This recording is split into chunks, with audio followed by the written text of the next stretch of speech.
Chichi crosses over to Chelsea's youth training camp, becoming a fringe player in the U18 team. The Blues are facing a slump, sitting mid-table in the league, and desperately need a revival. At the start, the system rewards him with a newbie gift pack, and he angrily selects the arrival of the beast to activate the God of Heading talent system.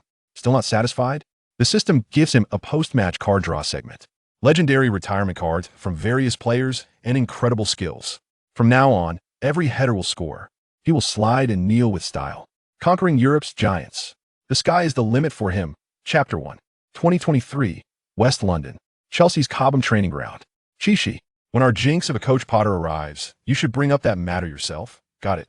Chichi secretly smiled, looking at the curly-haired man who had just spoken to him. The curly-haired guy giving him orders is Kai Havertz, a key contributor to Chelsea's second Champions League trophy.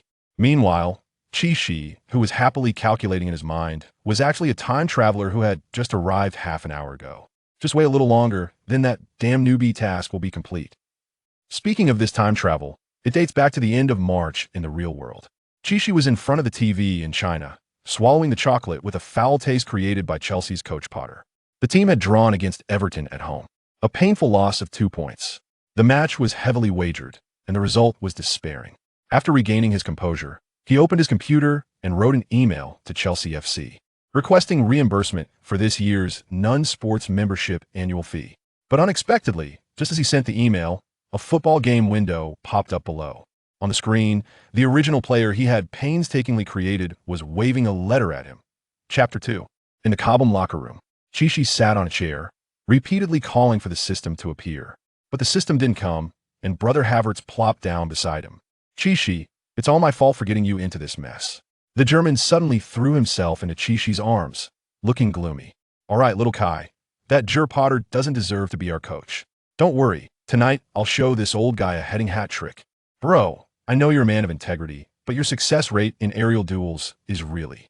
As Havertz spoke, Chichi's memories surged back. The only gain from his time in the club's youth team was learning several languages, allowing him to communicate with teammates from around the world without any barriers. In terms of football performance, he was a joke, coming on as a substitute time and again, yet ending up like a useless piece of scrap metal amidst the boos from the fans. If it weren't for that wealthy father who somehow pulled strings to get him a double insurance, securing a work permit when he had been in England for less than 3 years. With Chichi's skills, this kind of voucher training shouldn't have kept him in the team at all. That to ensure the authenticity of his memory, he subconsciously walked in the cabinet and took out his tablet. Chapter 3. The kid who scored is that Asian connection's silly son? In the Cobham office, club owner Boley asked the nearby Weevil in confusion. Yes, boss, but it seems this kid is a bit different from what they described. Technical director Weevil showed a hint of joy, although this kid's talent on the training ground was a sewer level. His diligence, however, left a deep impression on the newly arrived director. Who is his template?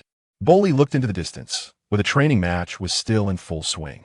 Previously, he was a low-spec version of Abraham. And now he seems like the club's all-time greatest striker, Didier Drogba, Weevil said meaningfully. Indeed, owner Boley is also quite troubled right now. Chelsea is still in turmoil. Particularly in February, after several matches, the team scored only 1 goal, which made the club's owners even more disheartened. The recruitment team, led by Weevil, has been searching for excellent strikers all over the world.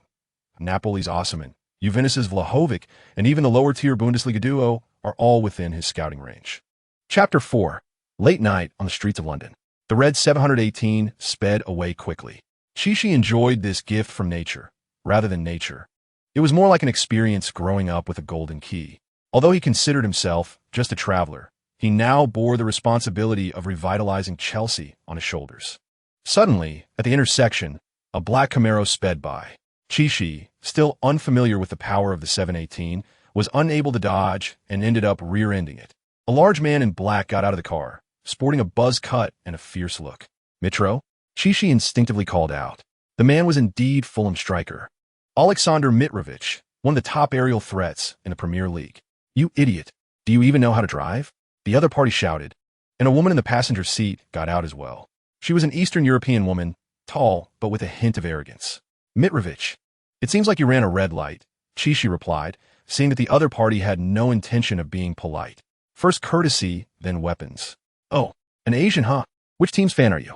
Mitrovic smirked awkwardly. I'm not a fan. I'm Chichi, a Chelsea player. Chapter 5. On Saturday before the match, tens of thousands of Chelsea fans were filled with mixed emotions. What made them happy was that their old rivals, Tottenham, were held to a draw by Southampton away, losing 2 points. What unsettled them was the freshly released starting lineup against Everton, featuring the club's number 91. What the hell? This mascot can start? Does he have the ability? Potter is really a dog, intentionally starting a useless player. If we can't beat Everton, the fans will shift their criticism. Havertz doesn't have to go to jail now. He can just relax because the team will be down to 10 men. Social media was buzzing with sparse comments tagging Chichi. He could only relax and look forward to putting on a show in front of those guys. After all, only his teammates beside him had witnessed his miraculous performance the night before. A few team reporters, Kinsella, Matt Law, and Ostonen, also hadn't watched that training. Potter hoped to keep his secret, catching Everton off guard. In the players' tunnel, Everton players snickered at the unfamiliar face beside them. Chapter 6, Premier League Referees. Those who understand know. But Chichi didn't expect that his first assist in the Premier League would be blown away like this. With the screen repeatedly showing foul, goal disallowed, he really wanted to use an imagined Holland eats people skill to tear that guy apart and swallow him whole. The home fans in the stands also let out a chorus of boos. Seeing a goal within 10 minutes at Stamford Bridge was almost harder than climbing to the heavens. The disallowed goal also made Potter on the sidelines look a bit awkward. The camera had just captured him celebrating wildly, and it was looping on the stadium screen. It's okay, Kai. Just wait and see how I dunk on that actor. Chichi quickly regained his spirit. This was his stage. How could he be affected by the referee? Damn it, I finally scored a non-offside goal, and they blew it. Kai was depressed. Indeed, it was not easy for Havertz to score a goal. The match continued. Following Chichi's stunning performance, the opponent's coach, Sean Dyche, made several adjustments. He hadn't expected that a new face like a mascot could have such a terrifying impact. Chapter 7. The second half had just begun, and the cooling time finally started to kick in. All right, no worries, just 10 more minutes. As long as Potter doesn't tee me off. Scoring a second goal is just a piece of cake. Chichi deeply understood the essence of this skill. It wasn't difficult to head the ball. What was tough was when the defending player beside him suddenly short-circuited during the header. This beast's arrival talent was like Didier Drogba back in the day, living up to its name and instilling fear in defenders. Chichi began to wonder what would have happened if he had chosen Lampard and Terry's talents instead. But time waits for no one, and the Everton players, after a mysterious spur from midfield, changed their playing style. Since they were already behind, the Toffees had no worries now. Not long after the second half began, they repeatedly compressed Chelsea's attacking space. On the left, Godfrey combined with McNeil, slowly creating a gap from Chelsea's right side. After all, with 4 defenders, the more James pushed up, the thinner their defense became. Of course, these Chelsea players were each worth a pretty penny, and their football IQ was not to be underestimated. Chapter 8. In everyone's eyes, Chichi's defense had no substantial significance. But he knew that although he wasted the last beast's arrival skill of the match, he saved the entire team. Now, what he needed to do was to use his physical advantage to drag the score until the end. After all, coming in as a newcomer and scoring the only goal in the first match was enough to showcase his strength to the world. On the sidelines, Potter clapped anxiously, encouraging his teammates. In just a few minutes, he would complete his April unbeaten achievement. Chichi was slowly killing time with his teammates in the subsequent match. Indeed, the game wasn't visually appealing, which was a bit unfair to the fans.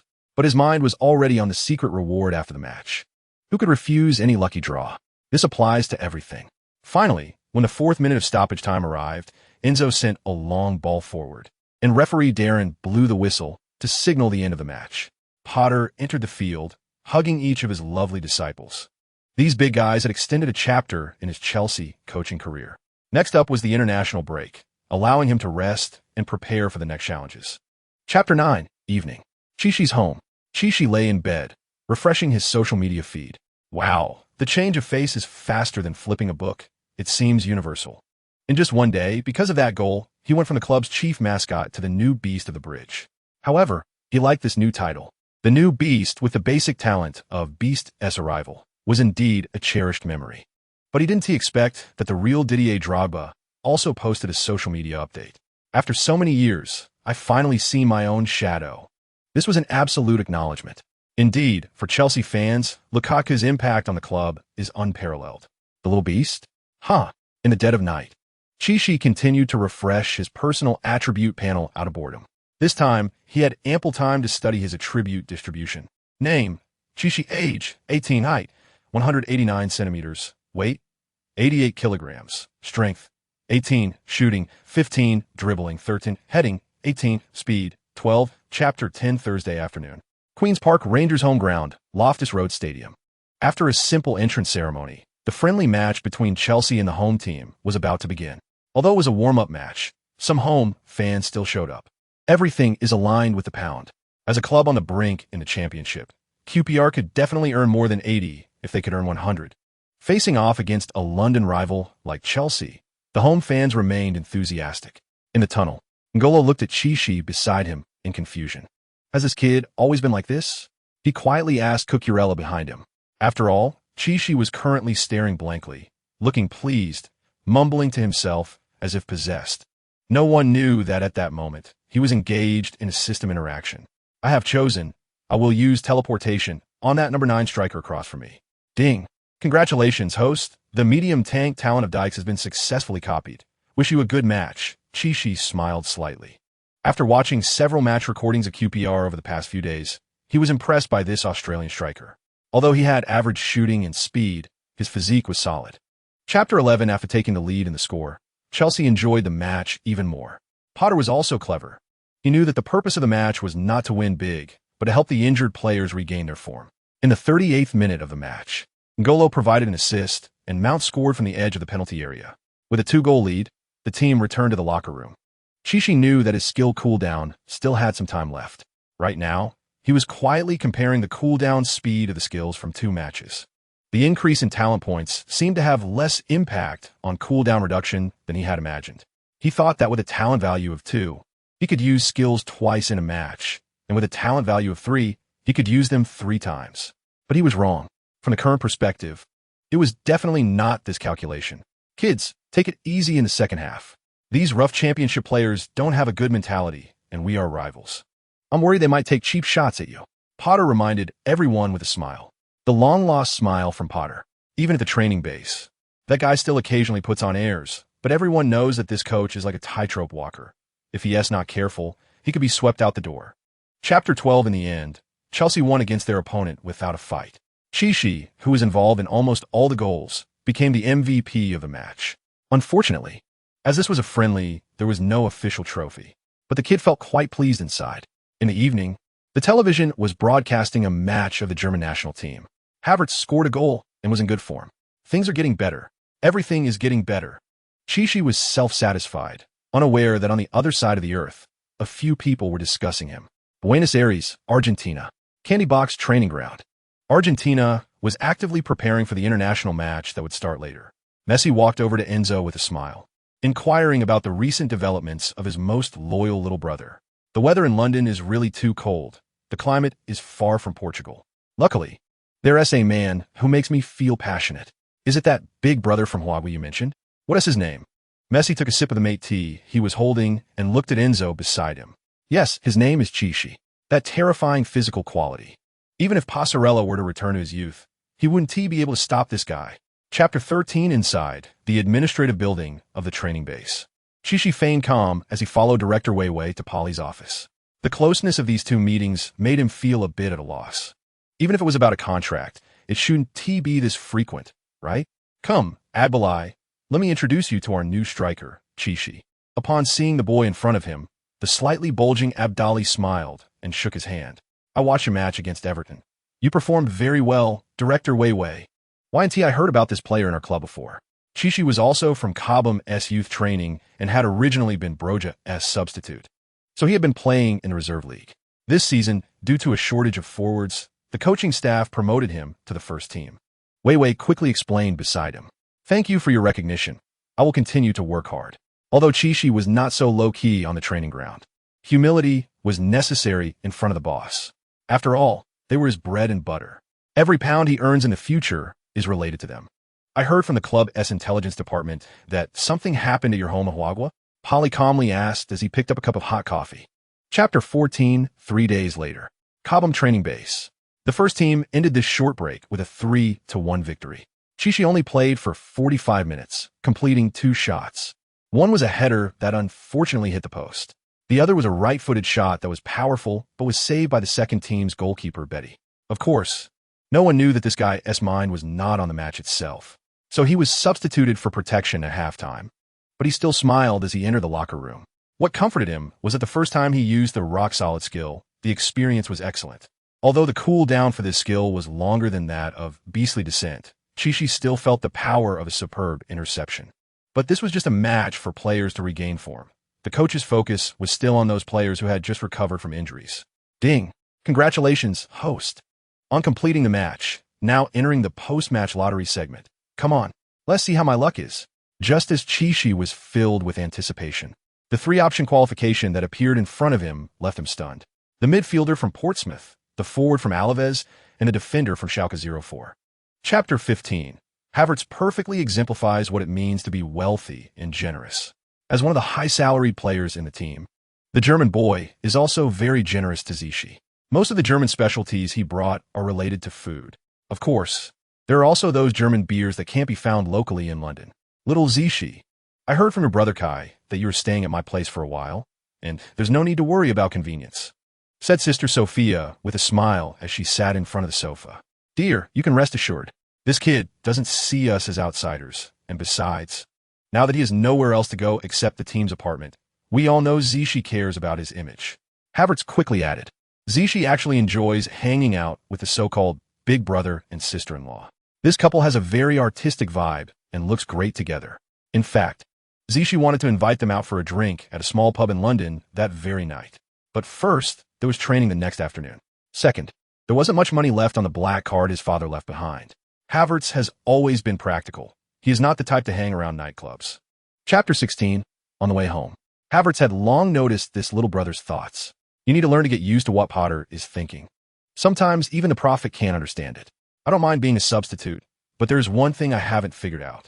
Havertz couldn't know that Zichy was just thinking about whether he could use the teleportation talent when coming off the bench. Moreover, if he doesn't start, based on the current cooldown time of the skills, those skills can only be used once during the match.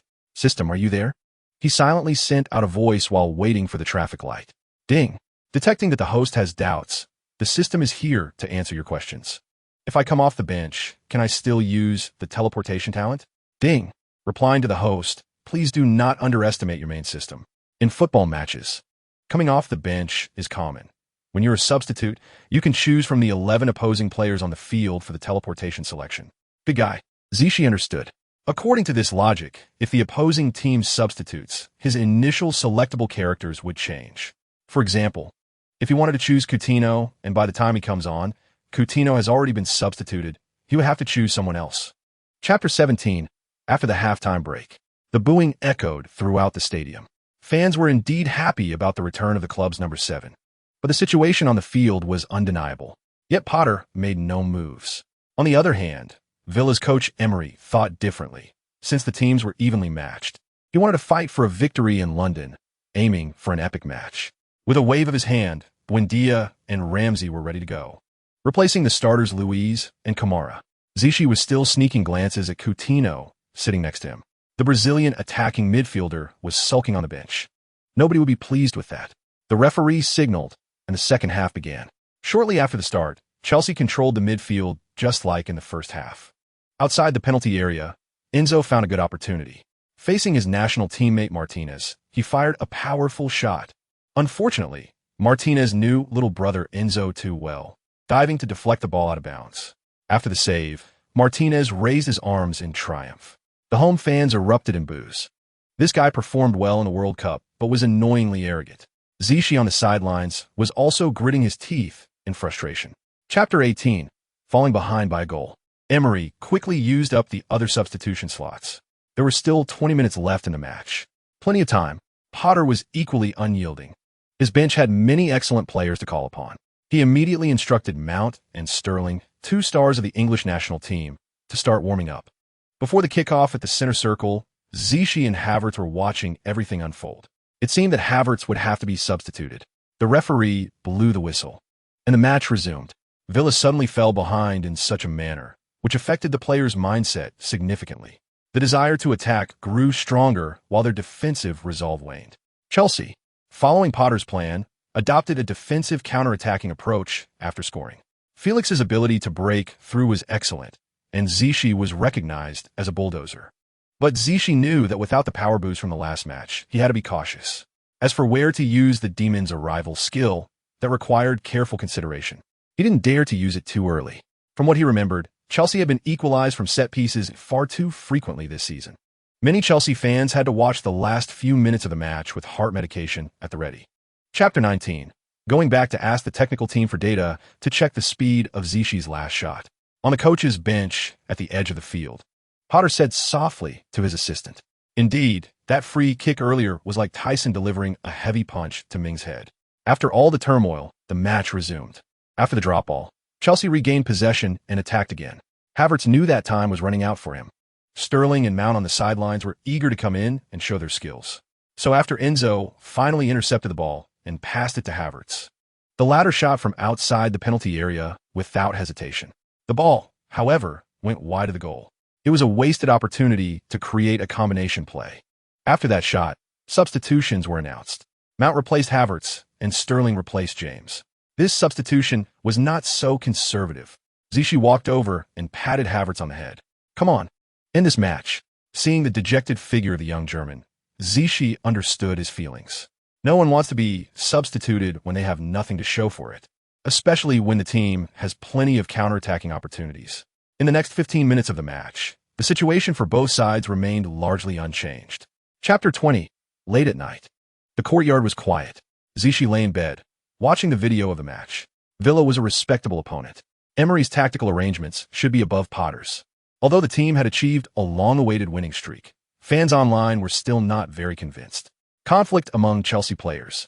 An unknown forward decision to take a free kick leads to a clash. Chelsea's Chinese striker has played consecutively, but the team averages only 1 goal per game.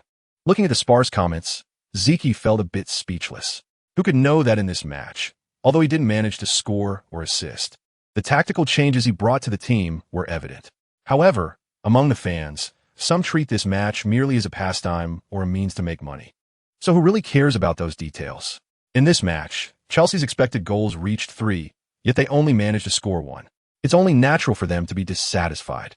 However, Zichy understood a profound truth.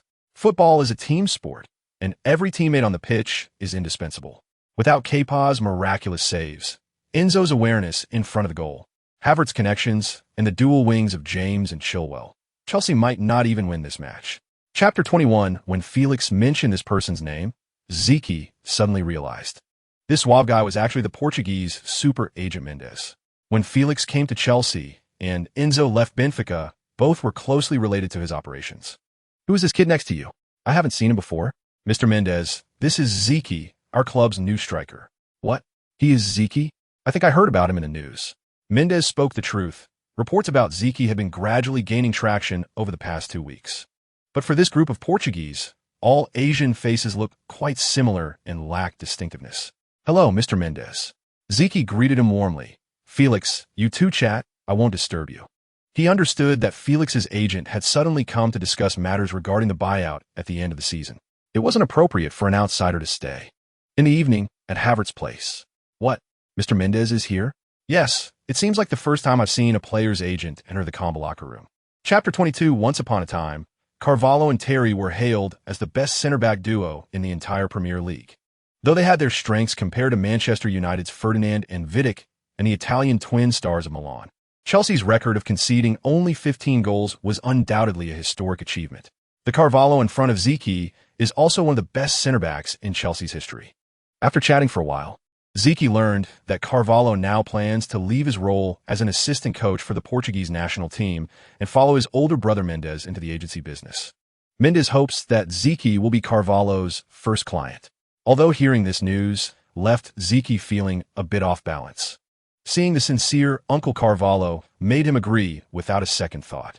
Although this legendary center-back isn't even a third-rate agent and is a newcomer to the field, Zichy looked at himself and realized he hadn't achieved anything yet. Scoring 1 goal at Chelsea? That isn't much at all. Since Carvalho is mentored by Mendes, he naturally has some skills. Am I wrong? Zichy's physical qualities are quite similar to that Ivory Coast beast you had back then. Chapter 23. The first weekend of April. Stamford Bridge in West London. Chelsea versus Liverpool, a red-blue battle, is about to ignite. Before the match, both teams were outside the top 6 on the points table. So this big internal battle was dubbed the defensive derby by the fans.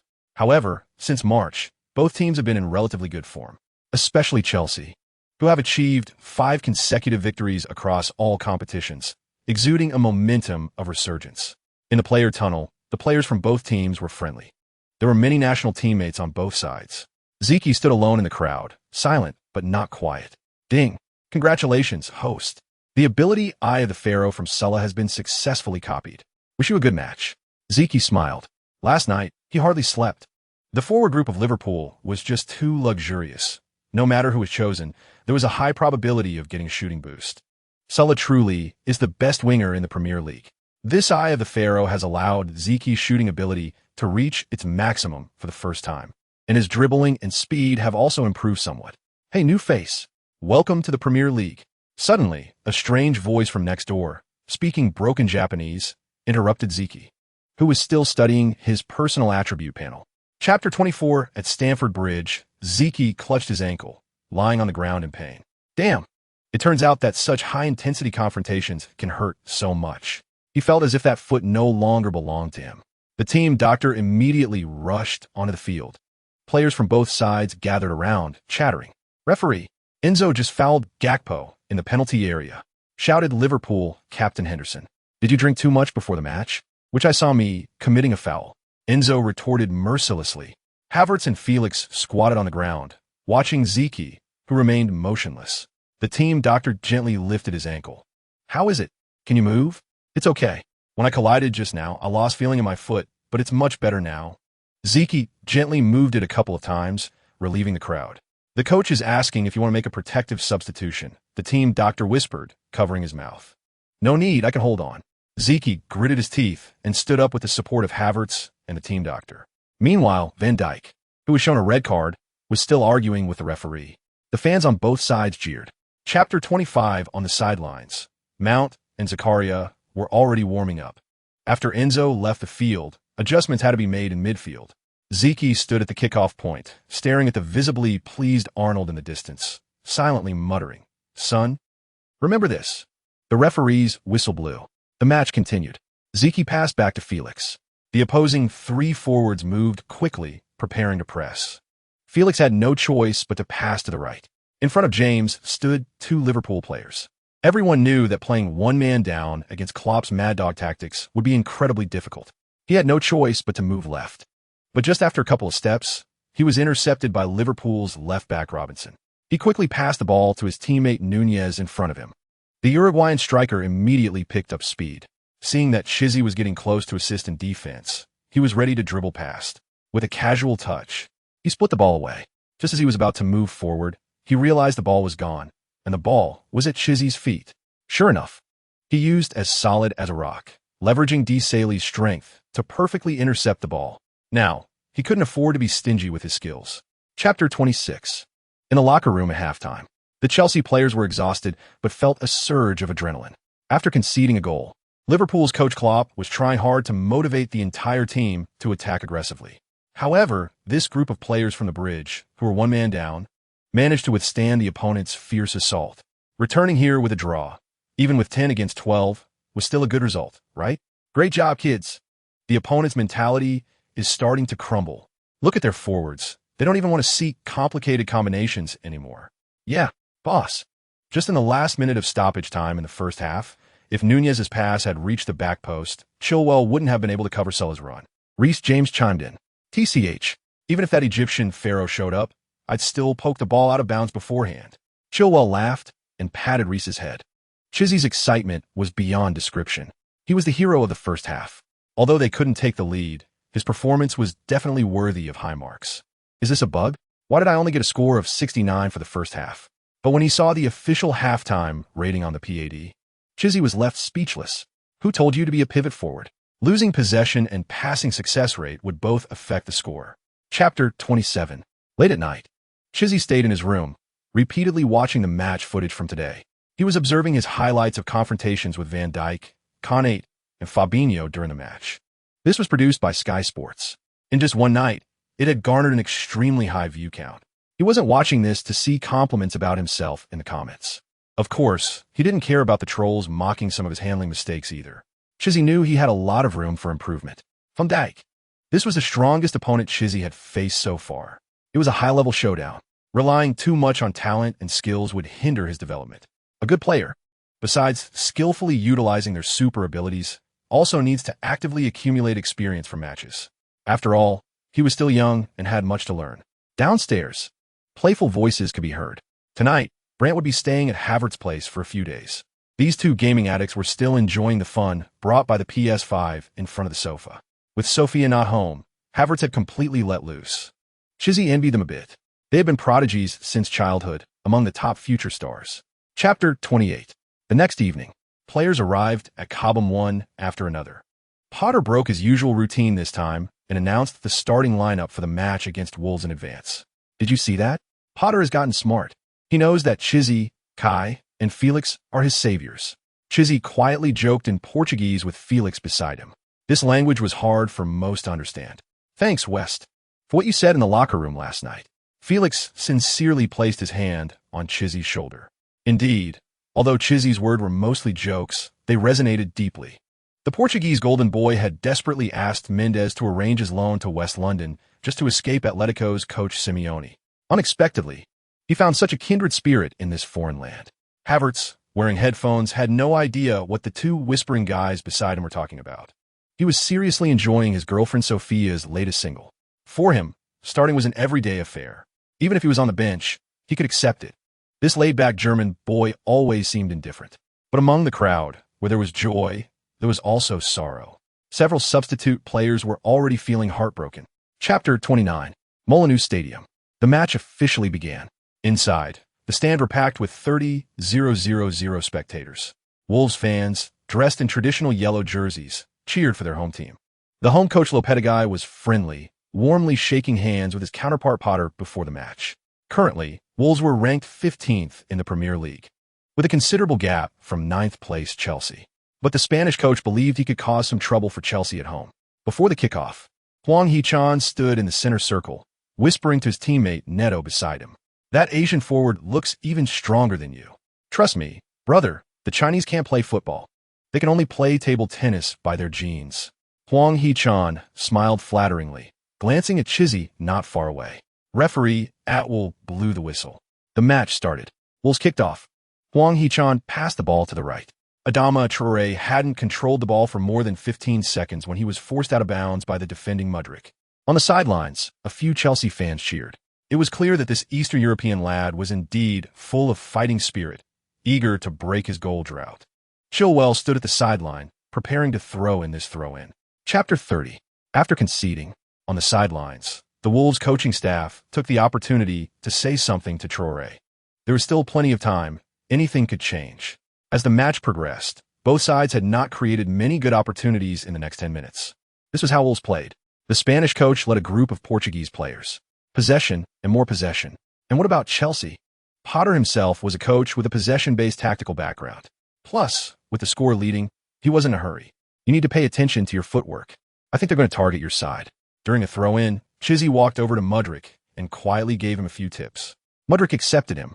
After all, his debut goal just came from an assist by Mr. Chizzy, number 91 of this club. Chizzy knew that Mudryk had received a yellow card for taking off his shirt after scoring. Traoré was matched up against him. Plus, the right-back Semedo was also a fast player. If they kept attacking Chelsea's left side, it would easily lead to another foul by left winger Mudryk.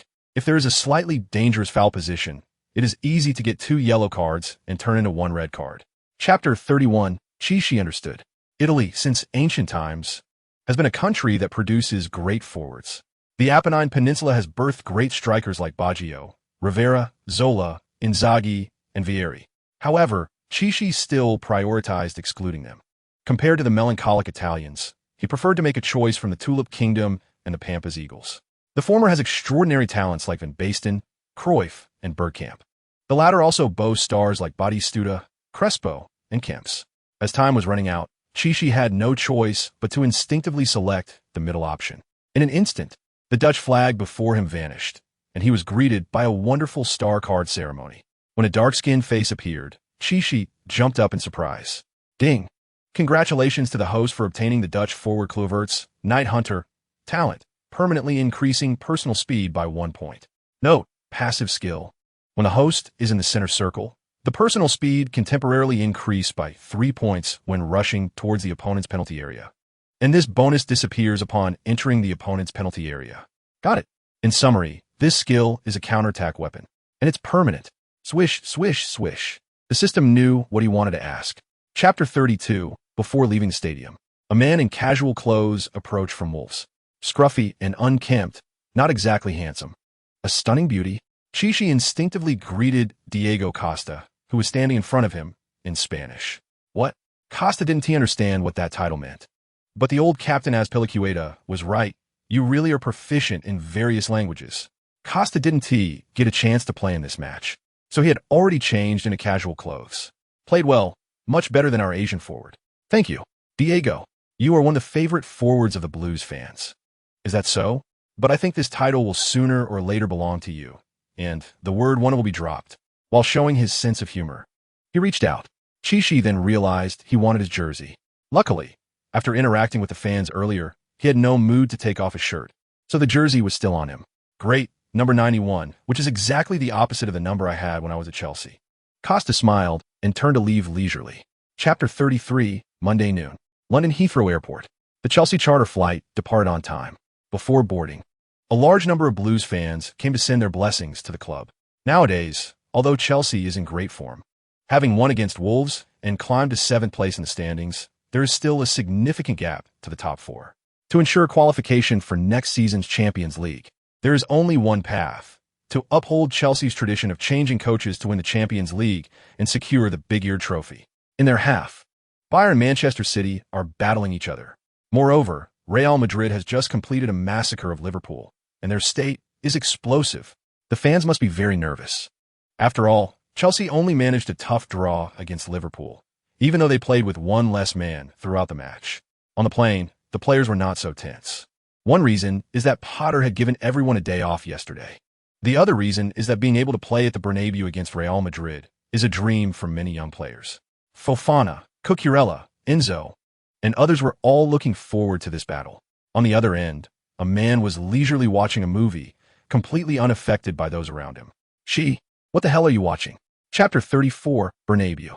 At the entrance of the pre-match press conference hall, Chichi and Felix stood together, pretending to be calm, but inside, they were still a bit nervous. An 18-year-old boy, facing a group of diverse media, was encountering such a scene for the first time. Amid the applause of reporters, Potter smiled and entered with the club's press officer. N'Golo sat to his left, while Chichi and Felix were on the right. Very well arranged. Currently, with Azpilicueta unable to play for a long time due to injury, N'Golo naturally became the team's spiritual leader and the new captain. Welcome to Madrid, Mr. Potter. Can we start? The Spanish host sitting in the front row greeted the visiting Chelsea team enthusiastically in fluent English. Of course we can. Today I brought a new face. I hope you'll go easy on him and not scare him. As soon as he finished speaking, the reporters burst into laughter. Indeed, Chichi looked a bit inexperienced. The reporters' questions were quite insightful. They first talked about Potter's reaction when the Champions League draw paired them with Real Madrid, and then discussed N'Golo's return and its impact on Chelsea. Of course, Felix was also a solid topic figure. Chapter 35. Before Chichi could finish speaking, the reporters around him burst into laughter. The bald reporter standing there was very experienced, looking indifferent. The press conference had reached a stalemate. Chichi knew he had to continue to strike. Sorry, this gentleman, I may have spoken a bit fast. Please forgive my mediocre Spanish. Let's get back to the point. Potter beside him didn't expect his disciple to be so reckless in mocking the reporters. And he kept digging at them. Thank you. Then please let Mr. Chichi answer my previous question. The bald reporter looked at him expectantly. You just said that I was able to enter the club because of the cooperation between upper management and someone, and now I've made it to the starting position. I wonder if this reporter friend usually watches sports news? Even if you don't have time to watch the Premier League, you should have seen the match highlights, right? I am quite satisfied with my performance. Whether it's the boss, the coach, or our group of players, the original intention is to win for the club. Chichi spoke slowly while twisting open the bottle of mineral water on the table. For example, if you're a Real Madrid fan, But your son plays in the Barcelona youth training camp and scores in every match in the Spanish Youth League. Do you think Barcelona would block him from playing just because his dad is a Real Madrid mouthpiece reporter? Chapter 36, in the locker room corridor. Chichi stood next to the group of Galaxy superstars from the opposing team, feeling both excited and unfamiliar. Rudiger was chatting and laughing with his old Chelsea teammates beside him. "Little Kai, your form has been great lately. Today, I'm looking forward to testing how much you have improved." He and Kai Havertz are still teammates in the current German national team, and their relationship is special.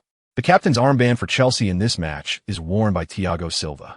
He, along with Vinicius, Rodrigo, and Militao from Real Madrid, are also teammates in the Brazilian national team. When old friends meet, it's always a joyful reunion. Zishi stands in place, feeling a bit lonely.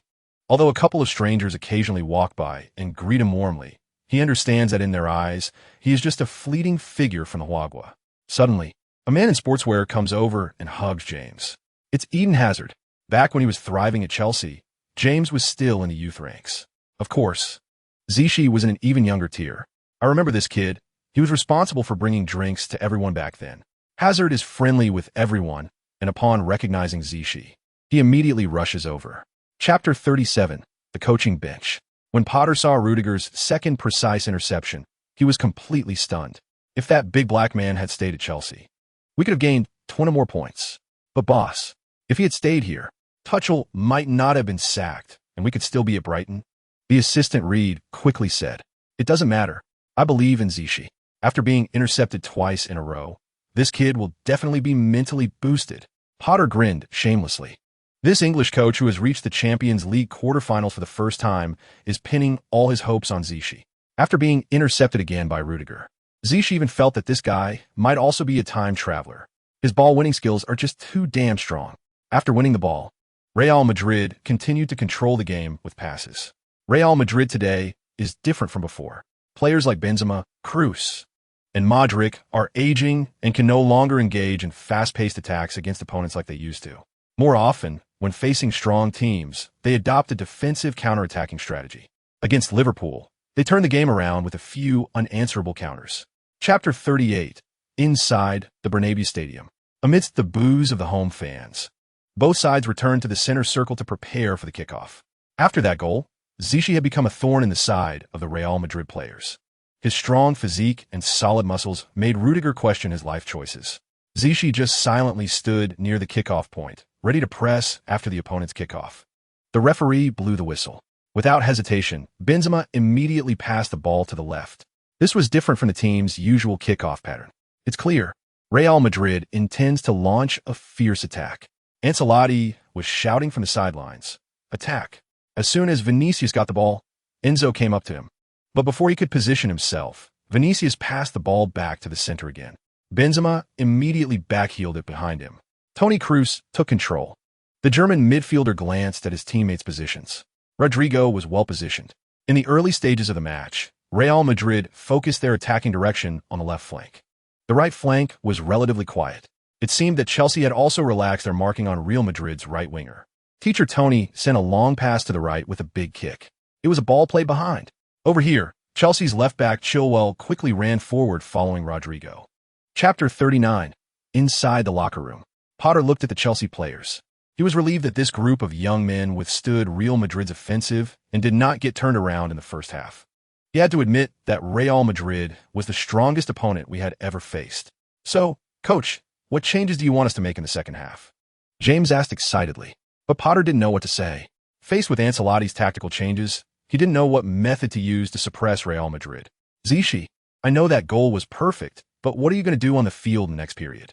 Kepa stood up first, expressing his dissatisfaction with the starting center forward.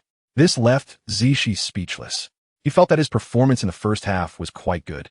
"Actually, you shouldn't blame us on the offensive end. Real Madrid's defense did a great job. They didn't leave us too many opportunities." Havertz said dismissively, "All right, everyone shut up.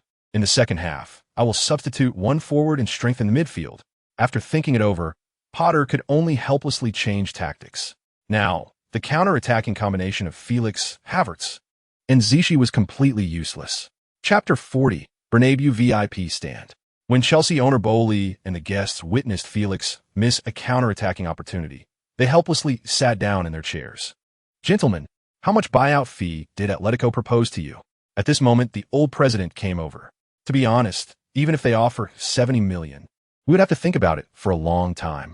Agbalai, sitting next to him, smiled awkwardly. "If you still need attacking players, you could consider Hazard.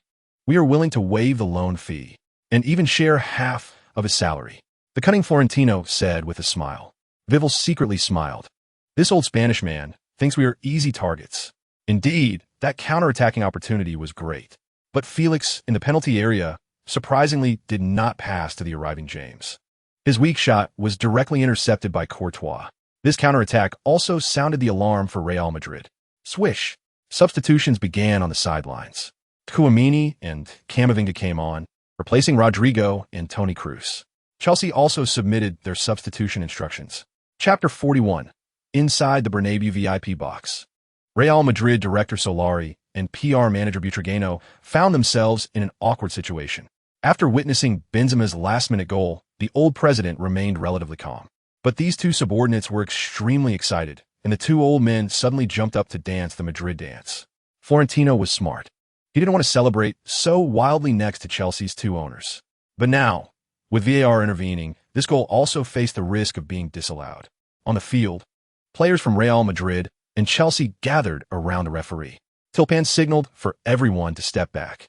After the video referee raised questions, the main referee blew the whistle. He wanted to personally go to the sidelines to watch the slow-motion replay of this goal. At this time, players for both sides were also engaged in an active discussion. Thiago Silva repeatedly gestured, explaining how the French striker had fouled his little brother Fofana. No. I hooked the ball before he extended his leg. That was a perfect tackle." Benzema quickly explained to everyone. Indeed, that goal was sudden. The match was about to end. Chapter 42. On the bus back to the hotel. The Chelsea players were still singing songs. Against last season's Champions League champions, their performance deserved their own affirmation. "Guys, tomorrow we have a day off.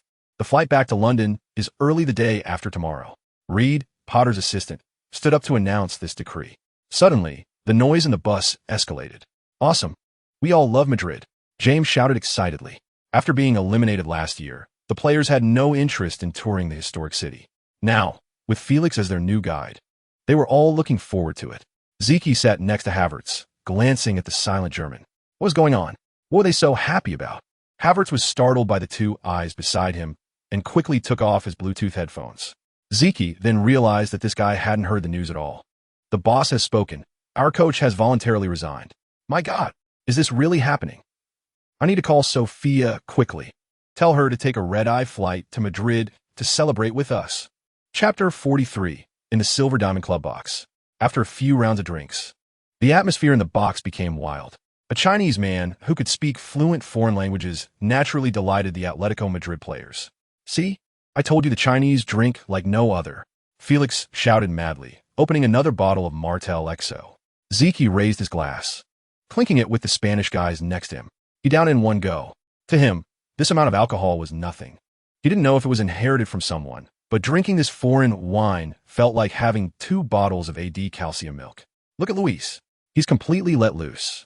Standing by the window, Morata looked at the group of English guys below. James excitedly took off his jacket, revealing his muscular build. Under the stimulation of the music, he completely released his emotions. Zeki watched this scene, feeling bewildered. "Mr. Alvaro, did you know James when you played at Chelsea?" "Yes, when I was in the first team." He and Mason were already making a name for themselves in the youth academy, of course. And that big guy who is now playing in Rome. What's his name again? Morata swayed as he thought. Chapter 44. After getting dressed, Zeki stood in the bathroom. His reflection looked disheveled, with dark circles under his eyes like a panda. "Honey, are you okay?" A woman stood at the door, gently knocking. "I'm fine. I need to take a shower. If you have something to do, just leave." "No. I know a Mediterranean restaurant. I believe you're hungry too." The woman leaned against the door, listening to the sound of water in the bathroom.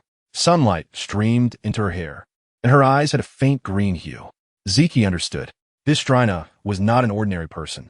Encountering a young and energetic Chinese tough guy, this Mexican-Spanish blonde girl wouldn't easily let go of such a catch. Fortunately, he had smartly brought his phone into the bathroom. He sent a message to Havertz. "Are you crazy? You guys didn't return to the hotel last night? Bro, I'm at the Silver Diamond Hotel in downtown. I don't know which room. Hurry. Before he could receive a reply from Havertz, his phone turned off. Indeed, after being bombarded with hundreds of calls in the morning, the battery lasting until he sent out a distress signal was already generous. Chapter 45. West London. Stamford Bridge. In the Chelsea club's senior conference room, owner Bowley and Egbelai sat at the conference table, helplessly looking at their phones. See, the people of Madrid have already started celebrating, waiting to stomp on Stamford Bridge in a week. Indeed, on social media, major media outlets generally favored Real Madrid to defeat Chelsea away and advance to the Champions League semi-finals. Boss, I need to report to you that the players have not returned to West London. Coach Potter has given them a day off, said the sports director, when Stanley, looking helplessly at the two bosses. Ridiculous. These arrogant Brits. Don't they understand the principle that hard work pays off? Egbelai angrily slammed the table. Yes, they will take a flight back to London tomorrow morning. But the Premier League match against Brighton is the night after tomorrow, said another sports director, Stewart, helplessly. As the two main sports directors of the club, they were not satisfied with the current Chelsea coach. These lazy old frauds. They also went to Madrid. We have already returned, but they're still on vacation in Spain. They have no shame. Bowley's anger was gradually rising. Chapter 46. Mr. Bowley, is there a mistake? At Chelsea Club in West London. When head coach Potter saw the termination contract on the table, he was momentarily taken aback. There is no mistake. We have understood the story behind your coaching license. Egbelai said coldly from the side. Bowley remained calm, watching the sweating Potter before him. Mr. Potter, I hope our separation can be a bit more dignified. I know you English care about face. I don't understand. The results I've achieved with the team recently have improved significantly. Why fire me at this time? Do you want to violate the financial fair play regulations? Significantly improved? We all know. It's because of that Chinese kid's sudden emergence, which has nothing to do with you and your group of useless coaches. The players respect me. If you rashly fire me, the locker room will collapse. Potter tried one last desperate attempt, using his prestige to intimidate these football novices. Suddenly, the door was pushed open. Former captain Azpilicueta and vice-captain Thiago Silva walked in. Chapter 47. On this ordinary Friday, the entire football circle became turbulent due to Potter's departure. Chelsea's diehard fans were dissatisfied with the management's delayed changes. They even believed that after the initial humiliating defeat to Brighton, this English coach should have been dismissed. Clearly, Potter's lack of victories against the Big Six teams after taking office was the reason for his dismal exit, even with a perfect record throughout March. He cannot make up for the fact that he has delayed this new Blue Army. After settling into his new home, Agent Carvalho sat by the coffee table, thoughtfully scrolling through his phone. Terry is a great man. He'll be a good coach. Yes, Mr. Carvalho. For the first time, I felt that terrifying aura radiating with dominance. Zichy was extremely excited about the club legend's appointment, so it's a double blessing. We successfully renewed our contract with Chelsea. You received a handsome contract. That scruffy English rookie coach has also been sacked. Carvalho has never liked Potter. Wrong. To be precise, it's not a dismissal. It's a reassignment. His annual salary is higher than most players in the club. If the club pays the termination fee, it would violate the financial fair play regulations at the end of the season. Zichy smiled. Chapter 48. The VIP stand at Stamford Bridge witnessed the bizarre goal conceded, as owner Bowley and Egbelai helplessly held their heads. We didn't hire a Potter Plus version, did we? I told you earlier, Englishmen can play but not coach. Although the two complained a bit, it did not change the fact that the team was trailing in the score. If they lose this match, Brighton will be 9 points ahead of Chelsea.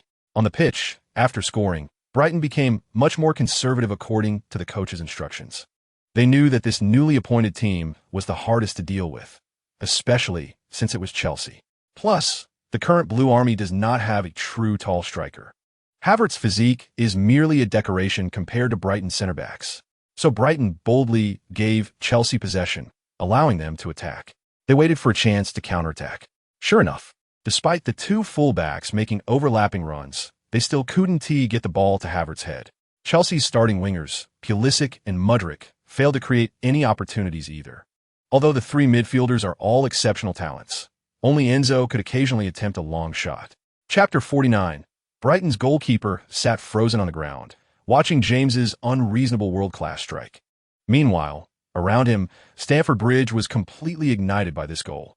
James, You are our new king. When you retire, the club should retire your number 24 jersey." Fans shouted loudly, calling out Reese's name. Zishi and his teammates gathered together, raising their fists to express their gratitude to the fans. "Zishi, incredible. How could you deliver such an elegant long pass?"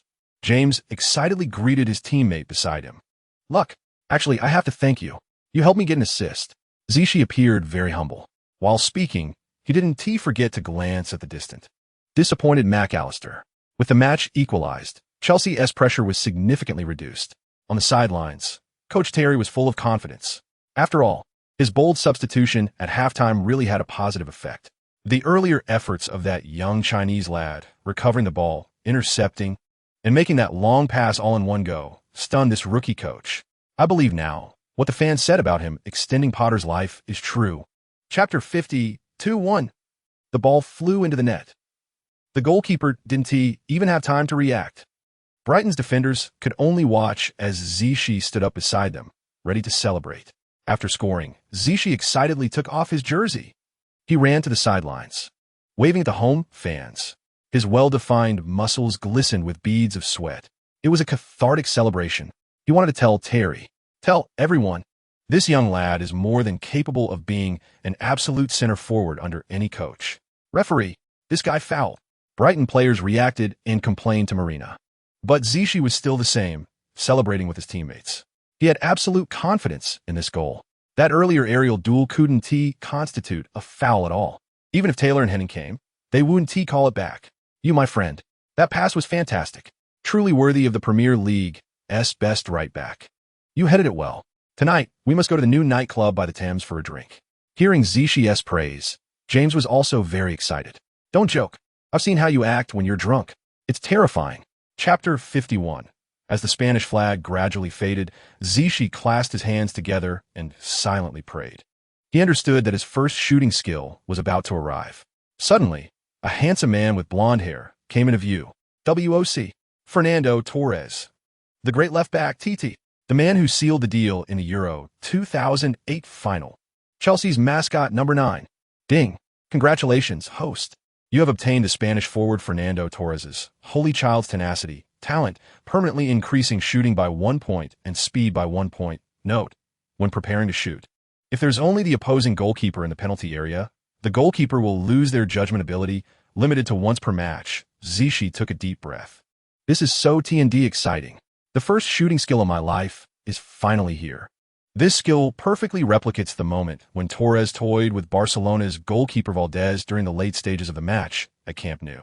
Moreover, this holy child's tenacity can perfectly complement Cruyff's Night Hunter. They will enhance each other. Zishi could not wait to use this skill to humiliate Belgian goalkeeper Courtois in the second leg of the Champions League against Real Madrid. Chapter 52. In the evening. At Zishi's new home. You really dare to say that? Look at how scared Uncle Joe Cole is. Yes, on our side. Havertz, holding his girlfriend Sophia, leaned back on the sofa. The living room's TV happened to be playing Zishi's post-match interview. "I know Mr. Joe Cole is our fellow fan. What I said was for those Madrid people to hear." "Yes, Kai," Zishi said brilliantly. "Dominant men attract girls, just like Mbappe." Upon hearing Zishi's words, Sophia immediately sat up. "What do you mean? You went to Paris to record a new album and hung out with Mbappe?" Havertz instantly felt a green tinge on his head. "Honey, don't misunderstand. I was just giving an example." Sophia rolled her eyes. "But it seems that the Paris lad followed me on social media." "Followed you? What does he want with you? You two can't even communicate. He can't even play the piano. This guy hasn't even followed my social media account." Havertz said angrily as he took out his phone. "Come on, why would anyone follow you? Following Sophia would at least let you listen to music, but following you? To mock your missed one-on-one chances and empty net highlights?" Zeech laughed uncontrollably. Chapter 53. The entire Chelsea first team was in Cobham on Monday. Terry and assistant Webster arranged a series of tactical drills. Clearly, facing Real Madrid at home could be their toughest match of the season. This coaching career is like starting on hell mode. The coach set up 4 different tactics, with a strong emphasis on 4-2-3-1, a traditional formation that is simple and practical. Naturally, the players also figured out their starting lineup for the match. Unsurprisingly, the front line would consist of Zeech, Mudryk, Felix, and Sterling. speed, physicality, and playmaking ability. The next day at noon, the players gathered at Cobham. This is a tradition for Champions League home matches. The assistant coach would list the initial starting lineup for the evening game. See, just as I thought. The coach has given up on me. I'm done for. When Havertz saw himself on the bench, he helplessly yelled at Zeech beside him. Cheer up. This is just the preliminary list. It's not set in stone. Of course you, the starting center forward, would say that. I wish you and Mudryk, Felix, and the others would spark some love. Chapter 54. The teams completed the coin toss. The big showdown was about to begin. Zeech stood at the center circle to kick off, taking a deep breath. He was about to face the formidable duo of Rudiger and Militao again. For the fans, Enzo stood not far from Zeech, praying loudly, "We must advance to the semi-finals." Felix, facing his old rival Real Madrid, was equally enthusiastic. "Bad luck.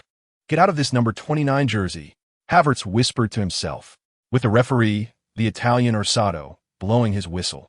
This highly anticipated Champions League quarterfinal second leg match began right on time at Stamford Bridge. Zeech lightly touched the ball, sending it back to Enzo in their half. The surrounding Real Madrid players instantly closed in. It seems Ancelotti had a tight strategy in place. They were trying to seize the initiative against Chelsea. There was no choice. After receiving the ball, Enzo could only attempt to switch play. Chilwell quickly followed up on the left, taking control of the ball. Unbeknownst to them, Rudiger had pressed forward again and was now standing beside Zeech. Wow, after a week apart, their relationship had become even closer. "Hey buddy, I know Chilwell is eyeing you. Trying to set you up with a long pass over the top." Chapter 55. In the penalty area. Referee Orsato repeatedly emphasized that everyone needed to be careful with their actions. Zeech stood between Rudiger and Alaba, looking like an awkward hot dog. This kid finally understood. Ancelotti, that old fox, must have watched plenty of his highlights and tailored a special tactical approach for him. At the far end, Chilwell raised his right arm. This was another corner kick tactic, and the target was not Zeech's back post. Typically, raising the right arm indicates a tactical corner. Sure enough, Chilwell quickly took the corner, sending it to the far edge of the box. Enzo happened to be standing there, unmarked. Mudryk noticed something unusual and rushed out of the box to contest the ball. But no matter how good he was, he couldn't team-match the speed of the pass. Enzo got to the ball first, pulling it to his left, quickly calculating the trajectory for a long shot. Not bad. The position was just right. He immediately slipped into a gap, planning to take a shot in a curve before Mudryk could get to the ground. But unexpectedly, Camavinga was right there. He immediately slid in. Luckily, Enzo reacted quickly and protected the ball. Camavinga's ground-level shot accidentally tripped him up. Chapter 56. Ancelotti knew. As a former disciple, Terry was still a bit inexperienced. Although the match had coincidentally fallen behind, he was not anxious. At least the situation on the field indicated one thing. This mysterious young Chinese player, Zeech, was the key figure for the opposition in this match. Keeping an eye on him was equivalent to keeping an eye on the entire Chelsea team. This had been deliberately arranged. After regaining possession, Real Madrid did not adopt the aggressive approach Terry had predicted, trying to quickly level the score. Instead, they switched to a midfield passing game, slowly controlling the ball, waiting for Chelsea's mistake. Now, just one goal behind, anything was possible. Chelsea showed no signs of being courteous. As soon as they regained possession, they launched a fierce attack. This was also what Terry had instructed before the match. In the 39th minute of the match, Chelsea controlled the ball in their own half. Fofana passed the ball to Enzo, who was dropping back on the left to receive it. After half an hour of play, the players had more or less figured out Real Madrid's tactics. They had skipped over Zeech and instead focused on attacking through Felix's advances in the front line. The Portuguese golden boy was still a part of Atletico Madrid. Chapter 57. Amidst the boos echoing at Stamford Bridge, referee Orsato smiled as he communicated with the VAR official on the other end of the headset. The large screen in the stadium began to frequently replay the moment Benzema took the penalty, showing the status of players on the penalty line. It's fine. Even if the referee edited the footage, it was too late. No one entered the box early. Zeech excitedly shouted to Felix beside him, but Havertz, still worried, covered his mouth, anxious to see if Mendy had left the goal line early. "What are you afraid of? We should trust him." Finally, the referee blew the whistle, indicating the penalty was completely within the rules. Chelsea's players had not entered the penalty area, and the goalkeeper's position was also compliant. Suddenly, A deafening cheer erupted from Stamford Bridge. This successful penalty save was equivalent to scoring a goal for the team. This frustrating penalty incident wasted a lot of time. Therefore, after the regular time in the first half ended, there would be 7 minutes of stoppage time. This is quite rare in a Champions League level match. After missing the penalty, Benzema's mindset was somewhat affected. Modric beside him whispered something to him, covering his mouth. Chapter 58 indeed. What Terry and the others had anticipated was correct. In the second half, Real Madrid's attacking point remained on the side of James. After all, Chelsea's right back received a yellow card in the first half. Ancelotti knew that this English winger had a fiery temper and could easily be provoked. Therefore, aside from Vinicius on the other side, Camavinga behind, and Benzema in front were more active on the left flank. In the 53rd minute of the second half, James, after dribbling on the right, was tackled from behind by Vinicius with a sliding challenge. The guy fell down with both the ball and himself outside the penalty area, but the Brazilian winger showed no remorse and scolded James for diving. This reignited James's anger. He quickly got up and rushed to Vinicius' side. Ziyech, seeing this, hurried over. "Calm down. They want to provoke you." He pulled James over, signaling him to prepare for a throw-in. Yes, he needed to calm down. "I would want to see your jersey missing in the semi-finals." Enzo also came over, trying to cool down his teammate. This Real Madrid is not a dirty team. Everyone knows it's all according to their respective coaches' tactics. After suffering a significant loss in the first half, Fofana learned his lesson. This time, when he assisted in marking Vinicius, he also called out to Thiago Silva to keep an eye on Benzema. Real Madrid's counterattack was concise yet effective. Vinicius on the left received the ball ahead of James. Although James was strong, his speed was still slower than that of the Brazilian winger. Seeing Vinicius take the ball, he charged toward the left side of the penalty area. "Get out! Don't freeze up! Edward!" Thiago shouted. He knew the little Brazilian well and guessed that Vinicius was going to take it on himself. Mendy, hearing his shout, quickly rushed out. He raised his hands, steadied his stance, ready to face this one-on-one chance. At this moment, Real Madrid's defense and Chelsea's attack were sprinting toward the perimeter of Chelsea's penalty area. Vinicius entered the box and glanced at the central position. A light cross. It's over. He was tricked. Mendy watched the ball slip towards the middle.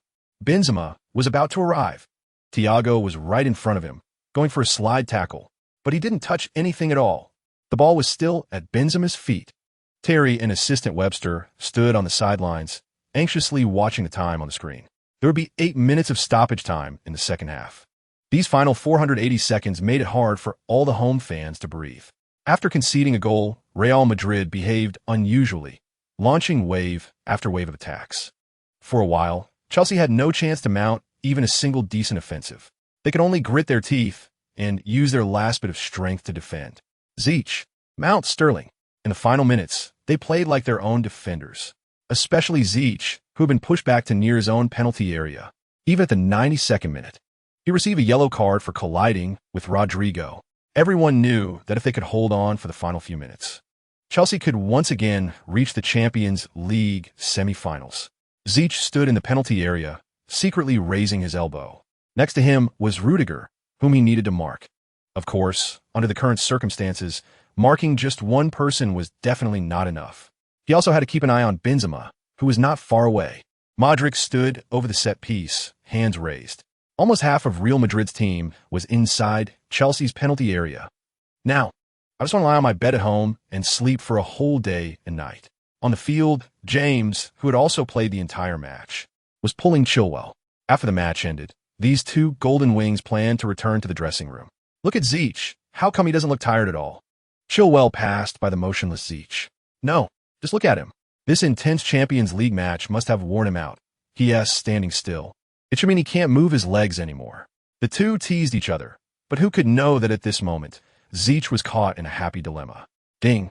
Congratulations to the host for completing the Champions League match, now entering the post-match reward stage. With a system announcement, Ziyech was instantly stunned. In front of him, 2 national flags and 2 team emblems appeared. Croatian flag, forward. Nigerian flag, midfielder. Manchester City emblem, forward. Athletic Bilbao emblem, defender.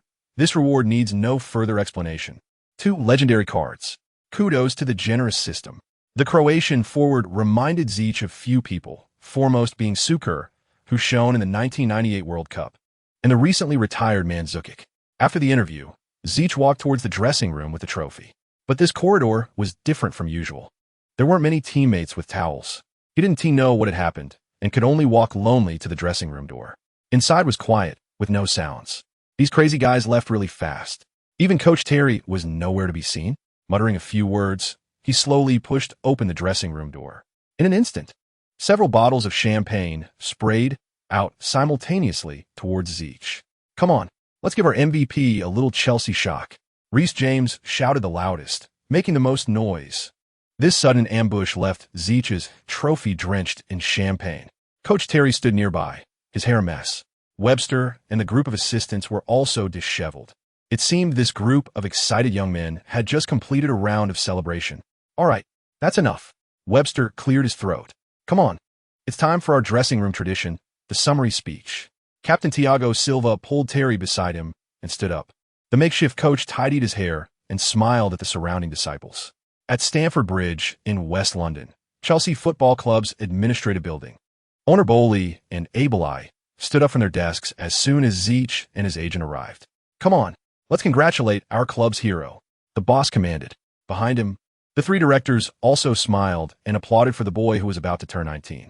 "Mr. Polly, the photography team is ready. We can start the signing ceremony." Technical director Wei Wei glanced at his watch and waved the photographers into position. They were going to live stream the signing of a new contract with his club's super rookie to the whole internet. Initially, Mr. Carvalho, the agent, had a fierce argument with Chelsea over the length of the contract renewal. As a rising super striker, signing a long contract would not be beneficial for his development. However, to avoid an investigation from UEFA regarding financial fair play, Polly proposed a 7-year contract. In the end, both sides compromised. 5 years. A contract with a weekly salary of 150,000. The annual salary would reach 7.5 million. Although this amount is not considered high in the Premier League, it is already a significant improvement for a young lad like Qishi from China. Chapter 64. Organizing the boys to watch the game together. There's a high-ranking person behind the scenes directing John Terry. It's also quite interesting. The first team players sat together to watch potential opponents battle it out. "Look, Mr. Thomas brought his 3 center-back system to Bayern Munich." James pulled out a bag of sugar-free popcorn from somewhere and put it in the microwave behind him. Guardiola surely wanted to take it a step further, but unexpectedly, Bayern changed coaches at this critical stage, just like us. Unfortunately, Tuchel is not Nagelsmann. Mount leaned beside him, resting his arm on Chilwell's back. Qishi, Felix, and Enzo sat in a row. These 3 have something in common. None of them have played under Tuchel. Most of the first-team players have served under the German coach for more than a year. The first half of the match was uneventful. After all, the first leg ended in a draw. Now that the away goals rule has been abolished in the Champions League, Manchester City adopted a very low profile when playing at Bayern's Allianz Arena. Tuchel's level, Guardiola knows it all too well. Chapter 65, the screen switched. The camera focused on Lukaku's frustrated face.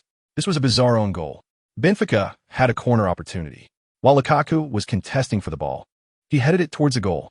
The clearance turned into a shot, catching Inter Milan's goalkeeper Onana off guard. It's over. Now Inter Milan definitely won't buy him out. Suddenly, a person walked in from outside. It was the sporting director, Winstanley.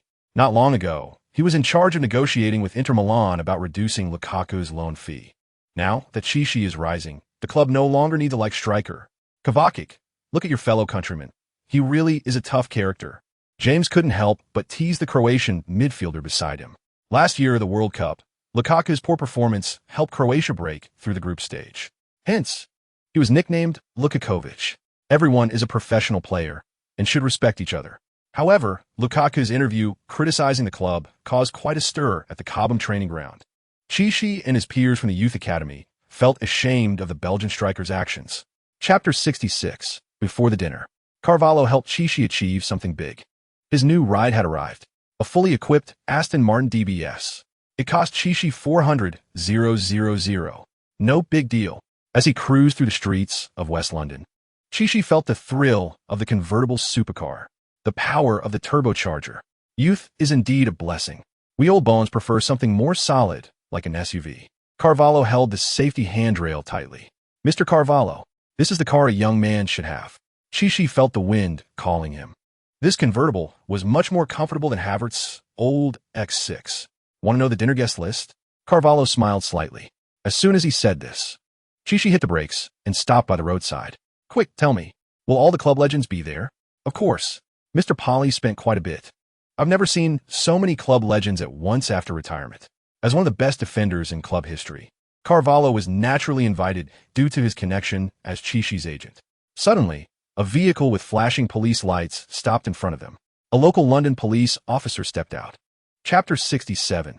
If I had been on the field back then, that kid Thomas Muller wouldn't have scored that header. After a few drinks, Terry was already a bit tipsy, but he still didn't forget to chat about the peak night of life with his longtime friends. Munich in 2012. Yeah, if that had been the case, my header could have sealed the deal like that curly-haired German artistic youth. Come on, don't forget who created that corner kick. Torres scoffed.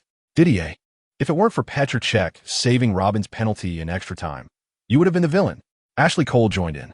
Chichi and Carvalho stood at a distance, enjoying everything here. See that? That's the culture of Chelsea. This team atmosphere is what can create a champion team. Yeah, I regret that you left Chelsea early for Real Madrid, so you couldn't win that Champions League title with us. No, kid. I've already won a Champions League title with Porto. Otherwise, how could Chelsea have spent so much money to bring me from Portugal? Chapter 68. In the locker room.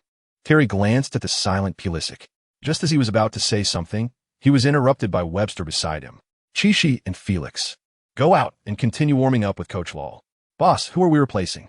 Sterling was being a bit cheeky. Of course. This happy boy had a few tricks up his sleeve. The first half of the game was played well. He and Pulisic were like the yin and yang of the wings. He was a big England star, the team's top salary. But that non-passing Pulisic was the boss's favored player, with a huge market behind him on the West Coast. The coaching staff will arrange the substitutions. You just need to remember the tactical changes mentioned earlier and get ready for the match. After Webster finished speaking, everyone left. Terry angrily slammed his fist on one of the lockers in the changing room. Thinking back to the previous afternoon, when the boss, Egbalai, had a private conversation with him. The big boss of Qinghu Capital wants him to use Pulisic more in the upcoming domestic matches because he hopes to secure a huge sponsorship deal for front jersey advertising. This kid didn't even make the Champions League roster, and now he must be used more in the upcoming league matches. Chapter 69. Havertz, the softie, finally did something right.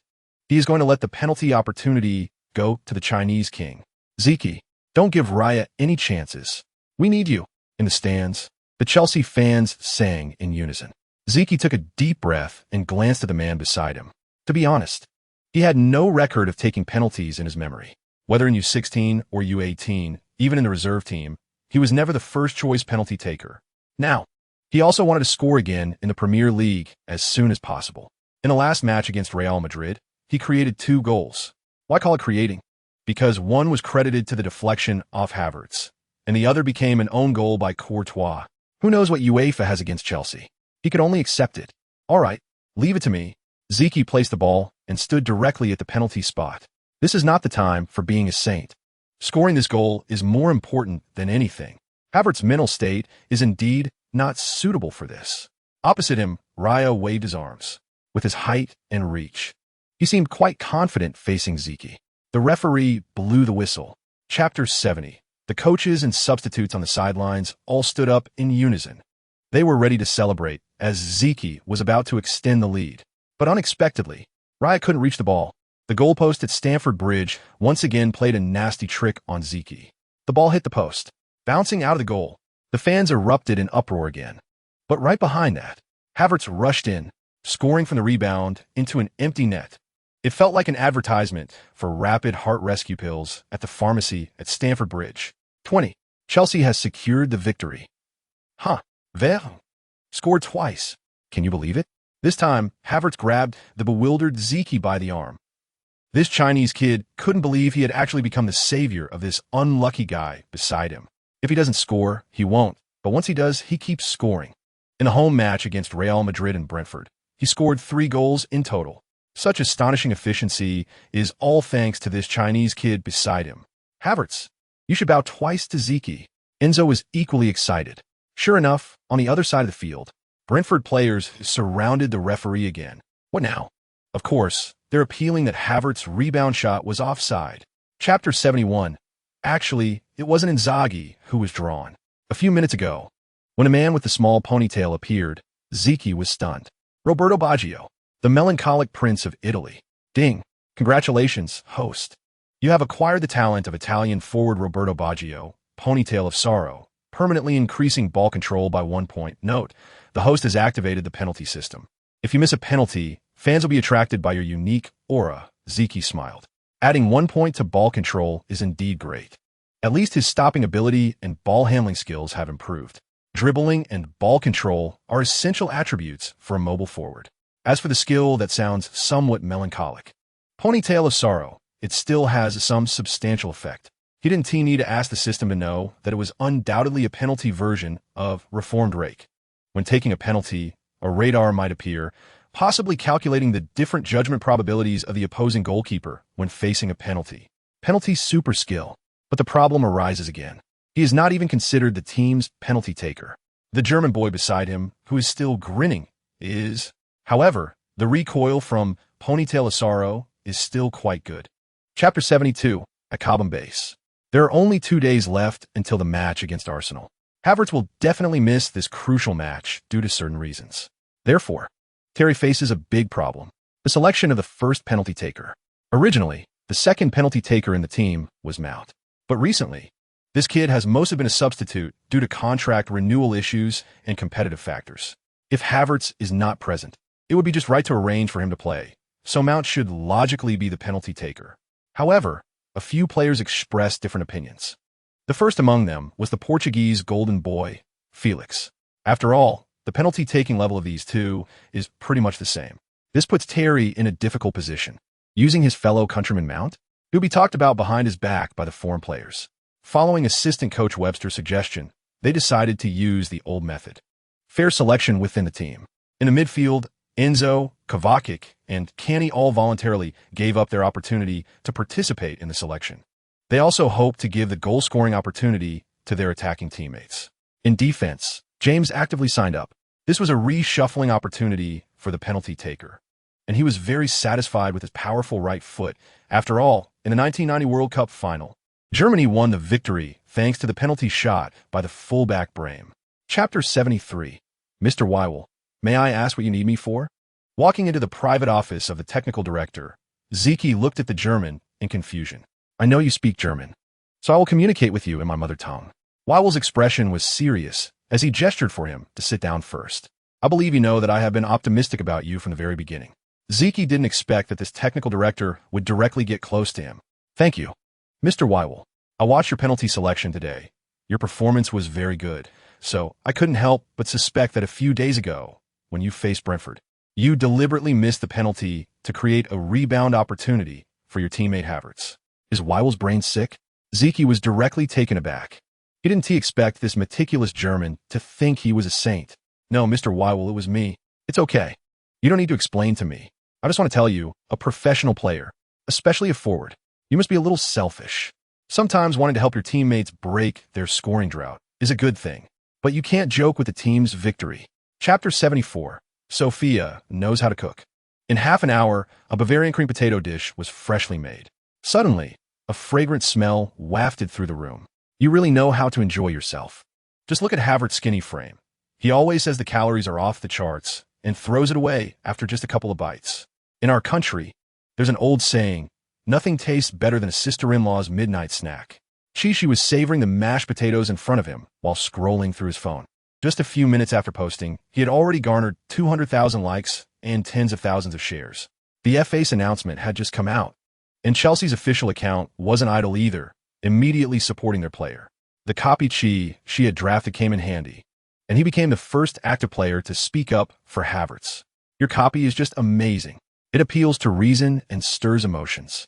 Fans will unite to speak a few words of justice for our little Kai. Of course, Chichi had quietly deleted some of the malicious comments.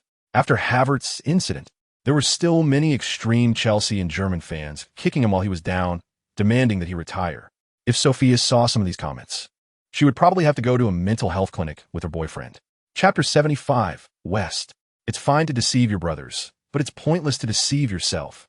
Havertz sat on the couch, speaking sharply. She felt incredibly awkward. At this moment, he could only let Sophia, who was wearing a bathrobe next to him, explain herself. Dear, I really just accidentally spilled beer on myself. You know that. My skin is allergic to alcohol. Havertz shot a glare at his girlfriend beside him, ignoring her. Instead, he kept looking at the innocent-looking Chi. When the club sent someone to pick me up from the FA, Director Vival privately told me that you deliberately missed a penalty and hit the post during a one-on-one situation to help me break my drought. I was so moved I almost cried. The more Havertz spoke, the more ridiculous it became. It must have been our coach Terry who taught him something. Do you think you can deceive me? Chi really wanted to kick him with his size 45 slippers. Is it so hard to make this German goose believe that he and his girlfriend did nothing? Havertz, you're like a rat living in the sewer, lacking confidence. You don't believe Chi. You don't believe me? After more than 10 years, don't you know what kind of person I, Sophia, am? Chapter 76. Late at night. Chi lay in bed, digesting the day's training content. Tomorrow is the last holiday before the match. He might as well sleep in a bit. When will there be a free kick selection ceremony? I don't want my Schuster-like skills to be forgotten. Chi was tall with long legs, and his role in set-piece tactics was evident. So when he proposed again to take free kicks, he was rejected by Terry. He couldn't be too greedy. After all, he was currently the team's first penalty taker. Let others have a chance for free kicks.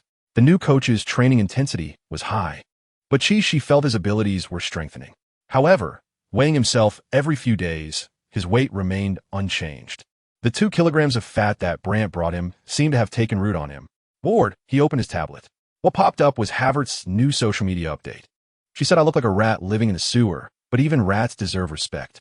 Seeing this disgusting text, Chi almost spat out the Ovaltine in his mouth. This misunderstanding with Sophia must have further depressed that German kid. Chapter 77. Weak bird, big brother. Long time no see. Behind him, James had walked over. The man who had just spoken to Chi was none other than Chelsea's former vice-captain, Jorginho. A few months ago, he had just completed his transfer to Arsenal. Underestimated, he had made a name for himself in matches and gradually gained recognition from fans. Thank you for the compliment, big brother Jorginho. I heard you became the team's first penalty taker. That's great. Keep it up and give the fans a spectacular match. Jorginho smiled as he returned to the main team. Arsenal's starting defender, Takahiro Tomiyasu, walked over. Jorginho, was that kid just now Chi? Yeah, but don't worry. I met him on the training ground. Jorginho showed a strange smile. In any case, he's not to be feared. On the field, as Chelsea players stepped onto the Emirates Stadium, the unfriendly home fans greeted them with boos. They shouted in unison, mocking their London neighbors who had yet to enter the top 4. Thanks to Polly Haitai for intercepting Mudryk. We now have Trossard. Chapter 78. Tomiyasu. You need to get closer to the center. Leave the flanks to Saka. On the sidelines, Arteta shouted. He wanted his right back to hold a fixed position and leave the right side's advances to Saka alone. After all, Tomiyasu was the only one in the team who could play right back, and his recovery was not yet complete. It was like forcing a duck onto a perch. Ever since Chelsea took the lead, Terry seemed to be quite nervous as well. What a perfect dream start. Fans were also eager to see Chelsea take a bloodbath from Arsenal this season's Big Six. In the 19th minute of the match, Arsenal controlled the ball in the backfield. Saliba took a couple of steps and passed the ball to Jorginho. Just as the weak bird received the ball, he was immediately double-teamed by Chi and Enzo. This was a prearranged tactic. When Terry saw that a former Chelsea player was starting, he made a deployment. Exploiting his weaknesses, they implemented continuous attacks. Chi was right in close defense, a standard center-forward shielding move. The weak bird had no choice but to awkwardly pass the ball to Thomas beside him. The pass was a bit heavy. The early arriving Golo intercepted it immediately. Jorginho, are you an undercover agent sent by Chelsea? Chapter 79. Halftime. In a locker room, Terry looked relaxed, standing among the crowd. Chi, you need to watch your footwork. The celebration after taking off your jersey was very cool. But you did get a yellow card.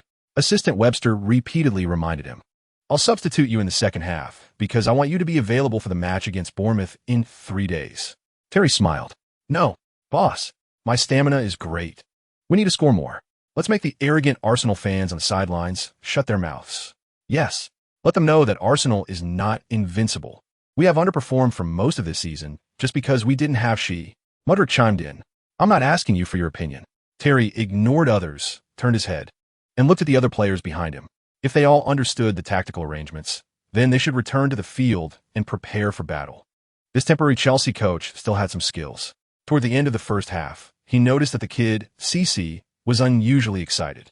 During a header contest in the penalty area, he even outjumped Saliba, causing the latter to fall to the ground. The referee blew his whistle for a foul and verbally warned him. Chapter 80 Finally, Oliver blew the whistle. He pulled out a red card and made a crossing gesture. He cancelled the previous decision. That red card was completely unfounded. Arsenal fans on the sidelines were outraged. Corrupt referee. This is definitely a corrupt referee. Oliver, are you an invisible shareholder of Chelsea? Or has the oil tycoon from Manchester City made you Guardiola's son-in-law? CC didn't care at all. After returning to the field, he didn't greet the group of Arsenal players. Anyway, no one would believe any explanation, so he decided to wait until the match was over and let these silly boys watch the replays from various angles.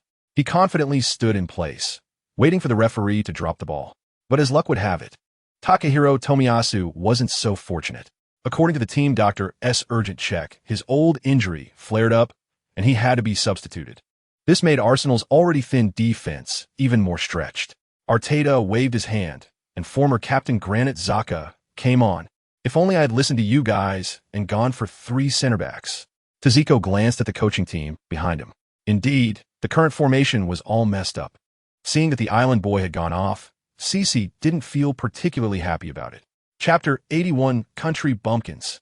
You deserve to be 20 points behind us. Felix had a bad temper and was directly provoked by what Holding from the opposing bench said. So what if you won the Premier League? Next season, you'll be out in the first round of the Champions League. Even Sporting Lisbon can eliminate you. North London trash. Referee Oliver blew his whistle several times in an attempt to separate the entangled players. He was experienced. As long as VAR was present, there was no need for him to step in between these agitated young men. What if someone punched the referee? That would be bad. But Zinchenko's foul earlier was established.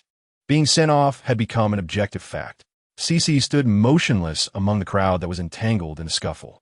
Suddenly, someone pushed him, and he fell over. No one knew that he was discussing skills with the system. A few minutes earlier, after trying the gunpowder barrel talent, it hadn't activated properly. Ding. Friendly reminder. All talents can only be used on the field. When the host is not on the field or is substituted, no talent can be activated. Geneva. Refund.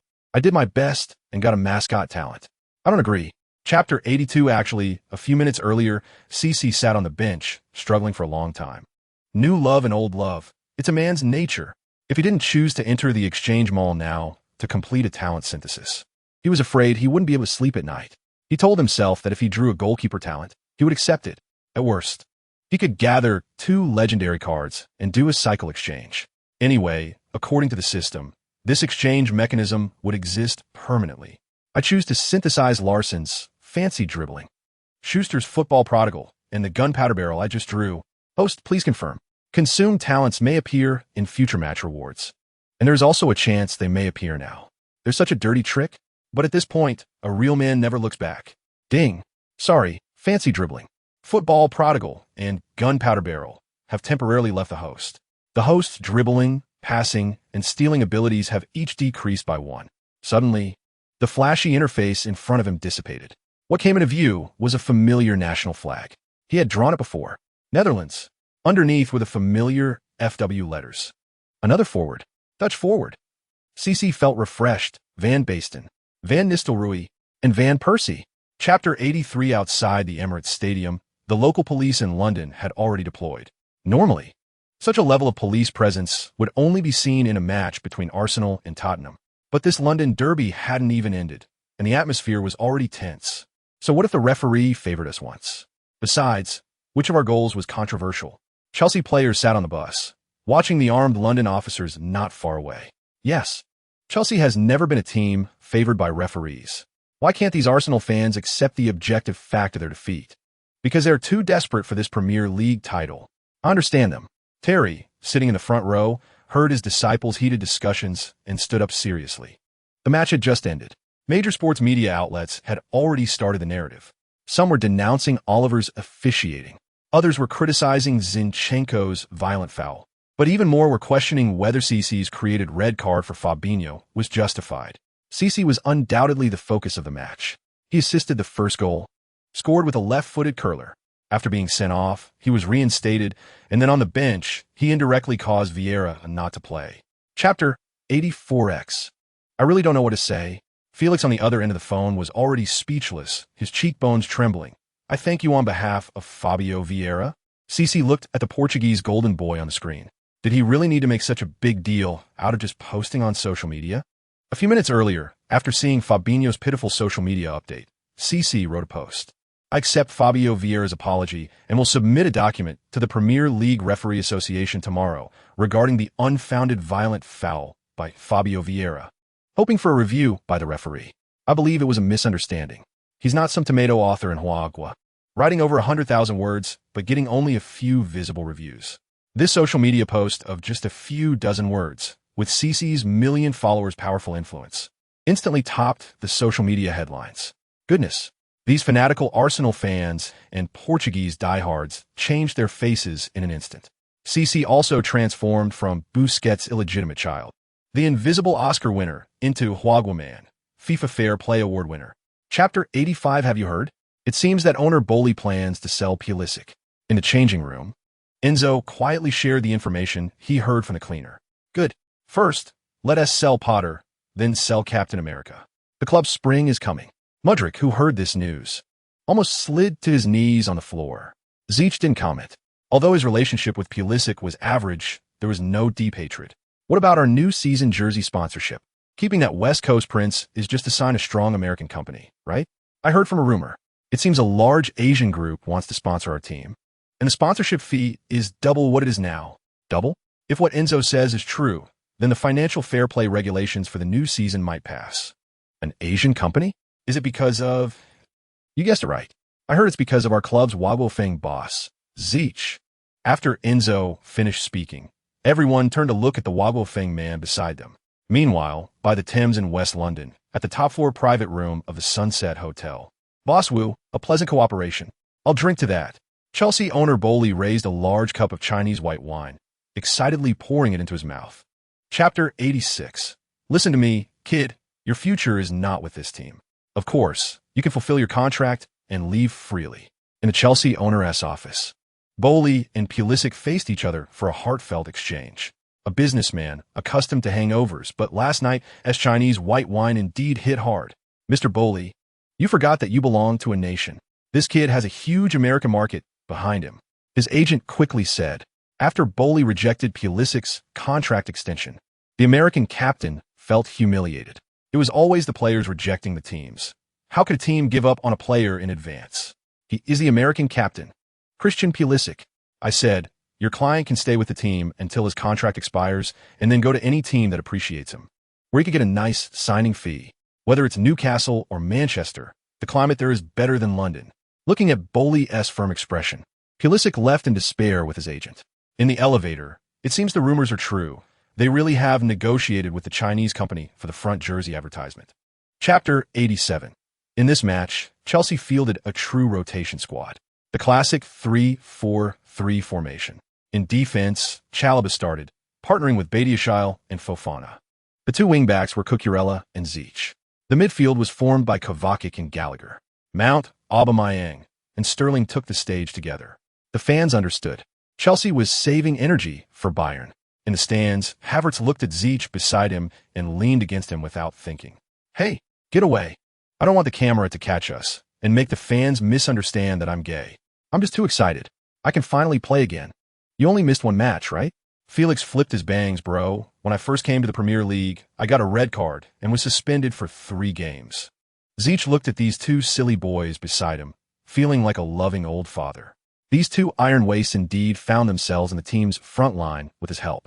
Moreover, if Havertz can stay with the team this summer and Felix can be successfully bought out by Chelsea, they definitely need to buy Zeech a huge retirement insurance.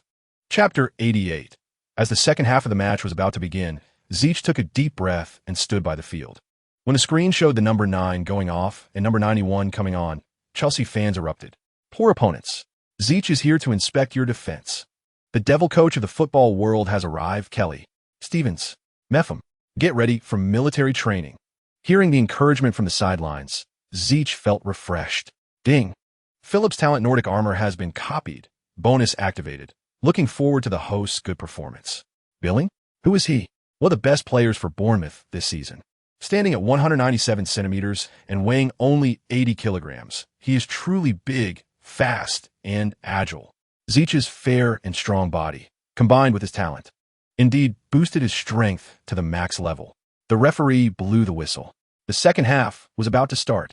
After Chelsea kicked off, they controlled the ball in the backfield. Kovacic had partnered with Zich a few times, knowing what moves he liked to play. He pretended to accelerate with the ball and, taking advantage of midfielder Lerma's advance, sent a through ball to Zich. Chapter 89. After VAR review, the good news is that the penalty is valid, and Kelly on the opposite side received a yellow card. The bad news is that Mount's standing foot was tackled and he suffered a minor injury, forcing him to leave the field. Terry immediately made a second wave of substitutions. Havertz and Enzo came on, replacing Mount and Fofana, who was carrying a yellow card. It looks like they're going to play with 4 defenders, with Badiashile and Chalobah as center backs. Zich, go for it. Just like when you faced Brentford. Yeah, Wad Warren, your penalty curse is still ongoing. The home fans were wildly cursing the man standing at the penalty spot. Zich looked at the goalkeeper Neto, who was about the same height as him. This was his second time preparing to take a penalty in an official match. His previous penalty success rate was 0. Seeing the data on the screen, Terry on the sidelines felt a bit awkward. Don't worry, boss. This kid can do it. Felix shouted beside him. If he misses, let him sit at the U15 table for the next dinner. This is a huge opportunity to equalize. Aubameyang also cheerfully stared into the distance. The radar showed that Neto was not a penalty-saving expert. Chapter 90. Ding. Congratulations to the host for obtaining the Brazilian legendary midfielder Arthur Antunes' Coimbra Samba song talent, permanently increasing personal ball control and passing by 1 point. Note, this skill is divided into 2 parts, song and chant. Chant skill passively activates when the host stops the ball.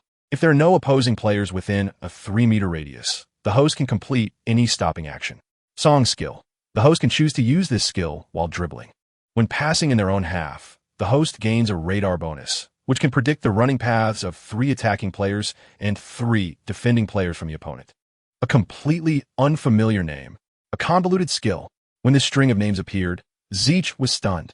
Fortunately, he recognized the man on the player card. This person was the brightest star of Brazil in the mid-1980s, known as the White Pelé, Zico. The attributes were good, similar to Bergkamp, both gaining 2 points in major stats. However, the skills were a bit troublesome.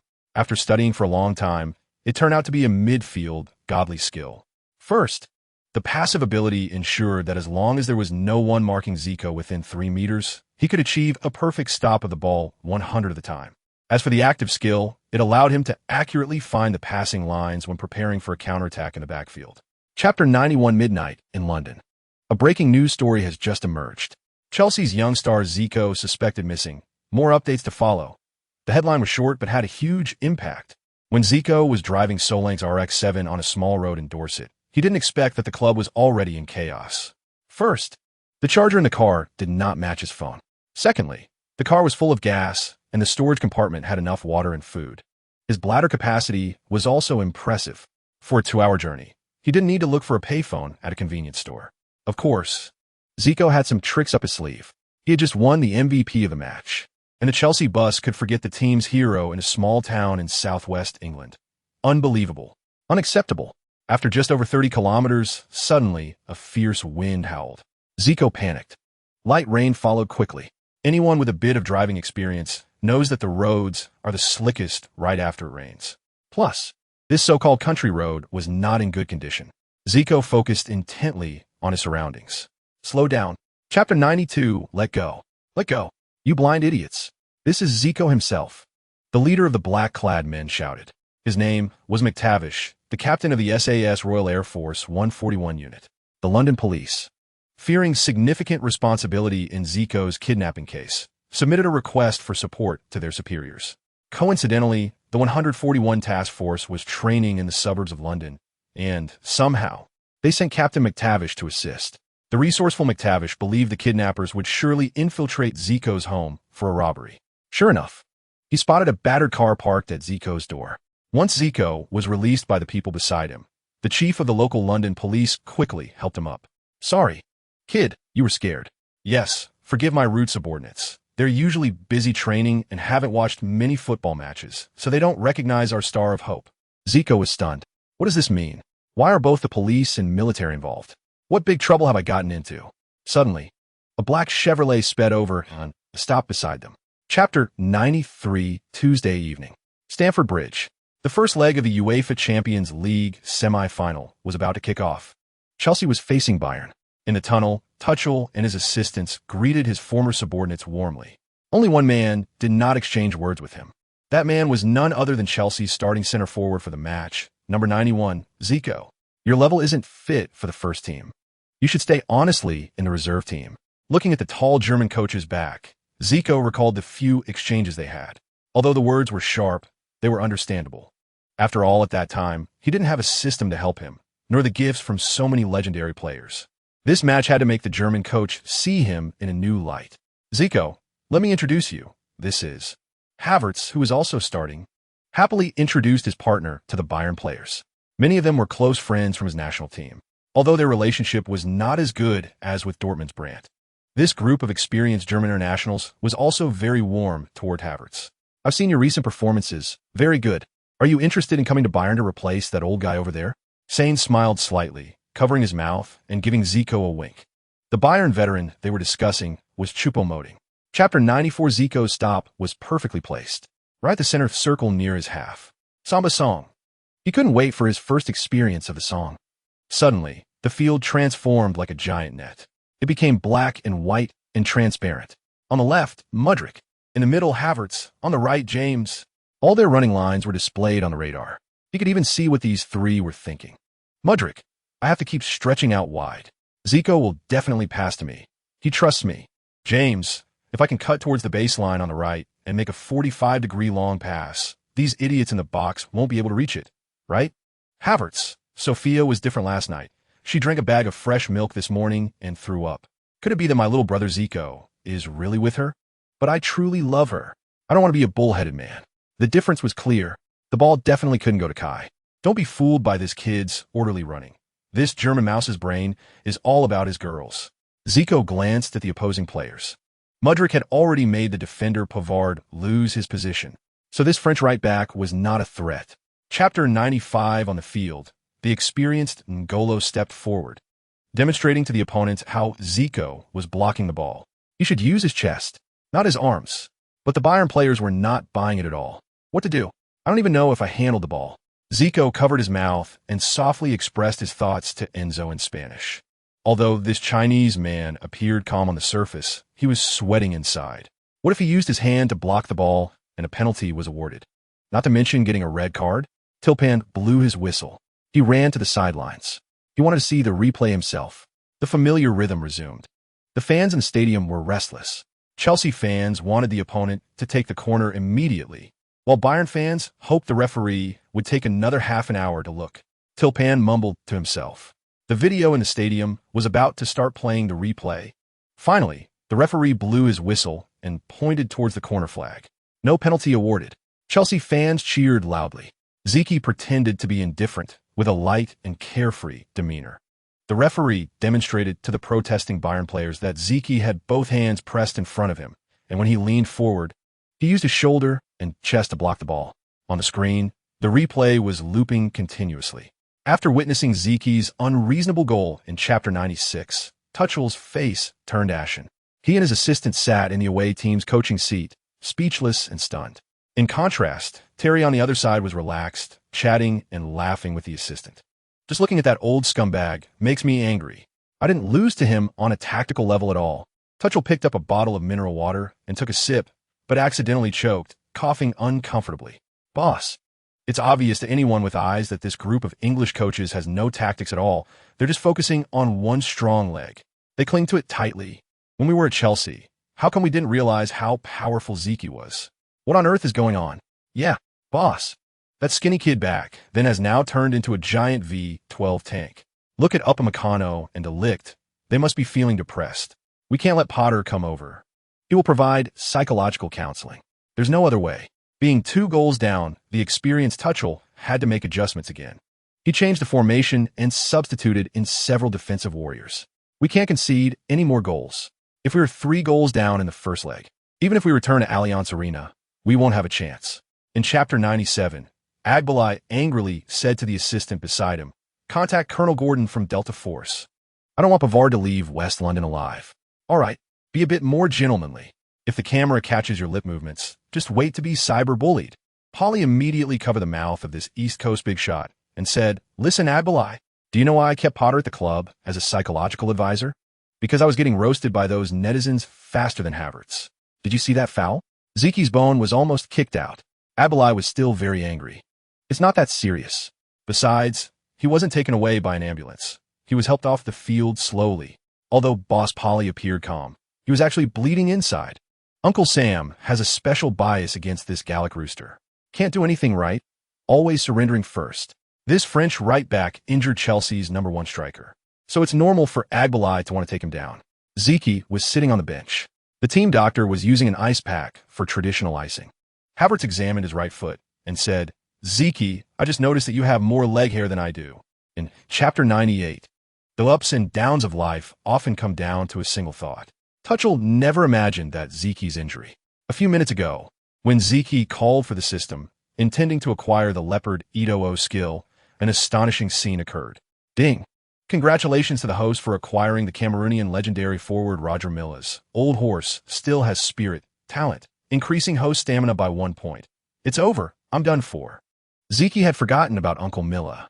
This old deity scored a goal at the age of 42 in the 1994 World Cup.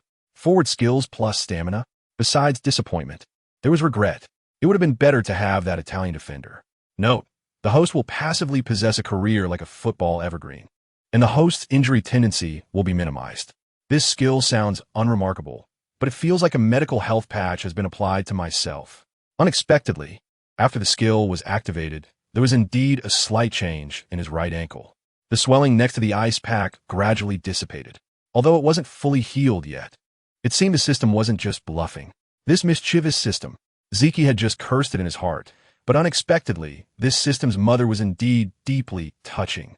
In Chapter 99, Starina and Lucas's wife, Amelia Llorente, were once very good friends.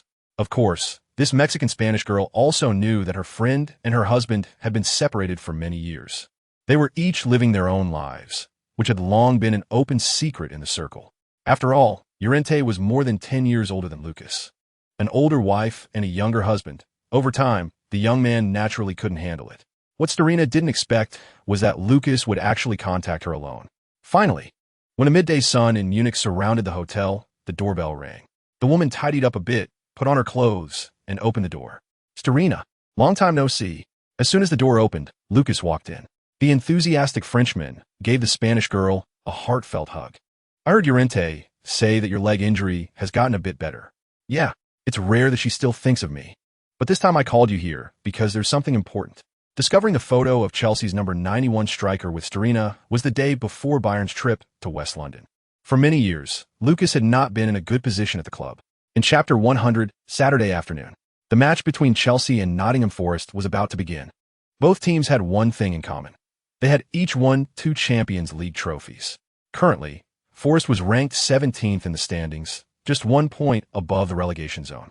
Therefore, this match was a do-or-die situation for the visiting team. In the last few rounds of the Premier League, they needed to earn as many points as possible to ensure their place in the top tier of English football next season. In the locker room, Terry was once again giving a motivational speech before the match. He hoped the 11 players on the field could show their true level. Of course, when the starting lineup was announced, the home fans almost vomited blood, although there had to be rotation for the midweek match. The extent of this rotation was just too much. Third-choice goalkeeper Betty was making his first league start this season. In the defense, curly-haired Cuckoo, Kuro, and Chalaba formed a 3-man backline. Youth Academy player Lewis Hall took the left-back position, while the old captain Azpilicueta appeared on the right. Gallagher and Zakaria formed a double midfield. Sterling, Aubameyang, and Zeech lined up in a row. Many fans even entered Stamford Bridge wanting to refund their tickets on the spot. In Chapter 101, Yates never imagined that in his first confrontation with Zeke, he wouldn't even touch the opponent's body, and the ball would disappear. As the old saying goes, you can always trust as solid as a rock. After using this unstoppable skill, Zeke found Zakaria waving at him beside him. To pass or not to pass. To win people over. To repay grievances with kindness. Besides, he had no enemies in the team. Zeke made a direct pass. And Zakaria understood and started running. This Swiss international, tall with long legs, has a decent dribbling speed. Back and forth, he has already broken through the opponent's half. Chichi suddenly remembered why he didn't use Zico's skills along the way. Fortunately, this series of combinations was quite good. Zakaria didn't seek personal glory this time and passed the ball to the right. The veteran captain Azpilicueta, having been out of the game for a while, couldn't stabilize the ball. It rolled out of bounds. Chichi wanted to curse, but the opponent was a big shot in the locker room. He is also the team's spiritual leader, so respect must be given. Chichi could only turn into the version of himself he hated the most and gave the old captain a thumbs up. Alike, it's an easy thing to do. The opponent threw in a sideline ball. Chichi rushed forward to press. Chapter 102 Ding.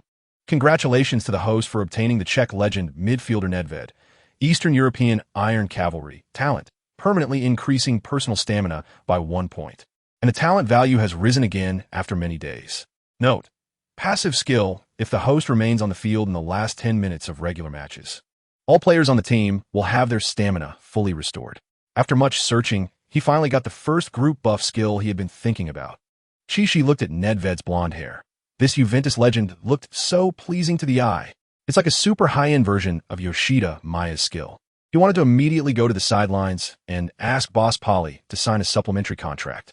She must stay on the field for 90 minutes. Must. Late at night, Chichi lay in bed. After a week of double matches, although his body was very tired, his spirit felt fulfilled.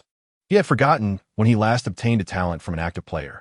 Continuously getting legendary cards also made him feel that his efforts were recognized by the system. Ding! The host must understand that post-match rewards are randomly determined based on performance in the match. Chapter 103. Inside the hotel. Chichi looked at the curly-haired boy beside him. Hey, Havertz, why aren't you going back to your room? My TV is broken, and my PS5 is too heavy to waste, he said while fiddling with the TV in Chichi's room. All right, then I'll switch rooms. I'll stay in yours. Hearing Chichi's words, Havertz was stunned. What's wrong with you? What's wrong with playing games in your room? Did you do something to betray me and can't be alone with me? At this moment, Chichi really didn't want to hear Sophia's name anymore. Allergic? There was no way. Facing this German goose, he could only choose to compromise. Half an hour later, Chichi helplessly put down the controller. Wondering what was fun about this breakup kitchen? This guy was simply a classic example of a guy with bad skills and a big appetite. If this guy were born in Huagua and got hooked on a Goose Factory's game, he'd probably need to find a high-level sparring partner just to get platinum. It's still early. I'll treat you to some Munich specialties downstairs. Fortunately, this kid still had some conscience. At the elevator, Havertz pressed the button. Let me tell you, the cafe on the first floor of the Marriott Hotel has the best cheesecake in all of Munich. Even better than Grandma's on Landsberger Strasse. Chapter 104. After training, Chichi returned to his room. Open the door, Why did you lock it from the inside? Havertz yelled outside when the spare room card didn't work. Let's play tomorrow. I want to rest.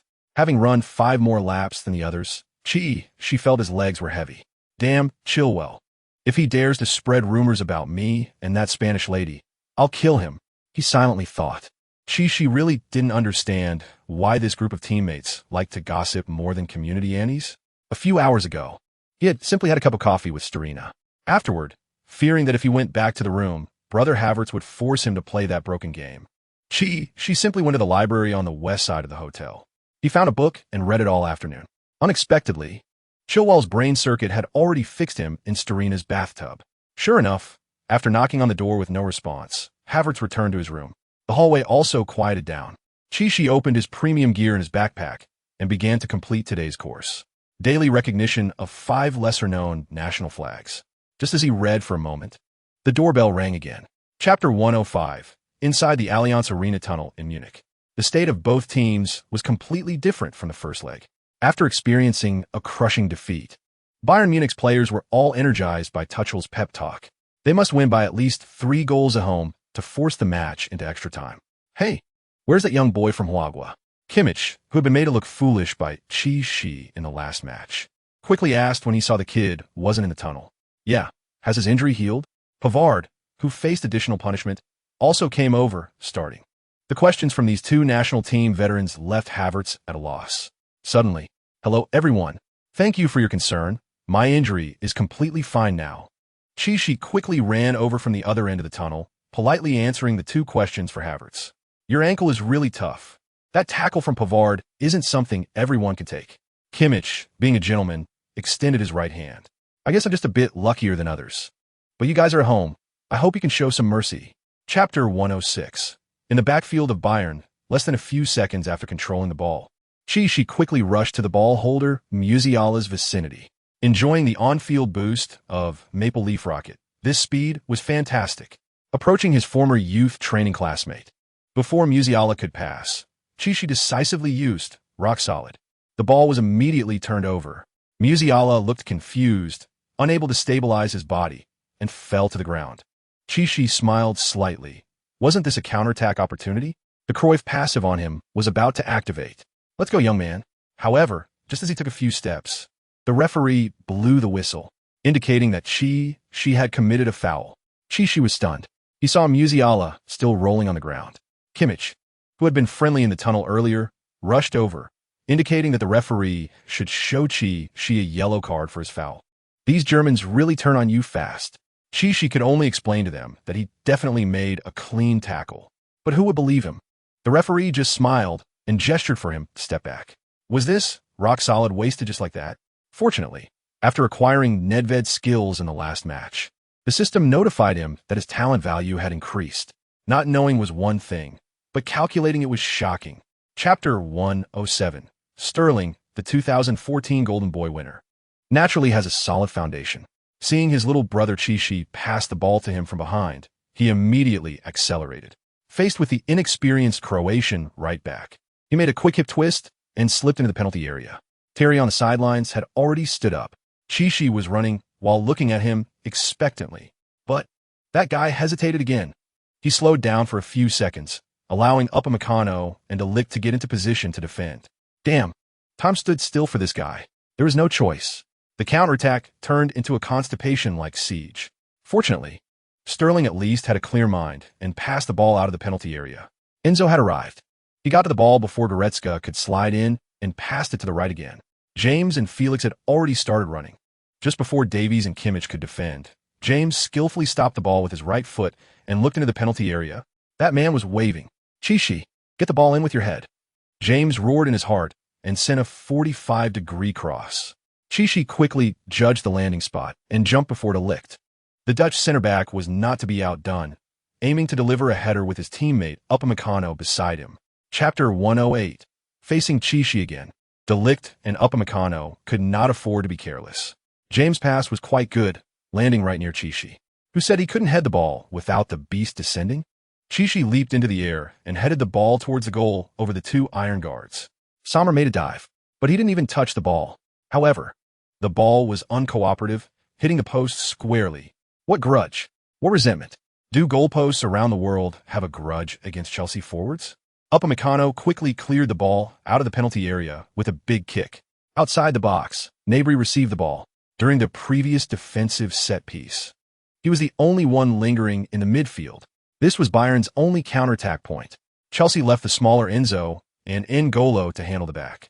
The two immediately accelerated to catch up with Gnabry, but unexpectedly, Enzo didn't notice the situation beside him and collided with N'Golo. Gnabry did not hesitate to seize this opportunity. He dribbled the ball at high speed from the halfway line. Chelsea quickly retreated. Chishi was sprinting. Chapter 109. Before the second half began, Tuchel made another bold attempt. He was the epitome of stubbornness. The 4-2-4 formation made a comeback. He substituted Musiala for Main. However, this time, the fans in the stadium were very satisfied. In the VIP stands, this was the decisiveness a German coach should have. "Just keep attacking," Solly shouted.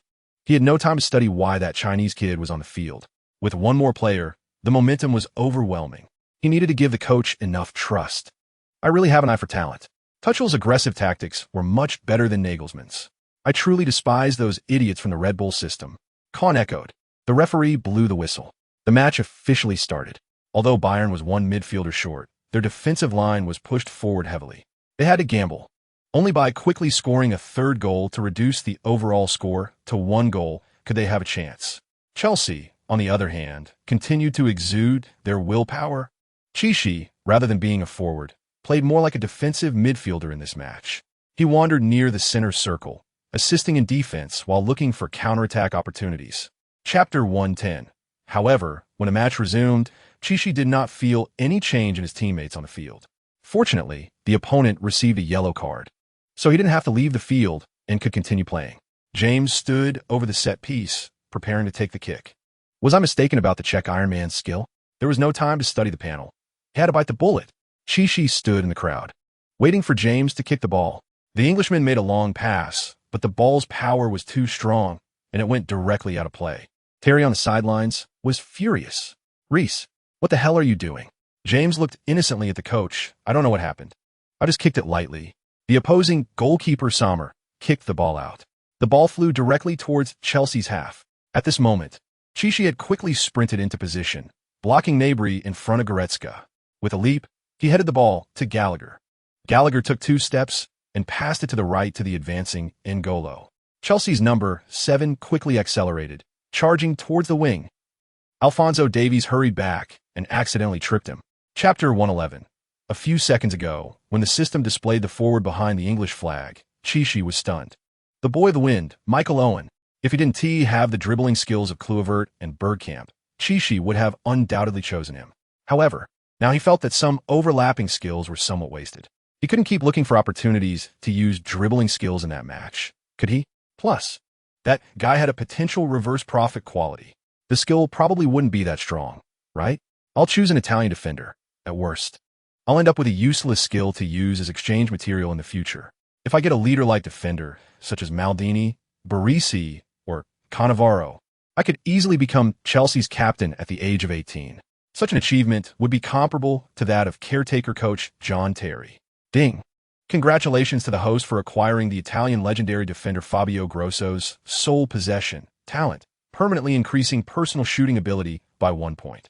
Note, this skill can be used after the pre-match transfer skill, and if the host is dissatisfied with the pre-match player selection enhancement, a second selection can be made. Chapter 112. Inside the Marriott Hotel.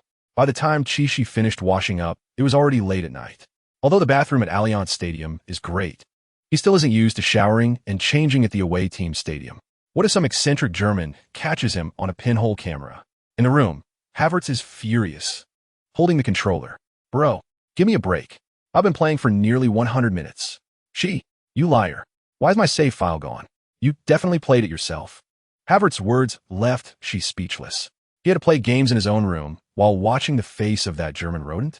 If only this kid could put the same effort into training, his shooting and offside skills would definitely reach another level. But wait, one person can't play this game alone. Did you get Enzo and Felix to play while I was away? Forget it. She was too lazy to communicate with this kid any further. If he kept this up, he wouldn't get any sleep that night. Just then his phone rang. It was a text message. Chapter 113. Friday. Cobham Training Ground. Many players who did not make the Champions League squad congratulated their brothers who returned victorious. The atmosphere at the club was fantastic. You are our pride at Cobham. Some coaches from the youth academy also came over to express their admiration for who had shown at Allianz Stadium. She was already used to the flattery from everyone. This was the usual treatment for someone on the road to stardom. Meanwhile, Pulisic, leaning on a crutch, had a rather sarcastic expression. "How's your injury?" Mount approached him enthusiastically. After all, they were good brothers who fought together in the 2021 Champions League.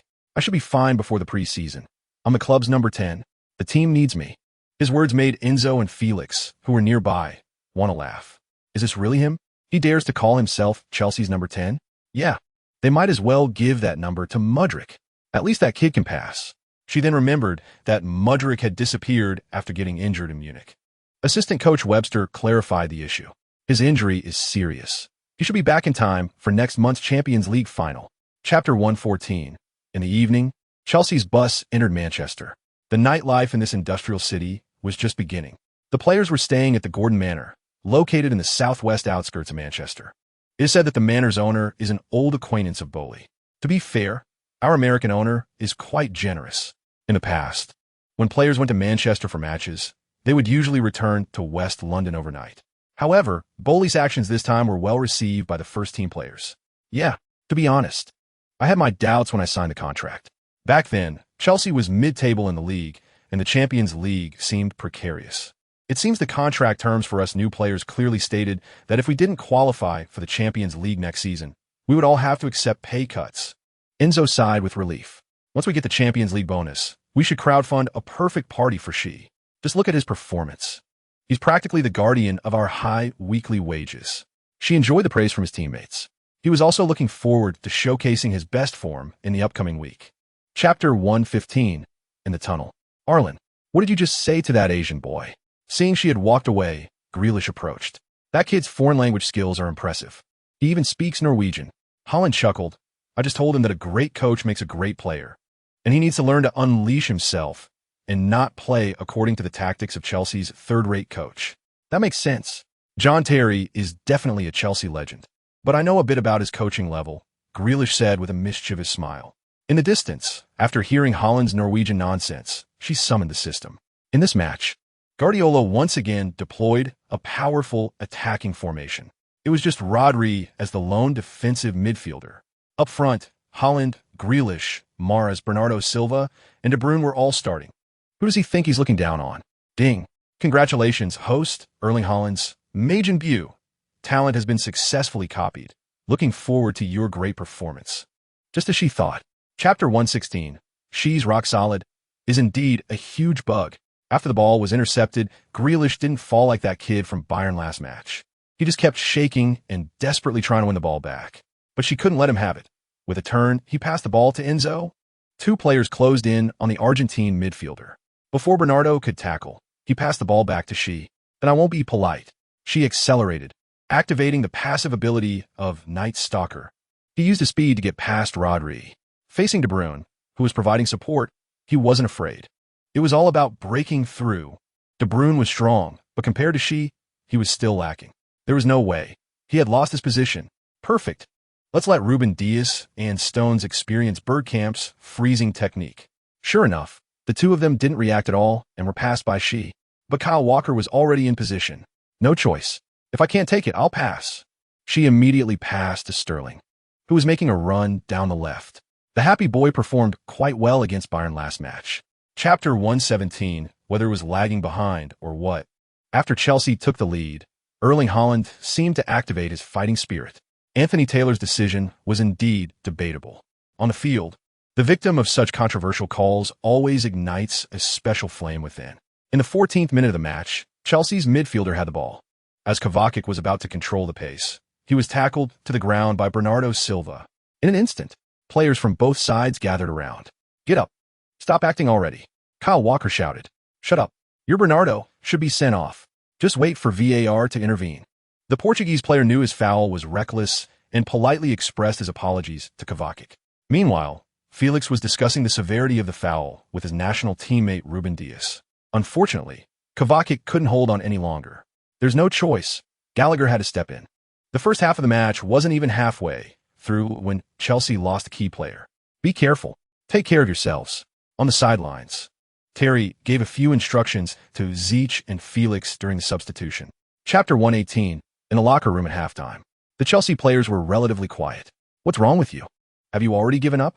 Terry's roar brought everyone back to their senses. Indeed, Chelsea, leading by a goal in the first half, was turned around by Manchester City, who scored 2 goals. This kind of script is hard for anyone to accept. I'm sorry, I'm fine. We can't just blame the goalkeeper. Our defensive system has major issues.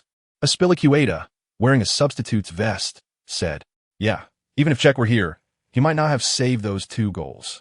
Even though his teammates tried to comfort Kepa, he still felt that being scored on by 2 world-class shots was a humiliating experience he couldn't easily speak about. If heaven has feelings, it would age. Seeing Kepa take a shot, especially the songs the Manchester City fans started singing towards the end of the first half, made him feel even more embarrassed. Initially, Webster wanted to substitute him, but Terry insisted on continuing to use his number 1 goalkeeper. You get back up for where you fell. We can't let our forwards drop back so deep. You have to push forward. Only then can the opponent not control the game at will. Understood? Chapter 119. This Chinese kid is a monster. Guardiola was stunned when he saw Zeech's goal. Indeed, this new face managed to outshine one of the best defenders in the Premier League, Ruben Dias. Boss, where did Chelsea's scouting team find such talent? Why can't our youth training produce such top strikers? You ask me? Who should I ask? Guardiola frowned. We need to think of a way. If this goes on, Manchester City won't win. Indeed, Zich's leap to score really left the home fans speechless. He didn't even realize that he had such ability without using skills. After scoring, Zich ran to the corner flag. He executed a passionate slide on his knees, scoring against Bayern and Manchester City. 2 consecutive doubles. And he is just an 18-year-old Chelsea player. And he's Chinese. Can you believe it? Fortunately, that kid's slide only had 2 stripes. Havertz looked at the screen and sighed helplessly. What's wrong? Do you think he really is Didier Drogba? You can't be sure. Hearing his disciples, Terry smiled and said to Webster beside him. Chapter 120.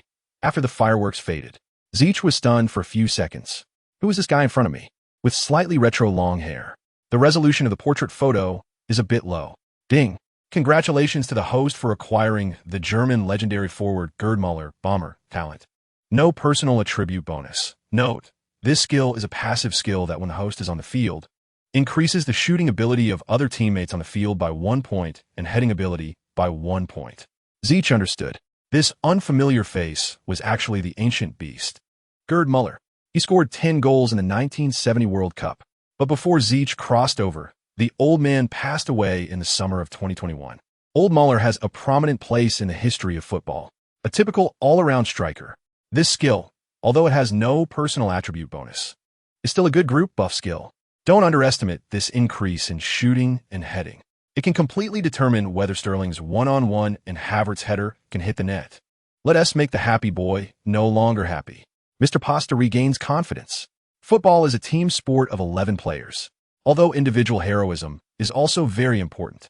But increasing the overall shooting accuracy and heading strength of the team is undoubtedly something that any club would envy. Chapter 121. Meanwhile, at the Carrington training base, when the screen started playing Gary Neville's interview with the best player of the match, Zich, Ten Hag couldn't help but press the remote control. Is Gary joking? How could he think we would drop out of the top 4? He must have been influenced by Carragher's nasty mouth. Maguire angrily sat on the sofa. Kid, don't you ever look at the league table? We are only 2 points behind Newcastle and Chelsea. Ten Hag said while picking up a cup of coffee from the table to soothe his throat. If in the last 2 rounds, Chelsea beats us and loses to Newcastle, it's likely we will have to play in the Europa League again. No, I didn't come to Manchester United to play in the Europa League. Anthony beside him expressed his emotions in not-so-fluent English. Okay, sit down. If you could score more. Bruno Fernandes signaled him to be quiet. Did you see that? Chelsea now is not the shabby team they were under Potter. They play with a lot of spirit. They dare to commit troops, have strong resilience. And their counterattacks are very sharp. Chapter 122. The next day during training, Terry focused on training the defender's reaction sprinting ability. Unlike Manchester City and Bayern, Manchester United's wingers are extremely fast. Terry still didn't know what kind of lineup that Dutch master across would deploy. Would Rashford, who has been in hot form this season, appear on the left or in the middle? In the last match, Haaland's impact cast a shadow over Chalobah's psyche.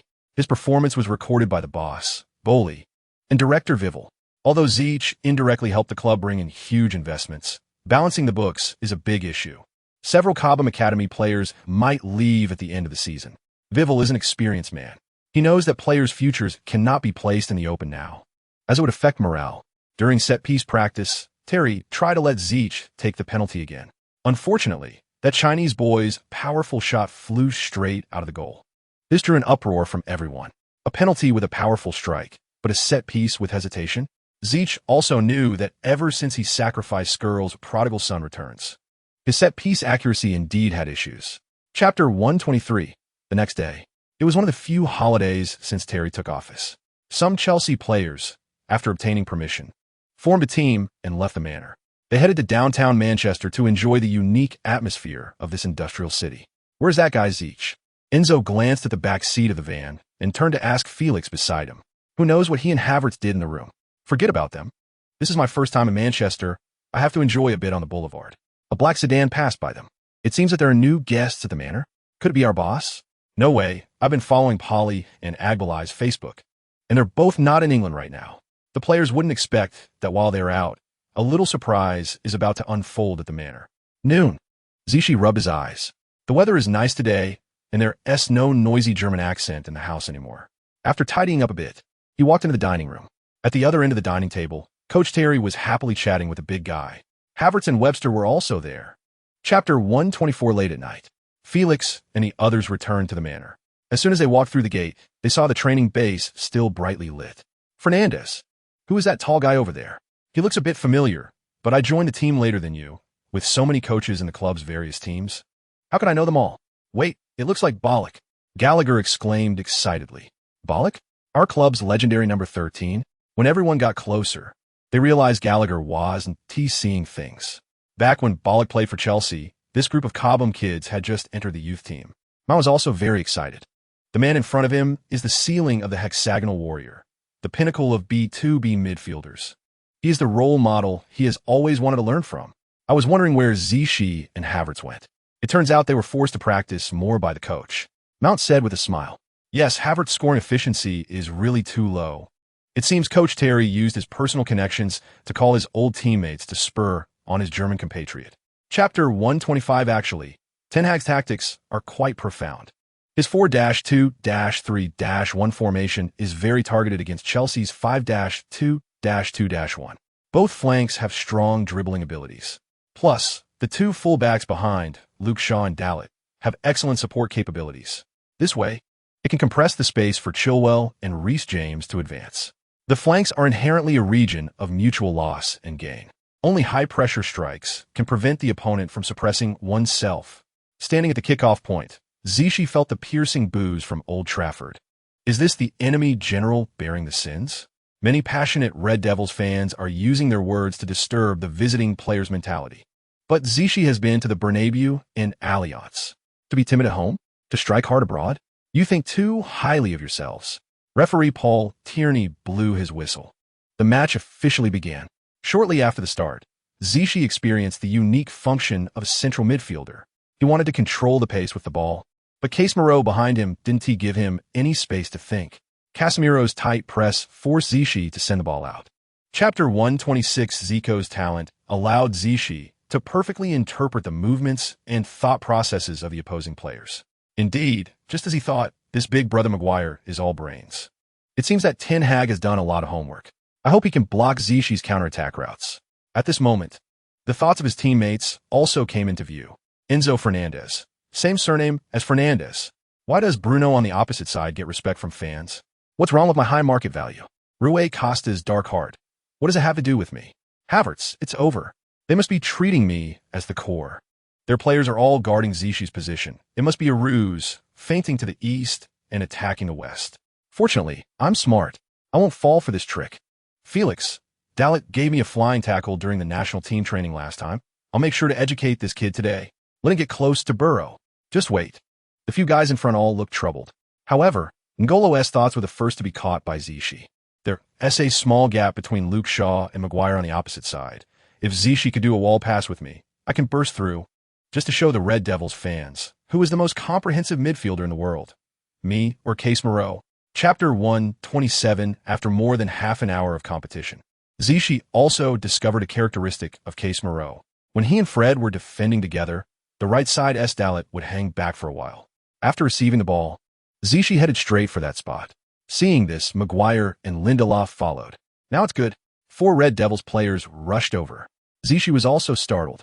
Zishi knew he wasn't a god. How could he dribble past 4 people? He glanced at Chilwell, who was making a run on the left. Pass.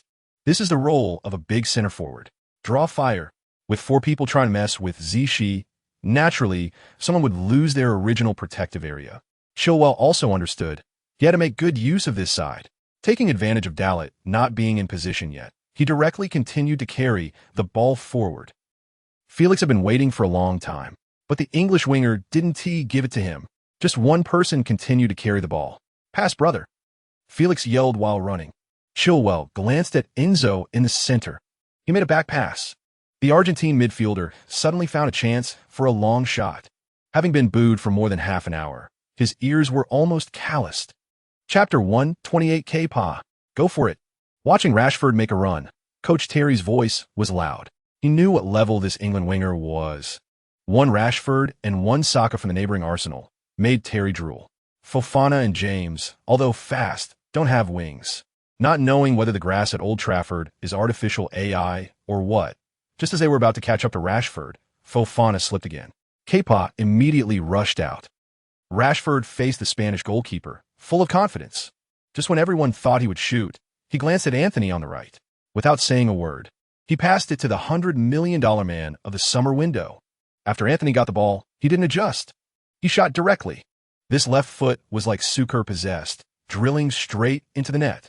1-2. Manchester United pulls one back. The home fans must be ecstatic now. They see hope again. Terry, although helpless, it's of no use. This kid is too strong. Why can't we produce wingers of this caliber at Cobham? All right, boss. After all these years, having James and Chizzy come out of Cobham is already enough for us. Chapter 129. Chizzy makes a fast break. He charges straight towards the opponent's penalty area. Didn't he just save a skill from Suker? As long as he gets into the right position, he can break through the hat-trick barrier, right? Before Chizzy could celebrate for too long, he noticed that Maguire was like a shadow, sticking to his back. Wow, Maguire's stamina is really impressive. He has been playing for over 80 minutes, yet he can still keep up with me. Maguire, experienced as he is, subtly applies pressure on Chizzy's back while occasionally raising his arms. In the end, Chizzy couldn't resist Maguire's strength and fell down. Referee Tierney didn't hesitate this time and immediately called a foul on Maguire. However, he did not show any cards. Referee, putting aside whether he was the last offender or not, isn't a yellow card warranted for that action? After getting up, Chizzy immediately protested to Tierney. All right, no more talking. I will record the delay during stoppage time. Paul Tierney smiled, pointing to his watch while taking the spray for the free kick out of his pocket. Chizzy was taken aback. Well, of course, Maguire. Paul Martino. Chapter 130. After the match, Maguire walked up to Chizzy's side. He took off his jersey and handed it to the Chinese man in front of him. I really don't deserve this, Maguire, Chizzy said, somewhat disdainful of the fermented scent on it. That strange smell, combined with the original sweat from Maguire, made it hard to deny that this kid indeed has some skills. Completing a hat trick at Old Trafford. Tomorrow's headlines are already reserved. Is it possible? Not tomorrow, but right now. I like your arrogant tone. Although it's quite annoying, Maguire, am a rough guy and appreciate talent. Chelsea's heritage can't compare to Manchester United, and its commercial value is much lower. I'll go back and tell the director to bring you to Manchester United. This is my condition for re-signing. Hearing Maguire's sincere words, Chizzy was stunned. This guy's own future at Manchester United is uncertain, yet he comes to play the matchmaker? Thanks, Teacher Maguire. I'm a third-rate forward. I should just stay at Stamford Bridge and cause trouble for Chelsea. You guys have money in the summer. Go to Napoli and find De Laurentiis to buy Osimhen. He asked the one who deserves you. Chapter 131. A few minutes later, Chizzy walked to the Sky Sports interview area. As the MVP of the match, he naturally received significant attention. It was Joe Cole and Gary Neville again, along with the big-mouthed Carragher. Kid, from your expression, it's clear today is a perfect day. Isn't it? Carragher started first. Indeed, Chizzy smiled brightly. How could these three middle-aged men know what he just achieved? Yes, kid. You even forgot to take the match ball home. This is your first career hat trick. It's normal to forget these things. Joe Cole handed him a packaged football. Yes, kid. I hope your mansion is big enough. You might need to store more than this one ball in the future. Hearing the two beside him praise Chizzy, Neville felt somewhat unhappy. He didn't expect the pre-match reverse psychology to actually come true. Just look at old Gary's expression. Who was the last away player to score a hat trick at Old Trafford? Carragher continued to dig in. Yes, if Newcastle wins against Chelsea in the next round, and Manchester United can't beat their opponent, they might end up in the Europa League again. However, Chelsea isn't worried about dropping out of the top four. We still have a Champions League trophy waiting to be chased. Chapter 132. The next morning, the Chelsea bus returned to the Cobham training ground. The players needed to quickly recover their stamina in order to face Newcastle in the Premier League finale. The 38th round of the Premier League will be played simultaneously. This is a convention in the top league to prevent cheating. Of course, Chelsea also experienced lying into the Champions League zone in the last round. 2 years ago, they lost to Villa in the final round, but due to the failures of other opponents, ended up in the top four. Everyone knows what this round means. After beating Manchester United, they only need to defeat Newcastle to secure their position in fourth place in the Premier League. Manchester United will host another West London opponent, Fulham. The latter is also striving to enter the top 7 for a European competition qualification. Inside the Cobham training ground, the players looked exhausted. Facing 2 top Manchester teams in a row had pushed their physical condition to its limits. Fortunately, the Champions League final will be held on June 11th. And after playing Newcastle, they will have nearly 2 weeks of rest time. Chapter 133. On the evening of the 28th, the big battle is about to begin. Chizzy stood in the locker room, preparing his gear again. "Brother, this might be my last appearance in the Premier League." The Portuguese Felix came over. Believe me, the club will buy you out." Chizzy didn't dare to say it outright. He had reached some consensus with the Napoli owner regarding the sponsorship contract. "Buyout? Look at my stats. I'm embarrassed to stay at Stamford Bridge."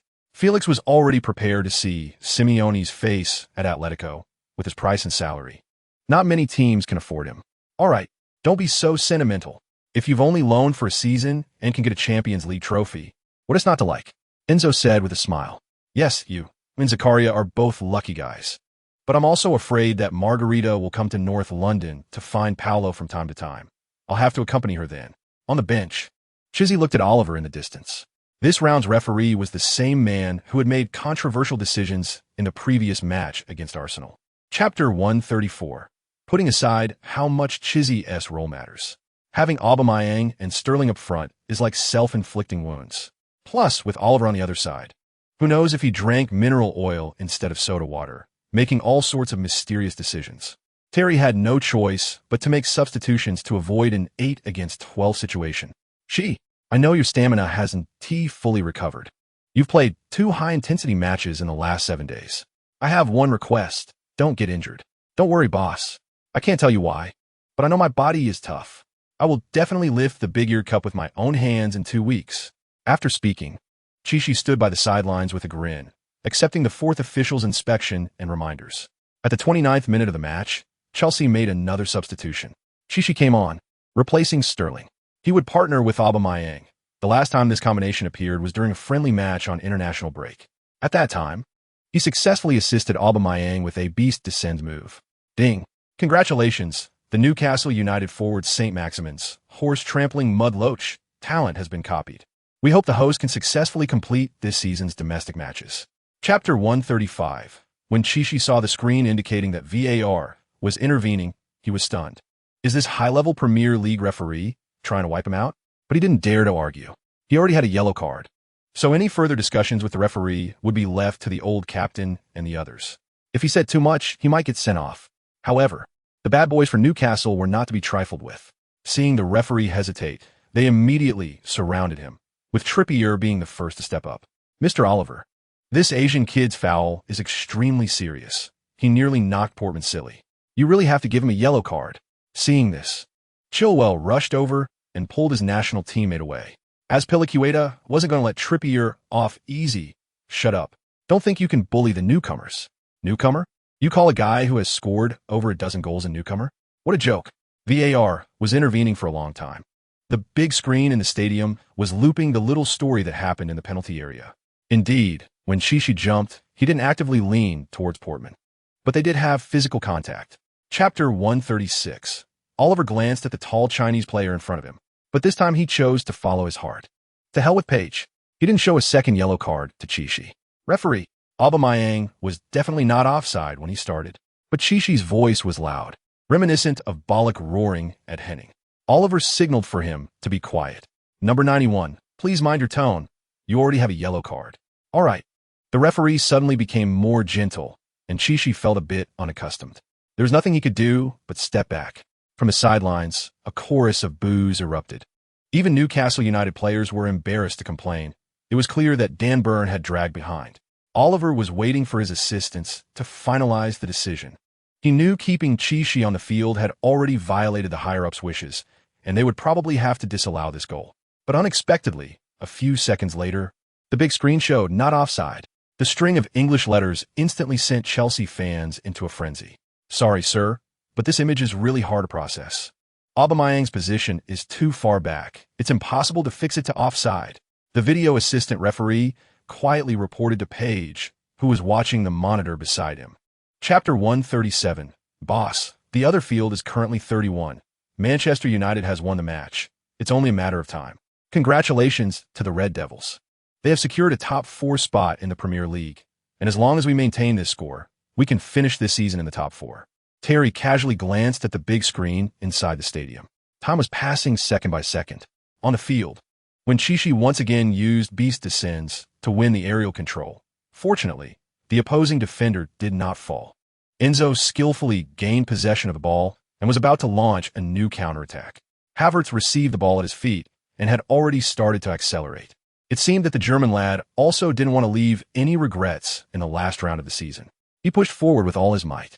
Chichi followed closely, ready to receive the ball at any moment.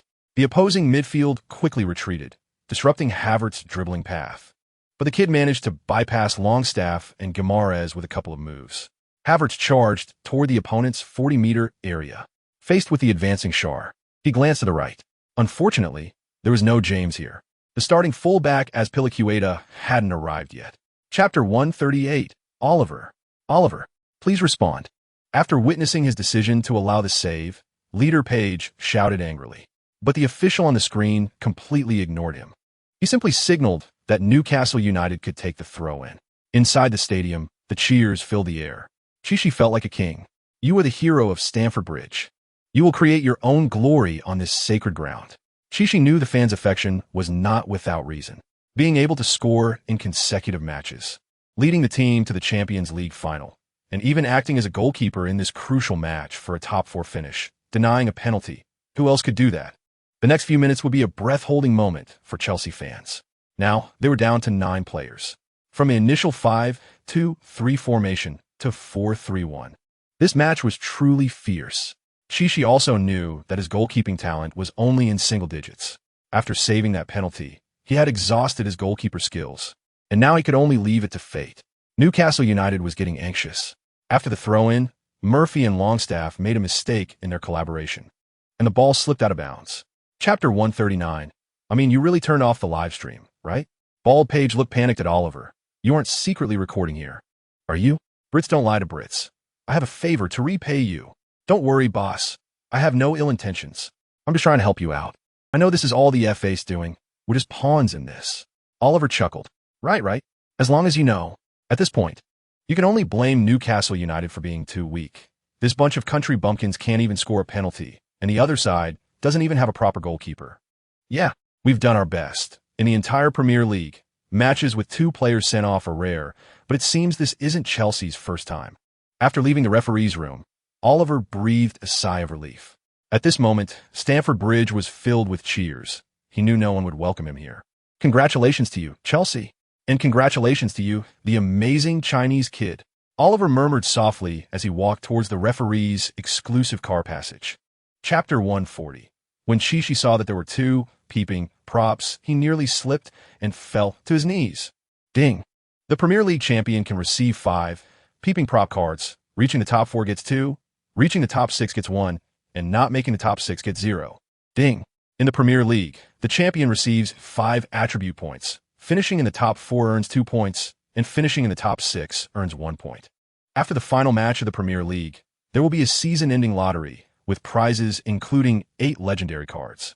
The host can use the peeping item card to observe and choose an equivalent number based on the rankings. The champion gets 5 cards, and the top 4 receive dense rewards that almost made Chichi faint. A conscientious system. Conscientious rewards. Can I use this peeping item during the lottery of this match? Chichi's little mind began to work. He couldn't miss any opportunity to gain an advantage. Of course, the peeping item card can be used at any time on the day it is obtained. Host, your brain is too good for playing football. Why don't we travel to the Avengers universe and you can lead S, H, I, L, D. After some idle chatter, Chichi started the post-match reward selection for this match. Chapter 141. That blonde hair, that chiseled face, those deep-set eyes. David Beckham. When Chichi saw this face, he couldn't help but exclaim in excitement. Ding! Congratulations, host. You have obtained the England legend midfielder David Beckham's Beckham Arc talent, permanently increasing personal passing ability by 1 point. Note, this skill can be used after the 80th minute of the match. When your side gets a set-piece opportunity in the left 30-meter area of the opponent's penalty area, the host will execute a perfect arc shot. Hard work pays off. Truly deserving of being the man trained by Bollock. Finding something that requires no effort is truly rewarding. Chishi couldn't wait to return to Kabam and show Bollock the new skill he learned. Kind reminder, please put away your fantasies. This skill can only be used during the match. To be honest, this skill isn't that overpowered. It perfectly replicates Beckham's stunning free kick against Greece. It can only be used once in the final stages of the match and must be from the left side of the penalty area. However, seeing Beckham's face makes it worth it. Chapter 142. The next afternoon, the players gathered at Cobham. Terry revealed some new information. The club's higher-ups decided to appeal the 2 red cards. After the fitness recovery training started, the players got back into form. Time passed second by second, and they knew that to defeat their opponents in Istanbul, they had to do better. In the last match, aside from the referee's decisions, our defense did have some issues at the start. After the fitness recovery training, everyone sat in a meeting room. Assistant coach Webster seriously analyzed the small issues each player had through the match footage. Felix yawned, looking a bit tired. João, you didn't even play yesterday. Why do you look more exhausted than the other players? Sorry, boss. I didn't rest well last night. Chishi knew that this kid beside him was worried about leaving the team. After all, there was only one match left this season waiting for him. You must know that AC Milan is not Newcastle United, and Pioli is not the young Eddie Howe. They won the Serie A championship last season and are a team not to be underestimated. Chapter 143. The next day, just after midnight, Chishi was in the bathroom, enjoying the pleasure of showering on a cloudy day. Suddenly, he heard his phone in the bathroom ringing incessantly. After quickly rinsing off the shower gel, he returned to his room. Happy birthday to our genius forward. Happy birthday to the new darling of Stamford Bridge. His social media was instantly flooded. Chishi then realized that today was his birthday. Wow, after traveling here for so long, he actually forgot about it. When he first arrived, he noticed that his birthday fell on a strange day, June 1st, International Children's Day. His social media had a strange quirk where it would post a message asking for birthday wishes on the birthdays of public figures. He saw that within just a few minutes, he had received over 200,000 likes. Shortly after, his social media inbox was bombarded with messages. Players, fans, media, reporters, and club staff were all sending him their best wishes. Chishi wanted to see what his teammates from the club would say. However, the greater the expectation, the greater the disappointment. Havertz, Enzo, Felix, James, this group of guys he was closest to didn't say a word. Chapter 144. That night was so long for Chishi. Although the nanny's room, where Wei Leixin stayed, was on the first floor, having an extra person in the large little mansion felt quite different.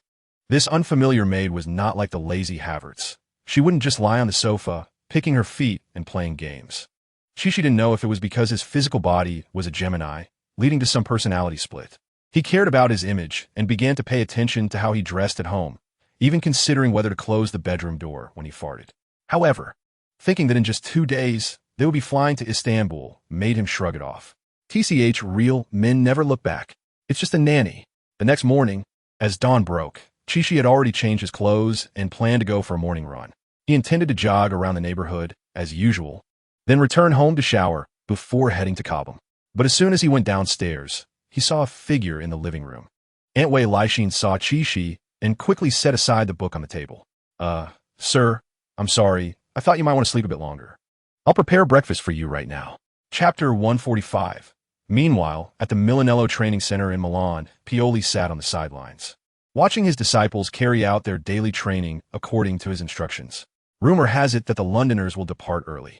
They plan to head there a week before the match. I had long suggested that Mr. Franni do the same, but they just wouldn't listen. What good is the Redbird Capital's acquisition of the club? Just look at the wealthy Chelsea. I don't want to get swept by them in a single season. TSK. Old Per. I think you should be mindful of whether our CEO spies are around when you talk. Pioli and his assistant turned their heads to see the smiling Maldini walking over. Paolo, did you dye your hair? Yeah. I've been watching too many American dramas lately and thought black hair looks better. Maldini deliberately touched his hair, unlike the bald coach in front of him. The hair is a point of pride for the Maldini family. Stop being so vain. You're only 3 years younger than me. When you reach my age, you'll probably be bald too. The atmosphere in Milan is fantastic. Everyone feels that the club has fought its way through and reached the Champions League final, as if it's a dream. Chapter 146. So is it to say, System Dad, is your birthday gift delayed? Ding. The host can receive 30 shopping points and 3 permanent attribute points on their birthday. People get double points on their credit cards for their birthdays. And some restaurants even offer half-price meals. And you give me this little gift? But the system completely ignored him and flashed away. However, it's fine. At least he can use these attribute points to break through his 18-point strength bottleneck. Is there a big difference between 18 and 19 points? She couldn't say for sure, but it definitely looked better. He decisively opened his personal attribute panel, just enjoying the feeling of using attribute points, no logic involved. He used all his accumulated attribute points to increase 1 point in strength, 1 point in ball control, and 1 point in dribbling. Now, looking at this panel, it was indeed different. Name, Chi, age, 19, height, 189 centimeters, weight, 90 kilograms, strength, 19, shooting, 17, dribbling, 14, heading, 18, speed, 14, stamina, 13, passing, 11, ball control, 13, tackling, 11, chapter 147, on the 4th at noon. London Heathrow Airport. Chelsea's chartered plane slowly drove out of the tarmac. The team was very excited. They looked forward to returning here next time with a big-eared trophy. Chi looked out the window, wearing headphones with his eyes closed, enjoying this special song. Chi, let's take turns listening. This is Sophia's new song. Havertz was very enthusiastic, took off Chi's headphones, and handed him the earplugs. But the problem arose. Chi could understand German, but how could Havertz understand which of his Chinese songs? What song is this? It sounds pretty good. That's Jay's Istanbul, a track from the debut album of the legendary Chinese singer, singing about the place we're going to. Chi was also a longtime fan of Jay. He knew the legend of that song, Istanbul, which was written by teacher Sue specifically in Istanbul, very down-to-earth. Istanbul is a city with a long history, and the fans there are very enthusiastic. 2 hours later, the plane arrived on time at Gorison International Airport on the Black Sea coast. Just as they imagined, some reporters had already leaked Chelsea's itinerary. Chapter 148, for days later. Istanbul FC training base. After several days of adaptation training, Chelsea had gradually gotten used to the Mediterranean climate here. Did you see Zlatan's interview? He's really a confident guy.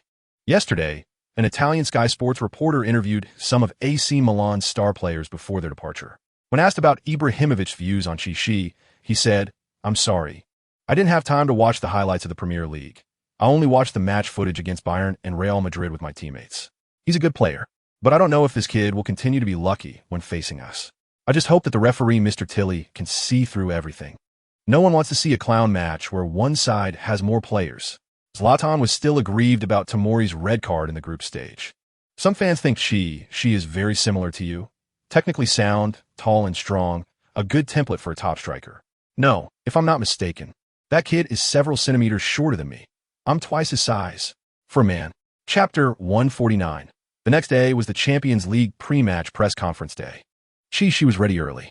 He would attend the press conference with Chilwell and Thiago Silva. Terry was good at picking people. The three of them each had their own characteristics. One was a newcomer who didn't play against Milan in the group stage.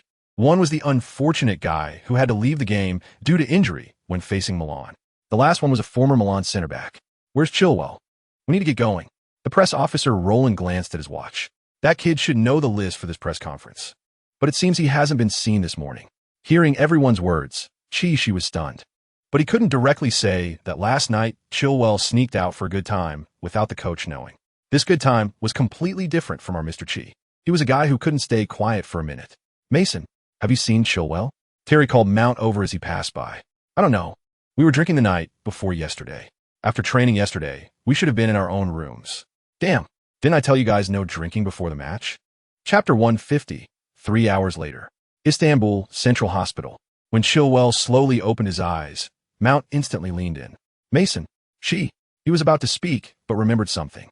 He slowly lifted the blanket and looked at his waist. "Don't worry, your kidney is still there." Mount couldn't help but laugh at his friend's disheveled appearance. "How did you find me? Why am I here?" Chilwell sat up in surprise. "Well, you have to acknowledge Chi as your godfather. Without him, you would have already been in trouble." Chi wasn't that excited. He was just beside the hospital bed, listening to Director Wei Wei's instructions. Chilwell's last memory was of being injected with a sedative. At the moment the needle entered his body, his mind flashed back to all the women he had met in his life. There were black girls from Tanzania, transgender people from Thailand, Eastern European models, and wild Colombian women. But he never expected to fall into the hands of a Burmese woman in Istanbul. those who often walk by the river. How can they not get their shoes wet? Chapter 151. The next day at noon, and Alfred stopped in front of the hotel. Chilwell covered his face and got out of the car with Dr. Kelvin beside him. "Oh, you still know how to be shy." Assistant Webster went over and deliberately touched his waist. "Boss, I was wrong. I accept my punishment. Stop talking nonsense. Pack your things. Everyone is already on the bus." Terry gave him a serious look. Inside the car, everyone was discussing. Except for a few who were in the know, no one knew where this guy had gone. Chilwell just ate some seafood a few days ago and ended up with a stomach ache, so mount covered for him. No wonder Cucurella got the start. "Our luxury car's dual engines are effectively missing one," Pulisic said sarcastically from the sidelines. Although he and Aubameyang didn't make the knockout roster, they still traveled with the team to the stadium. After being hit by this relationship-based brother, Cucurella could only pretend not to understand English. "Ignore him. That's just how he is. He's jealous." Kepa whispered to his Spanish compatriot sitting next to him. "I will prove them wrong. I'm not a 65 million flop." Chapter 152. After the performances of Say, So, and Kiss Me More by Do Jiamao, referee Tilpan led the teams onto the field. Shisi stood third, behind the captain and goalkeeper. As he walked in, he glanced at the Milan bench. There, Ibrahimovic was staring intently at him. The two exchanged looks filled with murderous intent, as if to say, "What are you looking at? What about it? Can't I look?" The majestic Champions League theme song played. Shisi felt his whole body burning, though his calves trembled slightly. He didn't know how many people were in the Olympic Stadium. It felt like it was going to swallow him whole. This was so different from Stamford Bridge, like a clownfish jumping into the Pacific Ocean. After the coin toss, Tilpan smiled and gave the final instructions. The captains shook hands and exchanged souvenirs. Shisi was eager. After being idle for over 10 days, he couldn't hold back any longer. "Come on, brothers. Let's make our dreams come true." Half of the guys on the field were newcomers, and the trophy in the distant honor room was sorely missed. Chapter 153. After this perfect bicycle kick was completed, teammates and opponents alike were stunned. Shisi's bicycle kick shot was perfect in both power and angle. No one expected to see such a divine goal in the Champions League final today. 10. Chelsea took the lead just 17 minutes into the Champions League final. A perfect dream start. Inside the stadium, the Chelsea fans, recovering, were already hoarse. No one could guess how many tonsils humanity would lose after the match ended. "Incredible. Shisi, you are a priceless treasure. What Osimhen? What Vlahovic? We only want Shisi." Shisi himself was also in disbelief. This was his first bicycle kick goal in his life. It was also the first time he experienced the artistry of run jia dao kicks. "Shisi, you should go dance ballet. Your flexibility is disproportionate to your body." "Yeah, Shisi, the stories of Zidane and Bale tell us. A bicycle kick in the Champions League final guarantees a championship." On the sidelines, the camera was always focused on the helpless Ibrahimovic on the AC Milan bench. Chapter 154. Felix, still the same Felix. His dribbling skills were excellent, but his final ball execution was often lacking. Just as Shisi and Mudryk were waiting for his perfect combination, this kid dribbled past Theo and went for it himself. In the box, he glanced at Mainin's position. He swung his right leg and shot. Just when everyone counted him out, Mainin immediately dove to block the near post. But he guessed wrong. The ball shot straight to the far post, right into the corner of the goal. 21. Chelsea took the lead again. What kind of Champions League final was this? In less than half a game, 3 goals had already been scored. This was a record for total goals in a Champions League final over the past 3 years. After scoring, Felix ran straight to the sideline camera. He shouted loudly, "Who else? Who was the last Portuguese to score in a Champions League final?" The fans couldn't understand his Portuguese, but screamed along with him.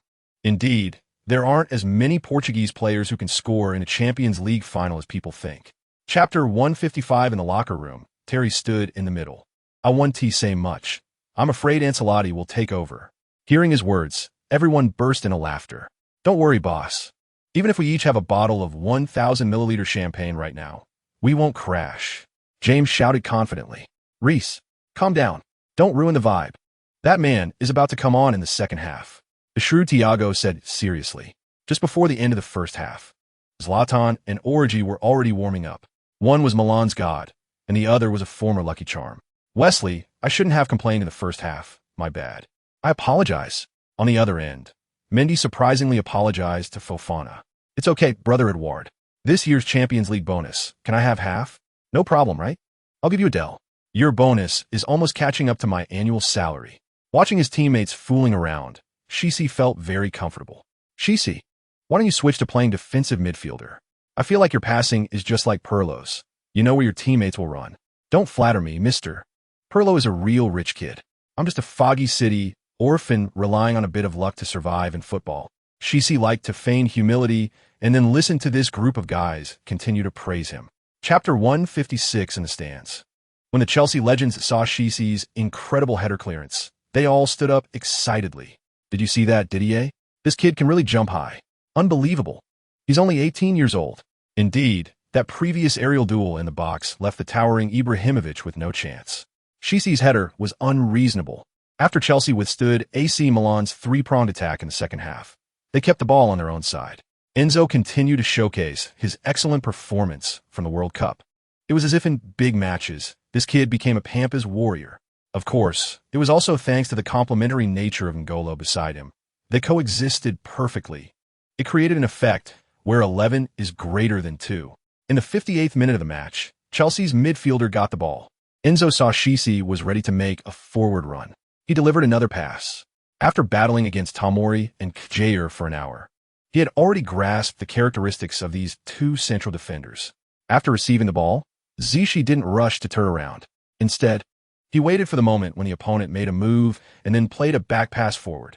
Chapter 157 in the stands, Didier Drogba stood up excitedly. Hey, Didier, this guy is paying homage to you. Michael Essien joked beside him. Yeah, I thought this kid was my fan. It seems he likes Drogba more. Torres also applauded in acknowledgement. This Tony, like the Buffalo Essien, has something in common. They both play for the two teams that appeared in the final. But there's no doubt that their imprint on Chelsea is much deeper. It's hard to imagine what kind of Champions League final this is. After just 65 minutes, Chelsea was already leading by 3 goals.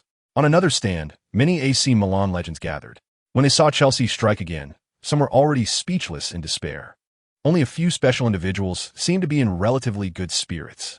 I said it long ago, Chelsea players becoming coaches is in their DNA. The bald Gullit said with a smile to Barisi beside him. Yes, but that Zola Isnt really suited to be a coach. This Terry from England has average tactical skills, but his willpower is absolutely top-notch, just like Bobby Moore. Chapter 158 on the sidelines. Pioli's voice was already hoarse. Charge forward. Rafael. At this moment, that Portuguese winger had become the only hope for the team. This lazy king was playing completely differently from his usual competitive attitude, performing like an invincible war god in this match. But who did Chelsea just bring on? It was the old captain Azpilicueta. Although he couldn't match Leo's speed, his experience could resolve everything. James also knew what he had to do. It was no longer his time to shine in attack. In the 86th minute, this English winger made a diagonal press, knocking Leo's ball out of bounds. Why do I feel so energetic again? The later the recent matches go, the stronger I feel. You said it. I also feel my heading ability is getting stronger and stronger. Is this the infectious power of the Champions League final? My adrenaline is bursting. Hearing his teammates chatter, Zishi smiled slightly. You have to give me a good bow, right? My divine hand has drawn the group buffs of Nedved and Gerd Muller. But as happy as he was, the match was about to end. Chapter 159, due to the large lead, the referee team seemed to have done a favor. Although there were many dramatic stories in the second half, there were only a mere 4 minutes of stoppage time. In the stands, Chelsea fans had already started celebrating victory. It was hard to imagine that the club was about to win its 3rd Champions League title. Zishi felt the fans' cheers. Zishi, you are the best gift from God to Chelsea. Remember to never wear the number 9 jersey. This number 91 shirt will protect you. The Cobham Academy has finally produced our perfect forward. He enjoyed the praise from the fans. Time passed second by second. Looking at the slightly dejected Milan players across the field, this is the competitive sports world of winners and losers. On the sidelines, those who had been substituted were already ready. They were all waiting for Tilpan's whistle. The players were prepared to enter the field to celebrate this historic moment. In the 3rd minute of stoppage time, Chelsea once again controlled the ball at their feet. The old captain Azpilicueta glanced at Zishi, who was signaling with his eyes. Too greedy. He still wants to score. The old captain sensed his thoughts and passed the ball to him. Chapter 160 on the field. That broken car guy had somehow already positioned himself with a group of younger followers behind him. Seeing Zishi chatting with Terry, Boss Polly walked over with a smile. Kid, I just informed Director Wei Wei that your contract needs to be revised. Yes, she. Did you see? Your agent, Mr. Carvalho, is chatting with Didier and the others. Once everything is done, I will give you a raise as per the boss's request. This left Zishi speechless. Of course, this silence was in quotes. He wasn't the male lead of a wealthy novel. What would he do with so much money? However, having something is better than nothing. The forward at the level of 150,000 a week is definitely different from a forward with Mbappe's weekly salary. Indeed, given Zishi's current form, if Chelsea doesn't hurry to give him some sweet rewards, if Real Madrid slaps $1 billion on Boss Polly's desk this summer and doubles Zishi's weekly salary, what if the kid gets tempted? Moreover, Real Madrid could spend $2 billion on a Burger King. So it's not impossible for them to offer a big contract to a rising star like Zishi. Thank you, Mr. Wei Wei. Actually, if you hadn't chosen to trust me and given me this opportunity back then, I might have gone home to sell sweet potatoes by now. Chapter 161. Hey, congratulations. When shaking hands with Zishi, the podcat looked up at the young boy who was a head taller than him. Thank you, Miss Kate. I'm your loyal fan. Your song Kiss Me More was #1 on my 2022 Cloud Village playlist. Really? I'm flattered. I watched your performance. It was truly stunning. Although my father is a Newcastle fan, I still decided to write you a song for the new album, and it's called Time is Blue. Although he didn't know if it was true, Zishi still felt very excited. Would there be a song about Chelsea at next year's Grammys? He felt like a broken car's ambassador. Seferin took the medal from the ceremonial model's tray and handed it to Zishi. Kid, congratulations. You performed well. This guy spoke in Chinese. Zishi was stunned. It seems the UEFA president is indeed multi-talented. Thank you, sir. See you at the Super Cup this summer. Watching Zishi walk away with a medal, Seferin was also shocked by his words. Does this kid think winning the European Super Cup is a done deal? I need to give him a little challenge. Chapter 162. Actually, Zishi was also quite conflicted about which coach to choose. At the time, Ancelotti was fired shortly after winning the championship, hastily ending his coaching career at Chelsea. The story after that is well known. He won league titles in all 5 major leagues and is a historic level coach. But his honors are truly too many. Thinking about how harmonious Ancelotti was with his disciples after the match against Real Madrid, the old man might as well stay at Real Madrid and continue to win championships. Mourinho, what does this name mean to Chelsea? All fans know. Although the outcome of the second time he returned to Chelsea was not good and could even be described as somewhat bleak, his status is beyond doubt. Considering that in recent years, after Mourinho went to Italy, he also led Roma to win the UEFA Europa Conference League. The Italian media are not to be underestimated. In March, Mourinho received a red card for the 3rd time in Italy, setting a new record. I choose the coach card. I choose Jose Mourinho. In the end, Chichi said that name. Ding. Congratulations to the host. The Portuguese coach card of Mourinho has been obtained. Chapter 163. A sneeze. Before the national flag displayed by the system appeared, Chichi sneezed. He didn't know that, in the distance, those 2 old Portuguese foxes were plotting something. Of course, this was all because he chose that person. Swish, swish, swish. The system was also tired. After sending out this reward, it could finally have some peace for a while. Chichi's eyes widened, because in front of those 5 legendary cards, another unfamiliar national flag appeared. Italian flag, forward, Dutch flag, midfielder, Danish flag, midfielder, Colombian flag, defender, unfamiliar flag, forward. Chichi studied hard every day, but forgot what the last national flag was. But this was not a big deal, because seeing the first 2 choices, Chichi had already made his decision. Come on, let us see who this Italian flag is. The Italian flag slowly dissipated. Chichi began to silently recite Paolo Rossi, Zola, Rivera. But when the smoke cleared, the handsome man in front of Chichi left him stunned. This handsome face, straight nose, fair skin. Chapter 164. This is insider information. Now even a few reporters following the team don't know. Carvalho whispered to Chichi about their recent small moves. I'm really surprised. I didn't expect that man would come back. Chichi pretended to be harmless, but in his heart, he was just praising. This system, this incredible coach card, it's really something. Finished in a minute?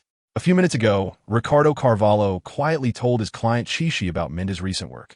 It turns out Mendes was secretly working behind the scenes and had persuaded Mourinho to return to Chelsea. The special one is a person of character. When he left, he was scolded harshly by Chelsea fans, but now that the time is ripe, why not come back and drive a new luxury car? The journalists from the Roma Sports Daily have driven old Mao crazy. After all the twists and turns, he still prefers England. Yes, but after all, he has coached at Manchester United and Tottenham, two of our great rivals. I'm just afraid of the fans' evaluations. So it's better to take advantage of the momentum after Chelsea won the Champions League, as now all Chelsea fans around the world are busy celebrating the victory. Who has the time to criticize where Mourinho has been? What he has done? Carvalho said, meaningfully, just like you look at that silly boy Felix next door. Everyone knows about his girlfriend, Margarita, and yet when that girl comes back and acts cute, our little Felix still has to be his pure love warrior. Chapter 165, Italy. Rome. Mourinho hung up Mendes' call and looked towards the courtyard. That John kid is really promising. He truly lives up to being a man whipped by my special one. In fact, when he sat in front of the television and watched the Champions League final with his family, he felt a different kind of feeling in his heart. That was a height he couldn't reach during his 2 tenures at Chelsea. It was achieved by 3 interim coaches. His daughter Matilda walked to the window and handed a cup of red date and goji berry water to her father. Tita, do you remember life in London? We might have to say goodbye to Rome. Don't worry, Dad. Back then, I was just a child, but now I have established my place in the jewelry design industry. Wherever you want to go, we will fully support you. I feel very sorry for this city, that I couldn't lead the team to win the Europa League title in my last year. Thinking back to the recent days when Roma lost to Sevilla in the Europa League final, the Portuguese old coach also felt quite uncomfortable. Even I, an outsider to football, know that the Europa League is called the Sevilla Cup. It's not that you lost to the opponent, but that you lost to the squad.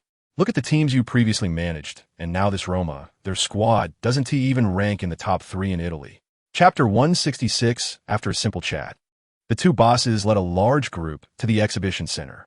Come on, girls, boys, I've arranged a banquet at the Imperial Hotel nearby. Today's celebration feast will make you remember for a lifetime. Chichi then realized that Polly's unprecedented invitation for female football players was to reward both the men's and women's teams. Earlier this year, Polly didn't expect both Chelsea's men's and women's teams to win titles. The women's team won the FA Cup, while the men's team won the Champions League trophy. He is a generous boss. Besides bonuses, arranging a banquet for the teammates is necessary. Sure enough, a big tree attracts the wind. At the banquet, the 2 most popular people were undoubtedly Mason Mount and Chichi. Mount himself is the prince of youth training, so he is naturally favored, but Chichi has gradually surpassed him. Hey, stop staring. Be a little reserved. Your eyes are about to fall out, Kobe helplessly said, seeing his little sister boss being infatuated. Sister Kobe, you don't understand. Happiness is in your own hands. I've got Chichi locked down.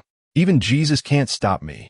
Chapter 167. At the end of the banquet, the 4 most important awards were given. Best male player, best female player, best club player, and best coach. In the end, a slightly tipsy Terry beat Hayes to win best coach. This guy was even helped on stage by Webster. So unprofessional. I say, next time the awards ceremony should be separate from the banquet. Otherwise, this group with poor drinking capacity will surrender in 2 minutes. Watching the former coach's embarrassing look, the disciples below discussed among themselves. Of course, Kerr won the season's best female player again due to her impressive stats.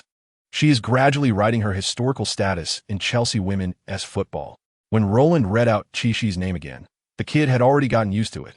Indeed, Chichi's performance in the latter part of the season was truly record-breaking. If a man who scored a hat trick in the Champions League final can't win this award, then who can? However, this time Chichi didn't give a flashy speech. He was afraid that if he talked too much, people would find him annoying and it would diminish his gentlemanly image. Finally, it was the award for the best player of the season. Chapter 168. The next day at noon, Chichi opened his eyes. It really is my home.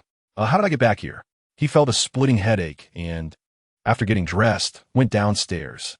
But just as he reached the stairway, he heard laughter coming from the large living room on the first floor.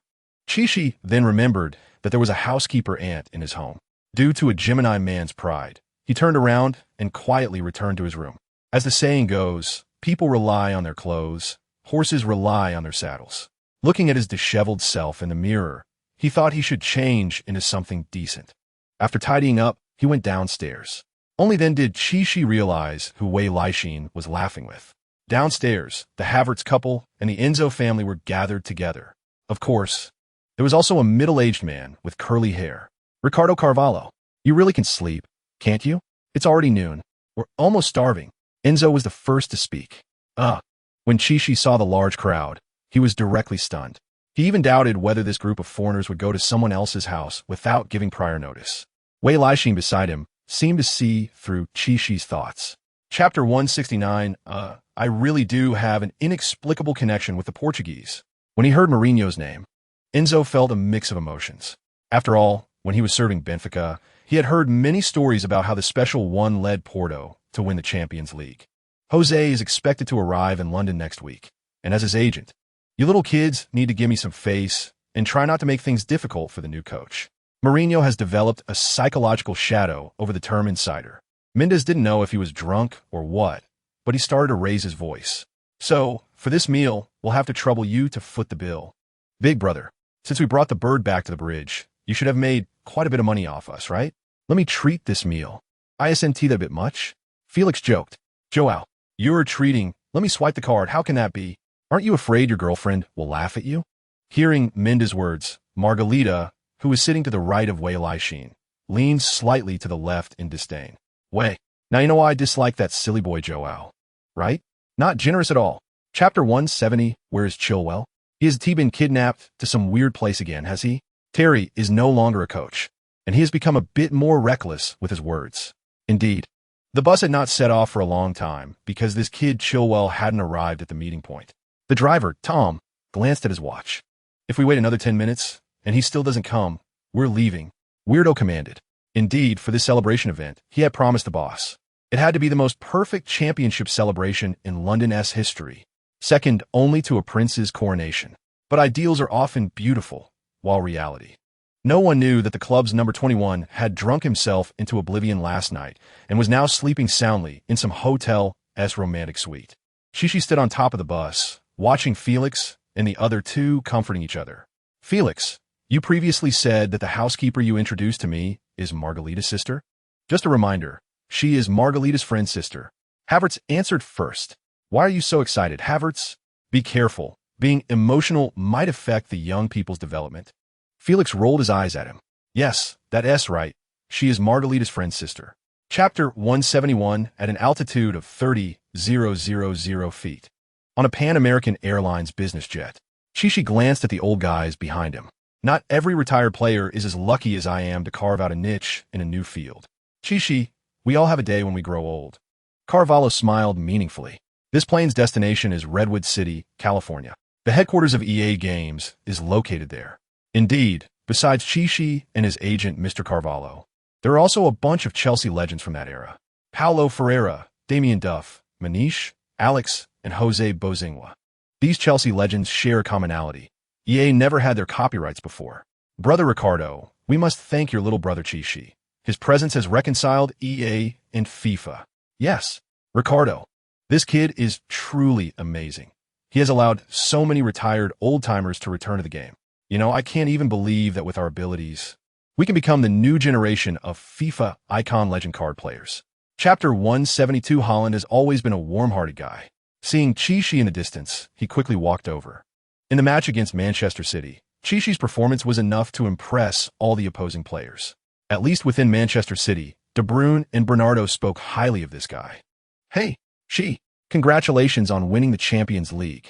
I should congratulate you too, Erling. You were the first to win the Premier League and the Premier League Golden Boot in your first season. I have to thank the passionate Arsenal fans. They jinxed the championship for us. Holland laughed arrogantly. In the distance, Mbappe glanced disdainfully at the unfamiliar Chinese guy chatting happily with Holland. It's just a Champions League trophy, right? I have countless League One championships and a World Cup medal. The big sister, Putrias, saw the little brother's expression and couldn't help but laugh. Right. They all say that tall guys are generally simple-minded, so Holland can be buddies with Chichi. They're the same kind of people. Chapter 173. Minji's taste isn't that great either. Son Heung-min's eyes are really too small. I think that Chelsea's Chinese guy looks even more handsome. Miss, no wonder you rejected Burberry and renewed your contract with CK for 3 years. It turns out you wanted to pursue your star in style. Yes, you know, my grandfather was originally a Chelsea fan.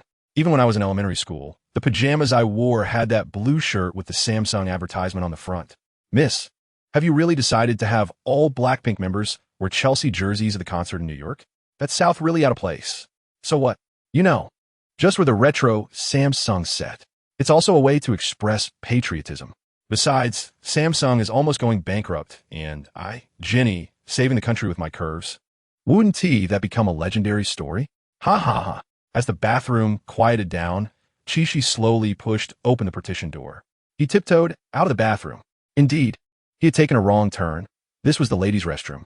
He had heard the conversation between those two clearly. He could roughly guess their identities. Chapter 174 3 days later. On a Pan American Airlines flight, Chishi saw the old guy next to him fast asleep and couldn't help but sneak a glance at him. Indeed, this man was quite different from the Mourinho he had imagined. With graying hair and visible wrinkles, he looked somewhat worn. This private jet was almost entirely filled with Portuguese people, except for him. According to Mr. Carvalho, Mendes was accompanying the Birdman to New York for a brand watch endorsement signing ceremony. But he didn't expect that they would be traveling back together. Coincidentally, there was also another Chelsea player on this flight, Christopher Nkunku. After the Bundesliga ended, this kid went to New York for vacation. Unexpectedly, he happened to catch a flight belonging to Chelsea, and he was a client of Zahavi. I saw your performance. It was quite good, at least in my eyes. You were stronger than that bunch from Leipzig. Seeing that the elderly people were already fast asleep, Nkunku quietly approached Chishi. I also heard a lot of stories about you from Brother N'Golo. It seems like we will work hard together for the Premier League title in the new season. Chapter 175. Of course, the cunning Mourinho did not directly agree to the German kid's job request. It was clear that the club's higher-ups and coaching staff had already discussed many minor issues regarding the players with him. Who would be the captain for the new season still needed to be determined after the pre-season matches.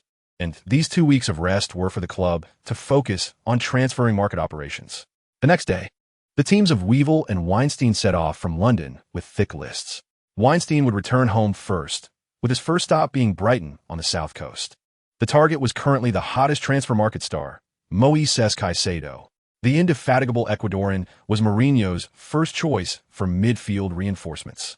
He needed someone to replace the aging Golo and form a young and energetic midfield partnership with Enzo. Caicedo was somewhat similar to the then Michael Essien, with a vast coverage area, capable of playing multiple positions in midfield. But times have changed. This guy's market value was astronomical, following the principle of exploiting familiarity. When a new director of Brighton sat down with the former Weinstein, a terrifying number was quoted. Chapter 176. Ultimately, before the preseason began, Chelsea made several good deals again. The Senegalese powerhouse was sold at a discount to League One. Pulisic took a pay cut to join Bayer Leverkusen, while Loftus-Cheek was sold to promoted Sheffield United. Mourinho was very satisfied with these operations. He and his assistants were already drafting the main framework for the new season's Chelsea team. Of course, all selections would have to be confirmed after the preseason Super Club Cup, starting in 3 days. It turned out that at the end of the season, a certain department in Asia hoped to launch a similar invitational tournament, inviting many European top teams to some tourist cities in Asia to play a friendly cup with a championship nature. Coincidentally, our boss Wu from the insurance company in Huagua also saw it as a profitable opportunity and decisively sponsored it. Back and forth, 8 top teams were invited to several major cities in Asia to compete in groups. The rules were simple. The 8 teams were drawn into 2 groups. Each group had 4 teams competing in a round-robin format, with the top 2 from each group advancing to the semifinals and finals. This meant that each team would play a maximum of 5 matches, which would not overload the players. Chapter 177. The deadlock in a match was broken in 15 minutes. Outside the penalty area, Mudryk cleverly passed to Enzo. The Argentine scored the first goal of the Super Club Cup. After scoring, Enzo did not celebrate wildly. For a boy who had just won the World Cup and Champions League, celebrating a goal in this level of friendly match would seem a bit cheap. His teammates also noticed his thoughts. When the ball was scored, everyone just ran to the corner flag area for a brief interaction with the fans. What about Chishi? He actually didn't participate in this goal. However, Enzo's arrogant demeanor made the Ajax players nearby somewhat unhappy. It seemed as if they felt that you guys from West London looked down on us. Think scoring a goal is easy? So from a next kickoff at the center circle, Ajax players increased their intensity in tackling. It felt like after that goal, the match had just begun. In the 19th minute of a match, after Chichi received the ball in midfield, he prepared to use the passive ability of the Night Hound to start running. But unexpectedly, the opponent, Timber, directly made a flying tackle. Chichi fell to the ground in pain.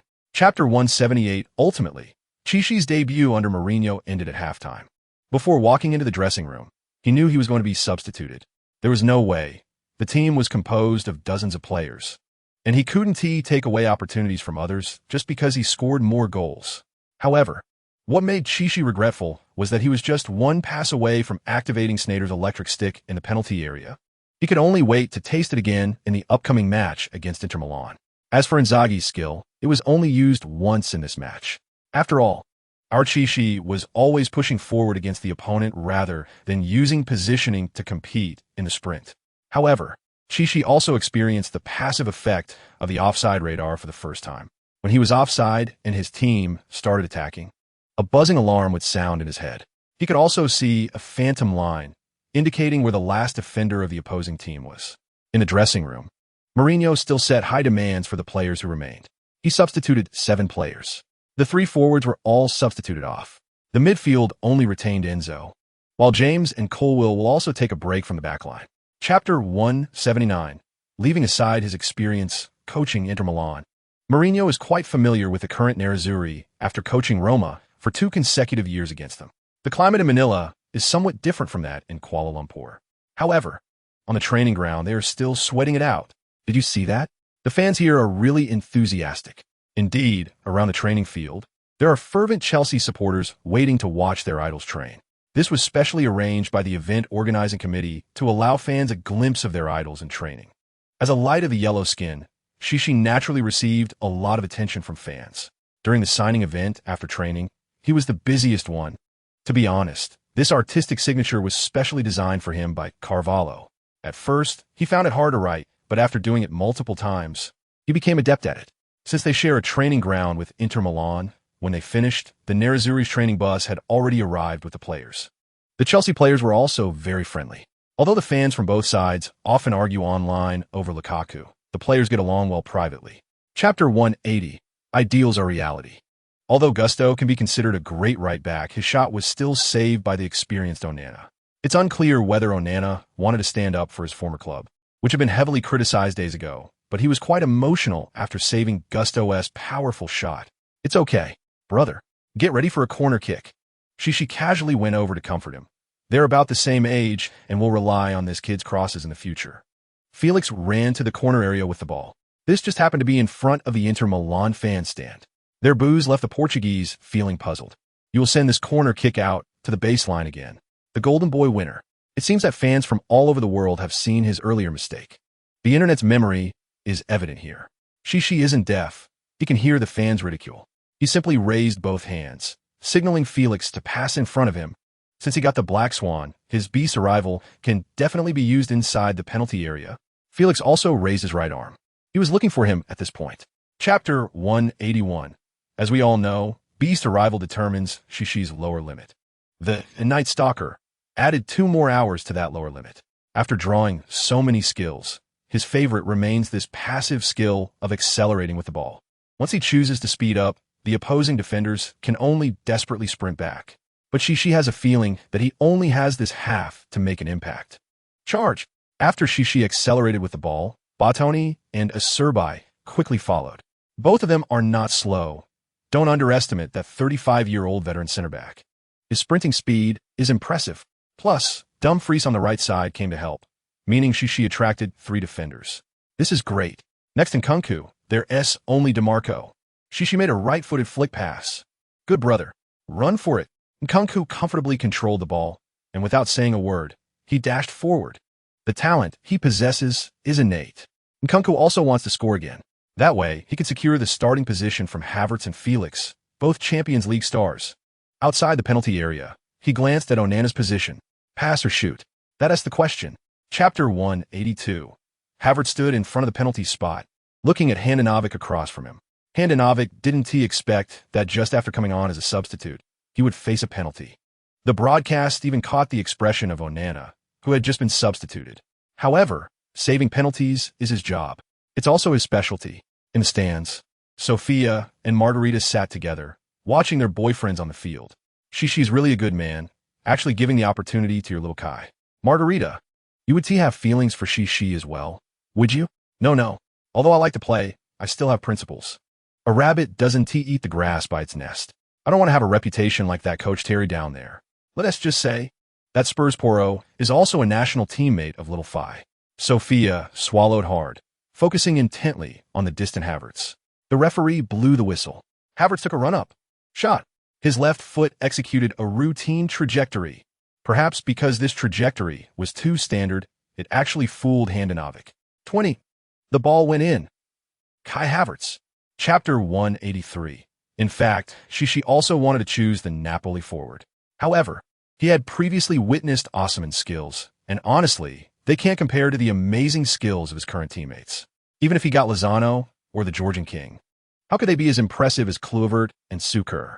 Therefore, based on the small bonus skill gained from the last match, he decisively chose Bayern's midfielder. He felt like he was the old father of Havertz. Ding! Congratulations to the host for obtaining the Bayern Munich midfielder Goretzka's Federal Magnet talent. This skill has no personal attribute bonuses. Upon seeing it was Goretzka, Shishi swallowed hard. Note, this skill is a passive skill. When the host takes the field, teammates who are also German national players and the host can gain small attribute bonuses. One person gives 1 point, 2 people give 2 points. And a maximum bonus of 5 points applies to attributes such as ball control, tackling, and stamina. Shishi applauded himself for his foresight. He has now figured out the little tricks of this system. It turns out that previous draws like Brandt and Lukaku's funny skills were purely coincidental.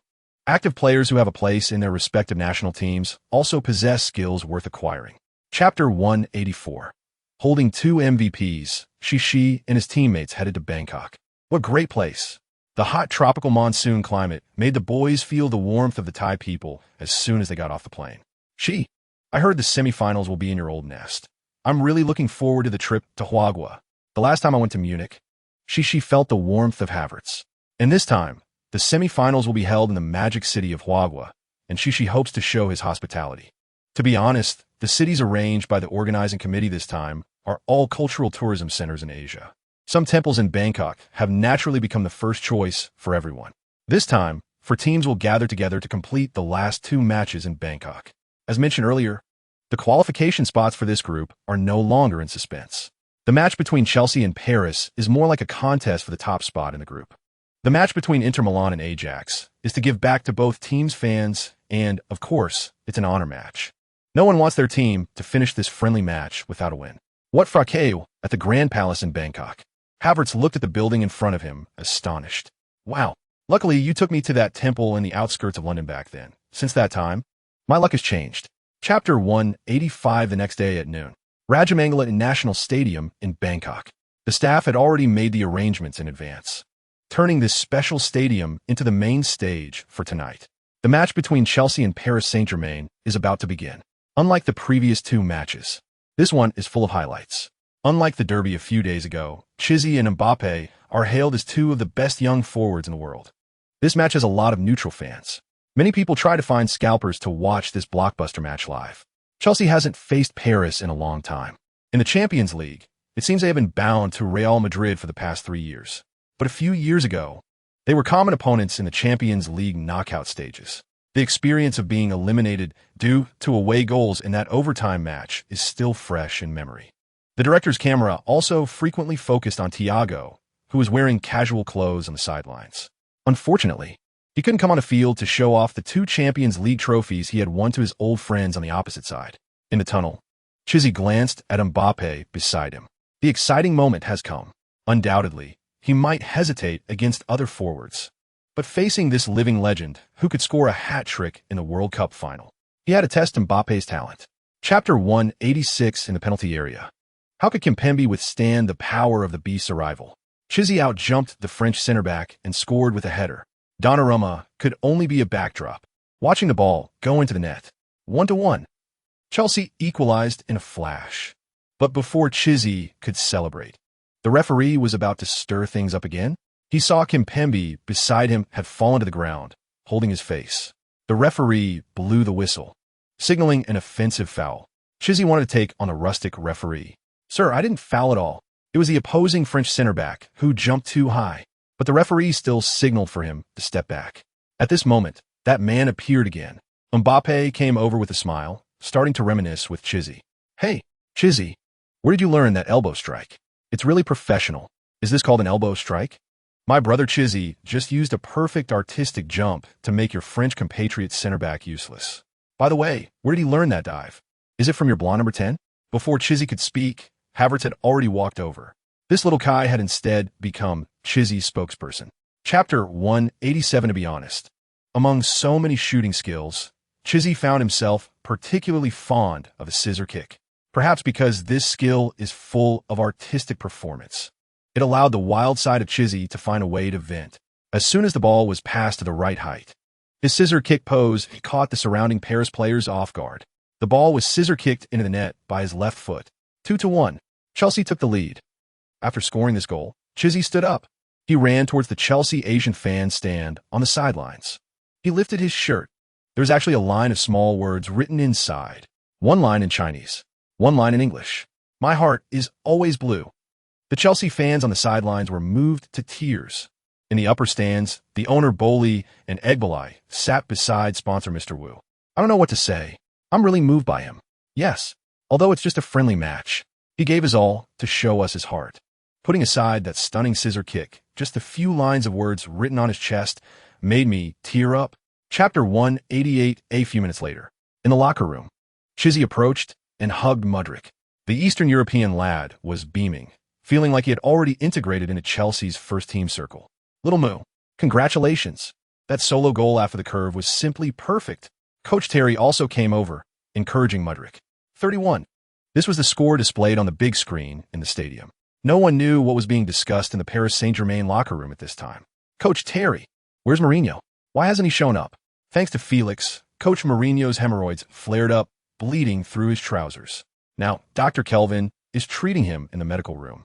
It seems old Moo didn't get to see little Moo's goal. "It's not my fault. I just casually mentioned that female team Dr. Felix, and he awkwardly smiled. It's fine." Luckily, old Moo went to the medical room. Otherwise, if he saw Chizzy's brilliant pass just now, it would definitely worsen his condition. The atmosphere in the locker room was very relaxed. Everyone felt that they played great in the first half. Chapter 189. Broja's speed was quite good. After accelerating, he quickly charged into the penalty area. This time, Donnarumma didn't want to surrender. He rushed out, hoping to disrupt Chelsea forward shot. But unfortunately, he hit Broja's standing foot. Broja smartly fell to the ground. The referee immediately blew the whistle. Penalty. This made fans suspect that this little friendly match was just for Chelsea's glorification. Getting a penalty in 2 consecutive matches is something unimaginable in the Premier League. Chizzy was very experienced. After entering the penalty area, he first checked on Broja's injury. The kid was fine. He was just stunned by this sudden happiness. "Bro, everyone want to argue with the referee, and only you cared about me. I'm almost crying." On the other end, "Referee, that should be a red card. Donnarumma disrupted our threatening attack. That was a guaranteed goal." Felix walked over to discuss with the referee. The referee was consulting with the video assistant referee. Of course, the yellow card was already in hand. Mbappe and the others were also helpless, as according to the rules. The goalkeeper indeed disrupted a clear goal-scoring opportunity for Chelsea. Chapter 190. When the smoke cleared, Chichi did not recognize the face before him. It had a nostalgic, pixelated quality. However, between the eyebrows, he saw a hint of killing intent. Who was this person? Ding. Congratulations to the host for obtaining the Polish legend striker Zbigniew Boniak's Night Beauty talent, permanently increasing the host's ball control by 1 point. It turned out that this guy was Boniak, the Juventus legend who dominated Serie A in the mid-1980s. In 1985, Platini's decisive hammer in Brussels. The story that happened in that year's Champions League final is one that football fans are reluctant to mention. The Night Beauty Boniak also became a piece of the puzzle for Juventus in winning the Champions League. Note, this skill is a passive skill. When the host appears in evening matches, it increases personal shooting, speed, dribbling, and ball control by 1 point each. This skill is indeed fitting for Boniak's nickname. Back then, whether at Juventus or later at Roma, this old man performed better in night matches, earning him the nickname Night Beauty. However, looking at the fierce man before him, The title of beauty reminded him of Costa. Chapter 191 Magic City, one of the central cities of Huagua.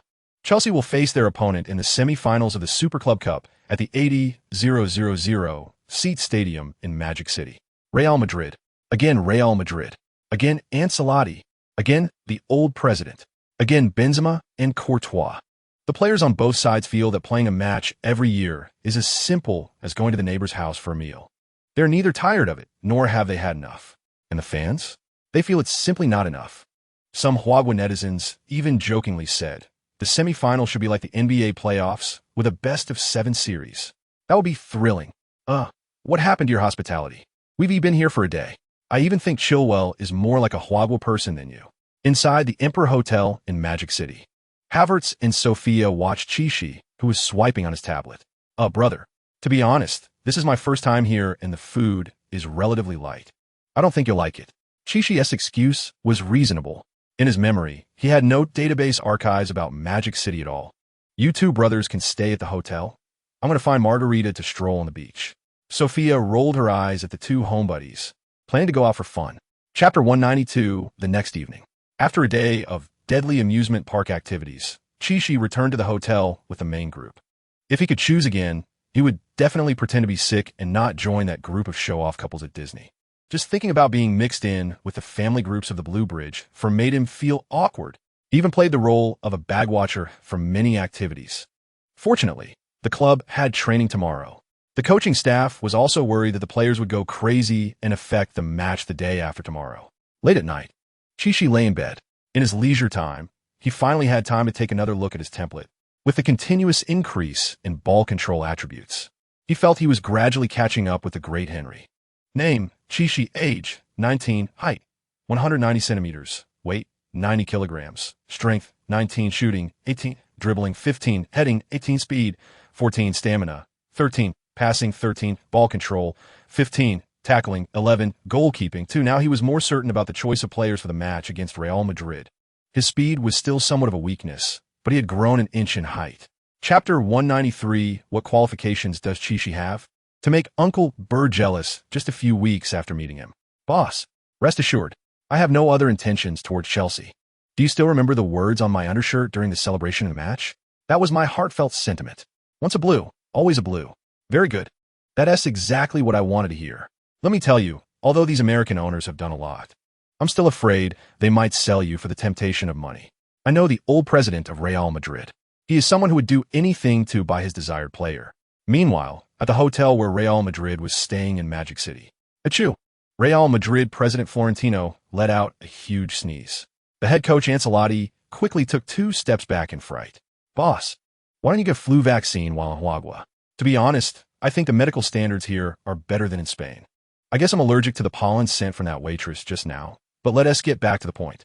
Nearby, the old president's little brother, Butrigano, was very perceptive. He quickly refilled Florentino's cup with hot water. Chapter 194 in this match. Real Madrid sent out all their main players. Unlike Chelsea, for this Asian Tour warm-up cup, Real Madrid brought many young players from their youth academy. So many of the players on the bench were from the reserve team. Of course, the level of the main players is evident. Just look at those dazzling names. The goalkeeper is still Courtois, whom Chelsea fans are reluctant to mention. In the defense, Camavinga continued to play left-back with Rudiger and Militao lined up, and on the right was Carvajal. The midfield trio consisted of Tchouaméni, Valverde, and Modric, the 3 four-character brothers. The front line was still those 3 guys, Vinicius, Benzema, and Rodrigo. There was only a small change compared to the 2 teams Champions League encounter last season. Therefore, the starting lineups of these 2 teams were also very familiar. With the referee Yamashita, Rio's whistle, the match officially began. Chelsea kicked off first. Nkunku's performance in this friendly match had not been impressive, so he cherished the opportunity to face Real Madrid. As soon as he got the ball, he actively organized an attack. This also sped up the pace of the match. Chapter 195, after conceding a goal, the broadcast camera turned to the coaches on both sides. Ancelotti looked very helpless. Mourinho's expression, however, appeared unusually calm, as if saying, keep it cool. Ancelotti looked at his son beside him. Oh, David, Chelsea is getting stronger and stronger. Ziyech, the center forward, is playing almost as well as Benzema, who is nearly 2 years older than him. Masterful, isn't it? Yeah, Dad, look at them. They VE signed Kunku and Caicedo. Are they going to be able to defend their title in the Champions League like us at Real Madrid? Fortunately, they signed Mourinho. If the current head of the Blues were that mystical loudmouth from France, it would be hard to say. On the field, the match continued. After scoring, Chelsea still didn't give up their attacking football. It's clear that Mourinho is determined to prove to those online doubters that he can play attacking football too. Only parking the bus. That was the old me from 20 years ago. In the first 10 minutes, the combination between James and Kunku was getting better and better. Of course, just now, Rudiger did have a bit of physical contact with Ziyech. But calling a foul, awarding a penalty, that would be a big joke. The British referee was still very rigorous. After reviewing the footage at the sidelines, he indicated there was no foul. However, some Chelsea players changed their expressions quickly. Rudiger, it was just a misunderstanding. As his former partner, Chilwell smiled at the German. When Werner was here, why didn't I see you defending him like this? Rudiger shot him a glance. What about Ziyech? I don't know if it's because of Uncle Myra's passive influence or if he just has top-notch physical qualities. He just got up and moved around, and everything's fine. Mourinho was also sweating profusely after witnessing that move. During the water break, he proactively approached Ziyech. Kid, you have to promise me. Don't do such dangerous moves next time. A bicycle kick looks cool, but it's easy to get hurt. Don't worry, boss. Who am I? I'm your disciple Mourinho and Terry. I know my limits. Watching Ziyech throw his water bottle and return to the field, in the locker room, Mourinho looked pleased. I only have one request. No injuries. How you want to play from now on is up to you. This time, the special one was unusually not planning to make substitutions at halftime.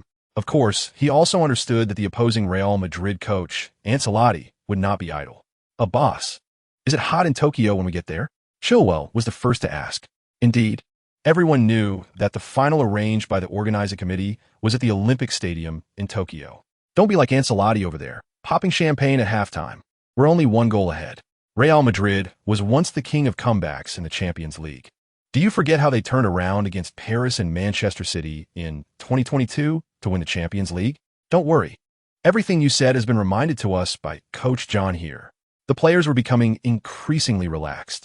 With 3 consecutive wins in friendly matches after this one, it would probably be 4 in a row. And the new coach Mourinho was completely different from the magic bird everyone remembered. On the way back through the tunnel, Havertz asked Felix, who was wearing a warm-up vest, "You're also Portuguese. Is this how the special one is?" On the sidelines, Chelsea's coaching bench.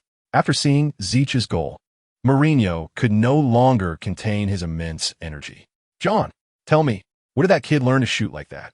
Terry was also startled by Ziyech's volley. Boss, do you believe me if I say he is self-taught?" Indeed, Ziyech's volley through the defenders in the box just now ignited the stadium. 32. Chelsea takes the lead again, and Ziyech scored his 8th goal in this tournament. This is awkward, because Haaland also scored 8 goals on his way to the final, leveling the score. Ziyech didn't want to waste any more time. He not only wanted to kill the game, but also compete for the golden boot of this friendly tournament. The organizing committee had teased the media that there would be a grand prize for the top scorer. Mourinho understood Ziyech's intention. He also hoped that from the beginning of Ziyech's time at Chelsea, he could win his first golden boot.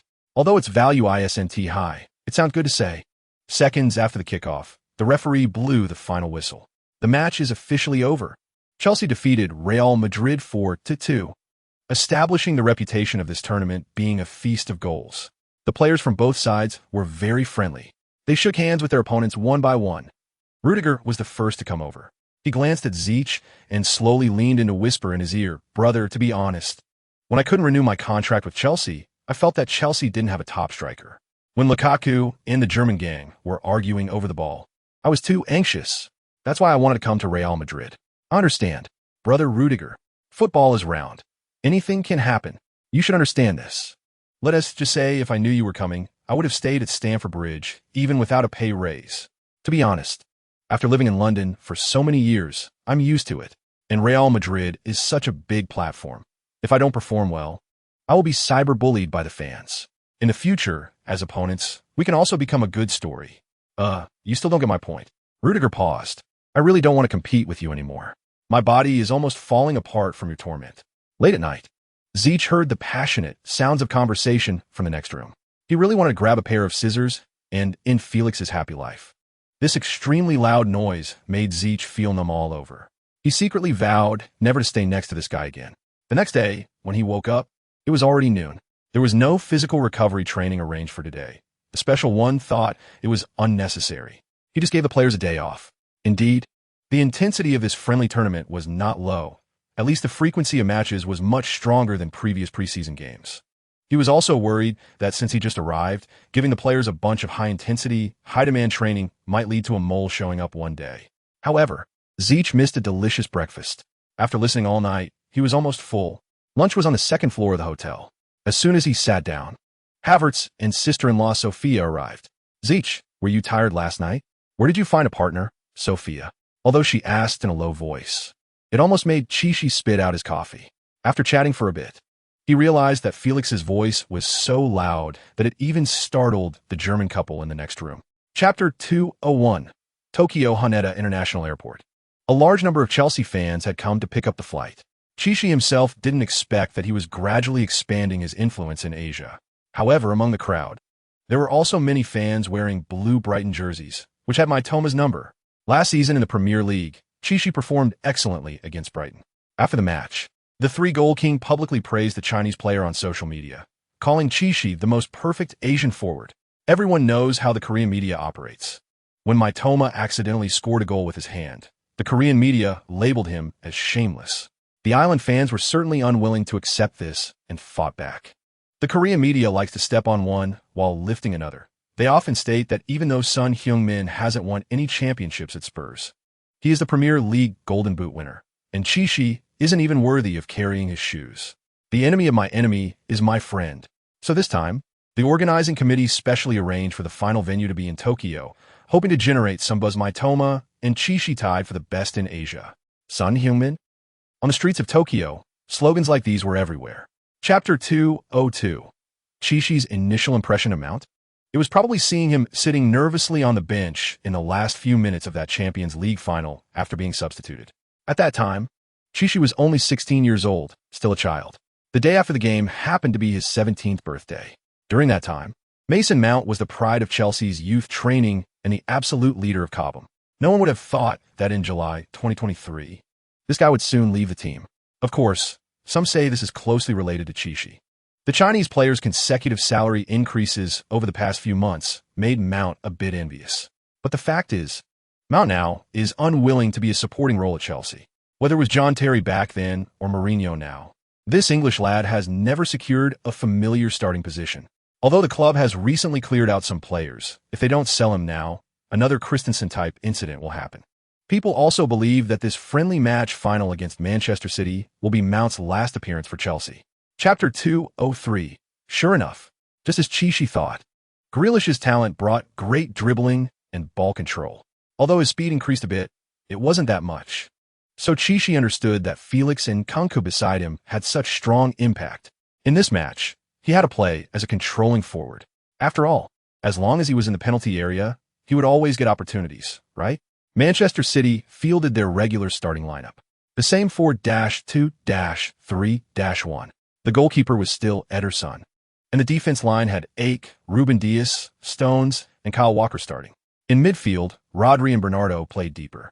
Of course, Silva would definitely choose to push forward more. The attacking midfielder position was still De Bruyne. To his left was Grealish, and to his right was Mahrez. Up front, it was still Haaland. Alvarez didn't appear alongside Magenbu as the media had predicted. It seems Guardiola still wants to keep some tricks up his sleeve. After all, Chelsea's bench depth is somewhat intimidating. The referee was a familiar face to Chishi, Asian Golden Whistle Maneng. He officiated a Chelsea match in the group stage. Chapter 204.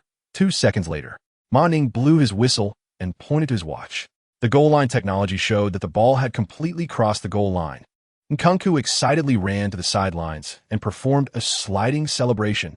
As for Chishi, he naturally didn't want to sit idle. Although the previous group stage and semi-final had moderate significance, today was a final. The French guy was also very grateful for Chishi's brilliant pass. "My brother, playing with you is my blessing." Don't say that, Christopher brother. It was just you who thought to use a chip shot to score. On the other side, the Manchester City players felt speechless. Stones and Dias looked dejectedly at each other. They regretted not marking Chishi earlier. Knowing this guy's playmaking ability, they still allowed him to provide such a fiery assist.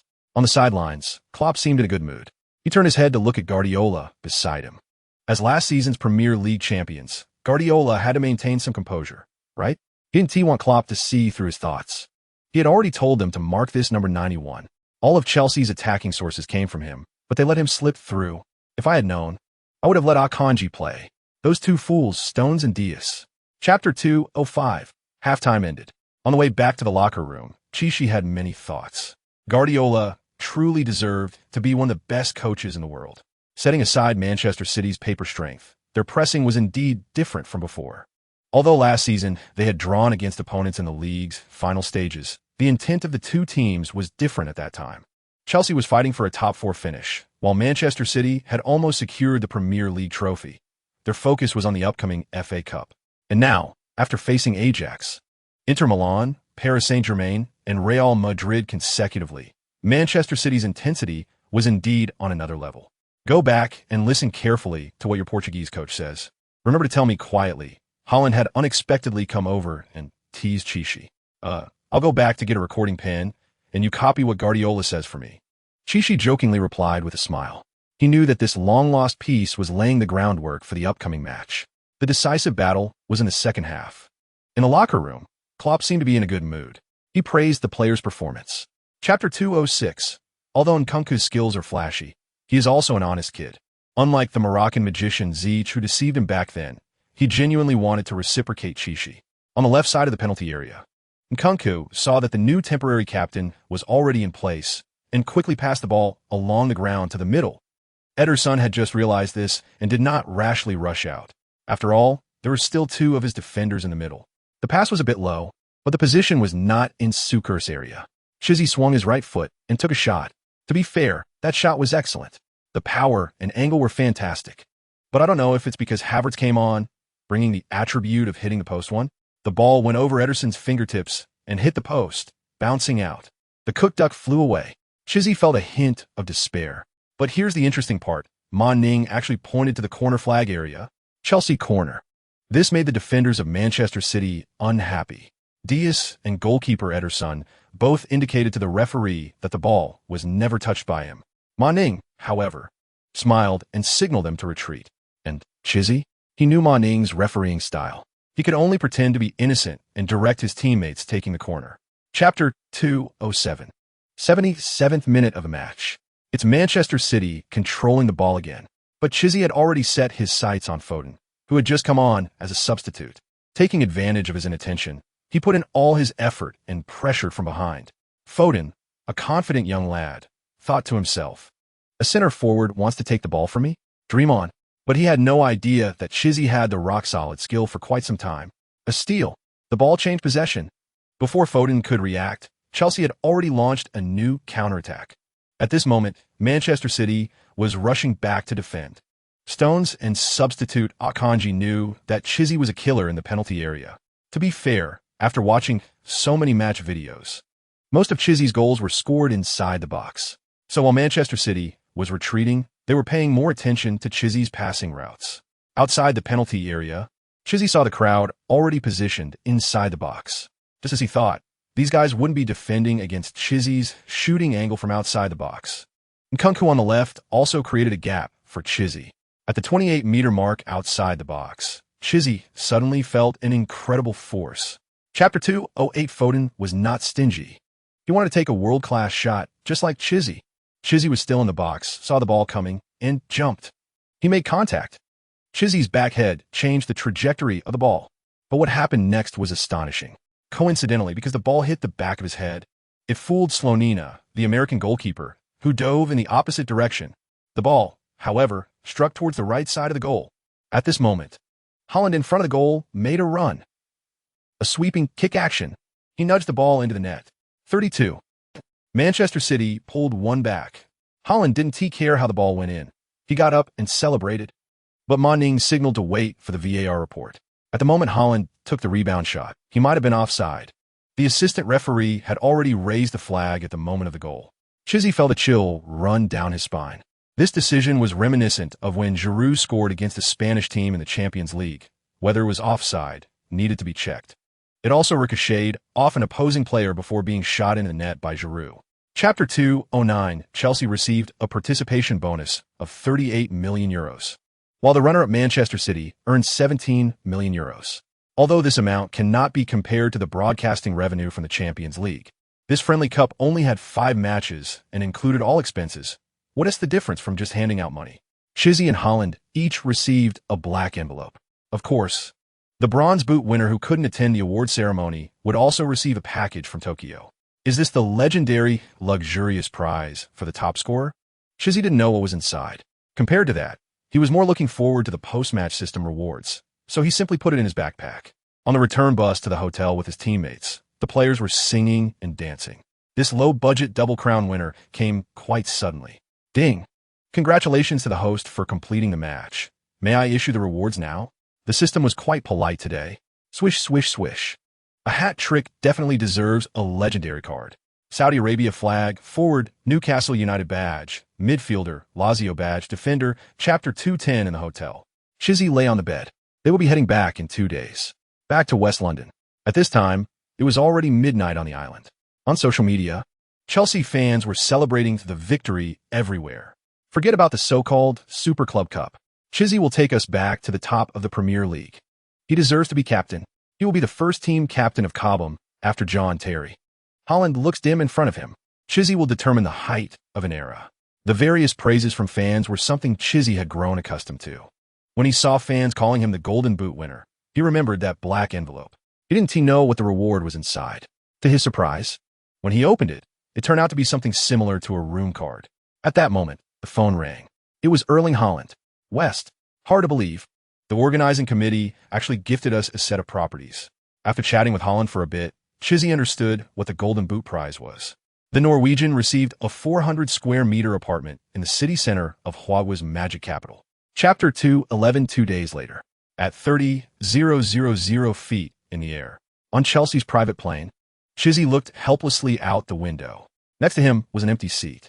The original Felix had taken another plane, headed for Madrid. This matter dated back more than half a month ago. At that time, Chelsea's delegation had already reached an agreement with Atletico Madrid regarding Felix's lease extension. Director Weiwei and Atletico's negotiator Berta had reached a verbal agreement. Aubameyang was signed to Atletico Madrid, thereby reducing Felix's loan fee to $5 million. As for the salary issue, this Portuguese kid also agreed to a pay cut. It's obvious that he wants to stay at Chelsea. But just when things were looking up, disaster struck.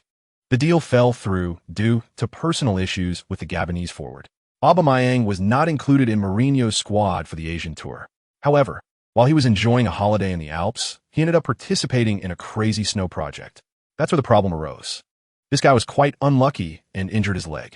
He will be out for at least 5 months. After learning this news, Atletico Madrid had no choice but to renegotiate with Chelsea. Chapter 212. During the dinner of the four, Carvalho took a phone call and left. There was no helping it. This middle-aged man surely had a pile of trivial matters at home.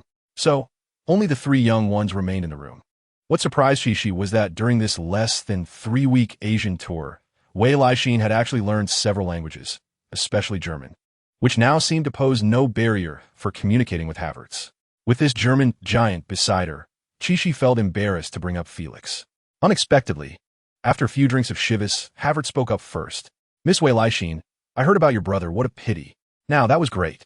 The questions he wanted to ask went unasked, and what he didn't know was now passively recorded in the database. Taking advantage of Havertz's drunken state, Chishi also indulged in some gossip. Wei Laixin, however, maintained a good attitude and did not break down crying over her deceased brother. But what about Chishi? After learning about Wei Laixin's background, he kicked Havertz's chair a few times, signaling him to shut up. But the German fool only got more excited. Chapter 213. 3 days later. Noon. In a high-level meeting room at Stamford Bridge in West London. Jurasek looked at the 2 American owners. I think your 2030 plan is great.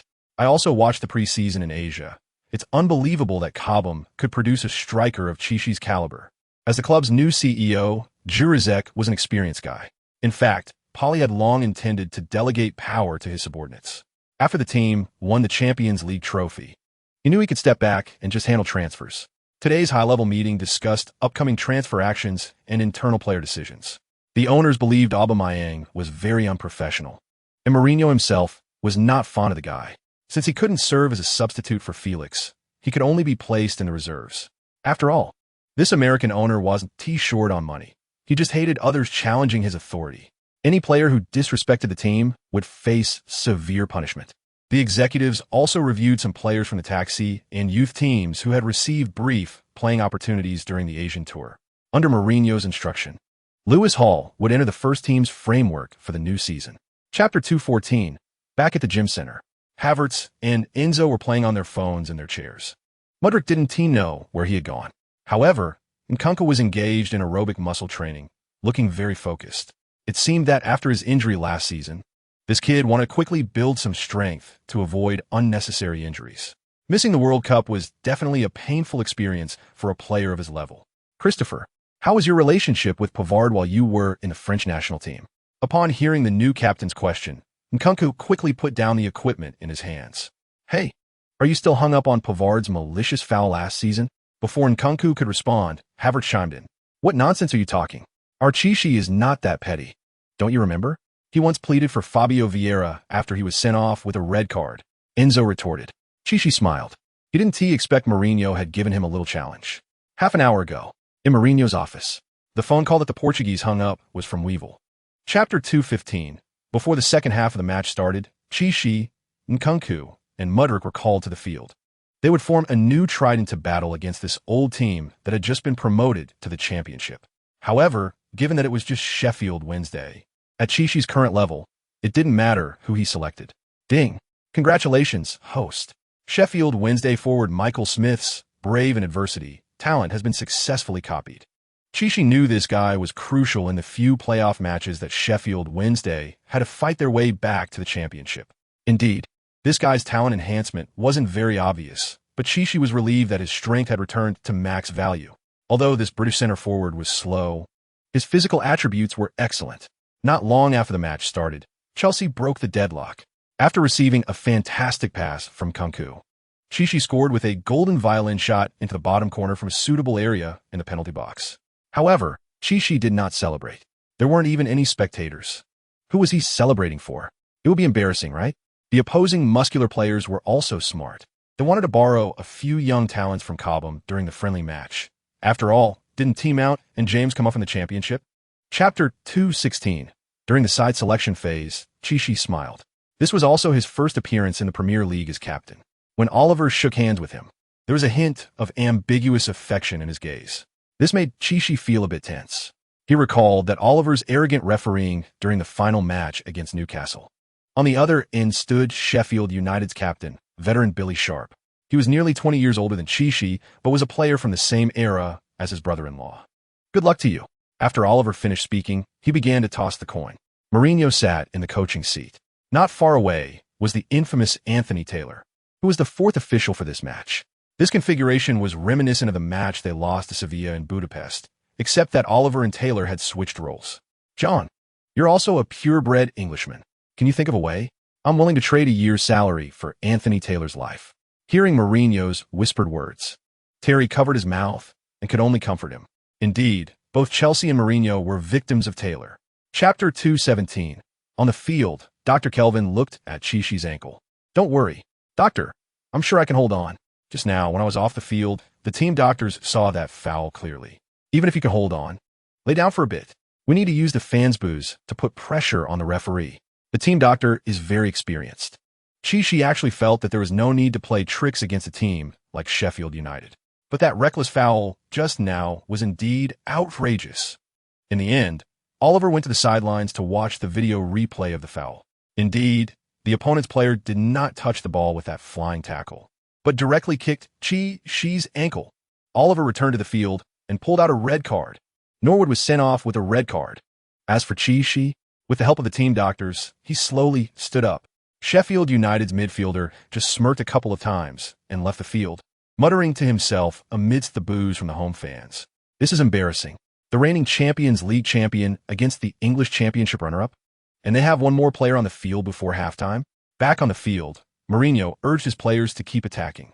Chapter 218. Chichi did not expect that when his samba song appeared, the first thoughts he received were from those rough Sheffield United players. That number 91 is too arrogant. Take him out. We've already shown weakness, and he still wants to push us? Wait for my scissor kick. I want to take revenge for my brother, who got a red card.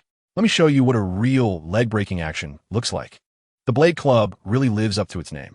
She wasn't too scared. After all, he had Uncle Mira protecting him. But looking at his teammates' thoughts, the vibe changed completely. Kunku, is this really the Premier League? We just contested a few headers, and I'm still dizzy. Maduk, it's hard to get a chance. Even if I have one, I'll take it myself. If my teammates complain later, I'll just signal that I made a mistake. Mudrik, the technical level of the opponents is too poor. They're not even as good as Shakhtar's rivals, some Dynamo team. Looking around, it seems that Maduk has already been blacklisted by Chi. Chapter 219. After thinking it over, following the principle of acquiring legends from legends, Chi decided to abandon the active card from Newcastle United. He decisively chose the flag of Saudi Arabia. The fireworks are still the same fireworks, and the artistic effect is still the same artistic effect. However, the guy that came into view, Chi didn't recognize. Tan skin, slightly sparse hair. Who is this? Ding. Congratulations to the host for obtaining the talent of Saudi Arabian legendary forward Sami Al-Jabay, Desert Vulture, permanently increasing personal speed by 1 point. Note, passive skill. When the host participates in cup qualifying matches, as long as they appear on the field, they can temporarily increase personal dribbling, speed, ball control, and shooting by 2 points. Al-Jabay, shouldn't he be a basketball player? Did this system short circuit? The guy in front of him was unfamiliar to Chi, but looking at the skills, it's not bad. At least it added a point of permanent speed, bringing his speed into the 15 range of expert values. Although this passive skill seems to be of no use since Chelsea doesn't need to play any qualifying matches this season, it has become a decoration. Chapter 220. 3 days later, at the Cobham training base, Mourinho held a motivational meeting for the players. Since they were about to face his old enemy Tottenham, the Portuguese seemed to take it more seriously. Don't worry, boss. Don't compare Tottenham Hotspur with us. They are not on the same level. Yeah. Didn't you see the comments from Premier League fans online? Whether you like Arsenal, Liverpool, Manchester United, Manchester City, or Chelsea, as long as you hate Tottenham, we are allies. Hearing his disciples teasing, Mourinho was unfazed. Back there, he had to achieve something decent. At least a big victory to thin out Tottenham's management. Back when we played, White Hart Lane was called 3 Points Lane by us. But we didn't win a single game last season. Terry immediately spoke up. Boss, that was because Chi was still on the bench back then, and now he is transformed and can fight against their defenders. Yes, our captain scored his first goal against Everton. If we go back further, he could have faced Tottenham. Chapter 221. For Son Heung-min, Chi is the object of his envy. Some things some people might never attain in their lifetime. They both reached the Champions League final. But he faced the peak Liverpool. Meanwhile, Chelsea faced AC Milan, and Chi even scored a hat-trick in the Champions League final. Having been with Tottenham for quite a while, watching his teammates leave one by one with their championships, how can Son Heung-min feel at peace? The Premier League Golden Boot? That is not a championship trophy. Plus, within the team, there's Perisic messing with his mentality, seeing Chi's weight at Chelsea, who wouldn't be envious. Ding. Congratulations to the host. The talent of Tottenham Hotspur forward Son Heung-min, Asian Light, has been successfully copied, wishing the host good luck in the match. Asian Light? Who rated that? Then what am I? Asian Chi Dad? Chi glanced at his own template. Sure enough, his shooting skill reached max, and his speed and dribbling also improved. He jumped up twice in place to show off his core strength. Did you see that? Your captain can jump really high, almost catching up to Cristiano. Chapter 222. In fact, the attack from that coin didn't harm Chi that much. But he didn't know what he meant to the world of football right now, especially for Chelsea. It was like a limited edition of a Qin Dynasty porcelain was smashed. As the team doctor quickly entered the field, players from both sides also walked over. Although the London Derby is fierce, no one wants to see this kind of scene. Losing a few empty bottles is understandable, but that coin is considered a deadly weapon. The station police at White Hart Lane quickly intervened, approaching the extreme Tottenham fans. The home team, Captain Loris, happened to be around the incident site, and after the match was halted by Tierney, he hurried over with some teammates. They told their fans to remain calm. Violent behavior in the stadium is shameful. The coaches from both sides were also friendly. Looking at the expression of the new face, Coach ends with a look of regret. Even Bird Uncle didn't know where to start venting. I'm very sorry. I didn't expect the fans would act so aggressively. and I believe the London police will handle this matter properly. You need to explain to your club's number 91. Such behavior will ruin the Premier League. It's hard to imagine that in 2023, we still witness this scene in the best league in the world. Chapter 223. Fortunately, the signal delay in this hospital is not high, but the second half of the match hasn't started yet, and Coach Webster's hotline rang again. Kid, your popularity is really good. Even the women's team, Coach Hayes, is asking about your condition. After returning to the ward, Webster said with a smile, that's all thanks to your good training, Coach. Shisi replied perfunctorily, his attention focused on the TV. The second half began, and Tottenham made 2 substitutions. But with the departure of Lucas and Kane, their front line is Levy choosing to lie flat? The reinforcement is nowhere near what Chelsea can compare to. In the 57th minute of the match, Chelsea controlled the ball in the middle. Caicedo passed the ball to Broja. But the gap between number 18 and number 91 Shisi is evident. Poor little Broja. He fell down while receiving the ball with his back to the opponent. Shisi helplessly covered his head. This kid performed well in that season at Southampton, but after being injured last season, he hasn't found his form yet. Coach Webster also sighed. Don't worry, Coach. I believe our Cobham kids. They will all find their sky. Chapter 224. Indeed, the injury from the coin was just a superficial wound. Shisi's CT report showed no issues. Although the medical advice was still about rest and observation, Shisi decisively discharged himself. In the business car, club driver Jerry glanced at Coach Webster beside him. Shisi and Flores, the golden boy and girl, were sitting in the back seat. Coach, how about we drop Flores back to Cobham first? They have a fitness recovery training for the women's team tonight. Shisi also felt the atmosphere in the car was a bit awkward. He couldn't just take that girl back to his home, right? No need. Coach Hayes' fitness training is almost over, and today is Sister Kerr's daughter's birthday. They will have a family party tonight. Where's that party? We can have the driver take you there first, right, Coach Webster? Shisi quickly asked. Let's take you home first. Your agent, Mr. Carvalho, just called me, and we'll meet there. Shisi thought that by discharging early, he could avoid troubling his teammates to come to the hospital to visit him. Chapter 225. The next morning, Shisi opened his eyes. When can this bandage be taken off? Less than 24 hours after the injury, he was already tired of the new mark on his head. Back then, Stam had to endure severe pain to heal, but as a high-profile beauty of Chelsea, the successor of Dehoy, he got hit by a small coin and had to leave the field. He began to imagine that after a night, many keyboard warriors online must be attacking him for faking an injury, being melodramatic and hypocritical. But when he opened social media, he found it was filled with small essays wishing him well. It turned out that the club's official website had released an announcement late at night explaining the various issues after Shisi suffered a heavy blow. This left him speechless. It must be because of the Super Cup coming up in a few days that the bird uncle threw a smoke bomb. But he couldn't go against the tide. He could only be this injured player X. While brushing his teeth, Shisi suddenly remembered. It seemed he had forgotten something. Tatiana Flores? She had stayed over at his place last night under the pretext that it wasn't safe for a girl to go home alone, and her agent and teammates were too busy to care. Chapter 226. 4 days later, Athens, Greece, Piraeus. Chelsea's players had already spent their first night in Greece for their Super Cup journey. They would face the Europa League champion Sevilla at the Karaiskakis Stadium in 2 days. The team's lodging was at the Miracle Hotel in Athens. This 6-star hotel was also funded out of pocket by owner Egbalai to upgrade the accommodations for the players. After today's tactical training, Mourinho held a small meeting. It was evident that this European Super Cup was the first trophy he had a chance to win since returning to Chelsea. Of course, that Asian Tour Super Club Cup, although impressive and lucrative, was just a friendly match after all. The club's honor room didn't even include it. They couldn't be like Tottenham, putting the Audi Cup in the honor room, right? The Champions League title was more than enough. Shisi glanced at Havertz beside him. What are you looking at? It's not like I want to deal with a round head.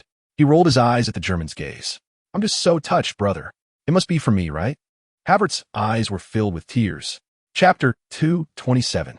2 days later, 90 minutes before the match, when the starting lineup was announced, Chelsea's fans were stunned. Iron-blooded captain, hit on the head with a coin from Tottenham and still plays injured.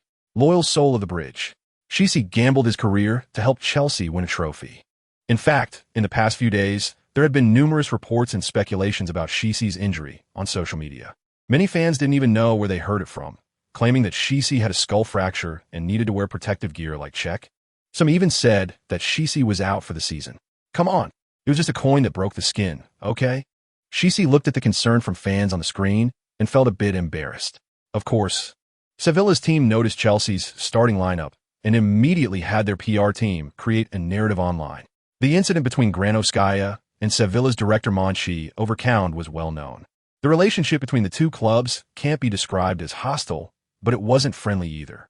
In this match, Coach Mendilibar sent out his strongest lineup. It was also a 4-2-3-1. Chapter 228. Shortly after the match started, Chelsea launched their first wave of attack. The Champions League-winning midfield duo of N'Golo and Enzo was absolutely reassuring. But Sevilla's Suso and Ocampos were no pushovers either, and their pressing put some threat to the two. Shisi's role became evident. When the midfielders couldn't pass the ball, they sent it to the captain's feet. Shisi, strong and sturdy, stood next to the two tall players Batty and Kouassi, like a tank. With a powerful move, he shouldered the center back and turned. He saw Nkunku and Havertz ready to receive and gently tapped the ball to Havertz. A German lad instantly accelerated and executed a wall pass with Nkunku. This isn't a counterattack. It's a textbook hardcore advance. As last season's Bundesliga Small Cannon Award winner, Nkunku's assist ability is equally impressive. After receiving the ball, he drifted to the left flank. Facing him was Argentine right back Montiel. A light and agile escape. Montiel tried to go down to disrupt, but ended up falling flat. At this moment, Bade also came up to assist in defense. But Nkunku directly used his right foot to pass to the right side of the pitch. Chapter 229. In the end, Maziniak blew his whistle long and pointed to the penalty spot. Sevilla was awarded a precious penalty. Kasai excitedly ran over to argue with the referee. Referee, the global audience saw that our number 24, James, had his hands close to his body. According to the rules, how could this possibly be a penalty? I'm sorry. Based on the video assistant referee's discussion and my review of the footage, we believe that player number 24 expanded his defensive area. Kasai was furious, but it was useless to argue further, so he left it to the fans and netizens. Sure enough, boos erupted from the crowd. After being cursed at, Maziniak was sweating profusely. Now there was nothing to be done but hope for Kepa. Ocampos picked up the ball and stood at the penalty spot. Kepa appeared calm. He knew he could do it. The referee blew the whistle. Ocampos took a run-up shot. The ball was saved by Kepa and went out for a corner. A miraculous save.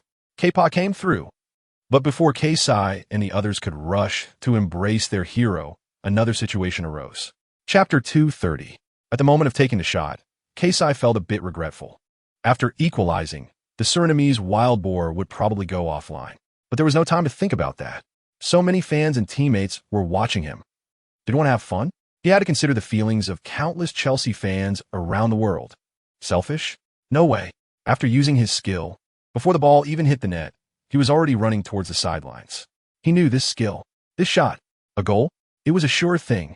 Sure enough, amid the cheers of the fans, the ball hit the net. 11. Chelsea leveled the score less than 10 minutes after falling behind. Kasai rushed to the sidelines and performed a jaw-dropping celebration. He tore off the tape on his head and stuck it to the camera lens. The whole world saw the scar that hadn't healed after being hit by a coin from Spurs fans. So cool. I can't take it anymore. In the stands, Flores and Wei Laishin stood up excitedly. Behind them, Mount and Felix were also shouting their friend's name in excitement. Chapter 231. During halftime, Chelsea's locker room was lively.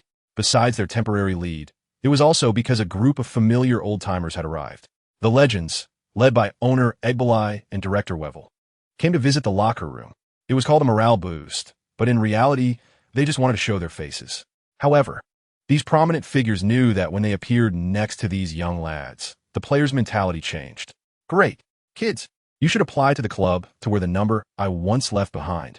Didier Drogba walked straight to Kasai's side. Yeah, but if you have the courage, you could also consider trying the club's number 9 jersey.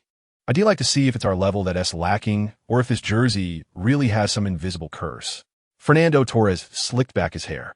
Although they were old acquaintances, Kasai still felt delighted every time he saw these two legends. The skills of these two legendary forwards had accompanied Kasai for a long time. Uncle Bird wanted to sneak a break too. He didn't have the heart to discuss any upcoming tactical arrangements. Chapter 232. After intercepting the ball again, Kasai immediately passed it to Caicedo. Sure enough, That kid had an assist earlier that was disallowed and was holding back some energy. Although he was a midfield tough guy, his ability to push forward and dribble was not to be underestimated. It was hard to imagine. He pedaled the bike and dashed toward the opponent's half. But just a few steps in, the bike flipped. It turned out to be the substitute Lamela, who executed a scissor kick again. Caicedo fell to the ground in pain. Lamela was a well-known figure among Premier League fans. Back at Spurs, this guy had scored a worldie with a back heel, but his movements were even more exaggerated than many Argentine defenders. This foul made Mourinho break out in a cold sweat. Not this dirty player again. He should have been sent off in the last Europa League final, and today his appearance was unreasonable. Unexpectedly, this kid continued to commit fouls. Referee, you handle it. The fourth official, Sister Massey, comforted Mourinho. Similarly, the coaching staff of both sides had a verbal spat over this foul. Chapter 233. While the Sevilla players protested, Kesai held the ball and stood at the penalty spot. The one he was about to face was Bunu. The curse of the ponytail. Kesai instantly recalled the penalty save database belonging to the Moroccan goalkeeper. According to the system's hints, Bunu was likely to choose the right side during the upcoming penalty save. Good. After the referee dealt with the Sevilla players, he also exchanged a few words with Bunu. One penalty each, is it fair? James's handball in the first half was completely unfounded, and in the second half, Acuña's foul was actually lenient since he wasn't booked. In an instant, Kesai had a bold idea. Reese, you come. When the captain said this, his teammates were stunned. You don't need to wear the hat, right? James pushed back, but Kesai walked up to him and handed him the ball. Trust me, brother. Bunu might dive to his right, so you can choose the middle or his left. This ball is guaranteed to go in. Hearing the captain's words, James was stunned. Why? Captain, this is your chance to get a hat trick. Chapter 234. For Kesai, these two national flags he has seen before. However, when Argentina's son of the wind, Canigia, emerged, he ignored it. As for the French midfielder, he also stepped on a landmine and obtained Makelele's talent. But later, he became a material card. In fact, at the beginning, Zichy wanted to choose France. After all, there were big names like Zidane, Platini, Deschamps, Petit, and so on. But after thinking it over, he still wanted to break through the window paper of the Pampas Eagles. He didn't seek to obtain the war god in Maradona or Kemp's. But even if he got Agüero or Diego Milito, it would still be a usable shooting skill. I choose the Argentina flag. After the command was received, the smoke dissipated and the fireworks faded away. What came into view was a blonde man. WOC. Ding. Congratulations to the host for obtaining the Argentine legendary forward Gabriel Omar Batistuta's God of Destruction talent. The host will activate the personal hidden attribute, shooting power. Note, this talent consists of two skills, Destruction and God of War. Destruction skill. If the host scores twice in a match, they can use Destruction at any location in the penalty area, experiencing Batistuta's violent aesthetic in shooting. If the ball hits an opposing defensive player, excluding the goalkeeper, after being shot, there's a 50% chance of injuring them. Of course, the injury is a serious one and will heal in 3 days. Chapter 235, in the corridor. Seeing Zichy coming, Flores was still a bit nervous. Why are you here? Doesn't the women's team have a match? Yes, our star player Zichy is really forgetful. We don't have a European Super Cup to play. The women's team will face West Ham's women's team in the London Derby this weekend. Then let's go in. Let's celebrate the championship together, so you can feel the atmosphere of winning the European trophy. Upon hearing Zichy's sudden invitation, Flores was stunned. She didn't expect that Zichy, who was usually shy around her, would become so enthusiastic. Could it really be that meal that captured his taste buds? Little did she know, this was all thanks to those robust Chelsea players. Why? This was Zichy's third time experiencing a championship celebration, and each time he felt the impact of dog food. Putting aside the likes of Enzo, Thiago, and others who were family on screen, Havertz, who was in a romantic relationship, was showing off his affection so much that Zichy was almost nauseated. Instead of moving around alone in the crowd, helping them take pictures, it was better to pull this Mexican girl beside him and enjoy the respect of the fans and the envy of teammates. Chapter 236, after hearing the system's generous words, Zichy's mind turned. Can I first take reward 3, then reward 2? Ding. The host is welcome to do so. Consuming the Star Card Collection exchange coupon, I sacrificed the talents of Snyder, Electric Stick, Jabbar, Desert Vulture, and Campos, Flower Butterfly. Ding. Unfortunately, The above talents have permanently left the host, and the host passing, speed, and goalkeeping have each decreased by 1 point. The moment that panel updated, Zishi saw a new item. Star card collection. Opening it, he found a densely packed collection of stars categorized by continent, flag, and position. Of course, what he owned was just a drop in the bucket. Flipping through a few pages, he found Gerd Muller, Zico, Rivaldo, Baggio, and others at the front of the star card leaderboard. I want to start enjoying reward too. Zishi revealed a Naruto-style smile, planning to experience the charm of this collection. Please specify a continent, host. Zishi paused for a second and decisively chose Europe. Although American players are strong, there are just so many countries. Chapter 237 in the late night. When the Chelsea team returned to the Miracle Hotel, it was already the early hours of the morning, but the entire city of Athens was still filled with blue fireworks. No one knew how many Blue Army fans had come here for the Super Cup. In the room, Zishi and Floris locked eyes. My flight with Wei Laishin is tomorrow morning, so I have to go back to the hotel early to pack my things.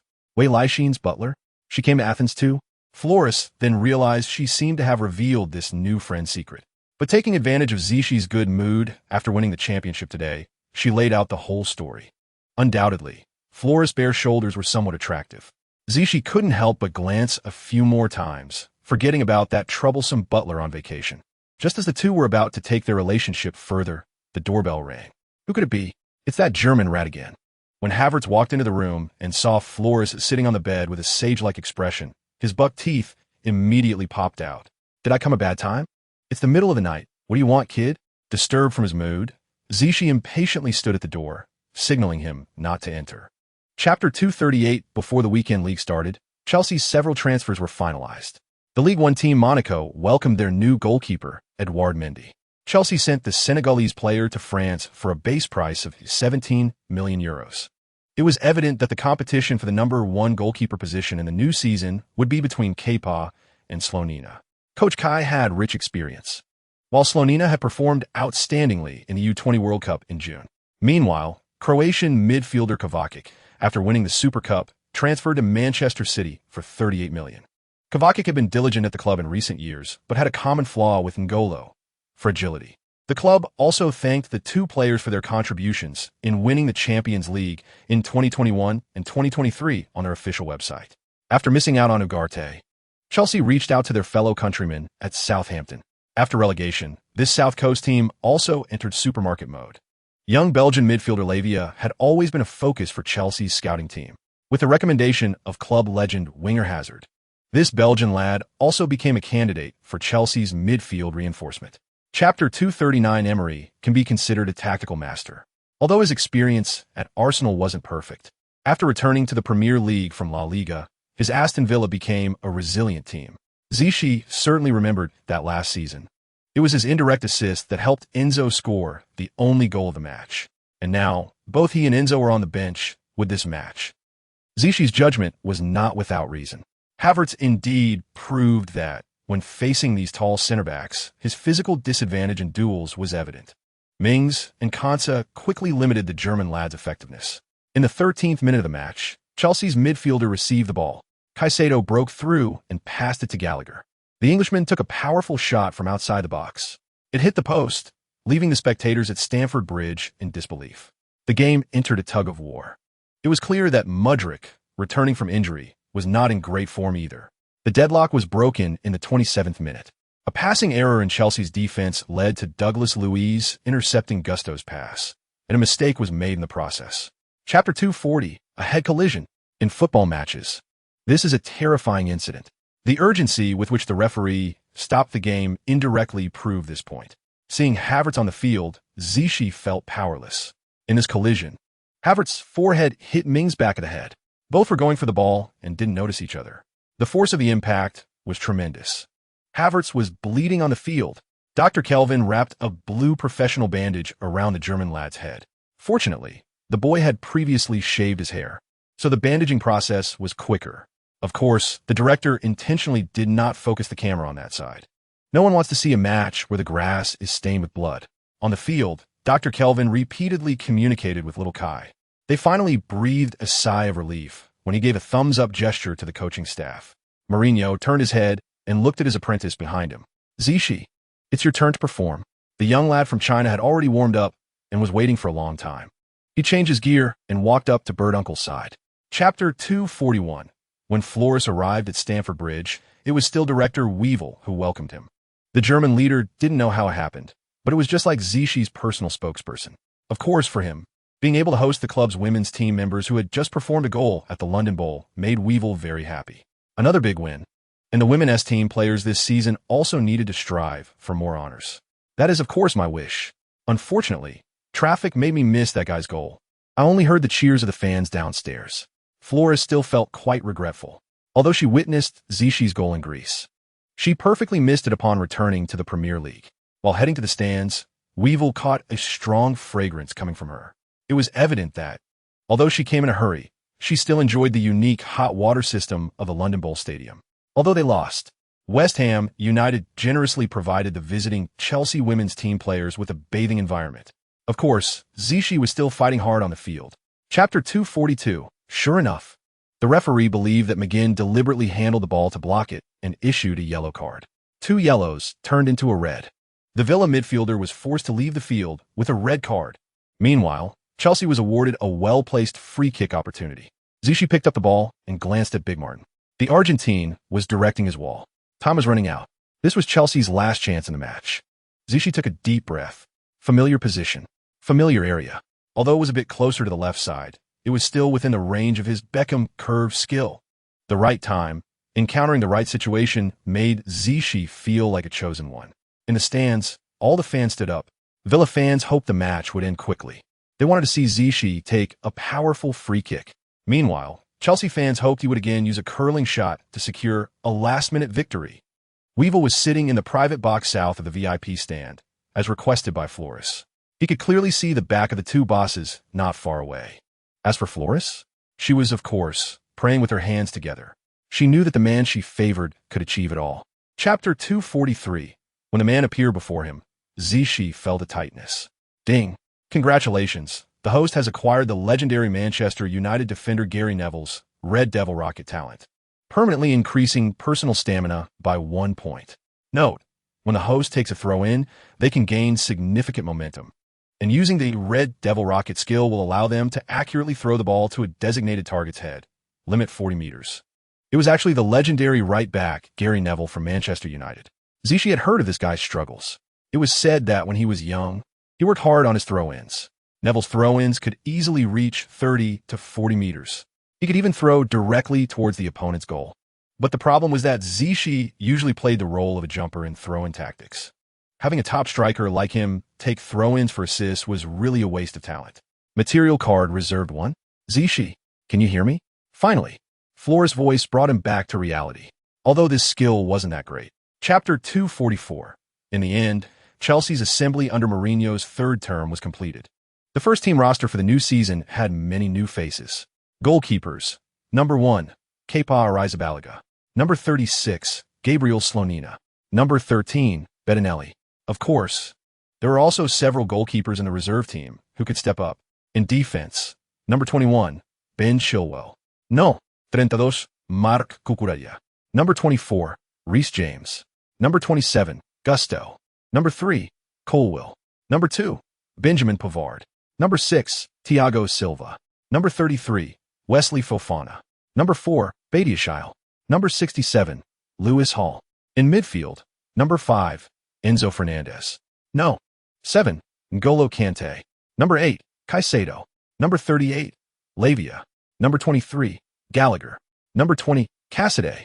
Number 18, Andres Santos. In attack, number 91, Zishi. Number 17, Sterling. October 10th, Nkunku. October 31st, Maduk. October 15th, Mudryk. October 9th, Broja. Chapter 245, the next morning. On the return flight, Havertz sat down next to Zishi. Can I borrow the trophy for a couple of days? I need to take it home to show Sophia. If you like it that much, I'll just give it to you. After all, I only treated you to a cake for your birthday in June. He lifted the best player trophy, and Havertz was practically drooling. It's hard to imagine that the once obscure kid has transformed and surpassed himself. With that guy from the island joining the team, my position is already precarious. I guess I'll never get this trophy in my lifetime. Is there a possibility that since he plays as a left winger, The one who should be worried is Mudryk. Havertz's grin is always quite healing. Zichy looked out the window. The clouds were hovering near the wing, just like this group of brothers always surrounding him on the field. The Champions League is about to kick off. Their first opponent is RB Leipzig, Nkunku's old club, where he made a name for himself. And Timo Werner returning to Stamford Bridge always brings comfort to Chelsea fans. Chapter 246. The referee for this match is a new face for Zichy. Tim Robinson, once a grassroots referee from Sussex. Zichy had seen many reports online about this new face, and the officiating style was indeed strict. Just a short while into the game, opposing defensive midfielder Roseville gave Nkunku a rough challenge. The Frenchman let out a scream and fell to the ground. The referee, however, signaled for the game to continue. Is he allowing the foul play? Another brawl? In fact, the English local coach Gary O'Neill has trained the Cherries quite well. Although the team faced a losing streak towards the end of last season, they managed to stay above the relegation zone. Zichy also knew that this match wouldn't be easy. Last year at the same place, they couldn't win against a weak opponent, and there were reasons for that. Bad news came. Nkunku was slightly injured after the foul. Just 6 minutes into the game, Chelsea had already lost a key player. Thinking about Tuesday in 8 days, they would face Nkunku's old club Leipzig. It really is a twist of fate. Mourinho frowned and glanced at his disciples behind him. Chapter 247. When Zichy raised the throw-in, he didn't feel anything different. This skill is an active skill, not a passive talent. Of course, it's normal for players who usually don't take throw-ins to do it quickly. Zichy glanced at the far-off penalty area. James was already standing next to him. "Captain, how about you go into the penalty area and let me take it?" Zichy ignored him and continued to observe the box. Where did this confidence come from? Red devil hand grenade. Zichy threw it directly. Goodness, the ball really flew into the penalty area, as described before. The landing point? Right at Cassidy, another Italian lad. He leaped like a jack-in-the-box and directed the ball towards the goal. Bournemouth's goalkeeper Neto was still waiting for Zichy to enter the penalty area for James's powerful throw-in. He never expected Zichy would throw it directly into the box as an assist, and from such a distance. What the heck? He couldn't react in time and could only watch the ball go into the net. 10. Chelsea broke the deadlock. Cassidy's debut goal. Captain Zichy's throw-in assist. Chapter 248. In fact, Chelsea suffered heavy losses in this half. Although they had one extra player and were leading by a goal, they had already used 2 substitutions. The 2 injured players on the bench, Nkunku and Zichy, didn't seem very cheerful. I really didn't expect us brothers to gather here. Yeah. Christopher, how's your foot feeling? The referee should have at least acknowledged that foul. Sitting helplessly in the chair, Zichy saw that there were 7 minutes of stoppage time in the first half. There was no choice. Although he had a feeling the post-match rewards would be quite ordinary, he still had to take whatever he could get. Ding. Congratulations to the host for completing the match, now entering the post-match lottery session. By the way, I wish the host a speedy recovery. It seems Uncle Mira isn't omnipotent. Host, Myra's old horse in the stable. Talent only ensures that you won't suffer serious injuries. But football is round, and accidents and matches can still happen. Zichy didn't want to waste more words. He opened the post-match rewards. Swish, swish, swish. No national flag. Chapter 249. Friday evening. Cobham Training Base. The boys were busy with the daily training managed by the Bird Uncle. They will be hosting Newcastle at Stamford Bridge tomorrow. Chelsea had not won against the team with the white headscarves in 2 encounters last season. In the medical center, Zichy had just sat down with Director Weevil when Flores rushed over. "Why aren't you training?" "Practice, practice." "Shibao, do you want to kill me?" "Coach Hayes gave us half a day off. Our next opponent is on Sunday night." Weevil, being older, could only pretend to be calm as he watched the golden boy and girl showing off their affection beside him. "It's your turn to get checked, but from the looks of it, there shouldn't be much of a problem." The proud German stood up and cleared his throat. As soon as Zichy entered the examination room, the 2 guys sneaked out from the psychological consultation center. "Long time no see." Graham Potter and his assistant Reed. "Hey, Director Weevil, was that Zichy just now?" "Dr. Potter, haven't you been hiding there watching? Why ask when you already know?" Weevil rolled his eyes at him. Chapter 250. Late at night.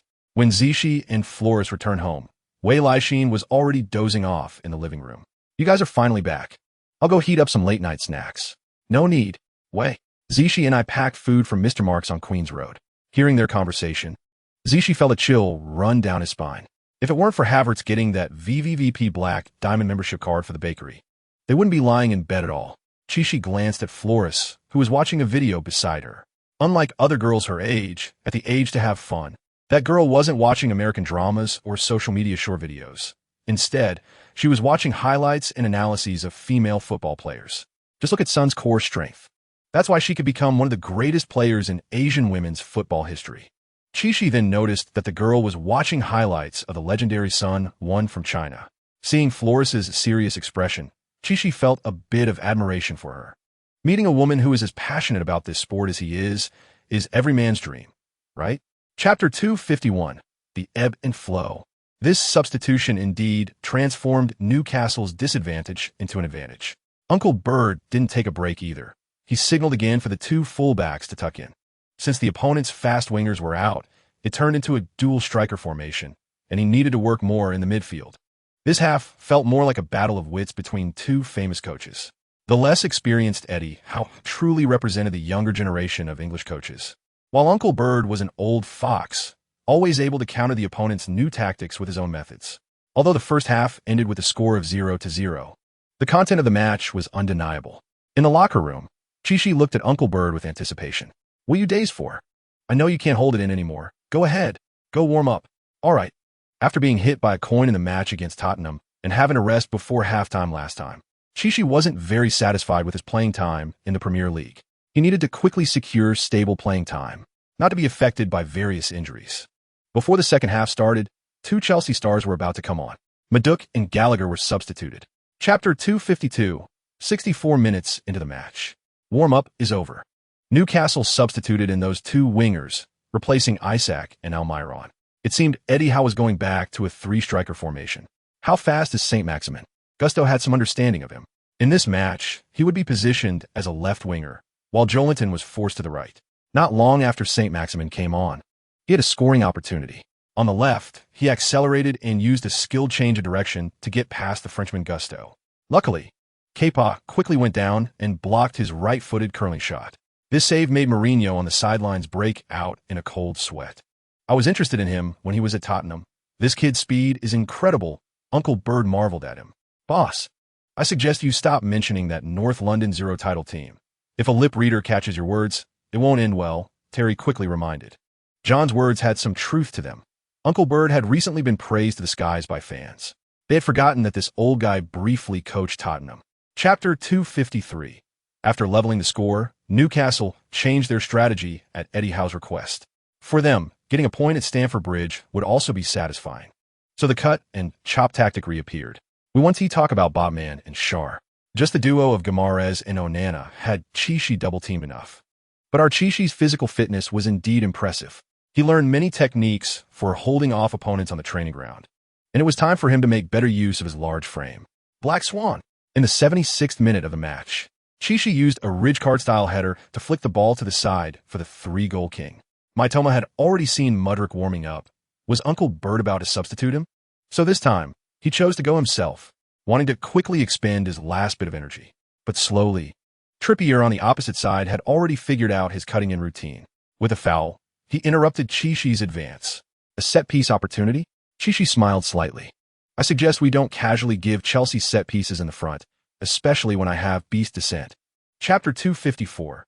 Mudryk didn't expect happiness to come so suddenly. When he received Qishi's pass, there was a vast open space behind him. There's no helping it. In football matches, it's normal to be countered after a desperate attack fails. Little Moo quickly started, directly charging into the opponent's half. Trippier and Shar had already surrendered. Chelsea's players in their half swarmed, changing from defense to attack. Uncle Bird also stood up. He was ready to watch Mudryk finish the match. Sure enough, Little Moo rushed into the opponent's penalty area. Pope wasn't foolish. There was no need to foul and get a red card. He came out decisively, but didn't gamble on luck. There was Southgate in the stands. He didn't want to seem more aggressive than Pickford. Steady. Expanding the defensive area, he was ready to accept Mudryk's baptism. But unexpectedly, when Little Moo entered the penalty area from the left side, he glanced at the middle again. This episode seems familiar. It feels like a cycle. In the middle, Qishi and Shar, along with Botman, were already in position. Mudryk said nothing. Chapter 255. In the end, Qishi still chose the Mexican flag. Forwards indeed need to enrich their arsenal. This is indisputable. Fireworks erupted. The flag tore apart. The figure that came into view, Qishi saw. Ding. Congratulations to the host for obtaining the Mexican legendary forward Luis Hernandez. Win spirit, talent. Permanently increasing the host's personal speed attribute by 1. Note: when the host moves along the wings, this skill can be used, and the host will have maxed out speed, shooting, and dribbling for 10 seconds, limited to once per match. It was the original Blanco who could jump like a frog, or the Real Madrid legend Hugo Sanchez. The skill card he obtained was that of Hernandez, the wind child, who shone brightly at the 1998 World Cup. Immediately, this legendary card, after collecting this talent, also showcased the historical brilliance of the Little P. In the 1998 World Cup, Hernandez appeared 4 times and scored 4 goals. After he scores, he always takes off the headband tied around his head and waves it passionately. His speed and precision in shooting have made him a wind-like youth, just like Argentine legend Canigia.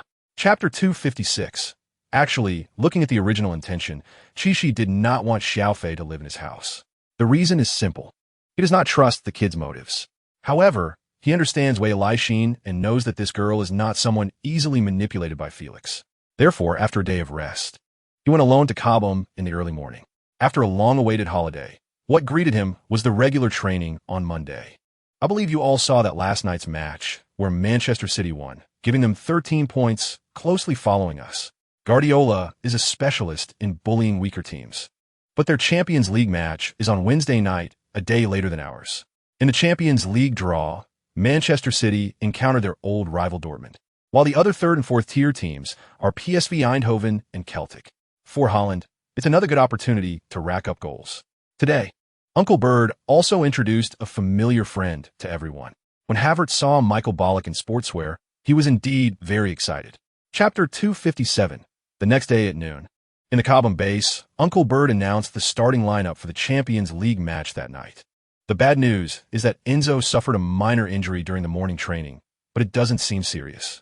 Therefore, Mourinho can only field a new midfield combination of Lavia and Caicedo. These 2 newcomers will serve as double defensive midfielders for the first round of the Champions League. And Uncle Bird has also opted for a 4,231 formation. The goalkeeper remains Kepa. On the defensive line, Chilwell, Thiago Silva, Fofana, and Pavard are lined up. The French center-back will play as the right back for this match. He has been in the Bundesliga for many years and is quite familiar with Leipzig. In front of the double defensive midfielders are Mudryk, Havertz, and Sterling. The lone striker is Chichi. Nkunku is on the bench, ready to go. His injury has recovered enough, passing yesterday's fitness test. However, James can only continue to be sidelined. RB Leipzig made many changes this summer. They sold Gvardiol to Manchester City for a high price, but kept the powerful Szoboszlai. Chapter 258. After Chichi used the Samba anthem, the neat scene in the stadium was something he had never seen before. The first thing he picked up on was the opponent's mental state. Werner, fans, can you stop booing? You know I'd be willing to sit on the bench at Chelsea to win a 2nd Champions League. This Chichi is living in my house and taking my spot. How infuriating. Szoboszlai, is my strength not worthy of Chelsea?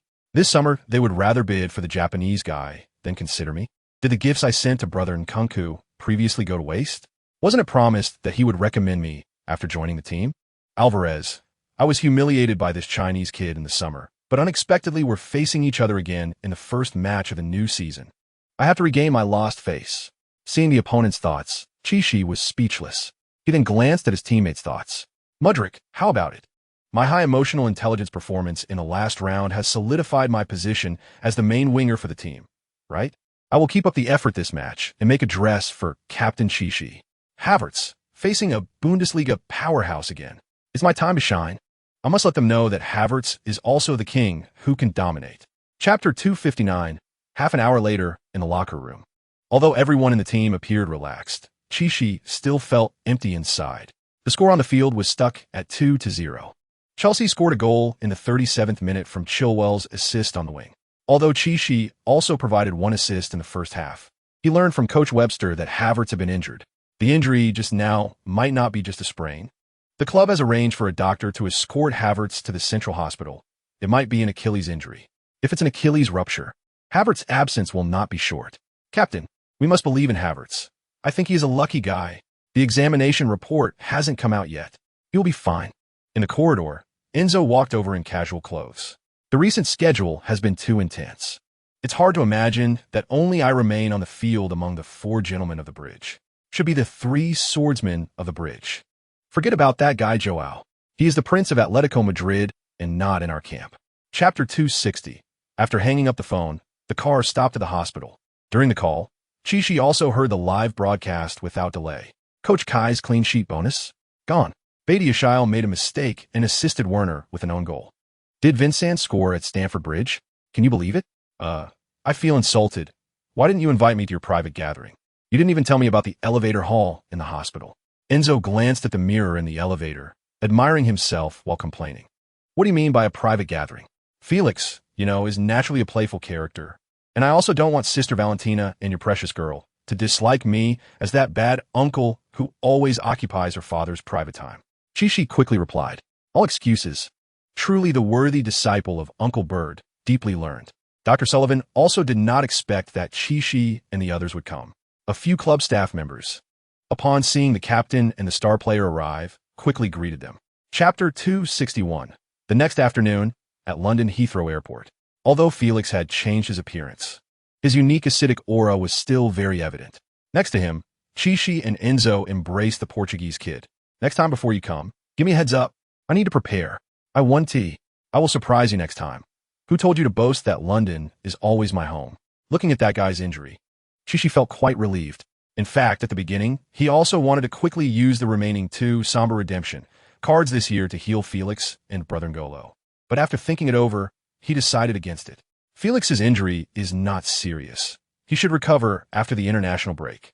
As for Brother Ngolo, even though he undoubtedly has energy for this Chelsea, as he ages, he and Brother Tiago have become the spiritual leaders of the team. Moreover, his glass-like attribute gives Chishi some PTSD. What if he gets injured again after saving him, and it flares up again after a couple of days of training? Chapter 262. Ding. Congratulations to the host, Burnley midfielder Jack Cork. Captain Jack, the talent copy has been completed. Good luck to the host. Chishi glanced at the enhanced personal panel. Sure enough, attributes like strength, stamina, tackling, and passing had all received some enhancement. Before arriving at the Moyes Stadium, Chishi knew it would be a physical battle. Although Burnley is no longer Sean Dyche's team, their team culture hasn't changed at all. Choosing a tough captain from the opposing team was the right decision. On the field, it was that familiar guy again, referee Oliver. He felt his head buzzing when he saw Chishi and Cork stepping up to the side. Damn referee committee. I've already said I don't want to officiate Chelsea's matches anymore. Don't they think the opposing fans' death threats are enough? Although he silently grumbled in his heart, his expression was very genuine. After a brief exchange, Chishi and Cork embraced each other. As Burnley's veteran captain, the Englishman knew what this match meant for them. The team had earned 6 points from 5 matches, which met their expected standard, but it still wasn't enough. Chapter 263. On the field. After Burnley kicked off, it was different from the last match against Leipzig. Company wasn't foolish. There was no need to go all out against Chelsea right now. Being a goal down to last season's Champions League winners at home was something he could accept at this moment. He was also afraid of a sharp counterattack from Chelsea that could make the match lose its suspense in the first half. Sure enough, Burnley continued to adopt a destructive defensive style. The chain defense in midfield was quite solid, forcing Chelsea's midfield to only pass the ball in their own half. Caicedo was very clever. In this deadlock, it had to rely on that all-capable captain Chishi. The Ecuadorian made a through ball to the heavily marked Chishi. Chishi noticed Mudryk drifting into the middle and directly passed the ball to him, while he himself headed to the left. Little Moo seldom saw the captain breaking through on the wing. Something big must be about to happen. The Eastern European kid made a right-footed back pass, sending the ball back to Chishi. Win spirit. Chishi used Hernandez's skill for the first time. In an instant, he felt his feet become much lighter. Chapter 264. When the line of small text appeared again on the screen, Chishi was stunned. Not offside. The goal counts. Chelsea leads Burnley 3-0. Chishi scored twice in the first half. What's going on? Chishi didn't understand why this goal was not offside. When the replay appeared on the screen, he saw that Roberts from the opposing team was lagging behind at the far corner.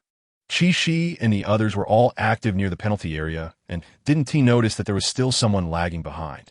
In slow-motion replay, at the moment Sterling passed the ball, Roberts quickly moved back. It was just this small action that kept Shi in an onside position. In football, a small action can determine the course of the entire match. And this match, before the end of the first half, had already become one-sided. On the sidelines, the most smug was old Terry. He deliberately sat close to the Burnley coaching staff, propping his leg up in a relaxed manner, watching Bellamy on the other side, itching with annoyance. Chapter 265. Time passed second by second. Although Shi still wanted to rack up stats. His teammates saw they were 3 goals ahead and started playing according to the coach's instructions. This was understandable. They were different from Shi. Many of them had their thoughts flying around the world, preparing for the upcoming international match days. Fortunately, there were still a few guys who cherished the opportunity to perform in front of the coach. In the 64th minute of the match, substitute Broja quickly took the ball forward. On the left side of the penalty area, he was brought down by Cullen. Suddenly, boos erupted from the Chelsea fans in the stands. Mourinho was also emotionally agitated, waving his fingers. At the start of the second half, this guy had already received a yellow card for fouling Mudryk, and now he should be sent off. But Oliver signaled it was just a set piece. He didn't make any further indications. After all, Chelsea was leading by 3 goals, and as the officiating referee, he also had to learn to control the game. There was no other way. The 3-goal king picked up the ball and handed it to Shi. This was awkward. The position was perfect for Beckham's curve. Chapter 266. Swish, swish, swish. When the 2 national flags appeared before him, Shi felt the fatigue of this match completely disappear. After running for over 70 minutes, he felt no fatigue at all. German flag, forward. Argentinian flag, midfielder, Real Madrid emblem, goalkeeper. Seeing the above rewards, Shi knew something big was coming tonight. Putting aside the 2 national flags, these were both from giant football countries. However, Shi had previously flipped through the blank album and knew that Maradona was categorized as a forward. His position on the field was a free player oscillating between shadow striker and attacking midfielder. So regrettably, he wouldn't be able to draw the old man from Argentina. I choose to peek at the German flag. Shi turned his head to confirm who was behind the German flag. After using the peeking card, the mist behind the German flag slowly dissipated. It wasn't T. Close. It wasn't T. Klinsmann. It wasn't T. Rummenigge. The person that came into view was someone Shi didn't recognize, but he could clearly read the text below. Although he didn't know what this old man's skill was, he could see his name. Chapter 267. During the international break week, the Cobham training base was bustling. In addition to those U21 players not selected for the national youth team training, many Chelsea first-team players who were about to recover were also training with the team. Mourinho had slipped away. He left the task of training these young guys to old Terry. The special one was exhausted after returning to Chelsea and needed some time to rest. On the training ground, Havertz and Enzo had almost fully recovered. They had passed the assessment by the fitness trainer. The coaching staff all believes that they can participate in the match against Manchester City next week. Shi is considered a black household for the national team, so he naturally needs to maintain his competitive form at the club. Coach Terry arranged an internal friendly match for the remaining reserve and first-team players, completely closed off. The opponent is local rival Charlton, a team mostly made up of reserve and youth players, who will head to the Valley to challenge their Greenwich rivals. For Shi, Charlton is a team he remembers well. The former captain of the Chinese national team, Mr. Zheng, once played there for a while. Chapter 268. By the time Shi woke up, it was already noon the next day. Thank God, today is a rest day for the team. Oh, you're awake? Shi then noticed Flores, wearing gold-rimmed glasses, sitting at the desk. Tatiana, what are you doing here? Don't the women's team have training today? Of course. We practiced until late last night, and Coach Hayes went home to visit family. We don't have a match this weekend. Flores put down the book she was holding and stood up. Shi then noticed the glasses she was wearing. With them on, she looked like a studious graduate student. Indeed, given her age, she should be studying at Oxford. I'm so hungry. I hope Butler Way has prepared a perfect lunch for us. Shi yawned, got up, and prepared to brush his teeth and wash his face. What are you talking about? Did you forget what you said on the way home last night? Didn't you say you wanted to give Butler Way an unforgettable birthday? Shi looked confused. Birthday? What the hell? Half an hour later, Shi finished watching the video recorded by Flores. Chapter 269. This lunch was ultimately paid for by Havertz.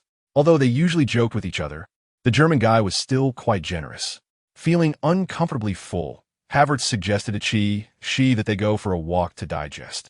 They planned to stroll around Buckingham Palace. while Flores took Wei Leixin's phone and coerced the lovely butler. She intended to take Wei Leixin to Harrods and Knightsbridge and spend the 300,000 euros extravagantly. This was a secret directive given to her by Boss Chi. On the way, the German guy was whistling and seemed to be in a great mood. She and he looked like two perfect models. However, Havertz cared a lot about appearances. When a young lady glanced at them, he always pretended to be a gentleman, which made she find it quite amusing. Hey, when was the last time we could walk together like this? How would I remember? She didn't know. It was in Manchester. Back when Coach Bollock taught us to take free kicks, we snuck out of that manor, enjoying the air in the suburbs of Manchester. Chapter 270, the next morning at Stamford Bridge. The focus of the 7th round of the Premier League was about to kick off. The defending champions, Manchester City, with 5 wins and 1 draw for a total of 16 points, were set to challenge Chelsea, who had won all 6 matches at the start of the season. An hour before the match, both teams announced their starting lineups. Chelsea's manager, Uncle Bird, sent out his strongest lineup, 4-2-3-1. In goal, the recovered Kepa returned to his position. In defense, Chilwell, Thiago Silva, Fofana, and Gusto lined up. The 2 defensive midfielders were the South American duo Enzo and Caicedo. In front of them were Mudryk, Havertz, and Nkunku, and Chelsea's captain, Chi played as the team's lone striker. On the other side, Manchester City also fielded their absolute strongest lineup.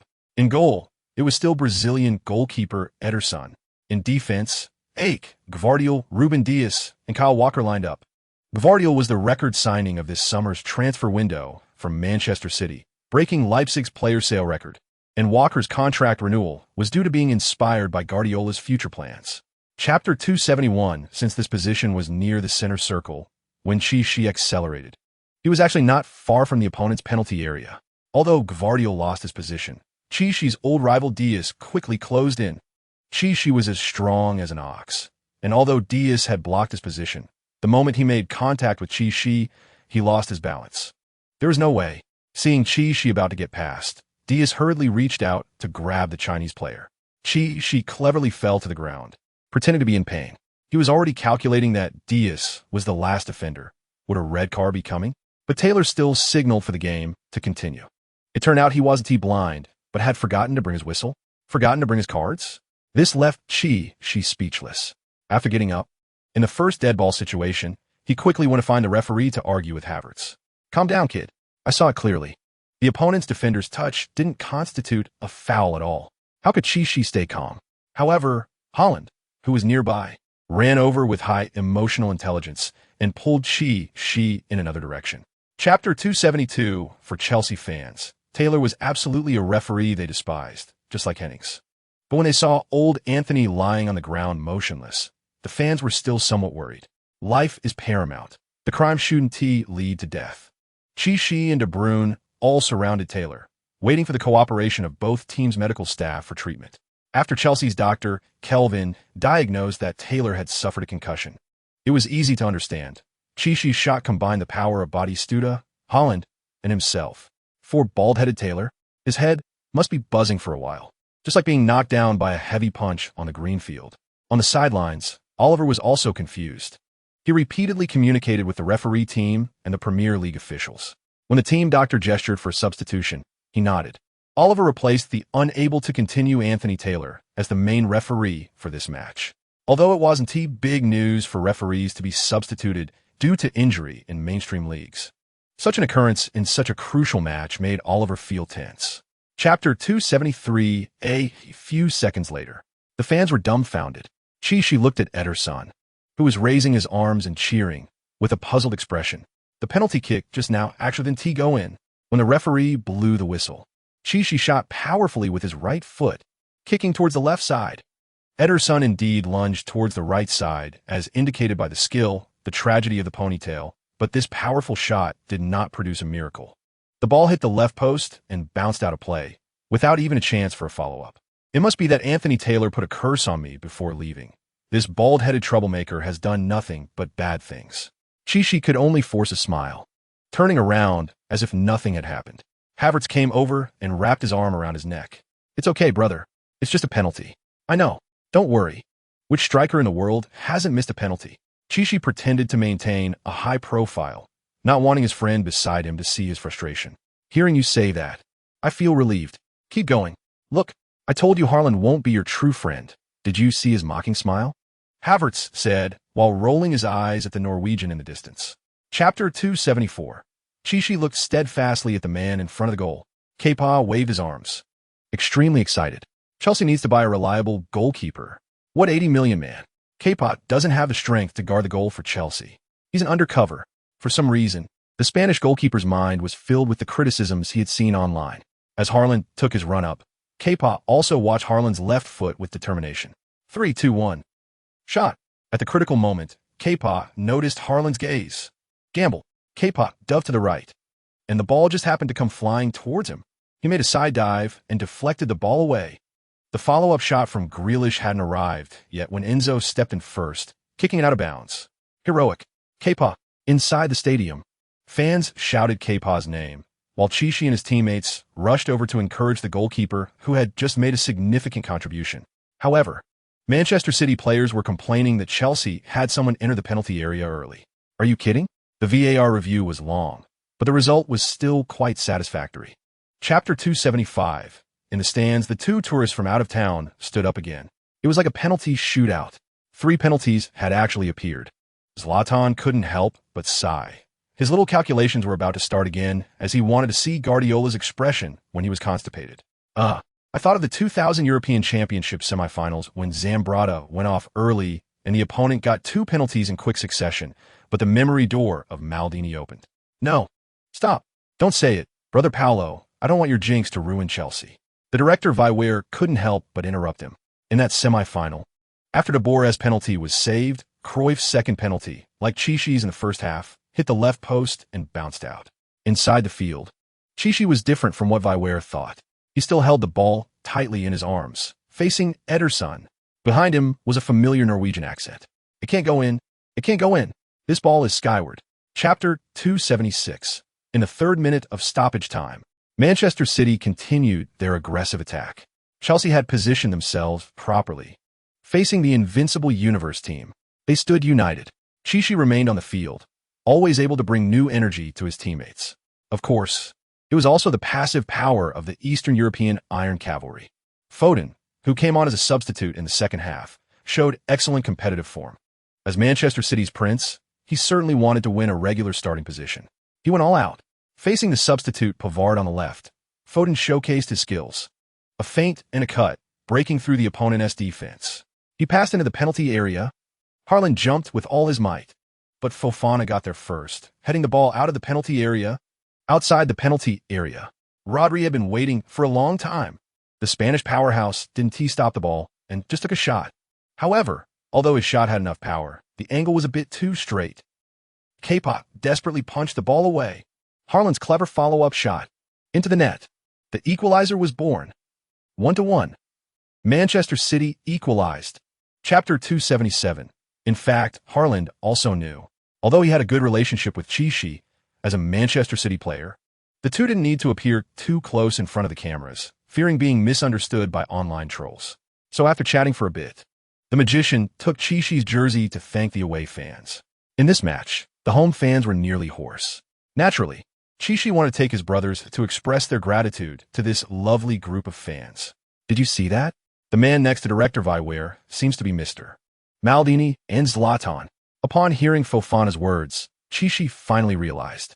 Earlier in the match, the cameras had focused on those middle-aged uncles more than once. Director Viware's connections are really impressive. Yes, after the match, I have a small dinner with them. The old Tiago, who heard Chishi's sentiment, said softly, Want to join? I'll pass. You old Milan guys gathering, it wouldn't be appropriate for me to go. Although Chishi said this, he actually wanted to meet those two legends very much. Chapter 278. In the evening, at Chishi's home. Upon hearing the sound of the door closing, Wei Laixin quickly took off her apron and walked over. Sir, the meal you asked me to prepare is ready. But before she could say 2 words, when she reached the hallway, she first saw that abrupt German man. Butler Wei. Long time no see. Chishi went to the garage to park. I'll come in first. Wei Laixin had indeed experienced the clingy level of this old master's good friend. However, she remembered that when Chishi left home this morning, He said that this meal was only for him and Harland, so she only prepared for 2 people. When Chi entered the house, before the butler Wei could speak, his phone rang. "Where exactly is your house? The car I'm in seems to have entered the community you mentioned." It was Harland's voice. The house with the red roof you mentioned is Havertz. My house is next door, the building with the blue roof. At night, who can see the color of the roof? Havertz? Is he the silly number 29 on your team?" Harland didn't expect that. Chapter 279. The awkward thing is human joys and sorrows are not actually connected. An hour later, when Havertz nervously called Sophia, what came through was the sound of a faucet. She was already in shower. The imagery emerged naturally. "Hello, Kai. What's up? I'm at home, taking a shower. I've been busy all day, it's so hot. Where are you? You didn't go to Paris, did you?" Before Havertz could ask further, the call was disconnected. When he called back, he only heard the busy signal. Zeke didn't know what to say. He could only step forward and give his green-skinned brother a comforting hug, leaving Holland beside them looking confused. Are all Chelsea players riddles? I don't understand anything. When Holland left Zeke's house, Wei Lixin also emerged from her room. Looking at the dejected little Kai and the helpless Zeke, she asked, "What happened? Is Mr. Havertz unwell?" She pretended to know nothing and showed enough respect to the German guy. Chapter 280. In this League Cup match, Uncle Bird sent out almost all substitutes. After all, in 3 days, they will be playing away at the London Bowl against last season's UEFA Europa Conference League champions, West Ham United. That was going to be a tough match. After Rice left during the summer window, West Ham received a large sum of money for reinforcements. After the first 7 matches of the season, they achieved 4 wins, 1 draw, and 2 losses, accumulating 13 points, ranking at the top of the table. Therefore, against the weak Queen's Park Rangers, Uncle Bird rested some main players. Broja, Mitoma, and Mudryk all started. Cassidy, Santos, and Gallagher formed the midfield trio. In goal, Slonina also got a chance to play. In the first half, Chelsea struggled to break the deadlock. Due to the opponent's high press, the Champions League champions did not get many good chances. Thus, at halftime, Uncle Bird had Coach Webster warm up some key players. Although not far away, the away fans who got tickets naturally hoped their team could win the match. In the second half, Uncle Bird did not make immediate substitutions. His trust and tolerance for the substitutes played a crucial role. Chapter 281. Once upon a time, the bond between Mount and Rice moved Chelsea fans. Many imagined the two would reunite at Stamford Bridge. However, in the deep autumn of 2023, they were already on different teams, fighting for different goals. This match also marked the first London derby in years without both players. With Zeke's rise and the arrivals of Nkunku and Mitoma, people had gradually forgotten about the former number 19. The referee for this match was Atwell again. Although he had only missed 1 match, Zeke felt his body was bursting with energy. Ding! Congratulations, host! The talent of West Ham midfielder Soucek, Eastern European hammer, has been successfully copied. Looking forward to the host's excellent performance, Zeke knew that West Ham was known for its toughness. To counter toughness with toughness, he decisively chose Soucek's talent. The name sounded somewhat similar to Nedved. Indeed, strength, heading, and stamina received max bonuses. The tackling attribute also saw some increase. The match had just started in the first half. Chapter 282. In fact, for the Hammers, their defensive statistics ranked in the top 5 in the Premier League this season. Ariola never expected to be breached twice in the first half for the first time this season. The instigator was his own youth academy little brother, Nkunku. 2 o'clock. Chelsea led by 2 goals in the first half. This time Nkunku did not perform his balloon-blowing celebration. Zeke and the others knew this move was meant for kids watching on television. After scoring the second goal, he ran to the corner flag area and did the robot dance with Mudryk. This moment reminded people of the early days of Crouch. However, that tall Englishman was over 20 centimeters taller than the Frenchman. In the stands, Polly and Egbalai, who were back at the stadium, looked excited. They had been busy with other club matters recently, so they hadn't been able to attend a match for a long time. Did you see that? Nkunku is going to be our most cost-effective signing. Yeah, thank goodness director Vivel handled all this. If only he could have also signed Gvardiol back then. Egbalai sighed. Chapter 283. According to his impression, Ariola knew Nkunku habitually shot towards this side. However, the French goalkeeper never expected that this kid would pull off a Zeke-style penalty kick. Nkunku flicked the ball in the middle and performed a spoon shot. The goalkeeper could only watch in despair. 30. Chelsea killed the game in the first half. Mourinho could plan for the upcoming Champions League match in Graz at halftime. Meanwhile, new signing Christopher Nkunku completed his first hat-trick in the Premier League. He wrote his name into Chelsea's history. "Thank you, Captain." After scoring, Nkunku excitedly hugged Zeki, who was half a head taller than him, making Zeki a bit embarrassed. "It's okay, big brother Christopher. What if you get a quadruple later? Your predecessor, Olivier Giroud, has accomplished this feat in the Champions League." On the bench, Havertz, who was warming up, looked a bit sour watching his teammates so close together. "Did you see that? Nkunku is almost going to kiss our captain." Chapter 284. Moyes actually had some anticipation of failure. The gap between his players and Chelsea's stars was the difference between a Europa Conference League champion and a Champions League champion. Sevilla, the Europa League champion, conceded 4 goals to Chelsea in the Super Cup. For a mere Europa Conference League king, conceding 4 was considered normal, right? They're all Europa Conference League champion coaches. It's so unfair. But Moyes never expected that Chelsea's desire to score was unstoppable. For goals, that was just the beginning. In the 61st minute of the match, Moyes waved his hand. Danny Ings, Benrahma, and Fornals all came on the field. They had to score at least one consolation goal, or else the fans would forget he led West Ham to the European Championship last season. Little did he know, less than 5 minutes after the substitutions, Chelsea penetrated Areola's goal for the 5th time. Lewis Hall broke through on the wing, leaving that safer, almost considering retirement on the spot. The Czech's head was buzzing, and he could only watch Hall glide past him and deliver a 45-degree cross. In front of the goal, the players had all gone to mark Ziyech and Nkunku, and no one noticed Enzo's forward run. Chapter 285, contributing to 4 goals in a single match. Even in Chelsea's Premier League history, this is a rarity. Indeed, when 2 national flags appeared in front of him, Ziyech felt a jolt in his body. German flag, forward, Colombian flag, defender, Cincinnati team logo, goalkeeper for Ziyech. The German flag always brings him some good luck. This season, Chelsea's total goals in all competitions have doubled compared to the same period last year. Who can say that it wasn't the influence of Gerd Muller's bomber talent? It has significantly enhanced the shooting and heading skills of the entire Chelsea team. This post-match selection undoubtedly will feature the German flag. As for the Colombian defender below, it's probably the Inter Milan veteran Cordoba. Ziyech doesn't need it. Following the principle of seeing it first, he placed the illustration on the German flag. The first to appear were Andy Muller, Thomas Hassler, and Oliver Bierhoff. Coincidentally, they all represented Germany and earned honors in the European Championship. The remaining 2 were Klinsmann and Voller. Chapter 286, back at the hotel. The TV is already playing a replay of today's Champions League match. It's hard to imagine that Arsenal has lost again. After being slaughtered by Napoli in the first round, they were unexpectedly defeated by the weakest team in the group, Red Star Belgrade. 2 consecutive losses at the bottom. In fact, experience in the Champions League has become increasingly important in recent years. That's why there are always dark horses every year. But the teams competing for the title are still those teams. Sitting in front of the big screen in the restaurant, Silva joked softly. Yes, according to the odds, Chelsea has a real chance to defend their title. But Manchester City, Bayern, and Real Madrid cannot be underestimated.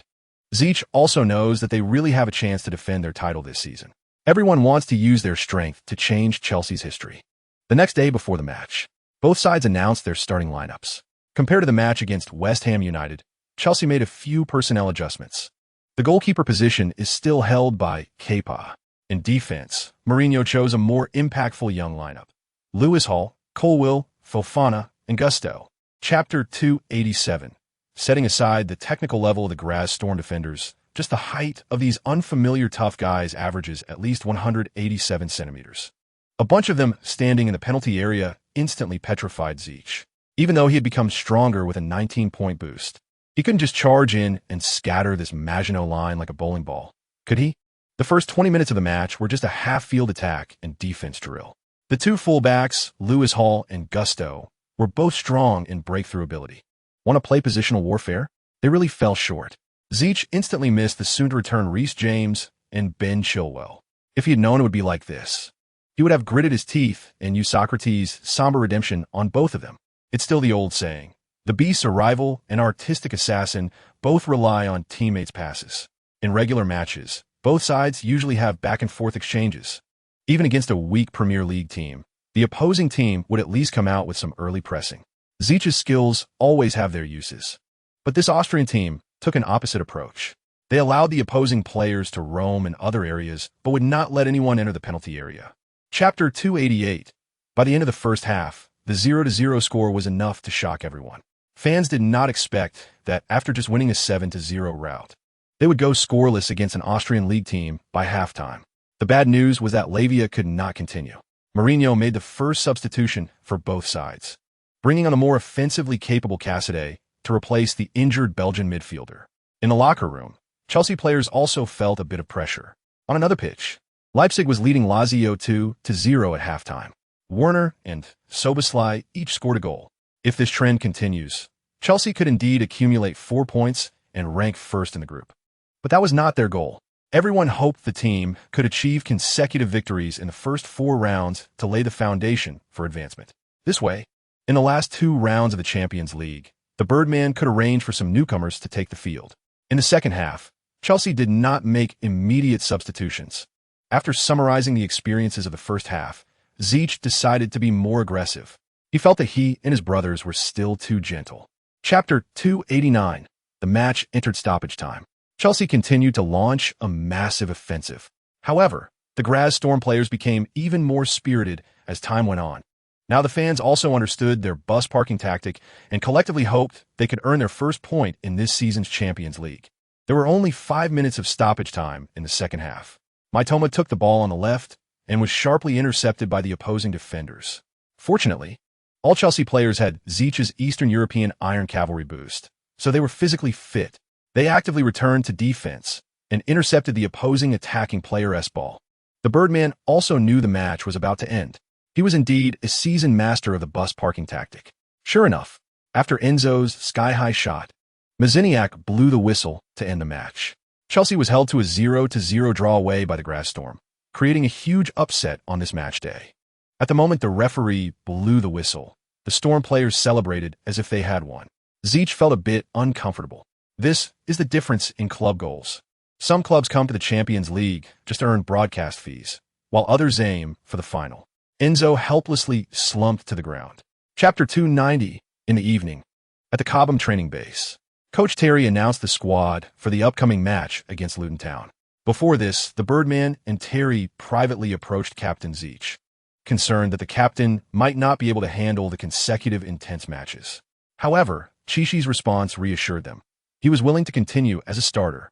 Therefore, following the previous plan, there were a few personnel adjustments made by Bird Uncle for this match. On the defensive line, the 2 English stars have returned from injury. They participated in several training sessions this week, and the reason they didn't play against Graz was to conserve their energy for today's Premier League match. Chilwell, Batshuayi, Fofana, James, and the goalkeeper Kepa formed a backline similar to last season. In midfield, Caicedo, who rested in the second half of the last match, and Enzo, who played the full match, formed a double pivot. Mitoma, Mudryk, and Nkunku occupied the front line, and Chichi still led the attack. This Luton team has performed poorly in the Premier League this season, currently sitting at the bottom. Especially when facing Aston Villa, they were thoroughly beaten 6-0. Chapter 291. Meanwhile, in the London Emperor Hotel, Bo Lee, owner of Agbalai, and several big shots from Qinghu Capital were engaged in an important appointment. Strasbourg has a long history, established just a year later than Chelsea and only 7 years after AC Milan. Chelsea's technical director, Weevil, was the first to speak. "Thank you for your trust. My team and I will operate this brand new club into a positive cycle." Paul Maldini, dressed in a sharp suit, looked very pleased. This summer, Bo Lee and his backers at Qinghu Capital acquired the French League 1 team Strasbourg. It was evident that Chelsea's new owner hoped to turn Chelsea into a perfect club brand, similar to the City Group behind Manchester City. Over the years, with the rise of the Red Bull system, Bo Lee's hefty investment in poaching Weevil from RB Leipzig to become the club's technical director was for this purpose.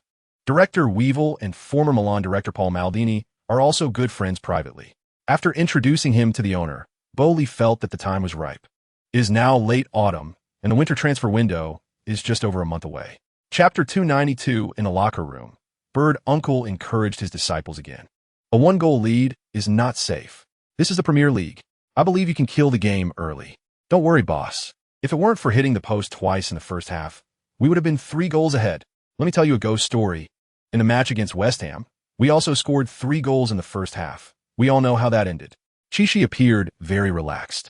Yeah, besides in that match, I and Reese hadn't even played yet. I'll let them know the power of a full Chelsea. Chilwell also chimed in. Exactly. Don't talk nonsense. Any player in Chelsea is capable of being a starter. Hall, Gusto, Cucurella, and Pavard, they are all excellent. James, fearing that Chilwell's words might cause misunderstandings among other players, quickly corrected himself. After the pep talk, the team prepared to leave the locker room. But then, a familiar melody rang out from the locker. A flower on the vine, unafraid of wind and rain, la la la la. Whose magical ringtone could it be? Only Chi could understand what the ringtone was singing. Opening the locker, it turned out to be a video call from Director Weevil. Chapter 293 on the field. After scoring a bicycle kick, Chi felt his whole body trembling. A hat trick. My hat trick is coming. In the last match against West Ham, he selflessly let Nkunku achieve a hat trick. With less than 10 minutes left in this match, he hoped to emulate his French brother. 1 header, 1 bicycle kick. A volley would be perfect. After conceding another goal, Luton lost their fighting spirit. The team sitting at the bottom of the Premier League against the reigning Champions League champions, what else could they do? In the 89th minute of the match, substitute Cassidy controlled the ball in the center.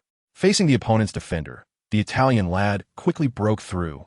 Chichi was on his left, waiting for a pass. But this kid chose to go for it himself. A powerful shot. The ball was tipped out by the opposing goalkeeper. That ball should have been passed to Captain Chichi. Chichi wasn't in a hurry, but Havertz quickly ran over to find the Italian young lad. All right, sorry about that. Big brother Havertz. Cassidy scratched his head in frustration. A German and an Italian trying to communicate was like a chicken talking to a duck. Chapter 294 late at night.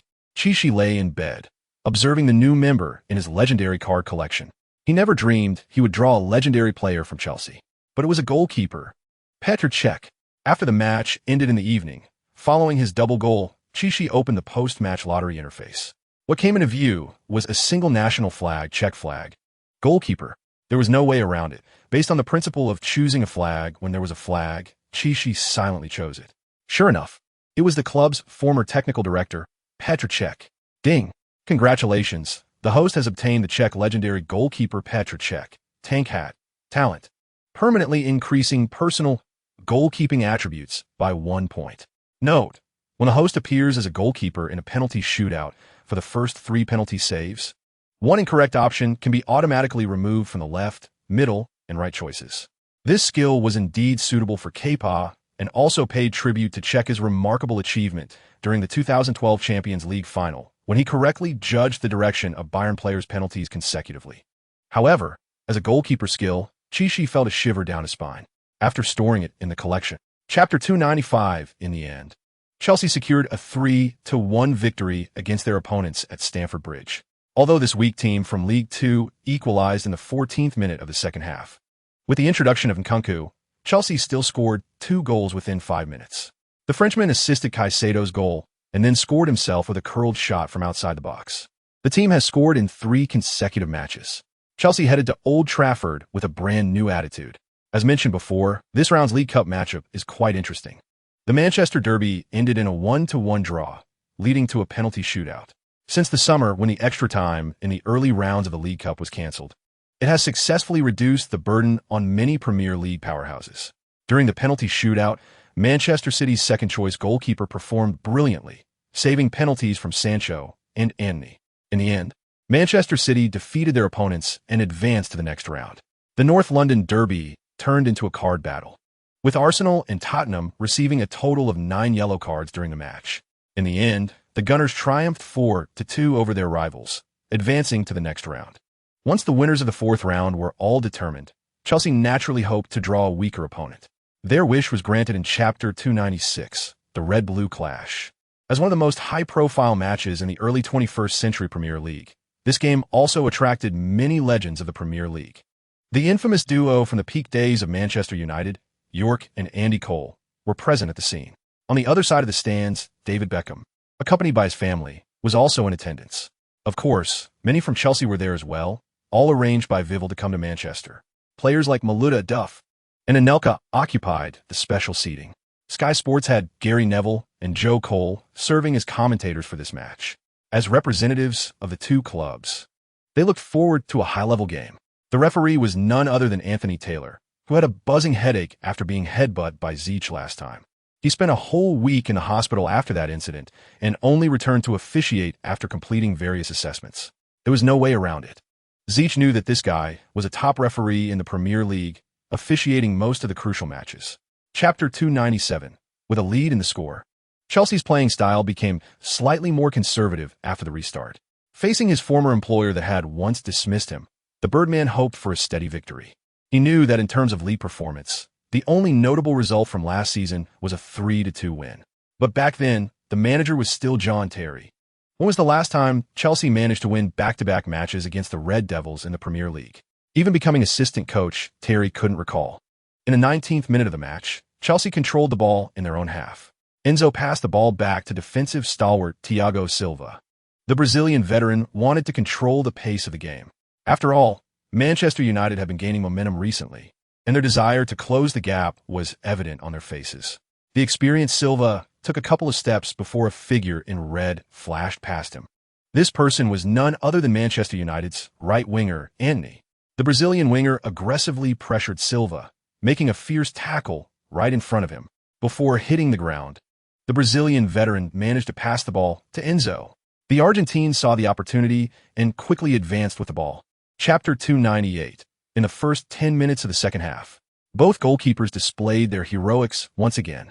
Kepa blocked Rashford's close-range low shot. Meanwhile, Antony's follow-up shot, struck with his less dominant right foot, went high into the sky. On the other side, Chelsea's Zeech took a long-range shot from outside the box. Onana once again delivered a spectacular save. Although the score was only 1-0 in favor of the away team, both sets of fans were thoroughly entertained. Chelsea's control-oriented play, after taking the lead, became much more aggressive following Silva's departure. The representative figure was naturally Zeech. He inherited Silva's promise made when he left the field. He was determined to leave Old Trafford with 3 points. And attacking was always the best form of defense. In the 64th minute of the second half, Manchester United made 2 substitutions. Greenwood, who had been absent for a long time due to some disciplinary issues, and Argentine youngster Garnacho came on to replace the underperforming Sancho and Antony. On the other side, Gallagher, Mitoma, and Maduk were also warming up. The Birdman hoped to use the second wave of substitutions around the 70-minute mark, with the introduction of the 2 new faces.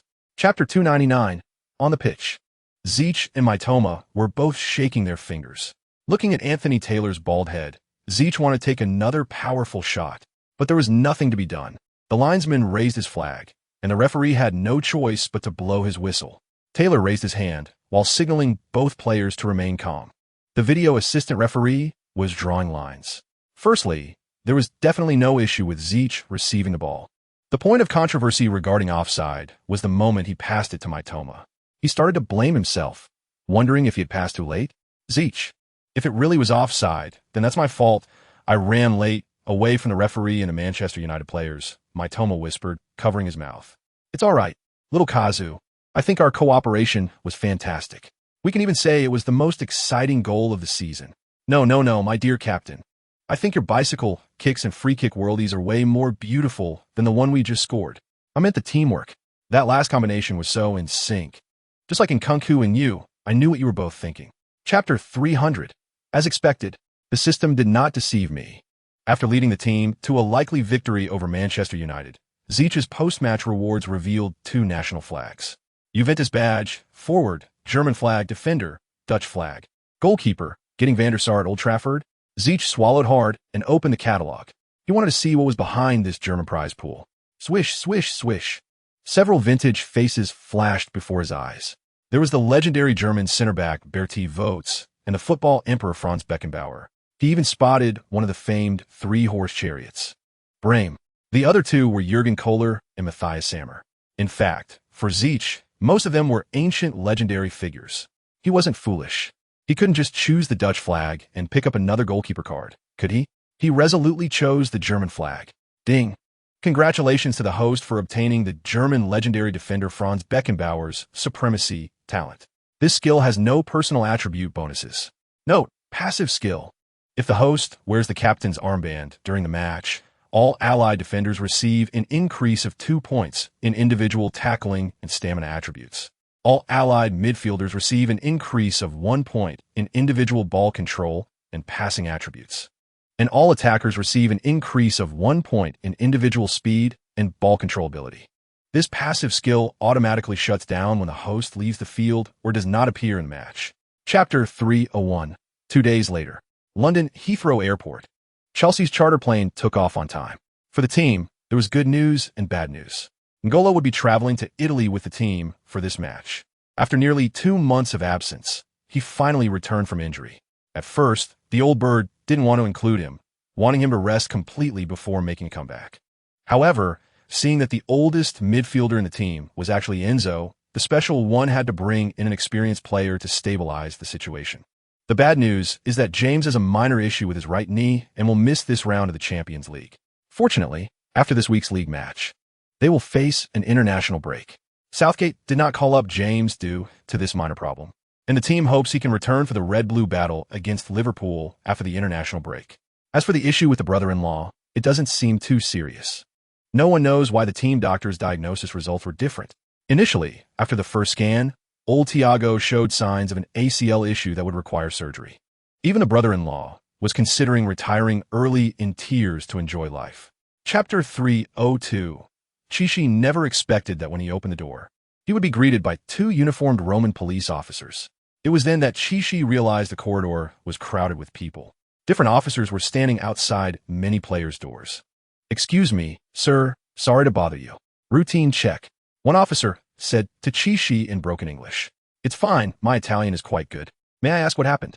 After chatting with the 2 officers, Chichi learned that a criminal incident had occurred at the Pantheon Hotel in Rome. A male South Korean tourist was tragically murdered on the floor below where they were staying. The police initially determined it was a case of robbery gone wrong.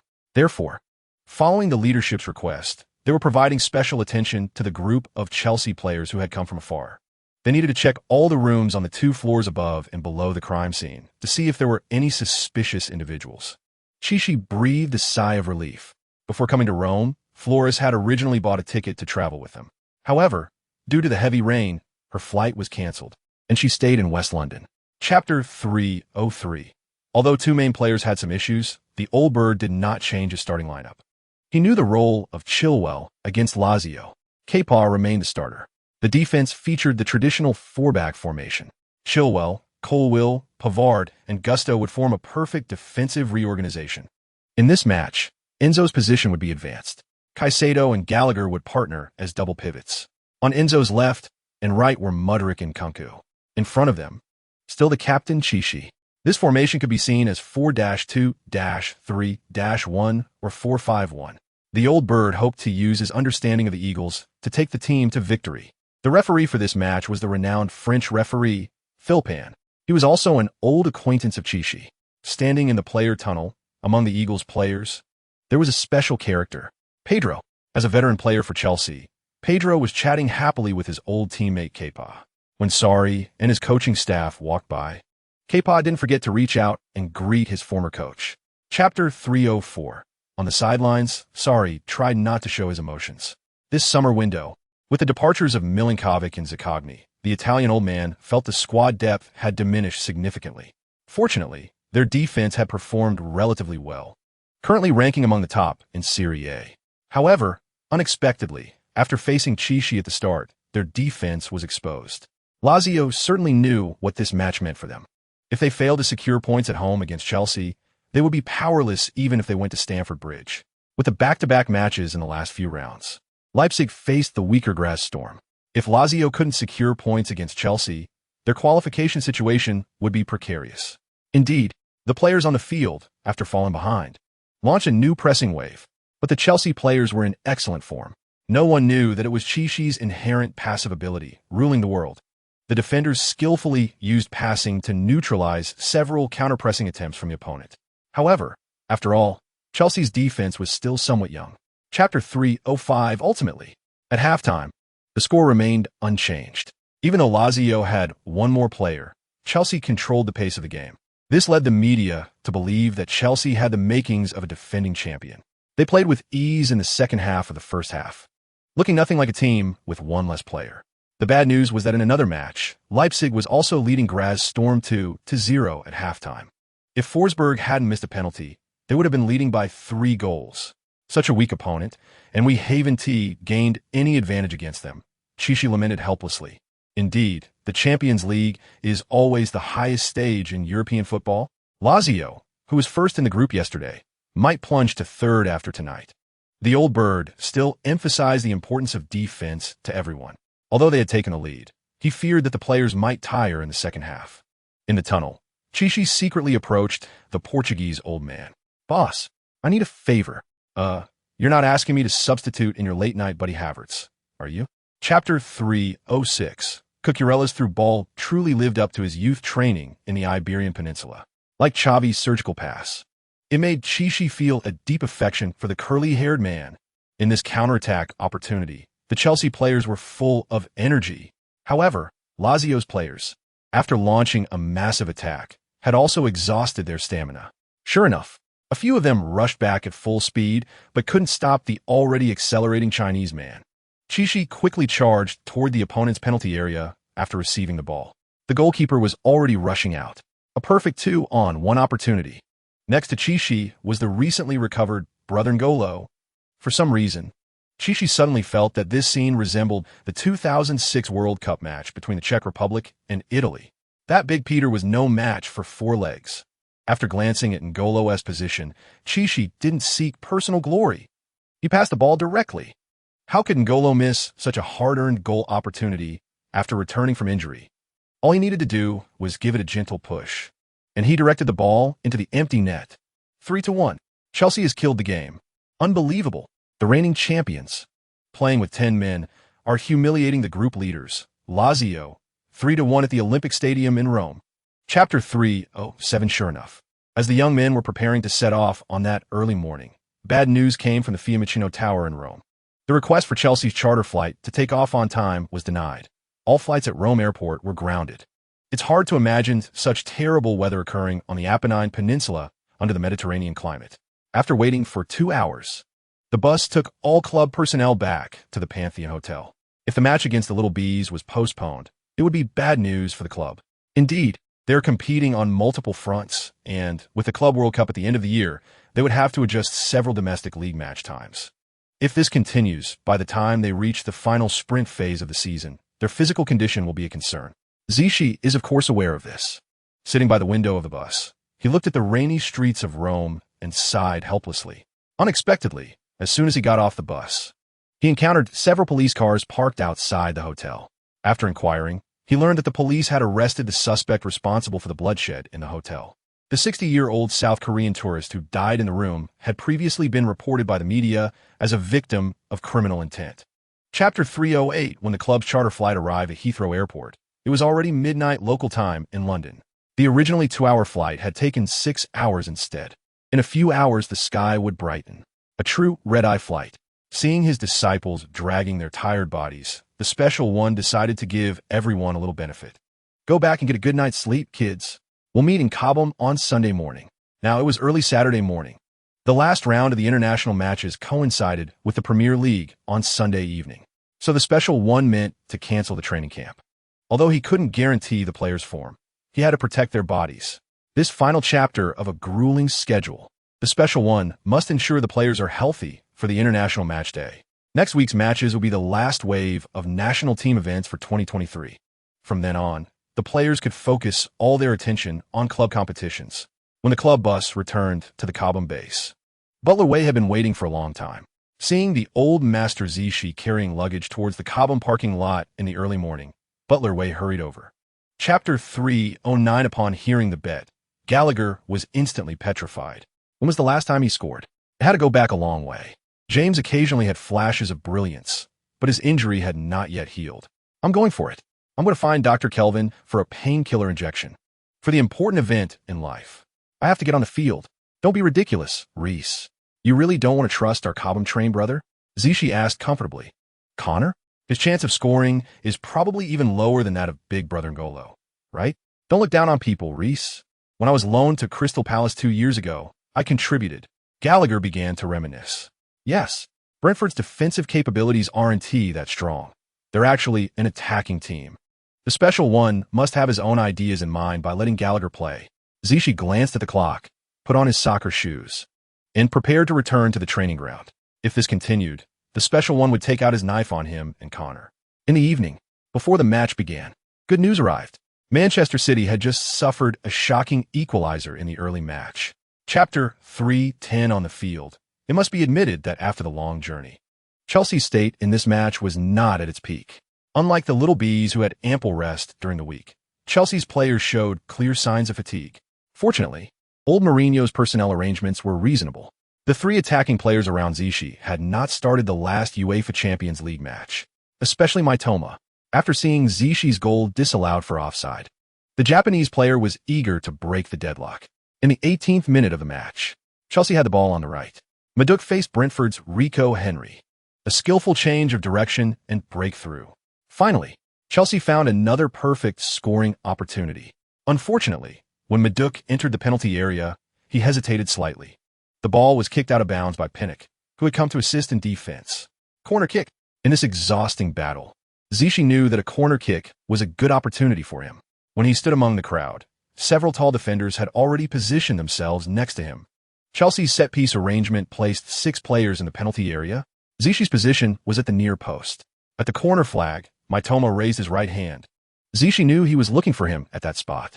Chapter 3:11. After Zichy received the ball, he could hardly believe that Cucurella was actually making a forward run on the left. Usually, that guy was known as the master of safe balls. But recently, this Spanish left-back seemed to have become more enlightened due to competitive pressure. Without a second thought, Zichy made a direct pass. The after-effects of Bellin's wandering wizard pass indeed felt very smooth. The ball quickly appeared in the opponent's half, and Cucurella received it comfortably. The Spanish left-back did not disappoint. Facing the incoming defender, Ajur, he actually made a bold attempt. After successfully breaking through, the curly-haired player glanced at his teammates in the penalty area. Zichy had already sprinted forward, waiting for his return pass. But this guy actually sent a diagonal 45-degree high ball. What a great position! Without thinking, Zichy unleashed the long-unseen artistic assassin. A perfect volley. It stunned the entire stadium. 2-0. Chelsea had once again extended their lead. The stands, the coaching staff, and the substitutes were all ignited by this perfect volley. Chapter 3:12. Zichy single-handedly created 2 goals to defeat the opponent. Zichy certainly knew that the system wouldn't be stingy with national flags. What surprised him was that the 2 flags before his eyes were not from the mainstream strong teams in football history. Australia flag, forward. Ghana flag, midfielder, Santander athletic badge. Defender. Wasn't this putting Chi Yi in a difficult position? Upon seeing the flags of Australia and Ghana, Zichy didn't want to waste time identifying them with the pictorial guide. Instead, he thought it would be better to wait and see how little James and Connor performed later. Suddenly, he realized, Water Buffalo Eshin? As a flag bearer in Ghana's football history, he was also a phenomenal defensive midfielder in Chelsea's history. Zichy was a bit excited. Could it be that behind the Ghana flag was Chelsea's number 5? He didn't know much about Ghana's history. Even if it was Appiah and Asamoah, could their abilities be considered legendary players? The best among them should be Water Buffalo Eshin. Here we go. I choose the Ghana flag. After receiving the command, the system quickly proceeded to the draw. In an instant, fireworks erupted. The national flags disappeared. The man who came into view, however, felt somewhat unfamiliar to him. Chapter 3:13. Mentioning the British star, it inevitably reminded people of nightclubs, alcohol, and beauty. And who was the representative of all this? Of course, it was that so-called phenomenal genius, the English bad boy. Ding! Congratulations to the host for obtaining the talent of England's legendary midfielder Paul Gascoigne, Gaza the Drunk, permanently increasing personal dribbling and passing attributes by 1 point. Note, the host can autonomously use this skill during the match. When the host chooses to activate Gaza the Drunk, the host will perform one of the following 3 actions. 1. Take a shot on goal for a long-range effort. Goal or not depends on the host's long-range attributes. 2. Deliver a perfect pass to a random teammate. 3. Execute a dazzling dribbling breakthrough that leaves the audience in awe, truly worthy of being England's number 1 drunkard. Even this skill, like a drunken Gaza, will cause him to uncontrollably perform random actions. This skill, although it seems like a double-edged sword, it always brings positive benefits. Fortunately, this system didn't give this skill a fourth action to slap teammates or opponents. Looking at this bonus, Chi felt quite flattered. Chapter 314.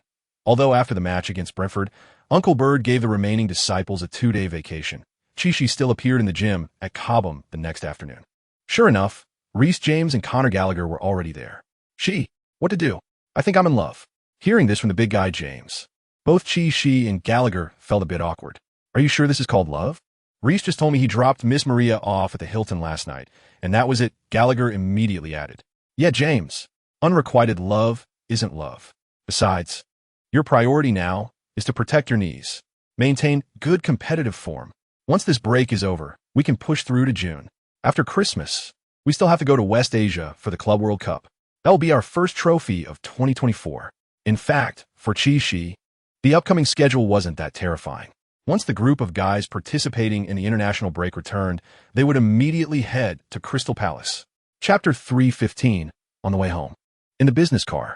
Kid, thank you. I often hear Sophia mention you. It's hard to believe. You actually came to pick us up personally. Sorry for the trouble. Andy, it's South my honor to drive you. And besides, you know Havertz is my best brother. Chi touched the steering wheel, unable to help glancing at Havertz's mother-in-law in the back seat. The plump German elder looked somewhat friendly. This little Kai was actually getting married. Chi hadn't been to Havertz's private residence for a long time. Entering here, it brought back a wave of memories. The last time he came here with luggage, he was still a broke guy, and now he had quite a bit of assets. Butler Way had already prepared authentic Iberian Peninsula cuisine in Havertz's residence for the visiting mother-in-law, according to Chi arrangements. Everyone knows that for Germans, eating is above all else. Klinsmann's father is my friend. That old buddy once owned a bakery in Bavaria. I also hope this kid Havertz can lead Germany to win the World Cup again, like the Golden Bomber. Chapter 316. The whistle of referee Tim Robinson resounded throughout the stadium.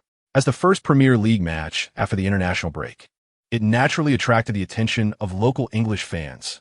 On this rainy Saturday afternoon, Selhurst Park was packed. Of course, the fervent Crystal Palace fans were not let down by their home team. Just 6 minutes into the match, the home team, Crystal Palace, took the lead. Uncle Bird never expected that facing host team, Chelsea, would actually be behind. It's worth noting that the Blues had completed 4 consecutive matches without conceding in the Premier League. The last time they conceded a goal was against Manchester City when they equalized at the last moment. It must be admitted that Slonina was still too young. Fortunately, Kepa Arrizabalaga only sustained a minor injury. He had to work hard to return to the starting lineup against Lazio at home. Otherwise, our Champions League situation would be in trouble. While the coaching staff was helplessly discussing, the big screen in the stadium replayed the earlier goal. After an attack from Mitchell on the left side for Crystal Palace, he surprisingly passed the ball facing national team senior brother James. Chapter 317. In fact, he was already within shooting range. Chi naturally hoped that Gascoigne's skill would activate that world-class shot, but unexpectedly, after using the skill, his right foot was uncontrollable and directly passed to the right side. Chi's right foot had lost all sensation. That pass was instinctive. He realized that this random effect had produced that brilliant assist. Meanwhile, Nkunku on the right had been waiting for a long time. He quickly received the ball before Reece James. The French brother moved quickly, charging straight into the penalty area. Inside the penalty area, Nkunku executed a simple yet brutal maneuver. A powerful shot with his right foot. John Stone had already lost his sense of judgment. He didn't have time to react. The ball quickly flew towards the opponent's goal, right into the corner. 11. Chelsea equalized the score, and this time, the assistant referee came to cause trouble again. He raised the flag, signaling Chelsea offside. Are you kidding? Zeech is not worried at all, because according to the skill description, the pass he sent to his teammate was perfect. Nkunku and James beside him held their heads in frustration as they looked at the linesman. Chapter 318. Although Eze's appearance brought some trouble to Chelsea's right flank. As the second half progressed, James quickly adapted. After recovering from injury, Reece has improved his understanding of the game. Soon, he managed to contain the opponent's dribbling master within the right defensive area. Zeech knows that the physical condition of his teammates is a big issue. Moreover, since the end of international break, the team has only trained together a couple of times. He knows that in such a tug-of-war, his role will be magnified. Winning? Or getting a point? It depends on his physical presence. In the 61st minute of the match, Chelsea took the ball on the left. Mudryk returned to the starting lineup. He also wanted to prove himself in front of the special one. Facing the opponent's right side defense, he quickly passed the ball to Ziyech's feet. Now, it all depends on the captain's ability. Ziyech faced the familiar figure of Kepa from Cobham. Start running. As he shook off the English centre-back, the old captain Ward appeared. Ziyech had watched many scouting reports on Ward before the match and knew his movements were large, typical of an English Premier League defender. Chapter 319. Although Crystal Palace hoped to turn the tables in the remaining time of the second half, when Mourinho chose to defend, the match was in the bag. In the end, the score of 2-1 was maintained until the final whistle. Chelsea secured the victory, leading second-placed Manchester City by 7 points, who have one game less. The Blue Moons match will take place tomorrow night. It must be admitted that this point difference will put some pressure on Guardiola. Although the last 20 minutes of the match seemed a bit conservative, the fans understood Mourinho. The FIFA virus swept through the Blues, who achieved the best result at the lowest cost. They will welcome Lazio's visit on Tuesday night. That match will determine the advancement direction of Chelsea in this season's UEFA Champions League group stage. In a bathroom at Selhurst, Ziyech took advantage of the distraction of those around him to open the skill book. Thinking back to the new skill he drew half an hour ago while sitting on the bench, he felt that half an hour ago, during the 85th minute of the match, the special one replaced Ziyech with Broja, returning to the bench. He held a perfect record of 2 assists and picked up a sports drink bottle. Chapter 320. On Sunday evening, while training at Cobham, news of Manchester City's big win came from the Etihad Stadium. The Blue Moon had just finished a match, winning 6-0 against the Toffees Everton. Haaland once again scored a hat-trick in the match. This made Ziyech feel embarrassed. Before the last match, he and the Norwegian had both scored 16 goals in the Premier League this season. But in yesterday's match, Ziyech only provided 2 assists. Today, with Haaland's little hat-trick, he was now 3 goals ahead of Ziyech. After training, the players returned to the locker room. James plopped down next to Ziyech. It's okay, Ziyech. The sharp knife needs to be used on the blade. Remember, next weekend, we will face last season's Premier League runners-up, Arsenal, at Stamford Bridge. I know what you mean. Don't worry. I'll show them my strength. Ziyech vaguely remembers that last season, when facing the Gunners, they won 3-0 away without breaking a sweat. Ziyech performed excellently in that match and scored a brilliant goal. Now, the Devil's schedule has arrived. Chapter 321. This match was quite different from what Ziyech had imagined. Although Sarri received some boos from extreme fans upon returning to Stamford Bridge, the Italian coach's arrangements in the first half were still somewhat conservative. Before choosing sides, Ziyech opted for the opponent's captain Immobile's, unmoving as a blade talent, allowing his shooting skills to reach max, but it seemed that other changes were not significant. This was a match that Lazio could not afford to lose. They currently have the same 4 points as Leipzig. If they could draw against Chelsea away, they would finish this back-to-back schedule against the defending champions with 5 points. Mourinho certainly knew that aiming for a draw or a win posed no pressure for him. Of course, the pre-match mobilization and the special one speech were also encouraging the players. No one wanted to end this Champions League match with a dull draw. However, in the first half, neither side created any significant opportunities. Ziyech was also anxious. The defense of the Serie A team was indeed quite solid.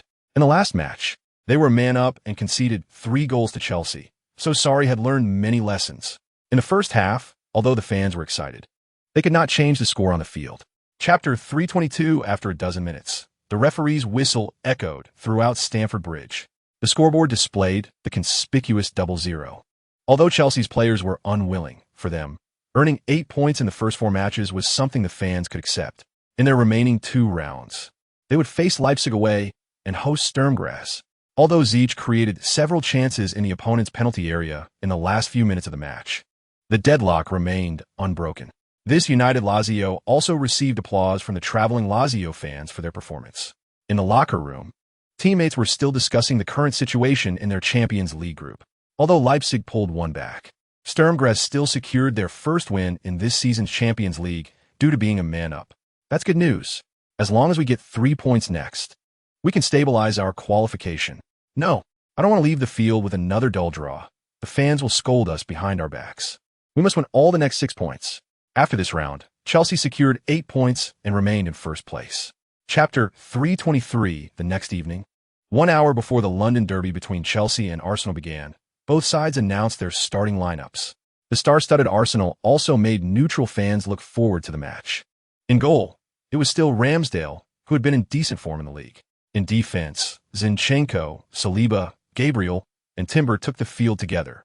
In this summer transfer window, Chelsea chose the more experienced Pavard over Timber. Both are versatile players who can play as center-backs and full-backs. The Gunners brought in the Dutch defender with a relatively high transfer fee. In midfield, Rice, Jorginho, and Odegaard form a partnership. Meanwhile, Martinelli, Jesus, and Saka will make up a young attacking trio. It's a showdown. Just looking at the attacking lineups of both sides has already attracted a large number of neutral fans. This match happens to be the early game on Saturday. Therefore, the viewership is already through the roof. In the players' tunnel, Chilwell and James walk past, joking with their national teammates Rice and Saka. Meanwhile, old Thiago, wearing a substitute's vest, expressed his concern for his younger national teammates Martinelli and Jesus. Chapter 324. On the pitch, when Chizzy faced Saliba, he appeared increasingly confident. As a player capable of out-jumping Van Dijk to head the ball, he showed his good form against the younger Arsenal defender. In the 15th minute of the match, it was Chizzy again with a headed assist in the box, providing Enzo with a perfect shooting opportunity at the back post. Unfortunately, the Argentines' effort was too powerful and the ball flew directly over the goal line. Chelsea missed an excellent chance to take a 2-goal lead. No worries. Fernandes. At this rate, our scoring opportunities will only increase. Chizzy also helped the disappointed Enzo, who was crouching on the ground, to his feet as they both walked back to the defense. For Chizzy, there's something special about Arteta. This guy, facing a Chelsea team in great form, didn't he park the bus like Lazio did? Plus, considering this Gunners lineup, it's one of the best in the Premier League. The young Spanish coach is confident in taking on the more experienced Mourinho in an attacking battle. Chapter 325. Fans often say, a friend in the farthest corners of the world? In March 2014, Chelsea had a 6-0 victory over Arsenal, a match that Blues fans still talk about to this day. Just one more. Back at the edge of the center circle, Chizzy muttered a few words. What does that mean, Captain? He means we are one goal short of that 6-0 victory in 2014. We need one more in the first half. The promising Cobham Academy graduate Gallagher replied cheerfully to Mudryk. It was clear Gallagher understood Chizzy's meaning. After falling 3 goals behind, Arteta also felt a bit disheartened. He feared that the match he experienced would repeat itself with this group of young players. But the story didn't develop as everyone expected. Ultimately, neither side scored again in the first half, and the players returned to the locker room with a score of 3-0. Sky Sports commentary booth. Neville leisurely introduced the player statistics. I bet Mourinho will make adjustments in the second half. He will rotate players, abandon the attack, and try to control the ball until the end of the match. Chapter 326. When Chizzy stood over the ball, the club owners in the stands were exceptionally excited. I bet 20,000 euros. This ball is definitely going in. Unbelievable. The club will once again deliver a great victory against a London team. Both Bowley and Egbelai were very happy. They just saw a grim-faced Kroenke on the screen. Although they are both American owners, they naturally want their teams to dominate the other. 3-2-1. Chizzy's upright posture gives this free kick immense power. The ball soared over the high point of the wall, Saliba, and flew straight towards the goal. Unfortunately, the post at Stamford Bridge showed its kindness once again. The ball hit the post and bounced out. Incredible. I even feel like I got what London Ironworker has. I've lost count of how many times I've hit the post at Stamford Bridge. Chizzy helplessly pounded the grass and returned to his half with his teammates. Although the ball didn't go in, Chelsea's morale had reached a bottleneck. After the 7-0 thrashing of West Ham, many Chelsea haters online claim Chelsea only knows how to bully weak teams. Chapter 327. Can't hold on? Arteta wanted to find a crack to hide in. After all, he is a young coach, and seeing his players collapse like this, he felt a bit embarrassed. At this moment, he could already imagine the fans and owners criticizing his lineup choices. But after several adjustments, the facts proved that this had nothing to do with his tactical arrangements. Rice was equally helpless, bearing a price tag higher than Enzo's, yet he delivered a historic performance against Chelsea. A score of 6-0 looked a bit painful on the big screen. Standing at the center circle again, Jesus and Saka glanced at the time, helplessly. There is still nearly a quarter of an hour left in this match, and Klopp made further adjustments. Lewis Hall and Lavia came on, with the impressive Chilwell and Enzo substituted off. Chizzy breathed a sigh of relief. A hat trick? He was not satisfied. It was the same old routine. After Arsenal kicked off, they controlled the ball at their feet.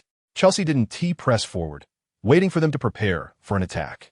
Chapter 328, Achoo. Meanwhile, on a luxury yacht in Madagascar, a slightly overweight man with a wide face let out a huge sneeze. A mixed-race woman in a blue bikini quickly took off her sunglasses. Darling, what is wrong with you? I don't know. I might be allergic to the sea breeze here. Darling, I just saw on social media that your Chelsea defeated your city rivals Arsenal. It's evident that this woman has put in some effort into understanding the interests of this retired player beside her. At least she knows what he likes. But she didn't expect that this seemingly smart guy would appear so indifferent.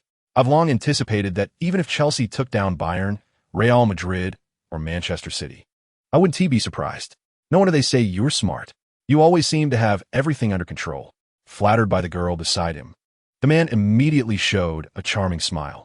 So what was the final score of the match? I want to see if Chelsea's forwards pass the test. They currently don't have a midfielder like me who can score. Chapter 329, the past year. Many stars have become absolute winners. Manchester City has won the FA Cup and Premier League title, and Haaland's goal count has broken many records. His teammate Alvarez has also won the World Cup along with the aforementioned 2 championships, achieving remarkable success. Across the Atlantic, on the continent of France, Mbappe is also in outstanding form. Although his team fell short in the World Cup final at the end of last year, not everyone can score a hat trick in a World Cup final. After all, he is the Golden Boot winner. What excites fans even more is Messi, who led his team to the World Cup victory. However, looking at the European stage, the influence of the Champions League trophy is also evident. Ziyech's phenomenal performance within a year has shown fans the future of Chelsea, coupled with Enzo Fernandez, who has become a life winner holding both the Champions League and World Cup titles. The question of who will win the Ballon d'Or at the end of the year has become a topic of speculation among fans. On the odds list, Enzo and Messi rank high. Although Messi is in first place, he only won domestic trophies in France at the club level. Chapter 330. Ziyech never expected that on the first night of his trip to Paris, he would have a companion by his side. The arrival of Floris made this man, who was enjoying a short vacation, feel an unprecedented sense of happiness. Their romance had been detailed in the Sun. Ziyech didn't know which meddlesome person had leaked the story. The odds list changed again, darling. You surpassed Vinicius. In the quiet of the night, the girl was still scrolling through her phone. Floris, hurry up and rest. I have to attend an event at the Louvre tomorrow. Ziyech yawned, and after finishing his work, turned over to sleep, hearing his partner's snoring beside him. Floris also put her phone aside. This unexpectedly fulfilling trip to Paris made the Mexican girl feel a unique satisfaction. Ziyech could not have imagined that while they were sound asleep, a late-night negotiation was still ongoing in Milan on the Apennine Peninsula. Our director Weinstein was sitting in a conference room at the Royal International Hotel in Milan with director Weyer. Chapter 331. By the time Ziyech opened his eyes, it was already morning. There was still time before the event at the Louvre.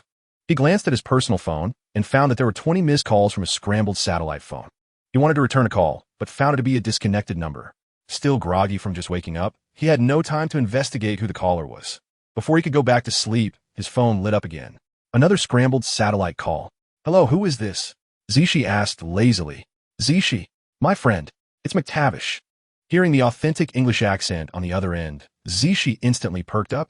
The last time he had contacted the captain of this 141st Task Force was in Istanbul. Brother Sop, what's going on? I just wanted to tell you that the matter you entrusted to your friend, Mr. Weyer, has been completed. You know, I'm also a Chelsea fan, and I've long been unhappy with that Belgian giant who eats inside and digs outside. Ziyech was puzzled. What on earth was McTavish talking about? What Weyer? What Belgian giant? Just as he was about to ask. Chapter 332. Chelsea ultimately defeated Leicester City with a score of 2-0. They advanced to the next round of the League Cup, while keeping their dream of 6 trophies alive. Now, they have already secured the UEFA Super Cup at the start of the season, and there is hope for winning the next 5 trophies. The team will face Arsenal in the League Cup semi-finals. In the upcoming FA Cup match this weekend, they will also take on lower-tier opponents Hartlepool. Of course, after this League Cup match, Ziyech's short suspension period will come to an end. Oliver did not include Ziyech's alleged involvement in the referee's report. The reason is simple. Regardless of whether Ziyech received a red card, he had to go to Paris to attend the Ballon d'Or ceremony. Therefore, this outcome was not a big deal. At the Châtelet Theatre in Paris, the Ballon d'Or committee was ready.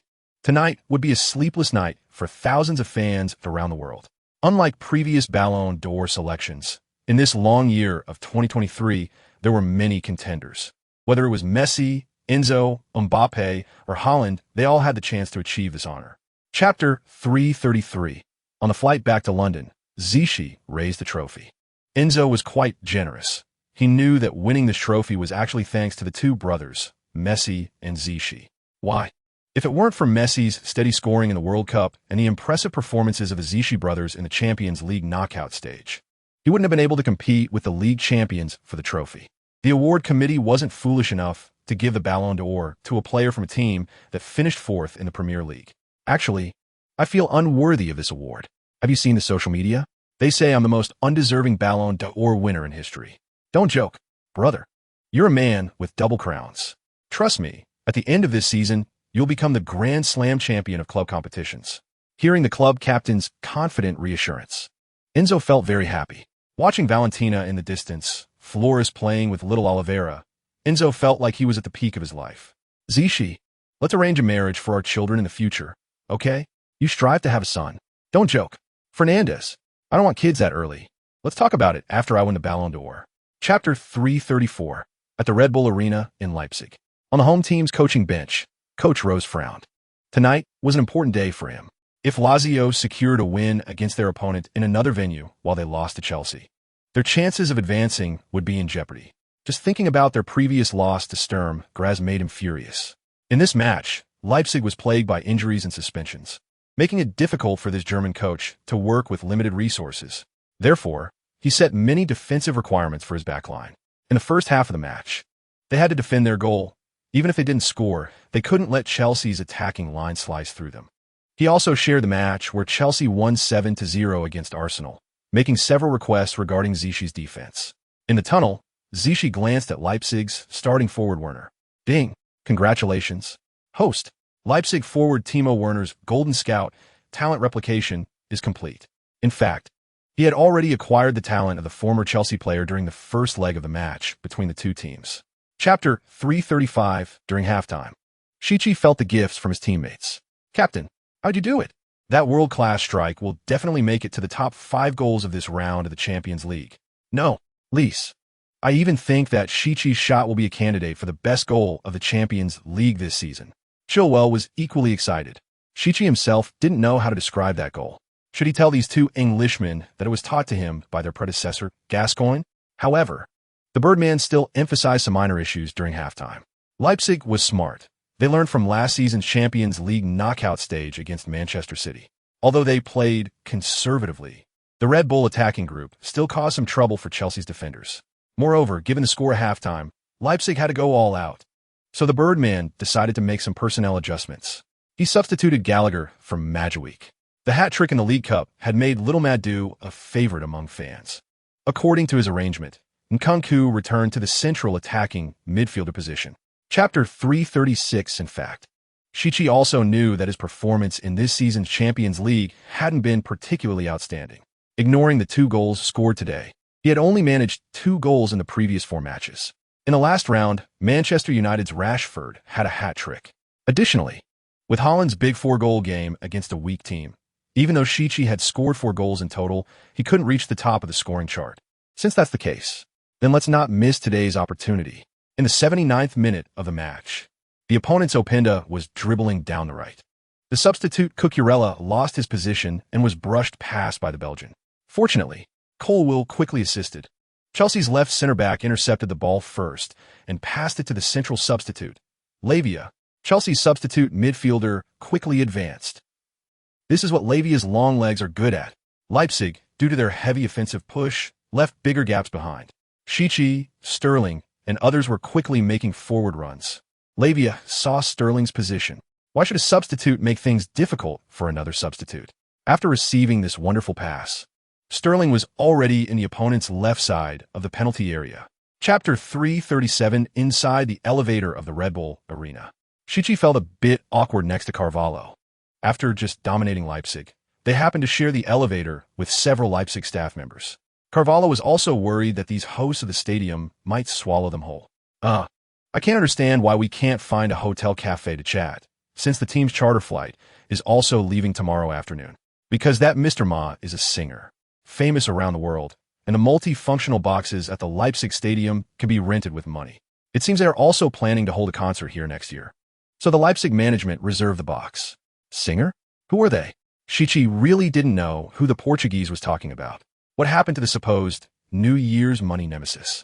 Just as he wanted to directly ask for a name, a Leipzig staff member spoke up first. Thank you, Shichi. What's going on? Thank him? Oh, ma'am.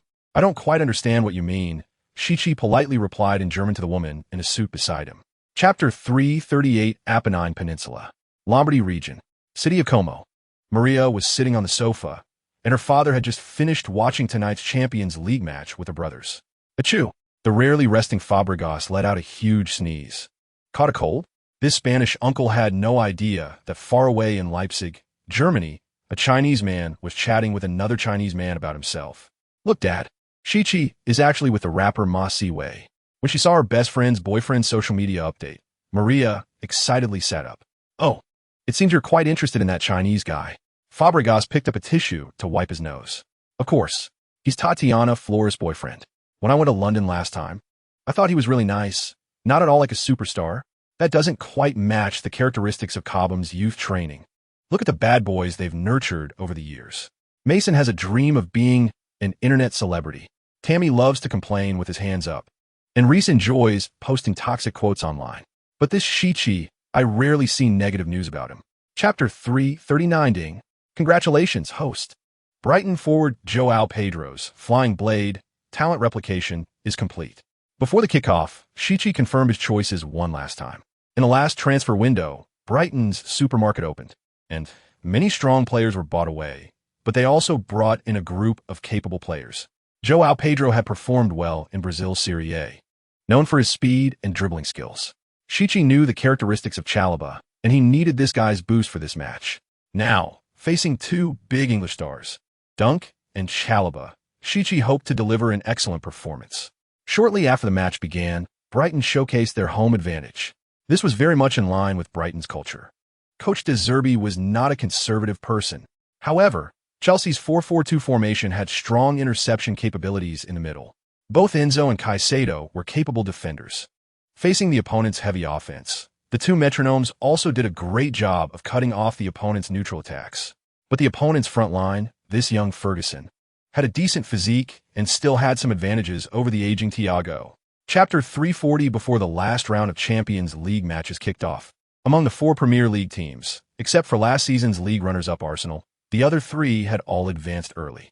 Chelsea and Manchester City had both secured the top spot in their groups.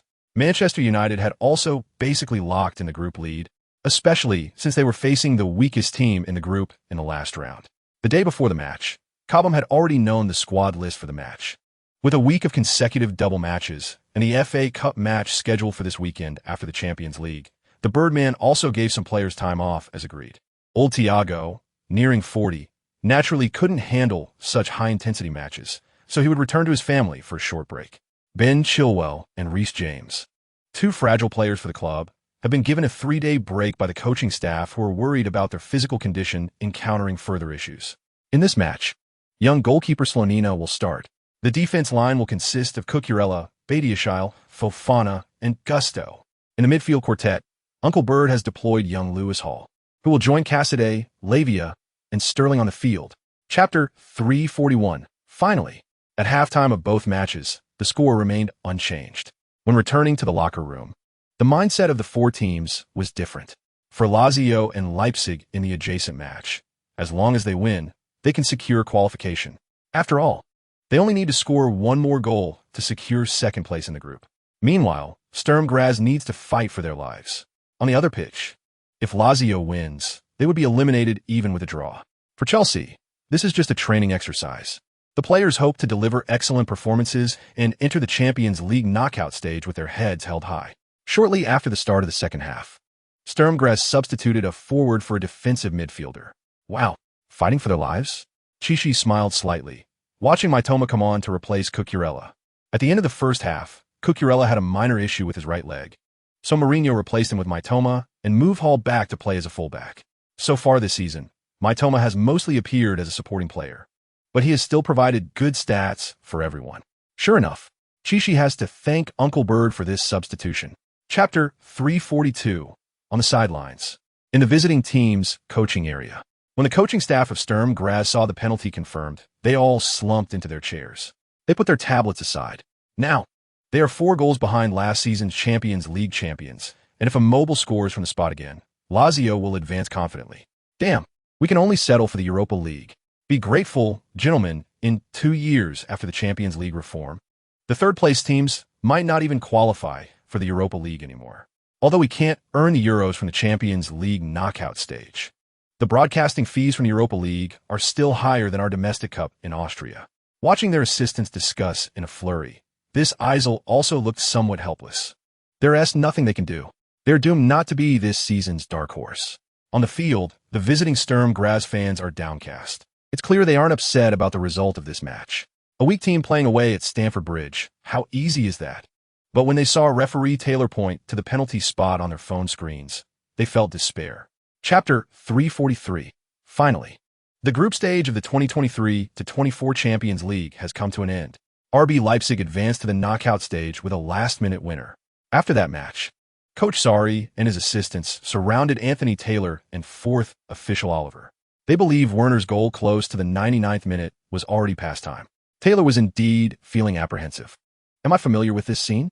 Twice now, being chased down by the 2 coaches from Rome. This time he didn't want to be threatened by Lazio fans with mysterious threats again.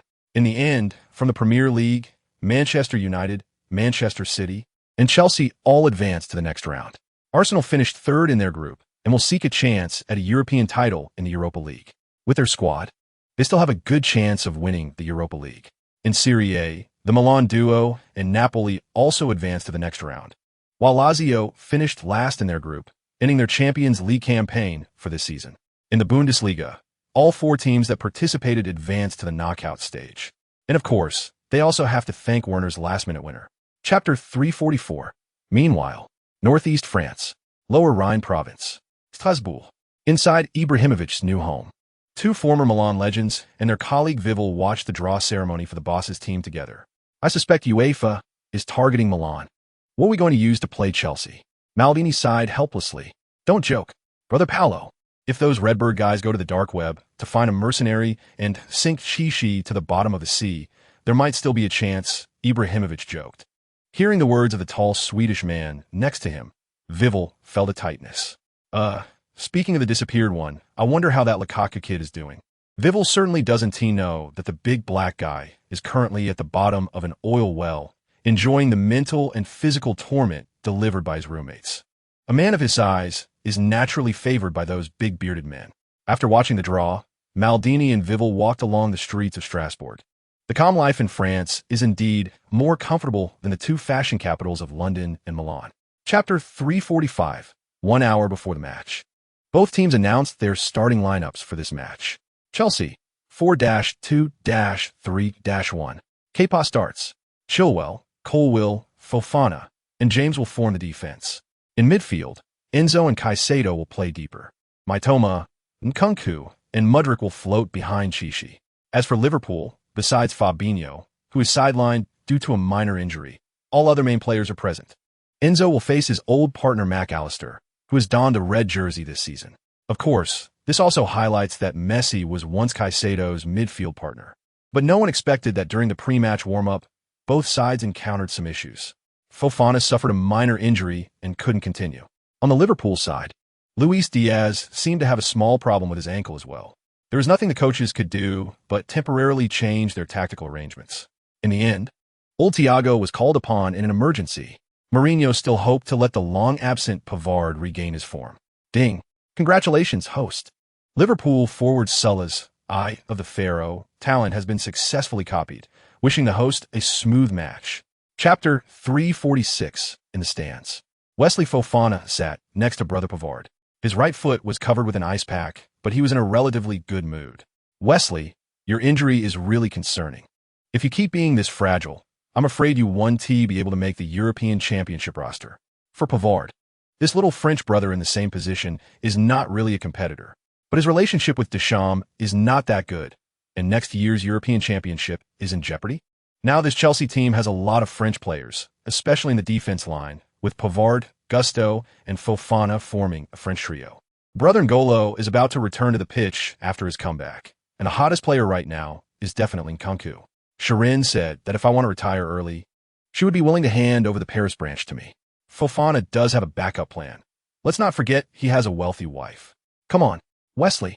You're only in your 20s, right at the peak of an athlete's career, but our club's medical team really needs to take a look at Chelsea's hamstring issues. It's quite embarrassing. Chapter 347. In the end, with a 2-goal lead, Chelsea proudly returned to the locker room. The Manchester City fans must have turned into Liverpool fans by now. They certainly didn't expect us to deliver another classic match. Of course, Klopp's frustrated look is really satisfying to see. In the locker room, seeing his disciples chattering, Mourinho seriously reminded everyone about the issues from the first half. The special one felt that his players were giving the opponent too much space for counterattacks. Nunez and Salah are both very powerful, so I hope you can pay attention to your positions behind. Try to use offside traps to disrupt their runs. If in 2 years, Wenger's offside rule becomes popular here, we won't be able to use this tactic anymore. Boss, I remember you were quite entertained by the situation with Salah and Chilwell. Why bring that up? Back then, Salah and De Bruyne had a bit of a mysterious connection with Chelsea and the special one. The atmosphere in the team is great. The players and coaches are all in good spirits. Chapter 348, Stamford Bridge. Sky Sports Special Broadcast Center. After seeing Chizzy score another goal in the second half, Joe Cole could hardly contain his excitement. Hey, little Joe, don't forget, you also played for Liverpool. On the other side, a grim-faced Carragher sighed helplessly. This made Ferdinand, who was munching popcorn nearby, burst out laughing. Come on, Jamie. Joe Cole was already a Chelsea legend winger when he went to your Liverpool. Besides, even if West Ham plays against Manchester United now, I would still support the Red Devils without hesitation. That's the power of belief. Even though I am from West Ham's youth training. Yeah, brother Jamie, I'm not happy because Chelsea beat Liverpool. I just feel a silent surge of joy when I see Chizzy. Look at this kid. 1 goal with each foot. Even peak Drogba, Henry, and Alan Shearer had weaknesses with their weaker foot. Joe Cole's words are indeed very reasonable. Chizzy's Halua shot left a listen with no chance. 3 o'clock. Chapter 349. French flag, midfielder, English flag, defender, Sparta Prague logo, goalkeeper, double national flags. All World Cup champions. Chizzy was thrilled to see these 2 good players, and he decided to quickly check the roster of French midfielders. The last time he got a French midfielder, he almost ended up with a card of Makelele that he had already dissolved into a material card. Swish, swish, swish. New faces appeared before his eyes. Zidane reappears. The first one was the French legend Zinedine Zidane. His somewhat elusive bald figure invigorated everyone. Next up was Arsenal legend Captain Vieira. He had encountered him before, but unfortunately didn't he draw him. Who else is left? It's the other 2 from the 84 Iron Triangle, Jairus and Tigana. But the last face that looked quite familiar made Chizzy's heart race. Makelele. Is it coming again? Last time, Chizzy had experienced the mechanism of blind selection. After the Brighton match, he chose the blind selection reward and ended up with the current card of Milan's second goalkeeper. Chapter 350. Late at night. As the people of London gradually settled down, the central hospital was still busy. In the emergency room, Chizzy, wearing a mask, sat helplessly opposite the attending Dr. Wilson. Mr. Chizzy, didn't you know you're allergic to crab meat? Chizzy didn't answer him, but pointed to the helpless-looking butler Whaleye XIN next to him. Sorry, Dr. Wilson. Please quickly prescribe some antihistamines for him. These 2 unfortunate souls didn't expect this to happen after finally going out to eat. Of course, they didn't know that the barbecue sauce in that restaurant contained crab roe, and they used real crab roe. In fact, they had eaten 3 pieces of sauce-dipped beef before. Half an hour later, after getting 2 injections, Chizzy gradually regained consciousness. He sat up on the hospital bed. Master, why don't you just fire me? This is all my fault, Whaleye XIN said, almost in tears. In fact, this girl didn't eat 2 pieces of meat, but brought boss Chizzy to the hospital. Chapter 351. The match is scheduled for Saturday. On Thursday evening, an old friend arrived at Heathrow Airport. Who? One of the 4 former Blue Bridge gentlemen, Joao Felix. You brat, are you sure you're not considering your career anymore? Slacking off is not something a professional player should do. On the way to pick up the Portuguese golden boy, Chizzy helplessly said, "I've long been unhappy with that old Simeone. Find me if you want. Anyway, I want to keep Atletico's wage cap." Felix publicly accepted an interview with AS while at Atletico, and as is practically a mouthpiece for Real Madrid. So how could they miss the chance to amplify Felix's criticisms of the coach's tactics and personnel decisions? Atletico punished Felix for his comments by demoting him to the reserve team for 2 weeks and fining him 4 weeks' wages. But Felix refused to apologize and directly flew to London. Just think about it. If Chelsea had bought me back then, wouldn't I be better than my Toma? Come on, who can match your 85 million transfer fee? Besides, you can only blame Uncle Aubameyang for wanting to play extreme sports, which completely ruined the swap deal. Back home, Chizzy yawned. Chapter 352, Craven Cottage. With the sound of the whistle from referee Tim Robinson, this West London derby between Chelsea, ranked first, and Fulham, ranked 14th in the Premier League, kicked off. The away team had the ball first. As Caicedo received the ball, he immediately felt the pressure from the opponents. Wilson and Babu both rushed in. It's clear that Fulham's coach Marco wants to leave his mark on the game. Last summer window, Saudi teams offered him a bid, but he didn't want to lay flat so young. He hoped to become a successful Premier League coach at Fulham. Fortunately, Enzo reacted quickly and was in position to support when Caicedo started having ball control issues. The Argentine midfielder glanced at Havertz's position. Long time no see. He passed, but the German lad hadn't started in a while, obviously not prepared, and the ball was intercepted by the opponent's defender Babu. The Swiss player had just wanted to carry the ball when a figure appeared beside him. It was Zeech, as solid as a rock. Chelsea's captain did not hold back his defensive skills. He intercepted the ball, leaving the Swiss defender looking bewildered. Chapter 353. There's a saying in Cobham, better to believe in ghosts than to underestimate Havertz's mouth. When the referee ultimately ruled the goal invalid, Chelsea's players, fans, substitutes, and coaching staff were all perplexed. Was the FA afraid they would run away with the title, so they targeted them? On the stadium screen, the moment of Havertz and Palhinha's aerial duel was being replayed, although neither the German striker nor the Portuguese midfielder touched the ball during the goal process. The two had just received yellow cards for pushing each other, and there was indeed a lot of drama in the box. When Havertz jumped, he accidentally hit Palhinha's face with his elbow. Was the action that big? Did it hurt? Nobody knew, but the referee still called a foul on Havertz first. Colwill and Caicedo were almost furious enough to pass out on the spot, after finally getting an assist and a goal. It was all wiped out by an early foul from the club's number 29. Zeech also noticed their thoughts. After fruitless communication with the referee, the game turned into a free kick for Fulham in their own half. Chapter 354. On the field, when referee Tim Robinson pulled out the yellow card from Kunku, Zeech was instantly stunned. What about the penalty? It turned out the referee blew the whistle for a dive by the French forward. Zeech rushed over, and the referee's phenomenal officiating made Chelsea's captain extremely angry. "Mr. Robinson, didn't you see that Leno didn't even touch the ball?" Zeech's attitude became increasingly aggressive, resulting in a yellow card. Now both sides of the players were in an uproar. Fulham's players applauded the referee's decision, while Chelsea's players repeatedly emphasized the earlier foul. Fortunately, VAR successfully intervened. The wait was long. After Robinson walked to the sidelines to review, he changed his decision. Penalty awarded. Nkunku did not dive. On the home team's bench, Mourinho whispered to Terry, wondering if a referee of Robinson's caliber was even fit to officiate in the Premier League. He should just go back to the Championship. Zeech got an unnecessary yellow card. This match was truly absurd. Chapter 355. In the end, the score of 4-0 held until the final whistle. A perfect victory. Chelsea continued to solidify their lead. Zeech, who completed a goal and an assist in this match, undoubtedly received the Best Player award. When thanking the fans, Fulham supporters were not so picky about the visiting team anymore. They weren't stupid. They knew Chelsea had played conservatively in the second half, giving their West London neighbors enough courtesy. After the match, Mitrovic approached Zeech. He handed over his sweat-soaked and muddy jersey to the Chinese player. Sorry bro. My jersey has already been taken by a young fan." Zeech was very friendly. "Keep it up. You'll become the best forward in the Premier League." Mitrovic extended his hands, wanted to hug the man in front of him. Once he thought this Chinese player was just well-connected. He never expected that in less than a year, this kid would become a top striker. "Thank you. But Erling's strength is also outstanding.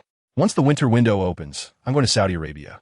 By then, this Premier League will belong to you young people. Chapter 356. In the end, even though Kepa guessed the right direction, he couldn't stop Calvert-Lewin's penalty shot. 2-1. Chelsea suffered a shocking reversal just before halftime, and this score was something neither set of fans expected. The away fans from Everton approached this relegation battle with a mindset of losing as little as possible, but unexpectedly, the team exploded with performance at halftime. Chelsea fans couldn't believe that such a strong Blues team was facing a mid-lower tier relegation team and had conceded 2 goals in the first half to be reversed. Real or fake Blues? Fans even wondered if the two teams had swapped jerseys. In the locker room, Mourinho's expression was not as the players had predicted. The Portuguese appeared quite amiable. He knew that this substitute lineup hadn't combined well with the starting players left on the field. That was his problem. Which coach wouldn't he develop a dependency on a forward like Ziyech? Cucurella, you should have handled that last ball more wisely. Batshuayi was the first to speak to his partner beside him. I actually think Gusto's problem is bigger. As a fullback, how could you make such a big move in the box? Kepa also wanted to protect his Spanish compatriot and pointed the finger at Gusto beside him. Chapter 357. When the score was equalized, the stadium erupted. Mudryk scored again. Ziyech's left-footed assist showed them a more perfect captain. I knew that kid could do it. Mourinho said excitedly. Yes, boss. If only the team had 10 Ziyech's. He is simply a versatile warrior, Terry chuckled. I even think this kid might be better than some comrades in goal. Just look at his long arms, it's terrifying. On the field, after the score was equalized, Everton adopted a defensive stance. For Coach Dyche, getting a point at Chelsea's home ground was considered a victory. That point could be life-saving in the relegation battle. But he also knew what mentality the opposite side had. Chelsea would never give up these 3 points. For a team that wants to compete for the title with Manchester City, 1 point? Not enough to quench their thirst. In the 67th minute of the match, Chelsea continued to launch a massive attack. This period was completely a halftime offensive and defensive drill. Chapter 358. In the end, the score of 32 was maintained until the final whistle. Chelsea narrowly won this London derby. What a thrilling match. Leading, equalized, turned around, equalized again, turned around again. This battle also allowed Chelsea, with one more game played, to lead Manchester City by 7 points. And in the Premier League championship odds, Chelsea still ranks among the top. Unfortunately, Ziyech did not score in this match. He passed the opportunity to his teammates. With 2 perfect assists, Ziyech became the assist king of the team. Incredible. A 19-year-old boy from China has already delivered a significant double-double at the halfway point of the Premier League. After the match, Ziyech was also waiting for the system to arrive. Ding! Congratulations to the host for completing the match. Now entering the post-match lottery segment. Finish flag. Midfielder, Roma emblem, defender, Loria emblem, goalkeeper. When was the last time Ziyech saw a forward with a national flag? He can't even remember. The Finnish flag made this guy tense up. It doesn't matter. Following the principle of acquiring legends, Ziyech decisively opened the Finnish flag. Chapter 359. It turned out to be Inter Milan's wingback Dumfries. When he saw the smiling expression on the little stool, Ziyech remembered that this guy was also at Inter Milan. They had faced each other during the Asian Tour matches. Dumfries' skill is a lower-tier version of Neville's grenade. It's tasteless to eat but a waste to discard. However, the active card can't be synthesized, so it can only be kept. After receiving this reward, the achievement task also gave Ziyech a new hint. Note, after unlocking the National Flag Collector achievement, you can increase random attribute points for teammates of that nationality in each match. Attribute points will automatically dissipate when a match ends or the host leaves. Level 1 is 3 points, Level 2 is 5 points, Level 3 is 10 points. It turns out the main event is here. Although unlocking the achievement is somewhat difficult, it means that it can bring collective benefits to the players. Unfortunately, this first team seems to not have any Dutch players. If only he could unlock the French Gallic Rooster Collector achievement, that group of French players would be delighted. Just imagine, if Nkunku randomly gained 2 points in strength and 1 point in heading, wouldn't it be perfect? Chapter 360. Facing relegation teams consecutively. Mourinho didn't dare to be negligent. The Special One knows that the relegation teams in the Premier League are fighting for their lives during the mid-season. If they fall behind carelessly, they might lose in the points battle at the end of the season. Ding! Congratulations to the host. Nottingham Forest forward Taiwo Awoni's Wild Eagle talent replication completed, looking forward to the host's excellent performance. The reason for choosing Awanee's talent was actually to try to kill the game in the first half. With the defensive warriors of the forest assembled, Zeech certainly needed the top strength of that Nigerian forward. Sure enough, after gaining Awanee's talent, Zeech's strength reached max value again, and his shooting power, dribbling, speed, and other talents also received some boosts. In the last round against Everton, although the team won the match, they narrowly defeated the opponent with a score of 3-2 after conceding 2 goals at home, which left the fans dissatisfied. Chelsea fans are quite picky now. After all, the team is performing well on multiple fronts, and fans certainly hope for big wins in every match. Chapter 361. Just past the 72nd minute of the match, Mourinho couldn't sit still. He played the remaining 3 substitution cards. Mudryk, Caicedo, and Gusto came on, replacing Havertz, Santos, and Pavard. It was clear that the special one was going all out. Mudryk would go to the left, while Sterling would go to the right, making Chelsea look like they were going to play 4-3-3. In the 74th minute of the match, Gusto, who had just come on, created a decent threat. He dribbled down the right, charging in and using his speed to shake off the opposing left-back. Facing the veteran Kouyaté, who was well-positioned to assist, Gusto used his light body to get the ball out. The French fullback saw Zeech's position and directly sent him a pass. The ball accurately reached the advancing Zeech's feet. Conspirator. Zeech immediately activated Hagi's skill. At this moment, to his left and right stood Mudryk and Sterling, respectively. Mudryk's position was a bit forward and might be offside, but Zeech was already used to Sterling's little tricks. There was no other way. Chapter 362. Extremes must reverse. When the happy boy Sterling was once again shrouded in bad luck, good fortune was not far behind. When the ball hit the opposing goalkeeper, who was getting up for the second time, it deflected towards the goal, rolling into the net. 20. What was meant to come has come. A goal full of twists and turns. The splendid operations of these heroes provided material for the segment crazy kicking. Although this goal was credited to the opposing goalkeeper Howarth, the shooter was still Sterling. Teammates quickly ran to the sidelines with Sterling, treating him like a goal-scoring hero. The visiting fans, who had just criticized Sterling, erupted in deafening cheers. These English fans are truly realistic. Ultimately, this goal completely killed the game. Chelsea defeated Nottingham Forest 2-0 while achieving an impressive 11 consecutive wins in the Premier League. Zeech, in this continuous battle, he has almost made an impact in every match, and by the halfway point of the season, he has already scored 24 goals. Chapter 363. Verviers actually wanted to stay at Chelsea too. First, because Zeech was personally discovered by him, and he was hailed by fans as a great contributor to the club.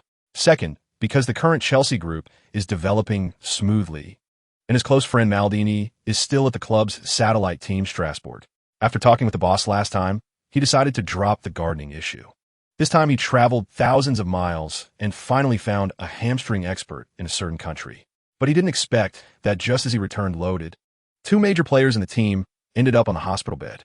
Nkunku was considered Verviers' token of loyalty since taking office, and he certainly didn't want his Red Bull Direct line to be labeled as glass men by the fans.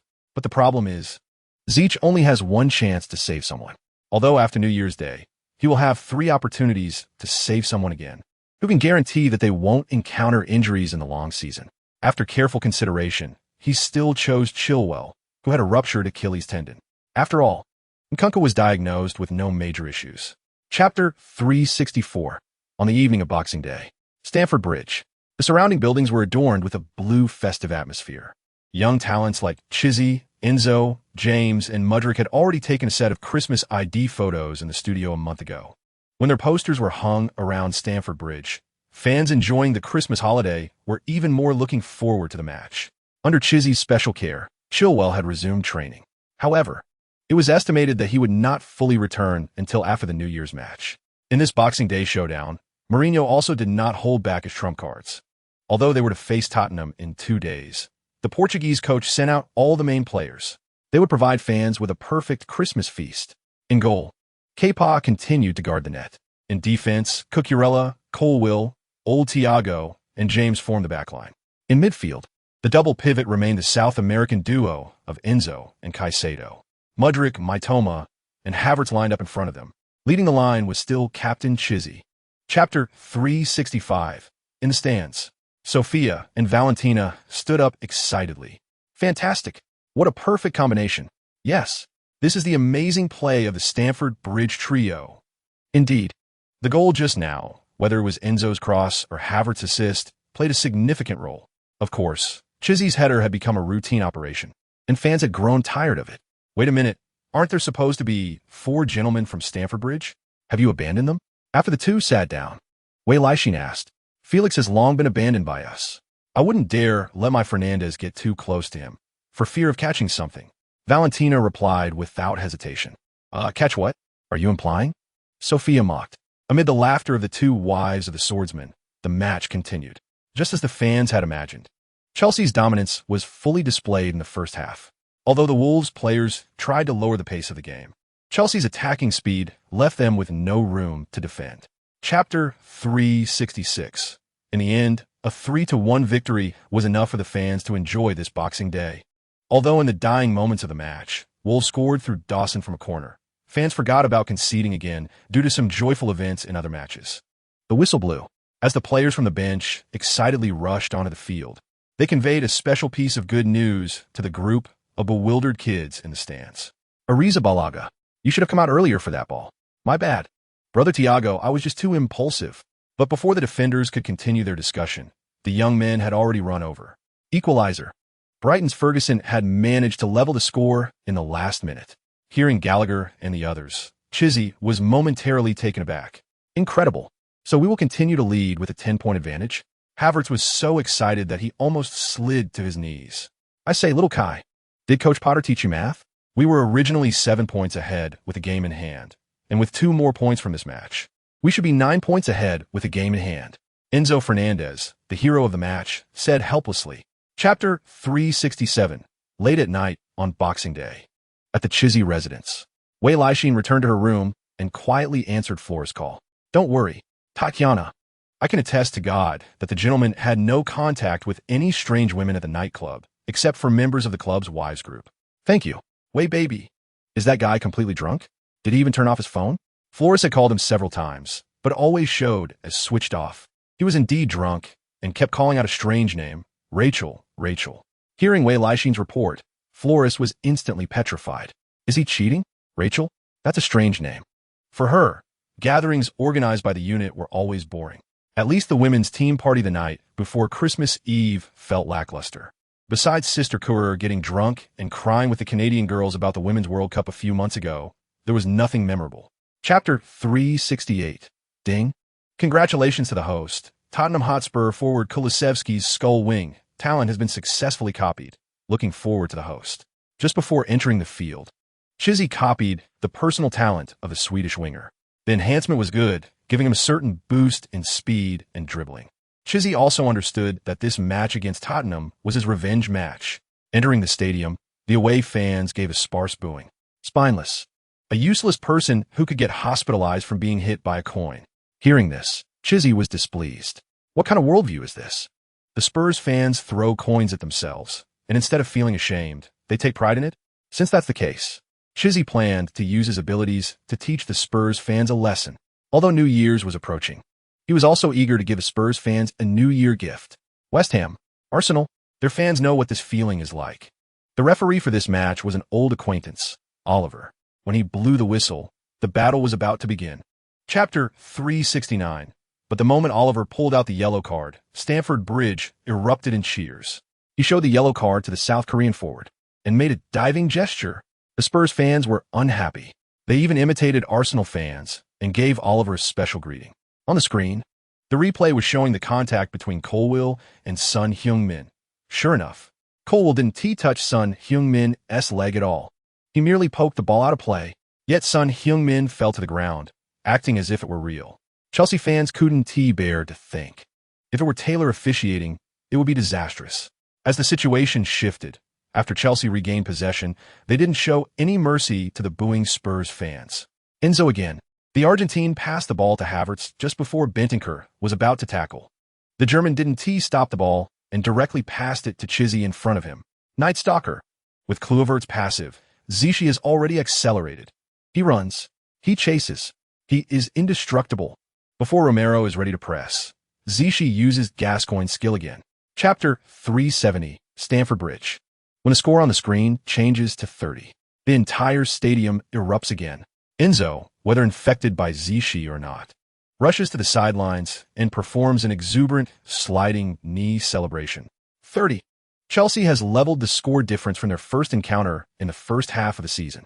And now, they have one more player, and the game has not even been going for 40 minutes. On the sidelines, Tottenham's head coach Postecoglou is left speechless. He silently returns to the away team's bench. Our goal difference is already precarious. Will we end up with a negative number after this match? Before this round of matches, Tottenham, ranked 6th, had scored 30 goals in the first half of the season, but conceded 26. And now, they have already conceded 3 goals in this match. If this continues, Postecoglou fears that his team's goal difference will become negative, a terrifying outcome, a terrifying opponent. On the field, Chelsea players are not holding back the remaining stamina in the first half. The opponent is their arch-rival Tottenham. Plus, with Sterling injured and off the field, these warriors of the bridge hope to wash away their opponents. Chapter 371, 6 o'clock. It just won't stop. After conceding another goal, Tottenham's head coach Postecoglou can no longer sit still. Hugo, warm up. He shouts to the team's veteran goalkeeper Loris to warm up. At the beginning of the season, Loris chose to stay at Tottenham and made way for the young goalkeeper. However, Vicario's performance has already turned Tottenham's goal difference negative. This is something Postecoglou cannot accept. Finally, amidst the boos of Chelsea fans, Loris comes on as a substitute. As Vicario leaves the field, he angrily kicks over a water bottle on the sidelines. It is clear that the Italian goalkeeper is very dissatisfied with his performance. But he also knows that being one man down against a dominant Chelsea, even if Buffon and Yashin came, they would still have to drink from the same cup. Once Loris is on the field, it becomes lively. The entire stadium is filled with French players. As the former captain of France, Loris looks at Pavard and Golo, who are wearing blue robes in the distance, and helplessly shouts to his teammates, "Watch for their forward runs. Create offside." Chapter 372, in the stands. Tottenham chairman Levy sighs helplessly. "Scott, contact the PR team. Write a short essay. Detail the wrongful red card. Understand what I mean?" Hearing the club chairman's words, Tottenham director Scott Munn hurriedly pulls out his phone.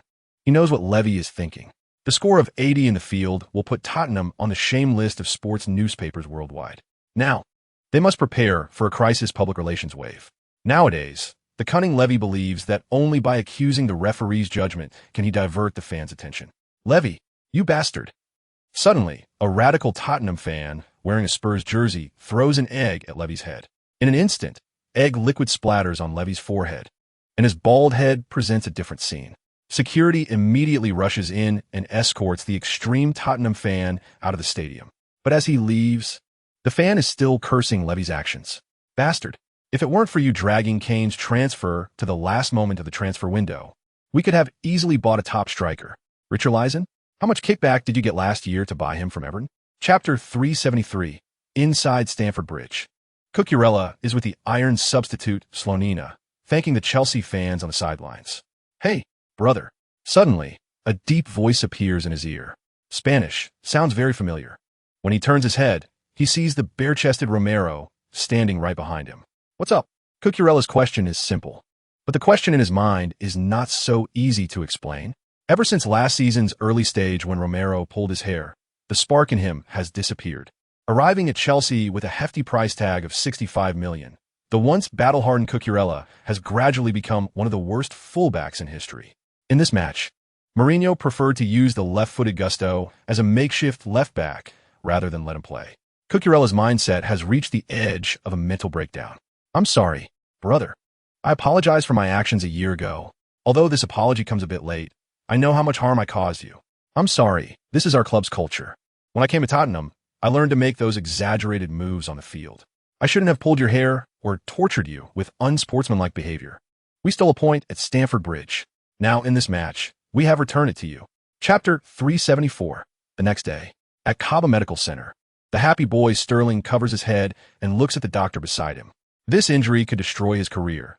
The soon-to-be 30-year-old England winger must make new choices.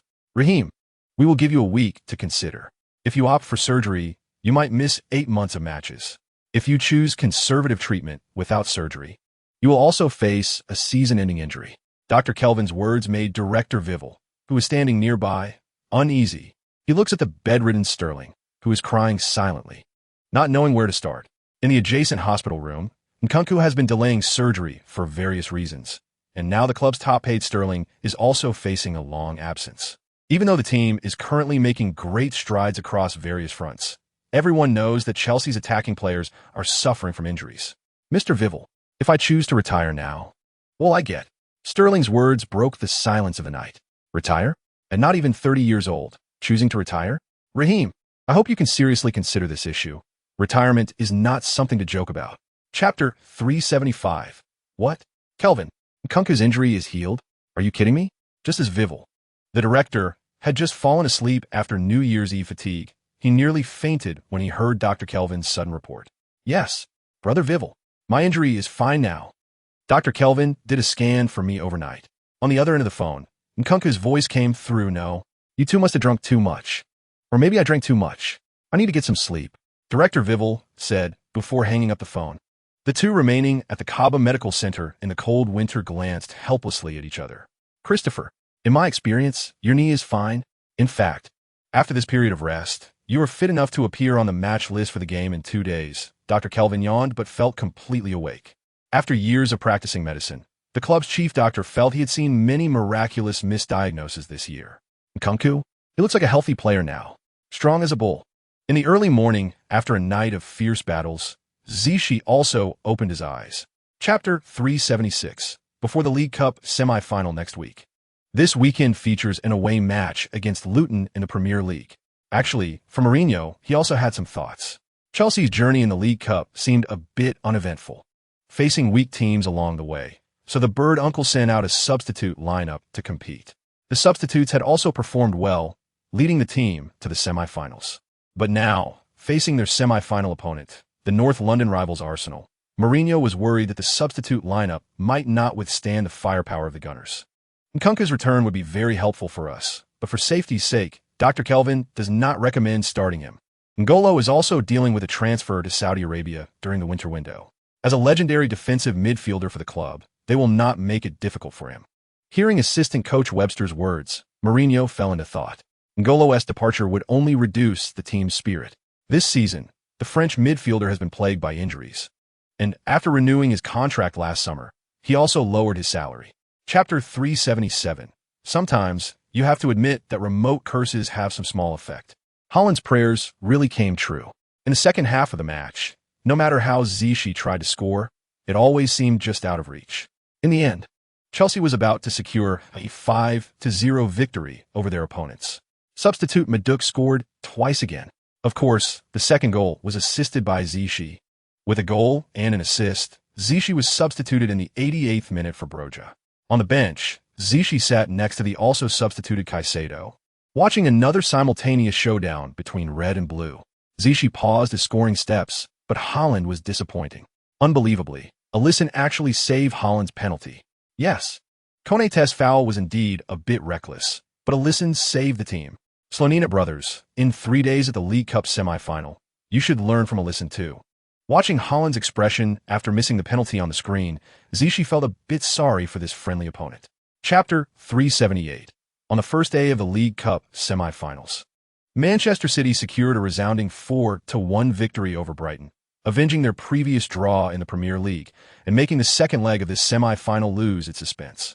The next afternoon, at Stamford Bridge, Chelsea will face the Gunners, Arsenal, in the first leg of the League Cup semi-finals.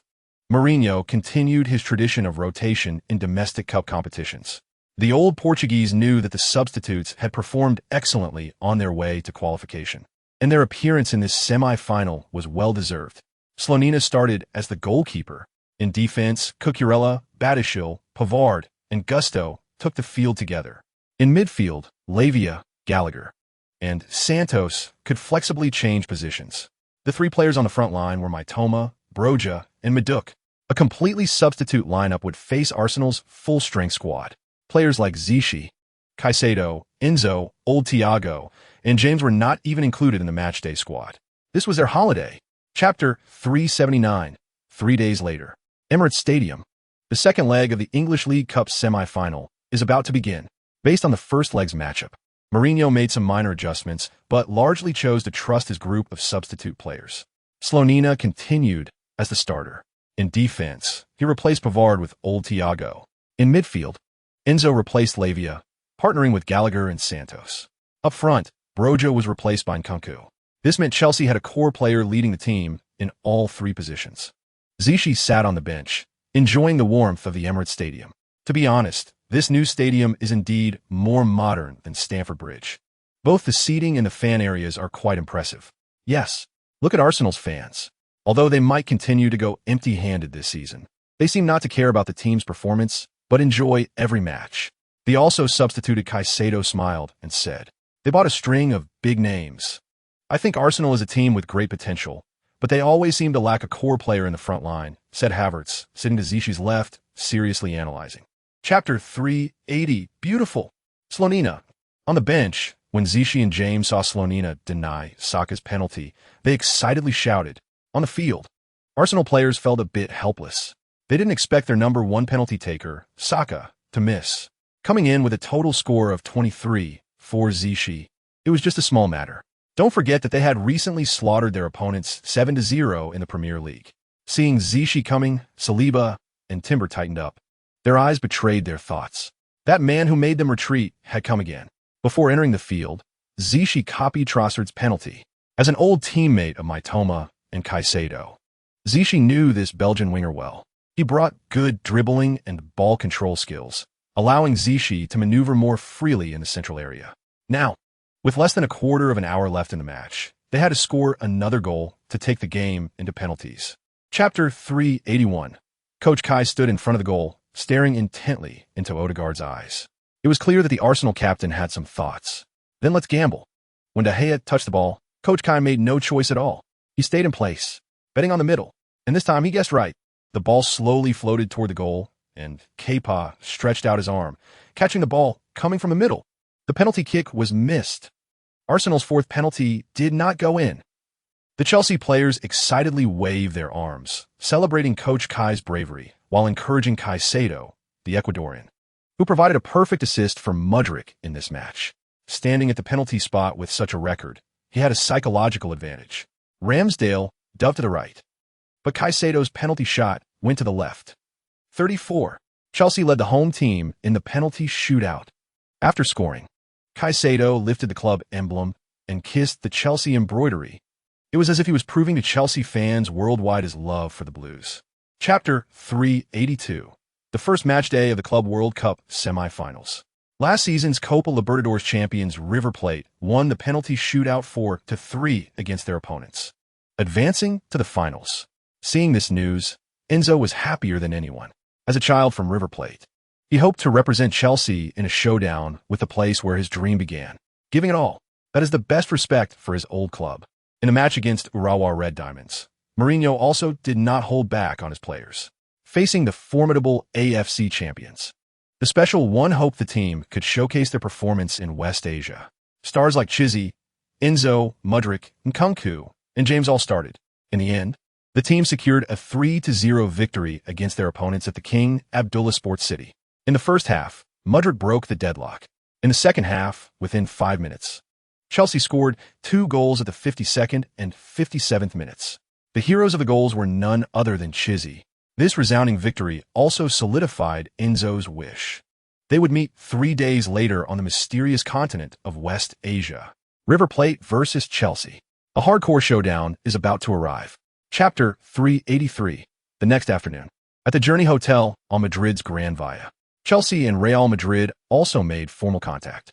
Mr. Florentino said, "Whether you're interested in Vinicius or Valverde, whether it's Rodrigo or Bellingham, we are willing to accept a deal involving Chizzy." Unexpectedly, Real Madrid's director Solari opened his mouth and left Weyer speechless. Mr. Solari, we came here to discuss bringing Rodrigo to West London for a sufficient amount of pounds. Agent Akuri quickly interrupted. £175 million or a swap for Chizzy. Hearing Solari mention Chizzy again, Weyer even thought about getting up and leaving. At most, he could fly to Naples to discuss the Georgian winger who can play on the right. At least that De Laurentiis would definitely not dare to target Chizzy. Currently, Rodrigo's market value is £93 million, approximately €112 million. Actually, we also want to visit London to talk about Chizzy. Solari smiled and said, imagine how dreamy it would be to have Vinicius, Chizzy, and Mbappe together. Chapter 384. 2 days later, the world's attention focused on Jeddah, West Asia. The Club World Cup final was about to kick off. In previous years, the appeal of the Club World Cup final was not significant, with viewership even lower than that of a North London derby in the Premier League. But because of the newly crowned Ballon d'Or winner Enzo, this match between Chelsea and River Plate attracted considerable attention. Enzo debuted with this traditional Argentine giant, and after landing in Europe for a year, he achieved remarkable success. As the best newcomer of the 2022 Qatar World Cup, Enzo's status among River Plate fans is unquestionable. At King Abdullah Sports City, River Plate fans also shouted loud slogans. We have two Enzos, but you are the most special one. Indeed, the current captain of River Plate is veteran Enzo Perez. He and Enzo Fernandez are both the pride of the club. In the player tunnel, Enzo was joking with his childhood companions, and the atmosphere was very harmonious. Meanwhile, Chizzy stood seriously at the front of the Chelsea line, waiting for referee Yamasaki's signal. As a clash between the European champions and the American champions, the Club World Cup organizing committee invited the renowned Asian referee Yamasaki to officiate the match. Chapter 385. Nkunku is also a person with high emotional intelligence. After receiving a through ball from Chizzy, he first saw Enzo Fernandez's position next to him. The whole stadium was filled with Enzo's name, and Nkunku wanted to take advantage of the situation. Enzo understood and was ready to run forward. Nkunku delivered a perfect through ball. The two Enzos connected. Enzo faced the elder brother Armani and directly attempted a chip shot. The ball slipped past the River Plate goalkeeper's hands and flew straight into the net. 20. A dream start. Chelsea lost the suspense of the match in less than 20 minutes after the start. After scoring, Enzo appeared particularly low-key. He merely high-fived Nkunku, who assisted him, without celebrating. So meaningful. This scene also moved River Plate fans. After taking a 2-goal lead, the match entered a tug-of-war phase. The players all knew they had to conserve some energy. In 5 days, they would head to Anfield to challenge the mighty Liverpool.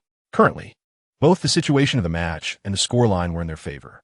In a traditional possession-based style, the match entered halftime.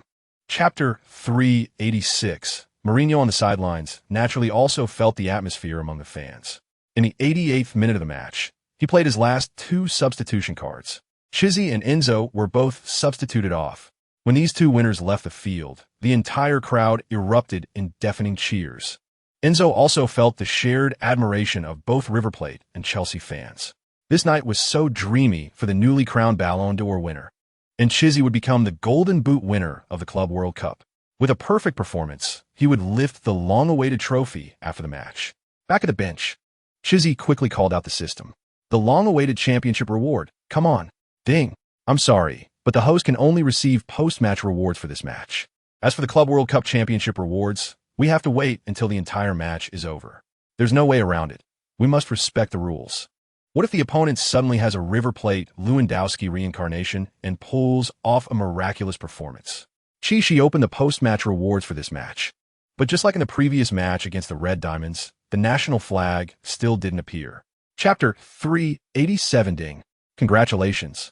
The host has obtained the talent of Portuguese legendary forward Paleta, Tower of League One, permanently increasing the host ball control attribute by 1 point. Note, passive skill. If the host is not in the top position of the scoring list during the league, the host's shooting, heading, dribbling, and speed attributes will receive a 2-point bonus during matches. This bonus will change in real time according to the host position on the scoring list. Where's Eusebio? Paleta came instead, before Ibrahimovic, who was Paris's god tower. Naturally, it was this Portuguese striker who won the League 1 Golden Boot 3 times.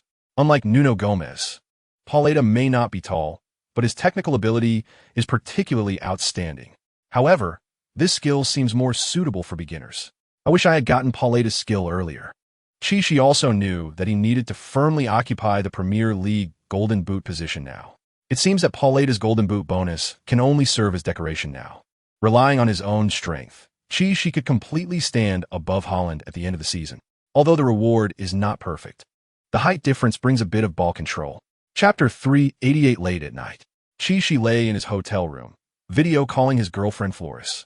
Due to the snow disaster in London, the women's team's training and matches have also been suspended. Unbelievable, darling. Cobham is covered in snow. Fortunately, our new boss installed a geothermal heating system for the training center. Otherwise, the training base would be completely destroyed by this heavy snow. Yes, baby. Let's treat it as nature giving the players in England a winter break. According to Coach Webster, the meteorological department predicts that the weather will clear up in 2 days. The charity department and road administration will have to be busy again. The snow disaster in London has made headlines in major news. All over the world, people are supporting this historic city. The news has shown that the Thames River, Big Ben, and even Buckingham Palace are all covered in snow. Unbelievable. A modern metropolis is struggling to survive in a snowstorm. What Chelsea fans find most baffling is the transfer news about Rodrigo. In fact, yesterday evening, Romano and Austin announced on social media that Chelsea and Real Madrid had reached an agreement regarding Rodrigo's transfer. Chapter 389 last summer window, Chelsea and Liverpool were like fireworks. After Kovacic and Mount left, Chelsea hoped to fill the midfield gap in the transfer market. On the Liverpool side, they let go of several veteran midfielders and only brought in Mac Allister, which is obviously not enough. Sometimes, arrangements in the dark are destined. Thinking back to when she faced Leipzig, he read Soboslai's little thoughts with Samba's song. The Hungarian was eager for a new challenge. Sure enough, after this winter window opened, Liverpool used the buyout clause to bring Soboslai to the Premier League. Chi also wanted to see what psychological changes this new Liverpool signing would undergo in the match. However, due to both sides' competition in the transfer market last summer window, Liverpool still seemed to lack a strong top defensive midfielder. Their common targets, Caicedo and Lavia, were both signed by Chelsea. Half a season has passed, and Klopp has proven that neither Jones nor Bajcetic can handle this position. Sometimes, Arnold even has to play in a makeshift defensive midfielder role. Chapter 390 on the field. After enduring 20 minutes of torment before the match, Klopp sat on the home team's bench with a dark expression. Unbelievable. Chelsea is getting harder to compete against. Thinking about the recent performance of the newly crowned Club World Cup champion in the Premier League, Klopp felt a bit of sweat. Now, Liverpool ranks 7th in the standings, nearly 20 points behind the top Chelsea. Will the outstanding Chelsea team come for another slaughter night? 9 o'clock against Tottenham, 50 against Luton. Klopp couldn't help but wonder if he would become the next victim. To be fair, although Rodrigo's personal ability is great, he has only been fitting in for a few days, and the cooperation with his teammates is not very harmonious yet. Besides Chi, the other players in Chelsea's front line are not exactly polyglots, so Rodrigo's communication with his teammates is a bit challenging. However, James' advance down the right flank allows Rodrigo to move closer to the center. No one is worried about Chi being squeezed out of the center position because the Chelsea captain can also perfectly handle the winger position. Win spirit. Chapter 391 in the locker room. The players couldn't contain their joyful expressions at all. They were already dreaming of winning the championship a few rounds early this season. Not understanding, Rodrigo brother, if Real Madrid also wins the league, can you get medal? Of course. Brother Thiago. For me, this is truly a fruitful year. Rodrigo didn't expect that Chelsea's midfield trident is not much different from Real Madrid's new ceremonial midfield, and even has stronger defensive capabilities. In this half, Liverpool hardly had any decent scoring opportunities. Kepa stood leisurely in the distance, also dreaming of the Golden Glove Award at the end of the season. That Spanish goalkeeper, who was scolded by fans for several summers, can actually create records behind a group of perfect defenders. Mourinho arranged for Nkunku, Havertz, and Gallagher to warm up. After all, after that brief winter break, he was also worried about the players' physical condition. The longer the rest, the easier it is to have problems. Instead, Chi, with 2 assists, once again became the hero of the team's half. Chapter 392 in the 70th minute of a match. Havertz and Mitoma have been waiting for a long time. They stood on the sidelines, waiting for the next dead ball situation. But Chelsea had no intention of kicking the ball out of bounds. Teammates knew they had to cherish every minute and second on the field. After Caicedo got the ball, he passed it again to the feet of Captain Chi. Van Dijk came over. Night Hunter. Using Cruyff's passive ability, Chi moved quickly. Facing the 9-meter-tall Van Dijk, Chi moved like a light ghost. A feint and a dribble. He shook off the first defender.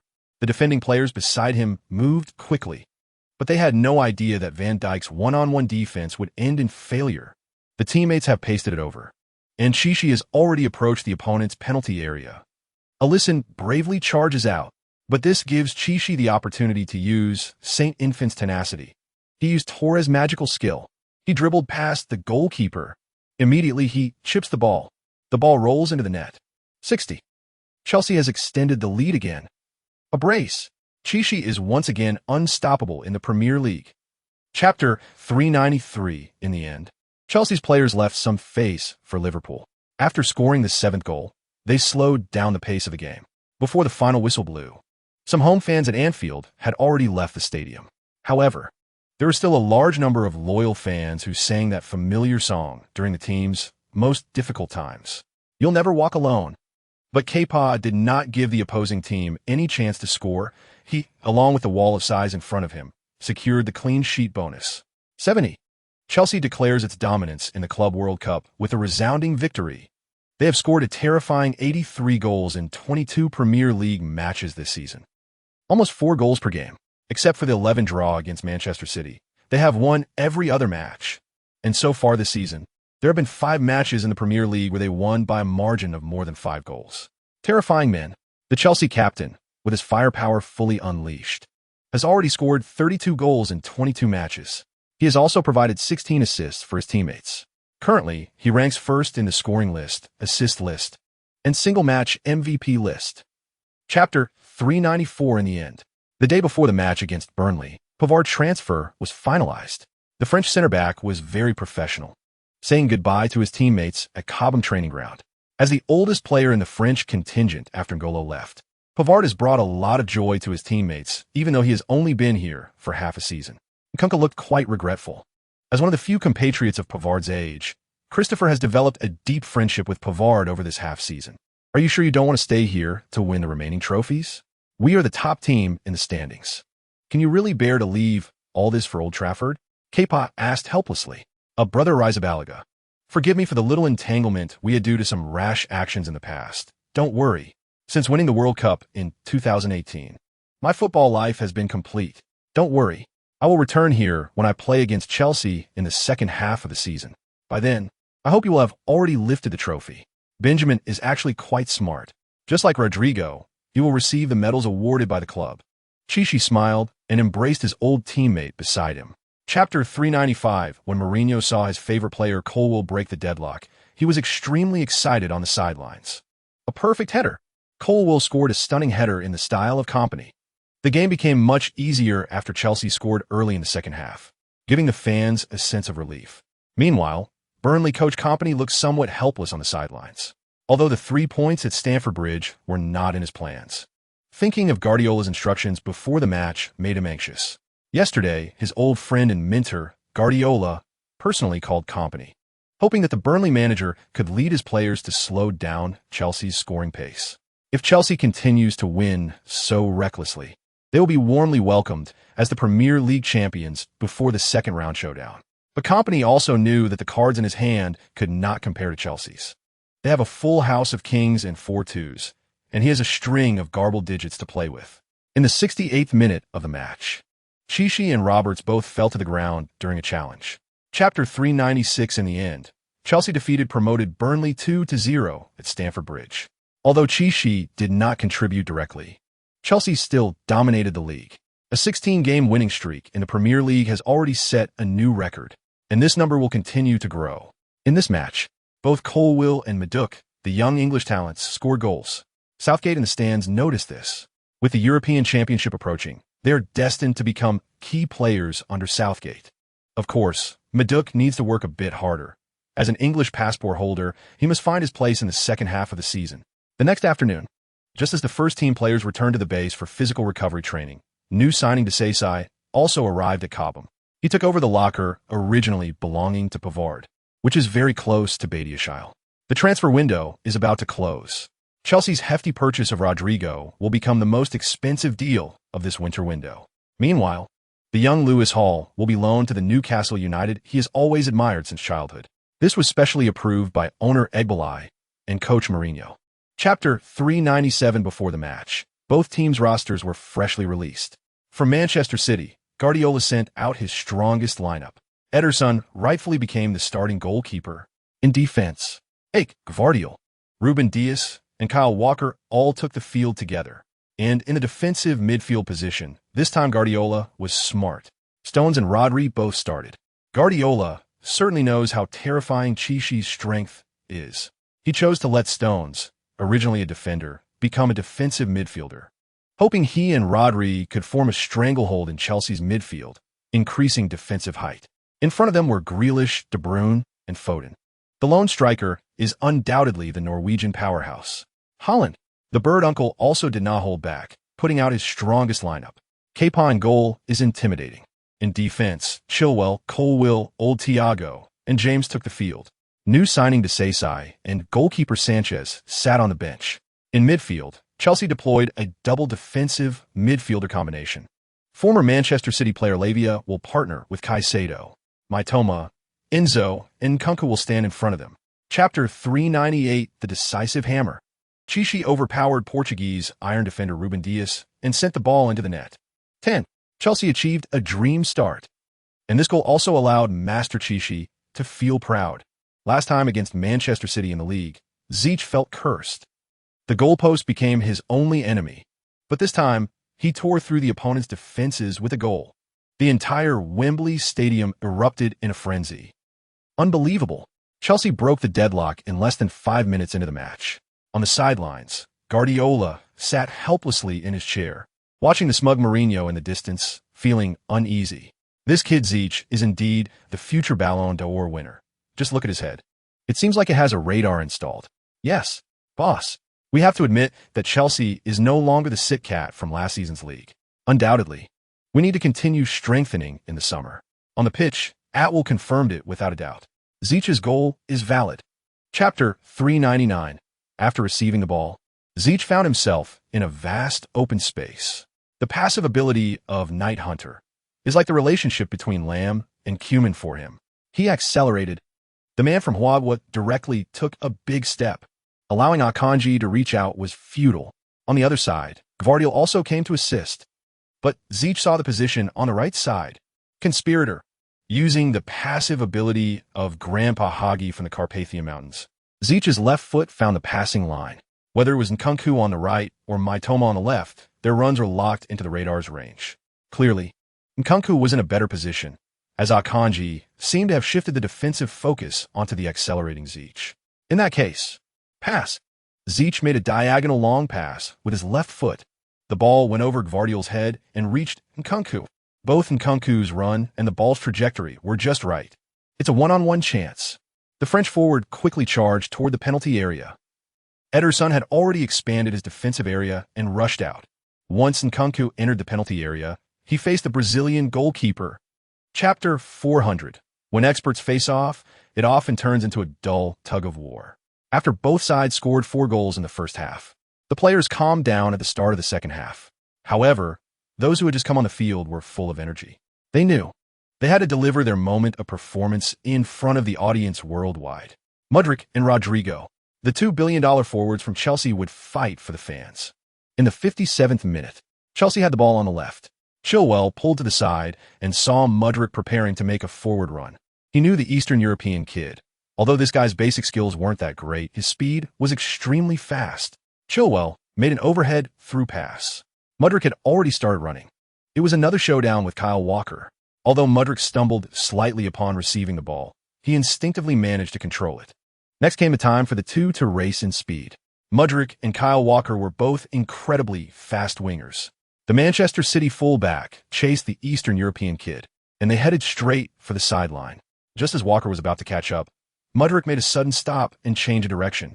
Chapter 401. In the final stages of the match, Chelsea had already started to implement a full defensive mode.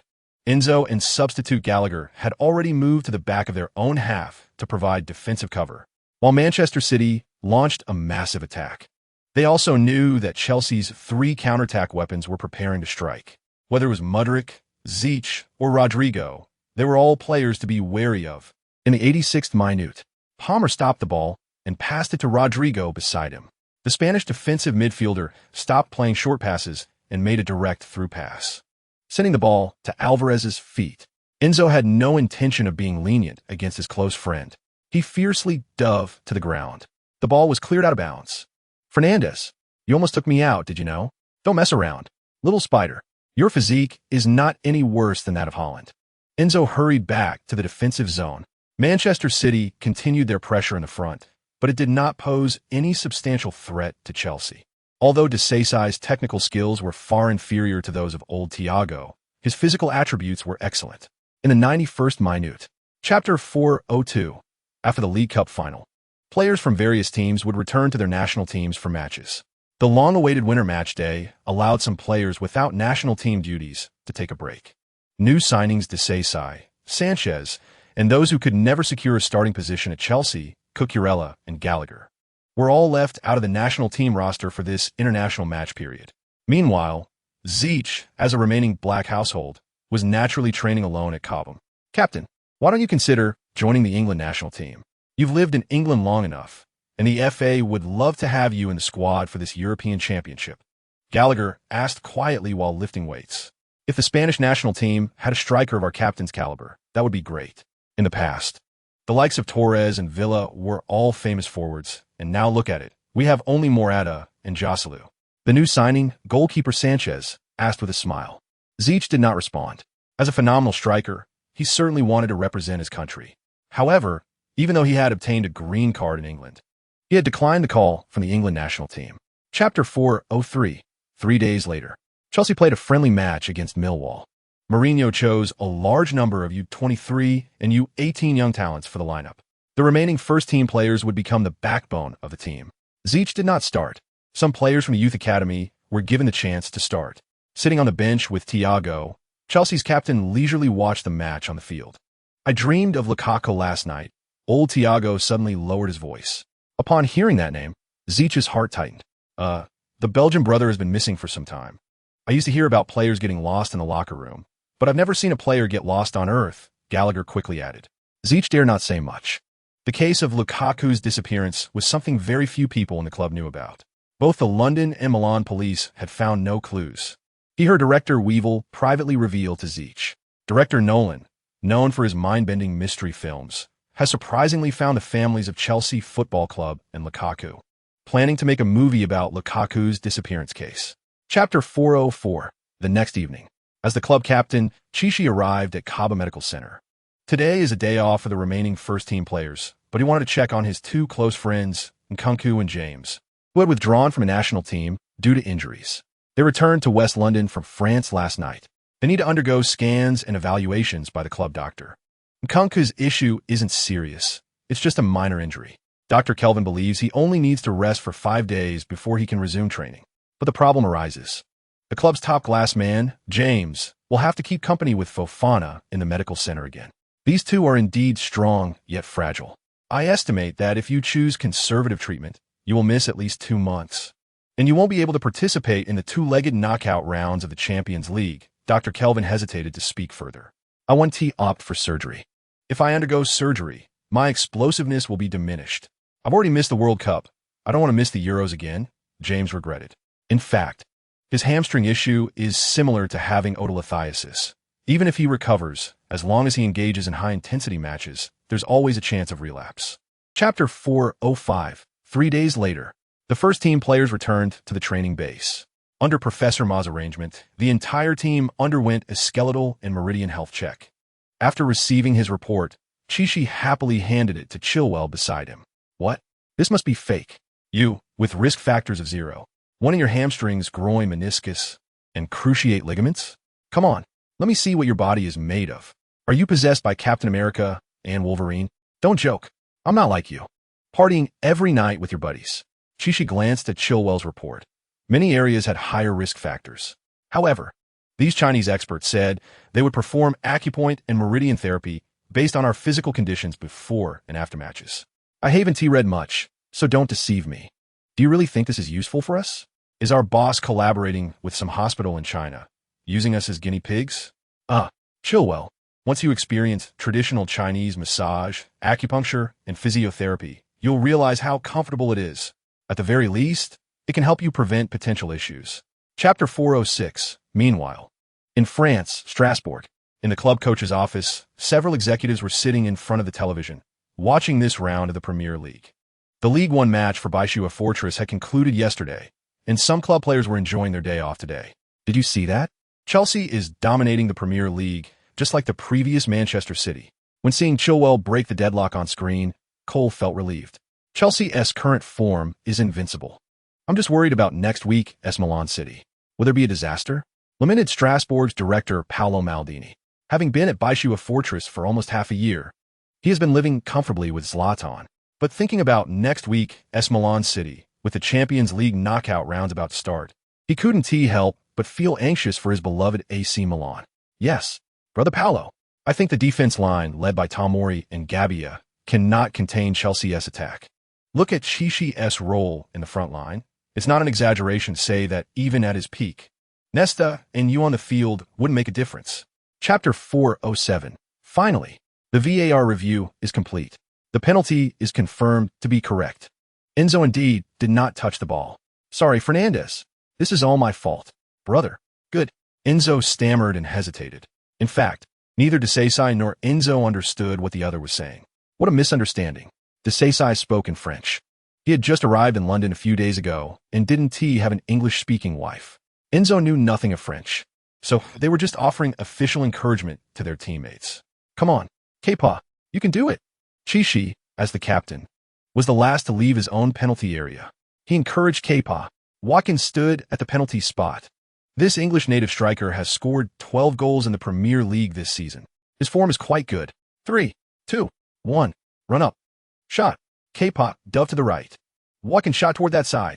Unfortunately, the ball rolled into the net through Kepa's fingertips. 1-1.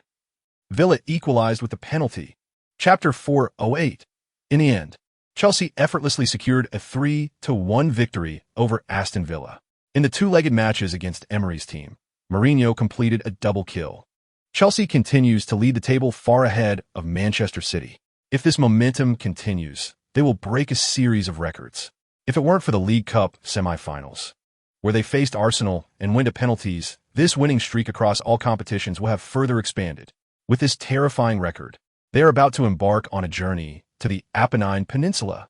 Facing their old rivals AC Milan, Chelsea hopes to advance further. In the bathhouse of Villa Park, Chichi summoned the system. In this match, he not only completed a long-range shot that was quite unreasonable, but also assisted Mudryk in scoring the winning goal in the last minute. However, old Chichi miscalculated. What came into view was not a national flag. Beep. Special reminder. Due to the host having accumulated 35 legendary card talents, the host will not be able to obtain new legendary talents during the post-match lottery. When the host's legendary talents fall below 35, it will return to normal. Chapter 409. Bobby Moore, the only captain in English history to lift the World Cup.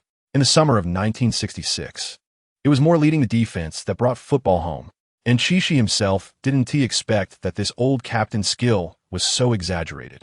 It's as if he is a priest who can automatically adjust buffs, able to beat the drum at critical moments in the match, temporarily boosting his teammates' attributes. Compared to Gerd Muller, Maldini's buffs seem more manageable. At least this buff has a strong presence like Nedved's talent.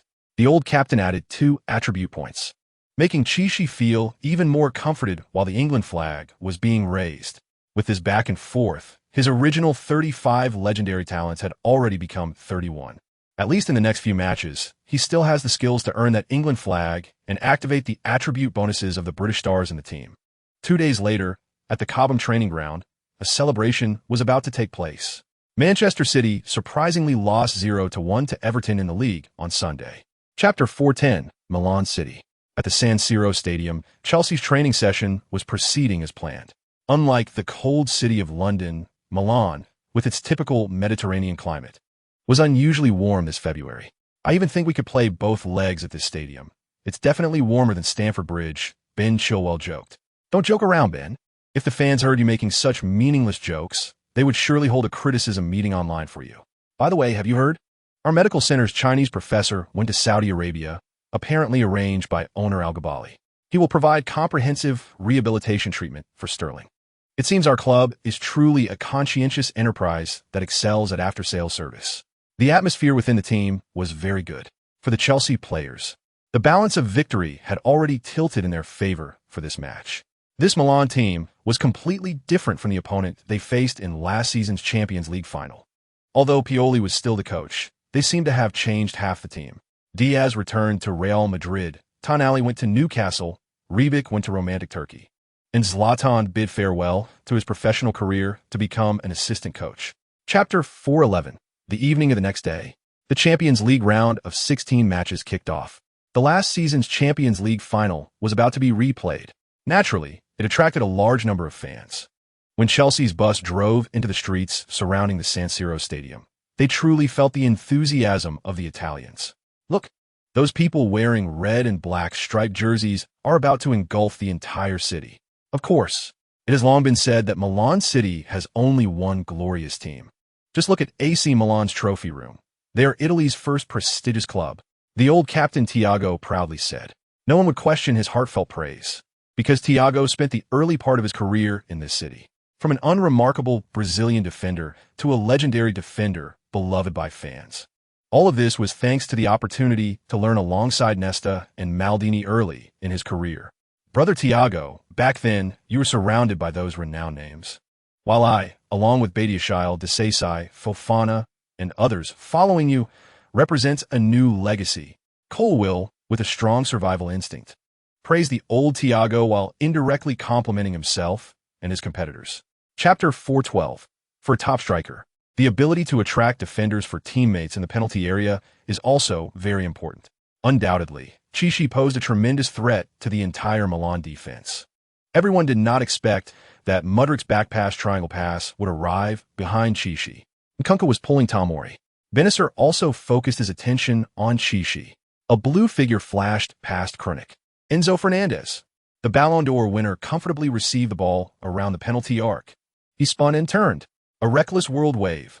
Unmarked, Enzo shot the ball toward the opponent's goal. French goalkeeper Mainin looked bewildered. He didn't expect Chichi to miss the ball. During the pre-match training session, he watched dozens of goals scored by Chichi this season with the goalkeeping coach. Unexpectedly, Enzo picked up the scraps. On the sidelines, when Mourinho saw Enzo's world wave roll into the goal, he jumped up excitedly. Awesome. Look at this kid. Truly worthy of being the Ballon d'Or winner. Jose Mourinho, can also produce the most valuable player on this planet. Chapter 413. Last season's Champions League round of 16.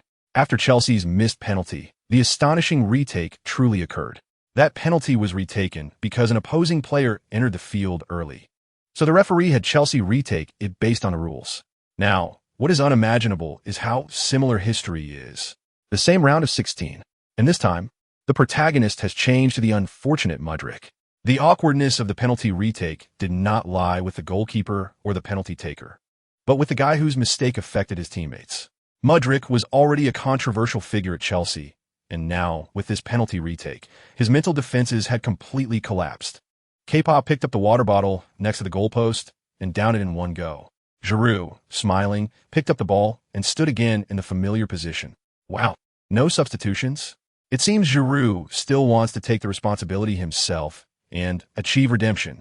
This time, the Chelsea players deliberately took a half step back from the penalty spot. Mudryk retreated even deeper than his teammates. Once bitten, twice shy. 3, 2, 1. The run-up. The shot. Chapter 414. At the San Siro Stadium. When the fans in the stands saw Chichi's spectacular chip shot world wave, they couldn't believe their eyes. This artistic goal was like a ghost guided by remote control.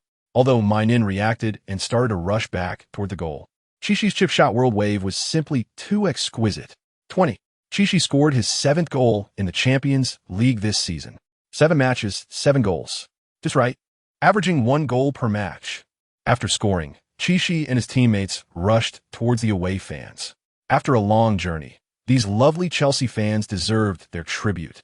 The Chelsea players raised their right hands, saluting and celebrating towards the fans on the sidelines. This moment was also captured by the camera. Gallagher and Mudoek came on as substitutes after the score was changed. Caicedo and Rodrigo were substituted. The 2 young English players would also showcase their talents in the Champions League knockout stage. Wait a minute, is that Maria? Did I not see it wrong? During an opponent's healing session, Gallagher suddenly saw something on the screen. Chapter 415. This time, Chishi used a special way to draw the lottery. He deliberately avoided looking at the players' faces, instead focusing intently on their hair. But afros, black hair, anything goes. When he saw that head of golden hair appear, he was instantly petrified. "Mr. Schuster, please don't come over." But upon closer inspection, the old man in front of him seemed to have shorter hair than Schuster, styled with a bit hair wax. A modern figure? Looking down, the fierce-looking man was completely different in style compared to the handsome Schuster. Ding! Congratulations to the host for obtaining the German legend midfielder Stefan Effenberg's Tiger King Chariot talent. This skill has no personal attribute bonuses. Note, this skill is a passive ability. When a host appears, if there are German teammates or opponents on the field, the Tiger King Chariot passive will automatically activate. When activated, German players on our side will immediately gain 3 attribute points. The host gains 2 attribute points. And German players on the opposing side will randomly lose 3 attribute points. These attributes can all be viewed and displayed. Chishi was so excited that he stood up. The enormous weight accidentally broke the chair beneath him. Chapter 416. For Chishi, it would be a busy weekend. After the match against Milan, he would have lunch in Milan City with Mr. Carvalho and Mr. Ma. On Friday evening, Havertz's wedding would take place in London, as usual. Most of the Chelsea first-team players had no match duties over the weekend. Havertz was quite lucky. Their opponent in the FA Cup this week, Grimsby Town, had applied to the FA for a postponement due to force majeure. Therefore, the originally scheduled FA Cup knockout match was postponed. In fact, Bird Uncle had planned to let the first-team main players take a rest. The opponent was a League Two team, so there was no need for him to send out all the main players. Grimsby was just there to earn some ticket revenue at Stamford Bridge, so they naturally wouldn't pay too much attention to this match. It should be noted that Chelsea had achieved overwhelming results domestically. Chelsea's charter flight returned to Heathrow Airport the next day. At the same time, Chishi was still sound asleep at the Hilton Hotel in Milan. Last night's drinking party had him and Mosway completely intoxicated. In this long-awaited moment of relaxation, Chishi felt like he had lost track of everything. Chapter 417. At Milan's Malpensa Airport, Paolo Maldini and Zlatan Ibrahimovic were sitting in the VVIP box, waiting for their flight to Strasbourg. "We could take a day off to go back to London for the second leg. We could just tell the boss that we're going to learn from Chelsea's parent club," Ibrahimovic said with a smile. Although they had seen Milan's 1-3 defeat to Chelsea, they were still looking forward to the second leg. One was their beloved club, and the other was their employer. Both were important to them. "You're clever, brother Zlatan, but I still think the climate in Milan is much more comfortable than London. How did Chishi manage to score so many goals in such a cold environment? It's unbelievable." Maldini yawned. "Is Milan evil?" Before Maldini finished speaking, his phone rang. It was Chishi calling. "Hello, Kit, what's up? You really performed outstandingly in Milan, scoring 4 goals in 2 matches against them. Mr. Maldini, have you seen the news?" Chishi asked nervously. Chapter 418, 2 hours later. When everyone arrived at Milan's Central Hospital, the sky had darkened. According to news from Milan TV, a shooting incident had just occurred at a chemical plant in the northern suburbs of Milan, resulting in the deaths of over 14 foreign terrorists. The kidnapped daughter of Como's coach, Cesc Fabregas, named Maria, had been successfully rescued and was currently undergoing examination at the hospital. The TV was still broadcasting news from Milan TV. Meanwhile, the small hospital room was packed with people. "Thank you, Brother Maldini. If you ever need anything from me, just ask." After many years of studying in Italy, Cesc spoke fluent Italian and expressed his gratitude excitedly to Maldini. In fact, for Maldini, the career of this Spanish midfielder seemed more fortunate than his own. Although he had many Champions League trophies, Cesc had a World Cup. Of course, Fabregas also had European Championship, Premier League, and various other titles, making him a true national honor Grand Slam winner. "You're too kind, Cesc. You should thank your daughter's friend. Everything we did was because of Chishi." Chapter 419. The wedding of the German lad went smoothly. In the largest church in London, he felt the blessings of thousands of people. Undoubtedly, although Havertz's skills were not commendable, he had a good reputation. This was also Chishi's first wedding after arriving in London. During the bouquet toss, Sophia's throw landed in the hands of an unexpected name, Butler Way Lyshin. However, at this wedding, Butler Way was wearing the dress that Maria had previously chosen while far away in Como. Many players who had never seen her were stunned by her stunning beauty. However, Chishi's focus was not on her, but rather on Reece James, who was dressed in a suit. The club's vice-captain had miraculously managed to walk again less than half a month after surgery. Don't worry, Reese. To be honest, your professor from China is really impressive. If it had been a doctor from our medical center performing the surgery, I probably would have been out for the season, Gallagher excitedly said. Yeah, I've heard that Professor Ma is also highly praised in Saudi Arabia. Sterling's surgery went very successfully, and he will soon return to the training base. With him around, Mom doesn't have to worry about our Chelsea's hamstring issues anymore, Gallagher added excitedly. Chapter 420. After all, after a week of rest, Chelsea's physical reserves were in perfect shape. Bournemouth had played an FA Cup match over the weekend, so both their bench depth and physical reserves were absolutely inferior to the leading Chelsea. In the 12th minute of the match, Chelsea took possession on the right. Gusto assisted in the front court and passed it across the middle. Enzo received the ball. The Argentine quickly sent a lob through ball. Maluda, who had finally secured a starting opportunity, couldn't afford to miss it. Little Maluda successfully avoided offside and curled the shot into the far corner before the Bournemouth goalkeeper could intervene. Goal. Chelsea once again achieved a dream start in the league. After scoring, Little Maluda was exceptionally excited. For the club's right winger, competing with a winger of Rodrigo's caliber is no easy task. The camera repeatedly focused on Rodrigo on the bench. With the halo of a $100 million player, the Brazilian right winger needs to rack up more stats in the game. Although Chelsea's lead was expected by the fans, an unwanted scene occurred in the 24th minute of the match. Chapter 421. This season, Bournemouth seems to have no desires. They are ranked 11th in the standings, with a bit of distance from the relegation zone in 18th place. Just when everyone thought Bournemouth would handle the remaining half of the match like other weak teams, unexpectedly, the Cherries came to Stamford Bridge, not intending to give up easily. In the 54th minute of the match, Caicedo committed a foul on the right. Bournemouth earned a valuable set-piece opportunity. Inside the penalty area, Billing received a pass from a teammate and launched a dive bomb. Coach Kai's view was completely blocked, leaving no chance to fight back. 12. Bournemouth pulled one back. This also marked Chelsea's consecutive conceding in the league. In the previous match, they won 3-1 against Villa, but were also breached by their opponent. In the Champions League match, another 3-1 victory was brought back to Stamford Bridge. Could this match also end in another 3-1? In fact, Uncle Bird knows that during the sprint phase of the season, teams that perform consistently will inevitably encounter some minor issues. Chelsea's attack is completely flawless. This series of goals from Ziyech seems as easy as drinking porridge. Chapter 422. In the end, at Stamford Bridge, Chelsea once again defeated their opponent 3-1, while achieving consecutive victories. They coincidentally maintained the statistic of scoring 3 goals in each match. It seems to pay homage to their last season's front shirt sponsor. The next day, Ziyech arrived at the Cobham training base, as usual. He was set to undergo scans with Gusto. With only 2 chances of somber redemption left, Ziyech felt conflicted. What if both of them have serious injuries? Fortunately, there is still Caicedo, a versatile player who can play as a right back. Otherwise, if Gusto is out for a long time and Reece James has to wait a month to return, the upcoming sprint phase would become complicated. According to the team doctor's examination, Gusto's condition is relatively good. He'll be out for 10 days due to a minor injury. However, Ziyech's injury is a bit more complicated than Gusto's issue. Professor Ma estimates that the Moroccan man will need at least 3 weeks to recover. This inevitably makes Ziyech question the practicality of Uncle Myra's old horse knows the way. No major injuries, but minor injuries can still be harmful. Chapter 423. After just half a match, Coach Hayes' loud voice left a deep impression on Ziyech. Even though it was an away match, Chelsea women's team coach Hayes was as energetic as if she were at Stamford Bridge. Her voice was so loud that fans on the sidelines could feel her energy. Shortly after the match started, Manchester City women's team broke the deadlock. Kelly assisted Sip with a goal.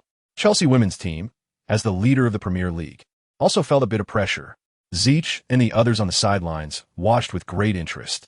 Upon closer inspection, the women's team's tactics have many aspects worth learning from for the men's team players. Top players can capture valuable learning opportunities from anywhere at any time. Before the end of the first half, neither side had the ability to change the score again. With a 1-goal deficit, both teams returned to the locker room. One can imagine that your coach must have been furious in the locker room. However, I think Coach Hayes would motivate her players. This Chelsea women's team, like Guardiola's Manchester City, has become a sufficiently mature team after years of honing. Chapter 424. On the big screen at Stamford Bridge, the camera repeatedly focused on Ziyech, James, Fofana, and Gusto on the sidelines. No one expected that Chelsea, with ample reserves for right-backs, would encounter such a scenario with no one available. According to VAR lines, Caicedo was indeed the last defender. Ziyech sighed helplessly. Yes, this guy was rough during his time at Brighton, and Antonio, nearly 10 years older than him, knew his weaknesses and deliberately exploited them. Reece James was equally helpless. Ultimately, Paul Tierney confirmed it. Caicedo received a red card, accompanied by the bald referee's signature smile. Caicedo left the field with a bitter smile. On the sidelines, Gallagher donned his gear after a brief warm-up, replacing Havertz on the front line. With 10 players, Chelsea made temporary adjustments to the lineup according to the coach's pre-match plan. They would play a no-striker formation for the remaining time. Lavia would drop back to the right area. The Belgian had tried the right-back position during training, but his weaknesses were still quite apparent. Chapter 425. In the end, a dull 0-0 draw ended Chelsea's 18-match league-winning streak. However, they continued to extend their unbeaten record. For both teams, this result was somewhat acceptable. However, Chelsea paid the price of having 2 players suspended. Caicedo's was a tactical foul, leading to only 1 additional match suspension. But Santos and the opposing Soucek were both considered violent fouls on the field, so their suspension could likely be 3 matches. The consolation is that Santos is a rotation player. His absence is not significant. However, Caicedo missing 1 match is a thunderbolt for Chelsea. Mourinho is still a conservative person. He is reluctant to choose a right-back from the youth team for a temporary match. Right now, he is most concerned about the team's attacking issues. Without the presence of the freakish forward Ziyech, Chelsea seems to have lost their ability to play football. However, the fans have learned to adopt a mentality of spiritual victory. After all, playing with 1 less player and drawing is still acceptable. We are the leaders, and a draw is fine. On another field, Manchester City also defeated their opponent. Haaland scored a hat-trick. Chapter 426. In fact, Guardiola is not a coach who likes to make substitutions. In previous matches, he often chose to trust his starting players until the 90th minute. However, now, facing the possibility of being eliminated by Chelsea at the Etihad, Guardiola finally couldn't sit still. Haaland, Bernardo, and Foden were all called to the field. All Manchester City fans know that this match is a derby of pride. This season, Chelsea has claimed the championship in the Asian Super Cup at the beginning of the season and the League Cup final, surpassing Manchester City. Additionally, 3 years ago, when Tuchel led the team, they won the Champions League final against their rivals, which has naturally left Manchester City fans with resentment towards Chelsea. Now, although Chelsea's 18-match winning streak in the league has ended, their unbeaten record continues. If they can maintain their unbeaten league run and win the championship by the end of the season, this new Blue Army will break Arsenal's myth of 49 unbeaten league matches in 2024. Chichi and his group sat in the stands, hoping their teammates could withstand the pressure. Grealish's role is indeed terrifying. After Foden came on, this left-footer will test his former teammate Lavia. Chapter 427. In this match, although not all the main players were deployed, Chelsea's lineup is still worth looking forward to. In goal, Coach Kai aims to continue achieving clean sheets. In the defense, Cucurella, Badiashile, Desai, and Gusto are on the field. In midfield, Lavia and Caicedo hold back, while Enzo serves as the team's organizing playmaker. The front 3 consist of Mudryk, Havertz, and Rodrigo. Mourinho believes this squad is enough to secure a win against Brentford away. Ultimately, the team established a 2-goal lead in the first half. In the 19th minute, Rodrigo drew a foul in the penalty area. Havertz's penalty was saved, but Enzo followed up to score. Then, in the 34th minute, Rodrigo orchestrated the 2nd goal of the match. The Brazilian winger successfully timed his run to avoid offside. He selflessly passed the ball to the left, and Mudryk slotted it into the empty net. 2 o'clock. Mourinho's plan was executed perfectly. The team, not entirely made up of starters, had already laid the foundation for victory away. In the second half, even though B's coach Frank adjusted his tactics. Chapter 428. Here comes Real Madrid. In the Cobham screening room, when the players saw their team drawn first, they instantly became excited. For some reason, the players' first reaction was to want to see this king of Europe. Rodrigo nearby couldn't help but smile wryly. Don't jinx it. I really don't want to go back to the Bernabeu. What if the fans boo me? Old Thiago and Andre Santos calmly comforted their fellow Brazilian. I don't think it will be Real Madrid. We faced them last year, and if we meet again, it will be aesthetic fatigue, just like me. Even though I love Milan, going back there twice in 2 years has made me bored. Let's draw Paris Saint-Germain. I want to see our captain Xi and Mbappe go head-to-head, Chilwell said with a smile. No way. I don't want to go to Paris. Kai Havertz shouted. I'd rather go back to Munich. Being booed by Bayern fans is actually quite fun. They all say the German team is being dragged down by me and Füllkrug. Who doesn't know your thoughts, Kai? You're worried that Sofia will go and shoot an MV with Mbappe again, right? James instantly exposed him. Chapter 429. 2 days before the away match against Barcelona, reporters from various countries also arrived in London with Barcelona. When Lewandowski and other stars landed in West London, it attracted a lot of media attention. This season, Barcelona's squad includes many players with Premier League experience, whether it's Gundogan, Cancelo, or Felix. They have all been tested in the Premier League. Now, arriving in the Premier League, Xavi also has to face the team coached by his old rival Terry. The two teams had several encounters in the Champions League, and they were all witnesses. At the Cobham training ground, James also returned to the lineup. Fofana's injury has healed, and he is ready to become a key player for the team. Uncle Bird was very excited. The return of injured players gave him more options. However, in the first leg of the match, he planned to let James and Fofana start as substitutes to regain their form. In the last league match against Sheffield United, James had already come on as a substitute for Gusto in the second half. However, he is not like Chichi, who has superpowers after missing over 10 matches. His form is not very good. Although he participated in a U23 match earlier, the intensity is completely different. Chapter 430. When Rodrigo was about to charge into the penalty area, all the substitute players behind Mourinho stood up. They were looking forward to the winter transfer king breaking through the fortress of their old rivals, Barcelona. But unexpectedly, just as little Rodrigo was preparing to shoot for the far corner in the penalty area, the tracking defender count had already rushed back to defend quickly. This French defender is incredibly fast and interfered with Rodrigo. Plus, Ter Stegen had already rushed out, and the Brazilian shot was intercepted by the German goalkeeper. Chichi was instantly petrified. How could even Rodrigo be infected by happiness? Is there something toxic about Chelsea's right-wing position? After making a perfect defensive move, several Barcelona defenders celebrated by bumping chests with Ter Stegen. Chichi was annoyed to see Christensen. It had nothing to do with him. Yet he was as excited as if he had completed a signature defensive play. On the other side, while waiting for Ter Stegen to kick off, Felix and Enzo were also close together. I said it long ago, it would be better to buy me out. Am I not better than Rodrigo? I'm a golden boy. João, it doesn't help to talk to me. I'm not the team's accountant. I can't allocate transfer funds. Enzo smiled helplessly. Chapter 431. After the formation change in the first half, the four midfielders indeed put a lot of pressure on Chelsea. Since the Blues forwards Mudryk and Rodrigo were more positioned as wingers, Chelsea effectively had only 3 midfielders. Moreover, Nkunku is not known for his defensive abilities. His role as a number 10 is more about receiving the ball outside the opponent's penalty area. Barcelona's 4 midfielders, who are proficient in both attack and defense, also limited Chelsea's opportunities. With a score of 0-0, both sides returned to the locker room. This was unexpected for the fans.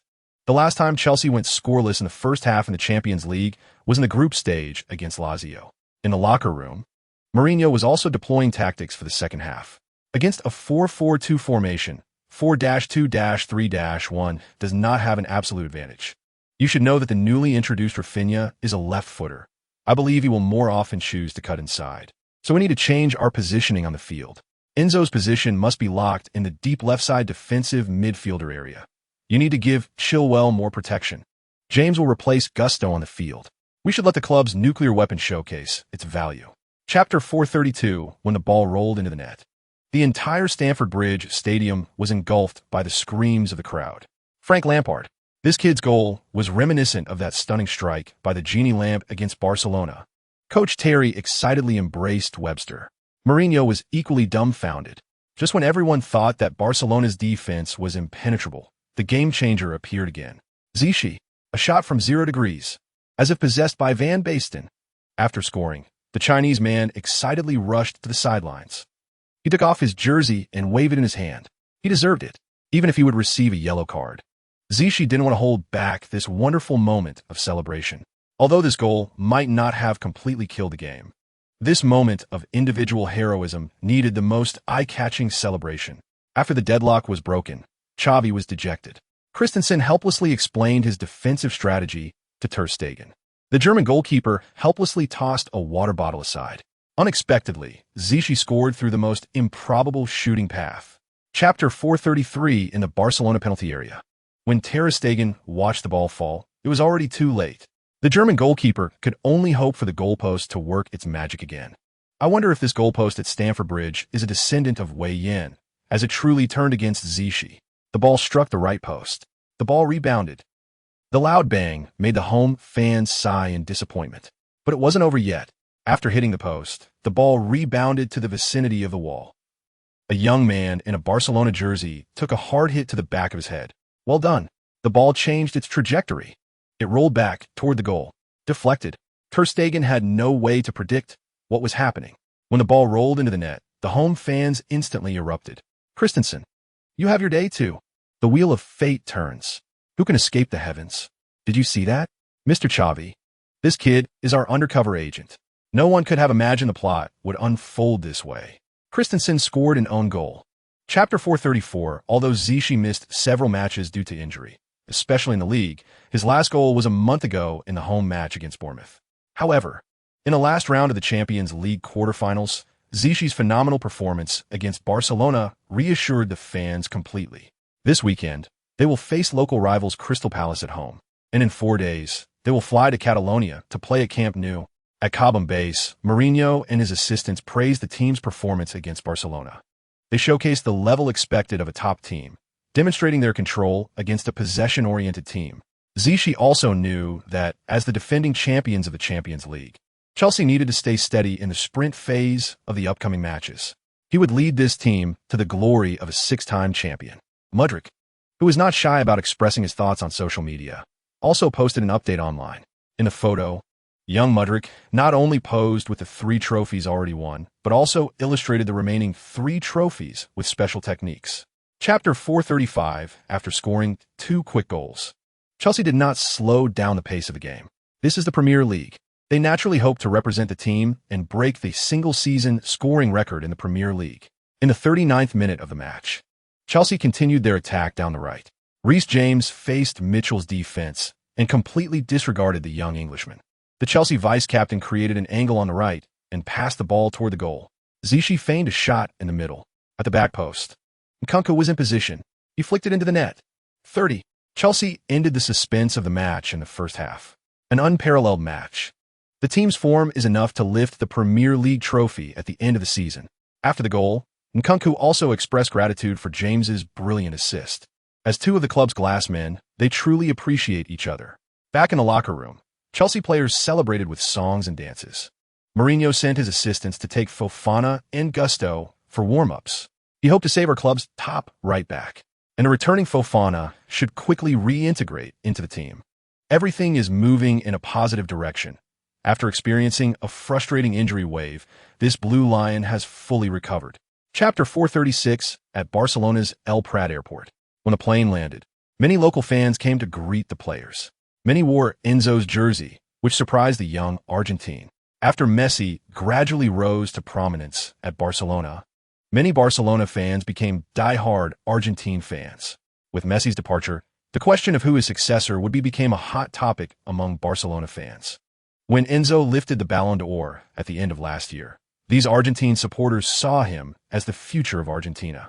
At just under 24 years old, young Enzo already boasts high honors like the Champions League, World Cup, and Ballon d'Or. Did you see that? West, in this city, you are no longer the guy fans discuss. Don't mess around. Havertz, I won't replace your position in the hearts of the fans wherever I go, Zichy humbly said. What nonsense are you talking? Your follower count on social media is about to surpass Haaland and Mbappe. You should know that in the future of world football, the spotlight belongs to you, Fernandez said with a smile. Everyone was relaxed. Arriving at Camp Nou with a 2-goal advantage, everyone believed they could come back unscathed. Chapter 437. In fact, the referee for this match is controversial. Marciniak, as a Polish referee, he shares the same nationality as Barcelona's top striker. This also sparked dissatisfaction among Chelsea and Real Madrid fans when the referee appointments were announced. Barcelona? Referee? This gave those veteran Chelsea fans PTSD. With the sound of the whistle from this bald uncle, amidst the roar of tens of thousands of fans, the match was about to kick off. Not long after the match began, Barcelona gave Chelsea a warning shot. The model worker Pedri, in the midfield, executed a fierce press and brought down Caicedo. The Ecuadorian Ironman has been with the team for a while without any major injuries. However, this time, Caicedo felt some issues with his right leg. Although it was a tough injury, he couldn't continue. After the team doctor's examination, Caicedo had to leave the field. The fully assembled team just lost another engine. There's nothing to be done. Uncle Bird could only helplessly substitute him with Lavia. A disastrous start. Chelsea not only used a substitution card early in the match, but also lost a top defensive midfielder. In the first few minutes of the match, both sides seemed to be in a brawl. Chapter 438. Rodrigo found himself in an open space on the wing. The best chance of the match. A one-on-one. As Rodrigo charged into the penalty area, ball from the opposite left side quickly retreated. The young Barcelona left back extended his foot in the box. Rodrigo went down. Penalty. Maziniak blew the whistle and ran to the incident spot. Instantly, the home fans at Camp Nou were outraged. This kid is diving. He's copying Vinicius. Look how clean Bald's defensive action is. Referee, you shouldn't balance things out by calling a penalty. The sparse shouts from the fans did not change the referee's mind. Without any prompt in his earpiece to watch the video review, the referee deemed the goal valid. Rodrigo picked up the ball. He seemed to believe that this penalty, created by him, should be taken by him personally. Meanwhile, Enzo walked over. Hey, brother, you should give the ball to Captain Chi. He's our team's first penalty taker. Yes, if it's not Chi is indeed the first penalty taker. Nkunku also agreed. Teammates from different countries were discussing something. Chapter 439. In the locker room. Everyone was also concerned about the injuries of several players. Caicedo's injury issue is not serious, but he will still miss at least 2 weeks. And whether he can make it back in time for the semifinals against Paris is a big question. Coach Kai is in a tough spot. Whether he can win the Golden Glove award depends on how well he recovers from his injury. Fortunately, he is far ahead in the number of clean sheets in the Premier League compared to second-placed Ederson. As long as Ederson concedes in the upcoming matches, he can win easily. Harry is really unfortunate. He never expected that Bayern, holding a 2-goal lead, will be equalized by Inter Milan in the first half. Meanwhile, at another venue, at Meazza Stadium, Inter Milan leveled the aggregate score to 1-1 in the first half with long-range shots from Lautaro and Dutch midfielder David Klaassen. Fans believe that the combination of the Dutch midfielder and the Argentine forward reminded them of Sneijder and Milito. Plus, with Bayern's central defender Kim Min-jae leaving the field due to injury, Inter had a chance for a dramatic comeback. In yesterday's match, Manchester City eliminated Napoli. Chapter 440. When Chi saw the England flag, he was instantly filled with excitement. Finally, the long-awaited England collector is about to land. Before this, Chi had specifically kept Gary Neville's skill without exchanging it, fearing he would draw a duplicate talent like last time. Previously, he had already acquired 5 British superstars: Beckham, Gascoigne, Neville, Lampard, and more. Tonight is destined to make this moment of advancing to the Champions League semi-finals even more fruitful. Uruguay flag, forward England flag. Midfielder, Borussia Mönchengladbach emblem. Defender, Brighton emblem. Goalkeeper, Chi didn't even think about touching the suspected Diego Forlan Uruguay flag. He directly chose England. Fireworks erupted. The flags dispersed. What came into view was a familiar face. Liverpool legend captain. Ding. Congratulations to the host for obtaining the English legend midfielder Steven Gerrard's Red Glory talent, permanently increasing personal stamina by 1 point. Note, passive skill. The host's leadership ability increases. If the host is not the team captain, they will become the team captain in the next natural season. When the host becomes the team captain, it will reduce the probability of injuries for all teammates. Chapter 441. In the first round against Brighton, Chelsea won 2-0 away. Chi did not score, but achieved an assist. Fans initially thought he would not appear in the starting lineup against Brighton because they had a tough match against Newcastle next weekend. Originally, the schedule had set the Newcastle versus Chelsea match for the weekend after the first leg of the Champions League quarterfinals. But for some reason, the English Football Association changed the schedule. The FA, which usually targets Chelsea, adjusted the match schedule. This also helped Chelsea in the second leg against Barcelona, making a significant contribution. They hope we could defend our title in the Champions League like Nottingham Forest. Yes, look at Real Madrid's influence. We also want to become an invincible team that can successfully defend the title in the Champions League. Players praised the FA's arrangements. And although they faced skepticism from teams like Manchester City, the FA's official announcement stated that this adjustment was made to meet the sponsor's request for reasonable broadcasting of the matches. Sanchez will also start in the league. Chapter 442, on Brighton's left side. Left back Estupiñán saw the speeding Madueke and quickly retreated. Damn! The striker on the opposite side really delivered a great pass. The Ecuadorian fullback cursed while retreating. Although he is a left back known for his speed, he felt he couldn't keep up with the sudden Madueke. In the middle, Dunk and Gilmore were naturally no match for Chi. After Captain Chi delivered the ball, he surged into the opponent's penalty area. Madueke shook off his opponent and glanced at the middle position from the right side of the penalty area. He saw that both Havertz and Chi were about to be in position for a counterattack without hesitation. He used his left foot to pass the ball outside the penalty area. Havertz smartly used his left foot to play the ball into the box. Chi niced Slieging. He and the two left-footers executed a perfect combination. How about a left-footed shot? Golden violin. Facing the panicking goalkeeper Febrahin, Chi unleashed the skill of Daversuker. In the last Champions League match, he used this skill at Camp Nou, where Ter Stegen seemed to lose his ability to save, but his shot hit the post perfectly. Chapter 443 Ding. Congratulations to the host for acquiring the Paraguayan legendary goalkeeper Jose Luis Chilavert's Blade Keeper talent, permanently increasing personal goalkeeping attributes by 1 point. Note, if the host plays as a goalkeeper on the field, any free kick taken within 30 meters will definitely score. Limited to once per match. To be honest, this skill is indeed quite powerful. Many shooting skills describe the goalkeeper losing their judgment on saves, but this skill is defined as a guaranteed goal. However, Chi cannot be greedy for that one opportunity to break the deadlock. He must change positions. Moreover, to even consider it for a second would be disrespectful to Brother Beckham. So let's go for it. Time is tight and the task is heavy.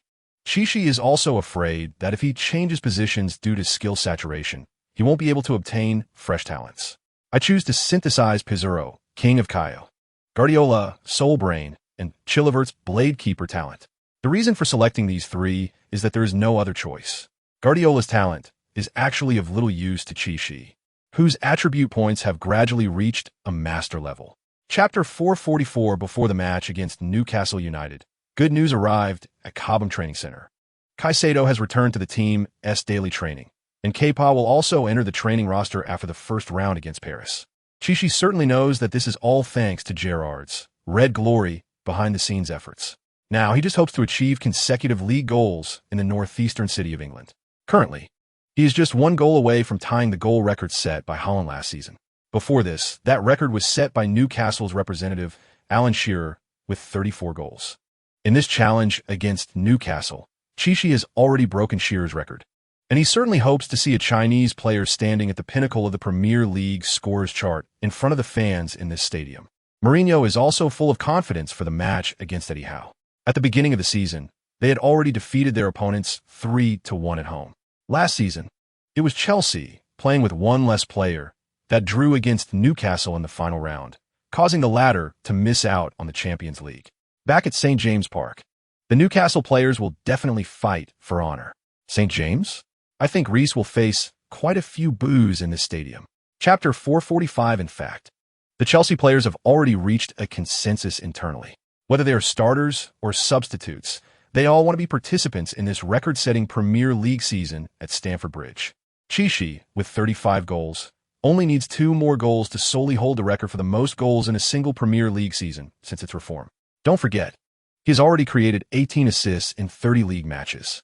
With 2 more, he can also catch up to King Henry's record of 20 assists. Therefore, especially several teammates who have a close relationship with the Chelsea captain hope to let their iron buddy rack up the stats. Chilwell, the man who almost lost his right kidney in Istanbul, knows that the opportunity to repay Captain Chichi's life-saving grace has come. In this match, after falling behind, Newcastle moved their formation forward, which gave Chelsea more opportunities for counterattacks on the flanks. In the 25th minute of the match, Isak dribbles down the left. The ball was intercepted directly by the equally young Lavia, The Belgian midfielder glanced at the left side and once again passed the ball to Chilwell's feet.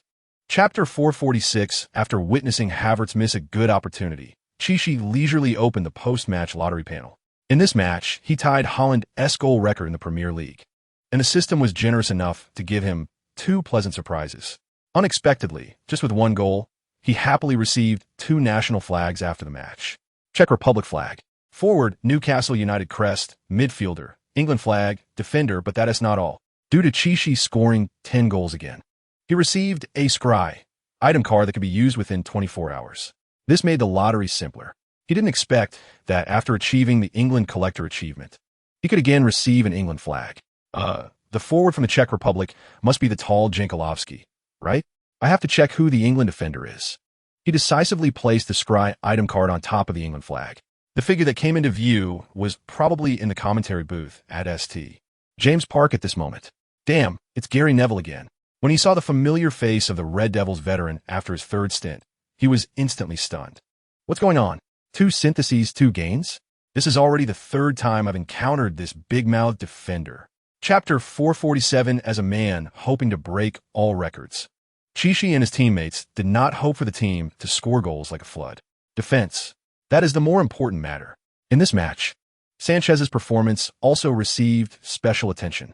As the regent of the Premier League, the Forest players, whenever they got an opportunity outside the penalty area, hoped to deliver a long-range shot. Any hesitation is a disrespect to their own skills. Is he on a roll? How can he save that shot? Sanchez really is a ghost one match and a god the next. After a low-level mistake in the last round, Sanchez, shortly after the start of this match, saved 2 world-class shots from the opponent Awani. This also filled the fans in the stands with confidence.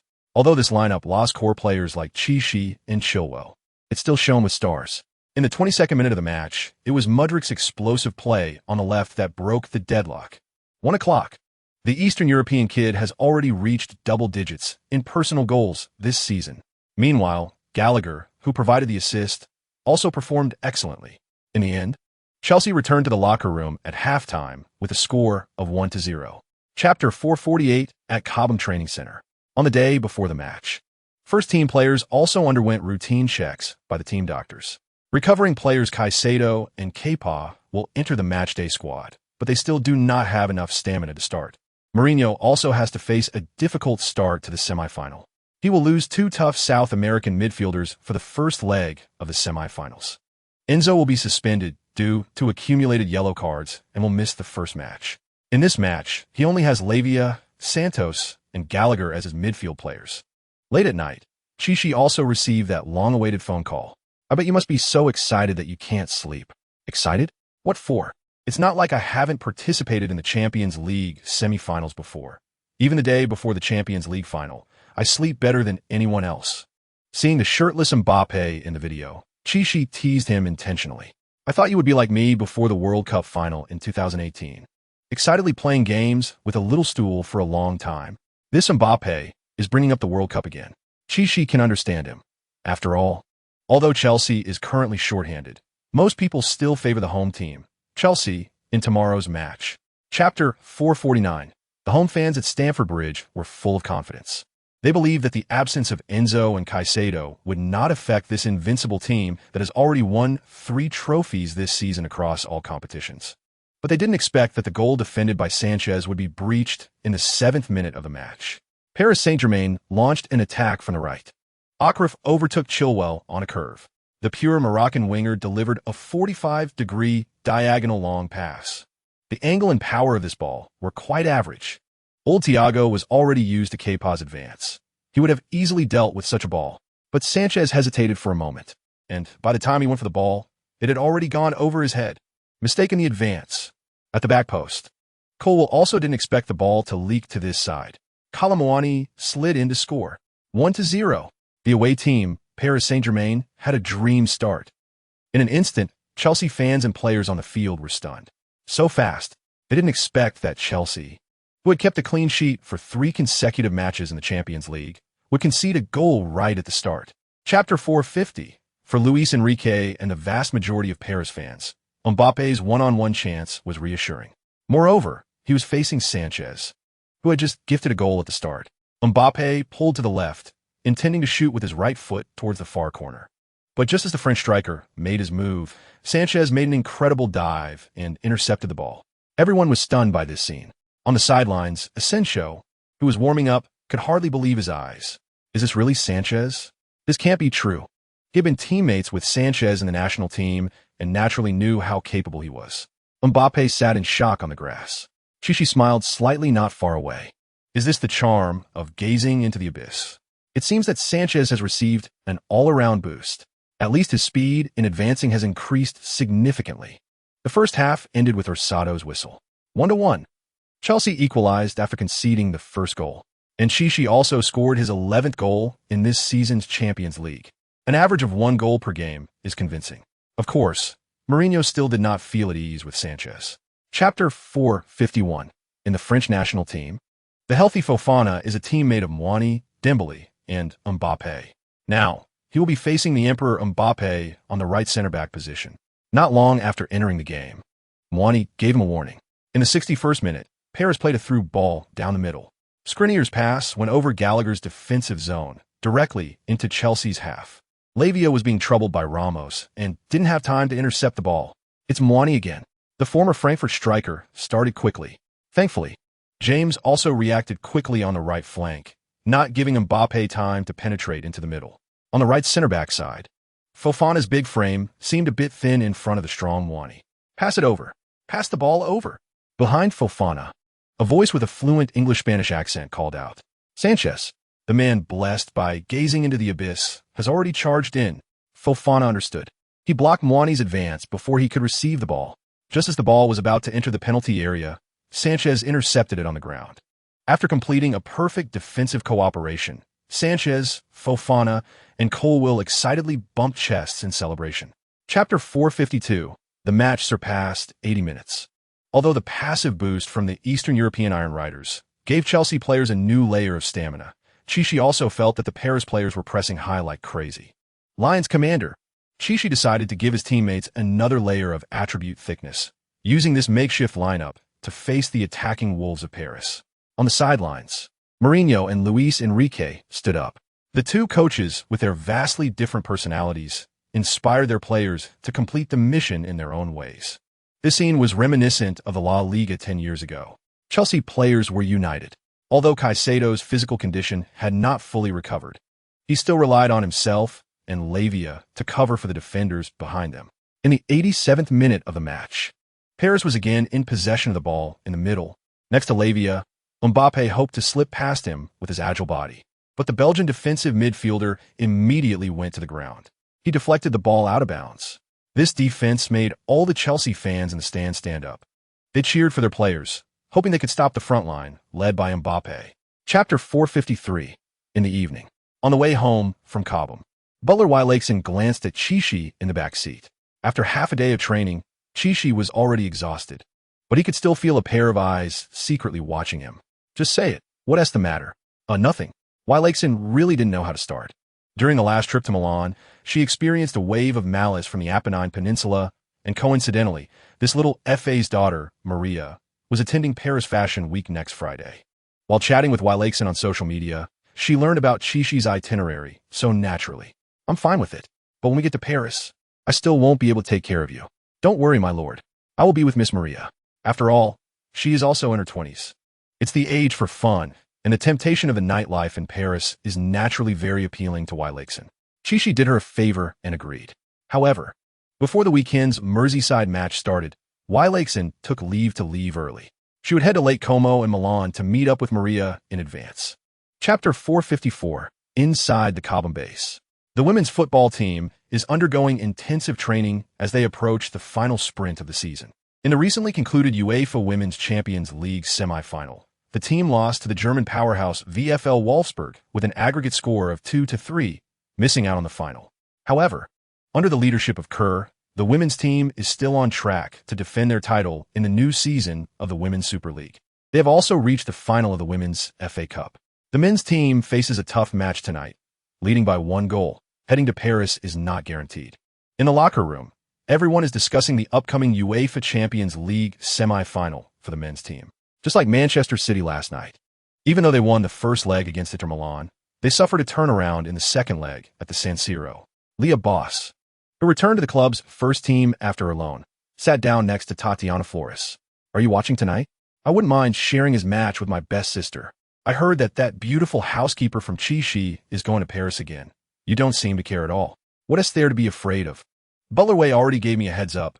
Plus, she will be staying with Miss Maria. I have enough confidence in Chichi's resolve. I believe his mind won't be on anything else. He wants to be the first in Chelsea's history." Chapter 455. With a long whistle from A-Bear, the match officially begins. Paris kicks off first. After Gonzalo Ramos starts the ball, he follows Coach Enrique's tactical deployment and passes the ball to the left side. Lucas Hernandez makes a long diagonal pass to the right. This was their pre-match practice tactic, but unfortunately, Hernandez's pass doesn't seem to be as precise as his brother Theo's. The ball rolls straight out of bounds in front of Akraf, resulting in deafening boos from some Chelsea fans. Before the match, Paris's Lou sent out his match declaration on social media, vowing to block Chichi and James with his flesh and blood, to fight to the death at the Parc des Princes. But just after the start, this kid makes such a mistake, provoking ridicule from the opposing fans. Paris did not seize the opening at home. They know that the combination of Enzo and Caicedo makes them wary of being counterattacked by Chelsea. In an unusual move, Enrique is urging the players from the sidelines to stay focused. He doesn't want his team to concede a goal quickly. Being 1 goal down is not important. Being 2 goals down? That will be difficult to play. Chapter 456 at the Parc des Princes. When Chairman Nasser and his entourage in the VIP box witnessed everything happening on the field, they felt somewhat at a loss. During Chelsea's counterattack, Paris defender Marquinhos fouled Chelsea's Winter, signing Rodrigo from a diagonal behind. The Brazilian winger fell to the ground in pain. Chichi and his teammates all surrounded the referee to argue. But referee Hebert only showed a yellow card to the Paris captain. Marquinhos felt helpless, squatting on the ground, discussing the foul with former national team elder Thiago nearby. Chelsea's team doctor rushed onto the field. After confirmation, Rodrigo would likely be unable to continue. Seeing his expensive striker forced off the field, owner Pauly wished he could go onto the pitch and skin Marquinhos alive. "I'm sorry. I hope your Brazilian winger is okay," Nasser said helplessly. Although Egbalai appeared calm on the surface, he was already fuming inside. Dirty Paris. This was a malicious foul of criminal proportions, and it only resulted in a yellow card. Did Nasser recharge at UEFA? How much? I'll pay 10 times. Chapter 457. Half a minute later. Back at the center circle, the Paris players were still trying to regain their composure. How did they fall behind again? After Mbappe kicked off, he passed the ball back. Asensio controlled it and created an angle to take a shot, but he didn't have Chichi's limited item card. The ball went straight out of bounds, resulting in a goal kick for Chelsea. This process also sparked dissatisfaction among some Paris fans. What is going on? This isn't an amateur match. This Spanish old dog's godson wants to give up possession? You're not Chelsea's terrifying big guy. Just be a good little player. Chelsea fans, however, did not stop singing. They were relieved that, despite spending a fortune on tickets, their team covered travel expenses, and they witnessed a goal that would go down in Champions League history. As Chelsea's defense just got the ball, Paris's front line pounced on them like mad dogs. Old Thiago quickly passed the ball to the central defensive area. After receiving the ball, Caicedo distributed it to Chichi in the middle. Chichi wasn't foolish. He knew that the Paris midfielders beside him were full of energy. Chapter 458. In the locker room. The Chelsea players felt an unprecedented excitement. Although some of them had already won the Champions League with the team last season, players like Nkunku, Colwill, Desai, and Caicedo had never reached a Champions League final. "Don't worry, my injury isn't serious. I'll be back on the training ground soon." Rodrigo, who left the field due to injury in the first half, remained in the locker room, following Mourinho's instructions with his teammates. Uncle Bird said nothing. Everything he wanted to express was conveyed by John Terry beside him.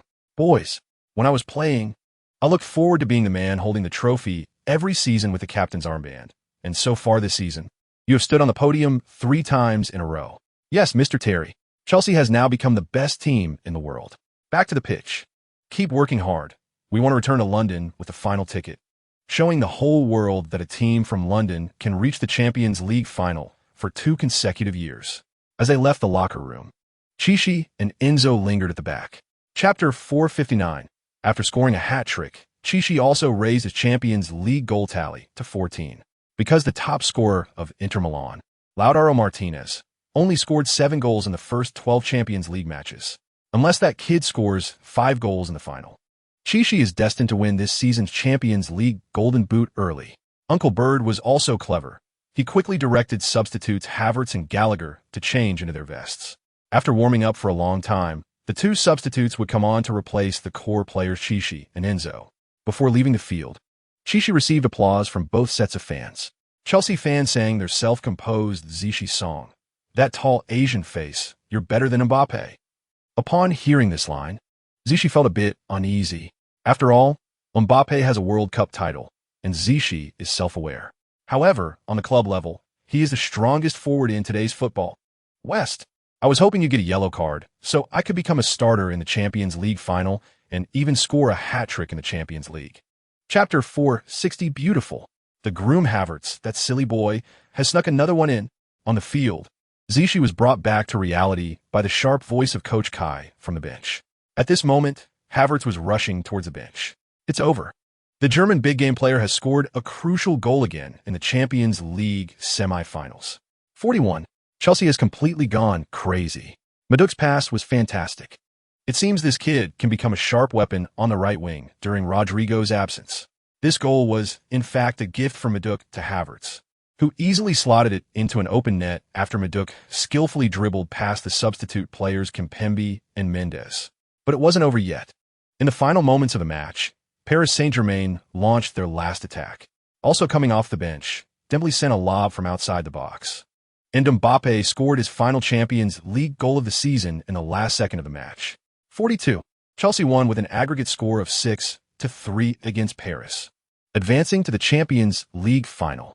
As referee Bear blew the whistle, the players on the bench rushed onto the pitch. Chapter 461. Everyone will grow old.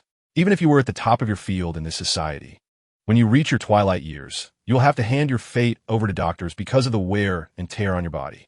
Mourinho is lucky. When he collapsed due to myocarditis, the medical center in Cobham was not far from the incident. Dr. Kelvin never expected that he would have to treat the head coach as a patient.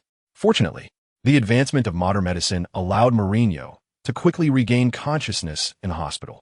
A long week with matches twice a week brings unprecedented pressure to both players and coaches. This Portuguese man in his 60s also fell ill after the match against Paris due to excessive excitement. There was no choice. When was the last time he led a team to the Champions League final? That dates back nearly 15 years. The next morning, in Cobham Base.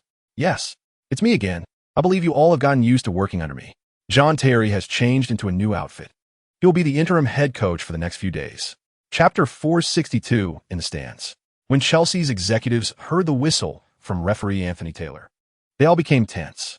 Tonight is a special night for all the Blues executives present at the Etihad. Before Clear Lake Capital arrived in the Premier League, it was undeniable that Manchester City held a dominant position in the league. Chelsea has long maintained a significant gap with the Blue Moon Army. And tonight, if Chelsea can win against their opponents away from home, they will break this monopoly. Whether it's Boli, Egbali himself, or the shareholders behind them, they will feel proud of the hefty investment made in acquiring this London club. When top players clash, fans can sense the intense collision right from the start. Just 5 minutes into the match, Manchester City nearly scored. Next to Lavia, Rodri intercepted the ball and moved towards the center. De Bruyne made a lobbed-through ball. Alvarez shot directly without stopping the ball in the penalty area. Fortunately, Coach Kai reacted quickly and deflected the ball out of bounds. This also served as a warning for Chelsea's defense. Although they have been winning on all fronts, they conceded 2 goals in the last match against Paris. Chapter 463. After taking the lead, Chelsea did not slow down. Since Guardiola chose to speed up after falling behind, Chelsea showed no intention of slowing down. Terry was also full of confidence in his players.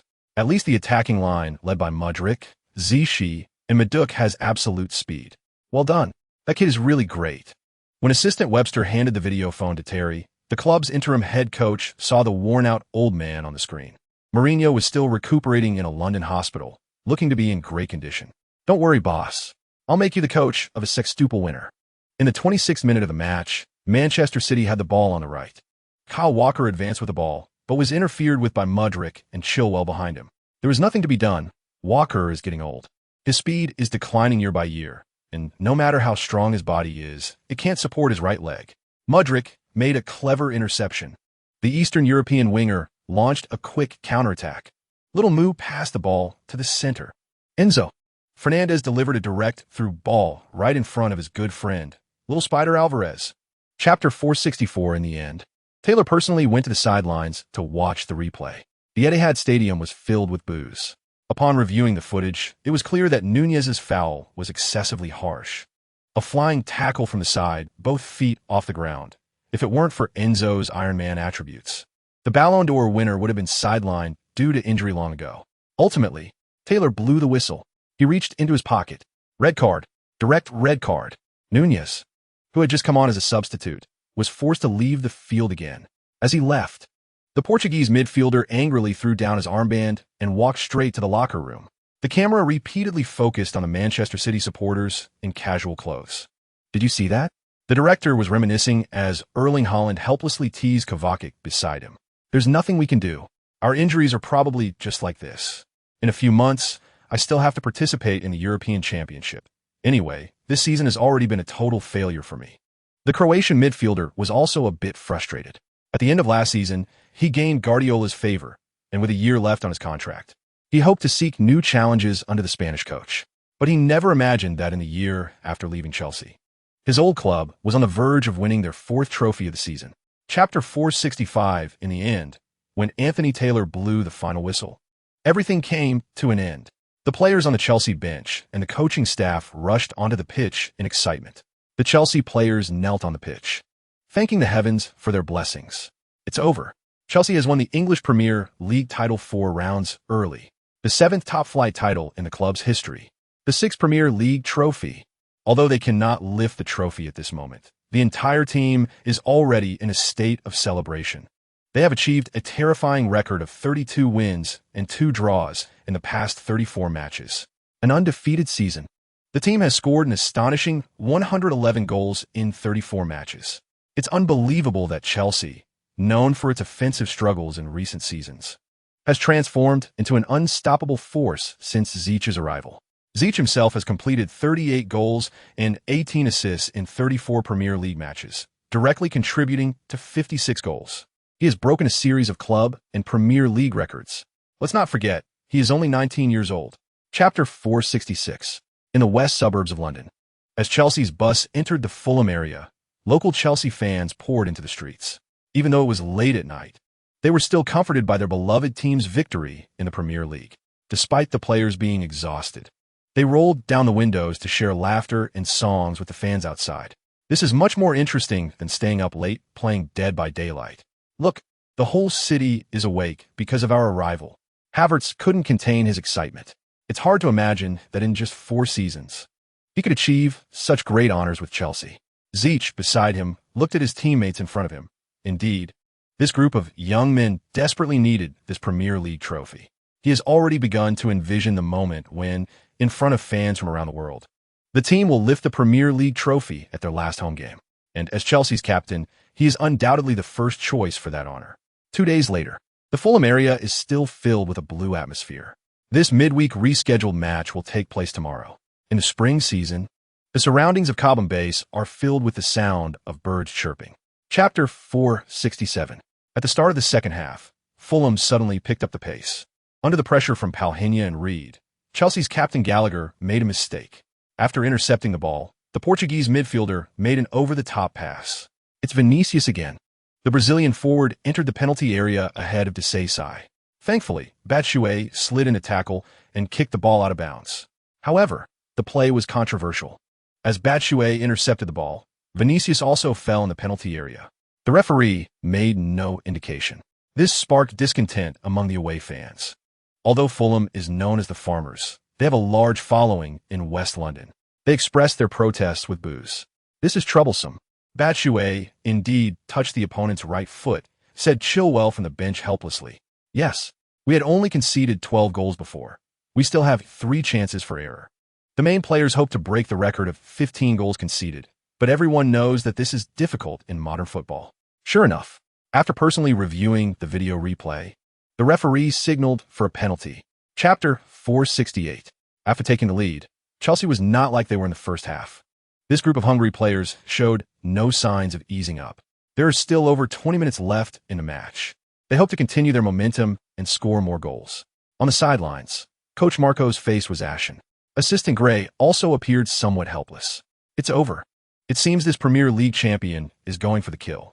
I don't think they will stop here. Indeed, the first half didn't feel like a London derby at all. I initially thought it was a training match between two aimless teams, but unexpectedly, we have provoked that fierce blue lion. The Fulham coaching staff miscalculated. This Chelsea team is not without desires. After winning the title, they are still fully committed to the matches. In the first round of encounters, Chelsea had swept their opponents 4-0 at the Farmers' home ground. Ziyech contributed a goal and an assist and is in great form. Although Ziyech's penultimate pass in Enzo's goal was commendable from a statistical perspective, it does not count as a goal or assist. Since he is on the pitch, Ziyech certainly hopes to refresh his season statistics. He cannot waste the hot water resources at Stamford Bridge during the post-match shower. Chapter 469.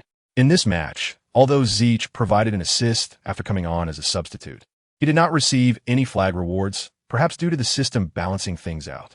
After the match, he received the skill of Tottenham's right-back Porro. For some reason, seeing Porro's handsome face reminded him of Felix, who is recuperating in Barcelona. With 3 rounds remaining, Ziyech has achieved 38 goals and 19 assists. The team's top scorer is already in unstoppable form. The next day, before the Cobham fitness recovery training began, Mourinho finally arrived at the base wearing his imported Italian jacket. Although the special one was recovering from a serious illness, he looked very spirited. His arrival also added excitement for the upcoming FA Cup semi-final. Now, West Ham's coach Moyes is also the one who succeeded Sir Alex Ferguson. However, he was later replaced by Van Gaal.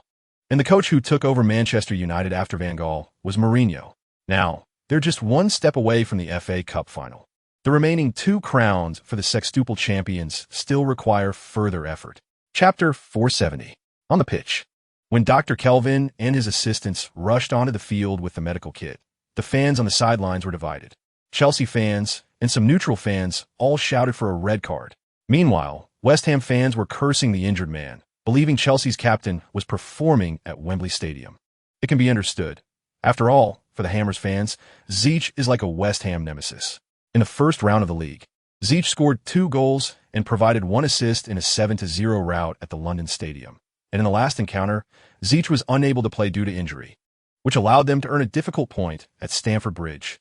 In this FA Cup semi-final, they certainly do not want to see that terrifying man who wreaked havoc on Areola and Fabianski. When Mourinho received the medical report, the Chelsea bench's hearts raced. Thankfully, Dr. Kelvin stated that Ziyech's injury is not serious, and he can continue playing. On the field, when Chichi stood up with a limp, the Chelsea fans erupted in cheers. Soucek also kindly approached the Chelsea captain to express his apologies. Chapter 471. In the stands, the legends of the Premier League were wide-eyed. Alan Shearer looked at Gascoigne beside him and thought, who was more fierce, this kid or me at my peak? Well, to be honest, I never thought you were fierce at all. On the other end of the Sky Sports commentary booth, Rio Ferdinand and Joe Cole were momentarily speechless. It was terrifying. Did I see that wrong? This guy's shot was like Cristiano's world-class goal against Sporting Lisbon, but I think Chichi's shot had even more power. I don't know if he intended to hit Areola's head. Look, the French goalkeeper is already receiving emergency treatment from the team doctor. Indeed, when the screen displayed Chichi's goal, the fans continued to rush to the sidelines to celebrate with Chelsea's new king. As soon as the ball crossed the goal line, Chichi immediately went to the southwest stand of Wembley to embrace the fans passionately. Who cares whose goal it is? As long as it went in, that's all that matters. And Areola, what an unfortunate guy. Although this goal was scored directly within the goal frame, it wasn't counted as an own goal against Areola. Chapter 472. When the referee blew the whistle, Fabianski stood frozen in place. He decided to play it safe and dove towards the center. But unexpectedly, James's powerful penalty kick was no ordinary shot. A fierce strike from Reece sent the ball straight into the right side of the net. The ball hitting the net made a huge sound, shocking Fabianski. 2 o'clock. Chelsea seemed to have declared the end of the match. After scoring, James excitedly sprinted towards a distance. He couldn't forget that night in the FA Cup when he lost a good opportunity under Tuchel. And today, he could finally hold his head high. FA Cup final. Chelsea moved 1 step closer to their goal. On the sidelines, Moyes helplessly glanced at Areola sitting on the bench. His right leg was already receiving ice treatment. What can be done? Now, he could only hope the match would end soon. Because for the remaining time, he didn't hope that his players could equalize or even take the lead. He just hoped the team wouldn't suffer a terrible defeat at Wembley.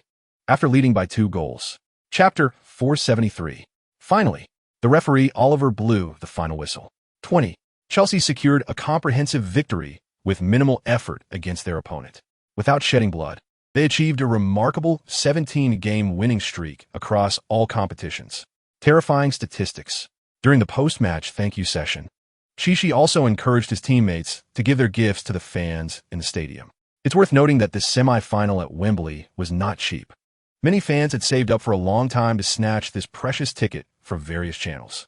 After the match, the guest commentators from Sky Sports interviewed Chichi at the sidelines. "Kid, don't tell me that was a fluke. Do you often try shooting from that position in training?" Sure enough, Ferdinand and Joe Cole were very interested in Chichi's world-class shot. They didn't know how Chichi managed to take a shot from that distance. At that moment, I was very close to Soucek and Zuma, but I felt they would try to stop me. Since Areola was a bit forward, I thought I could attempt a powerful shot directly, Chichi said meaningfully. Chapter 474. 2 days later, Stamford Bridge. As the Chelsea players lined up, neatly walking out of the player tunnel, Manchester United players in red jerseys stood on both sides. They offered sincere wishes to Chelsea, the Premier League champions this season. Captains Maguire and Bruno Fernandes stood out prominently, and the camera focused on them. "What's so great about Chelsea? I, Maguire, have been a runner-up in the European Championship. No one welcomed us back then." Maguire rolled his eyes. "Well, hearing you say that is like listening to a speech. Chelsea is a quadruple champion," Bruno said helplessly. Meanwhile, Chichi accepted the warm greetings from the visiting players with his teammates. This match, which held different meanings for both sides, was about to kick off at Stamford Bridge. Now, Manchester United was ranked 4th in the Premier League, but they were less than a win away from 5th and 6th places.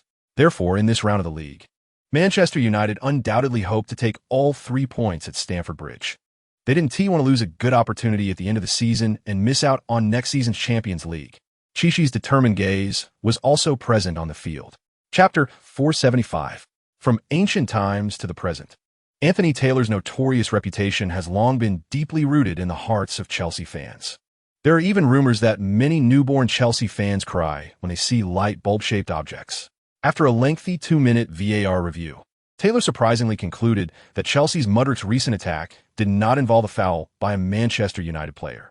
However, Fofana was penalized for a slight touch that interfered with Rashford's run. Penalty. When this decision came out, Mourinho slumped in his chair.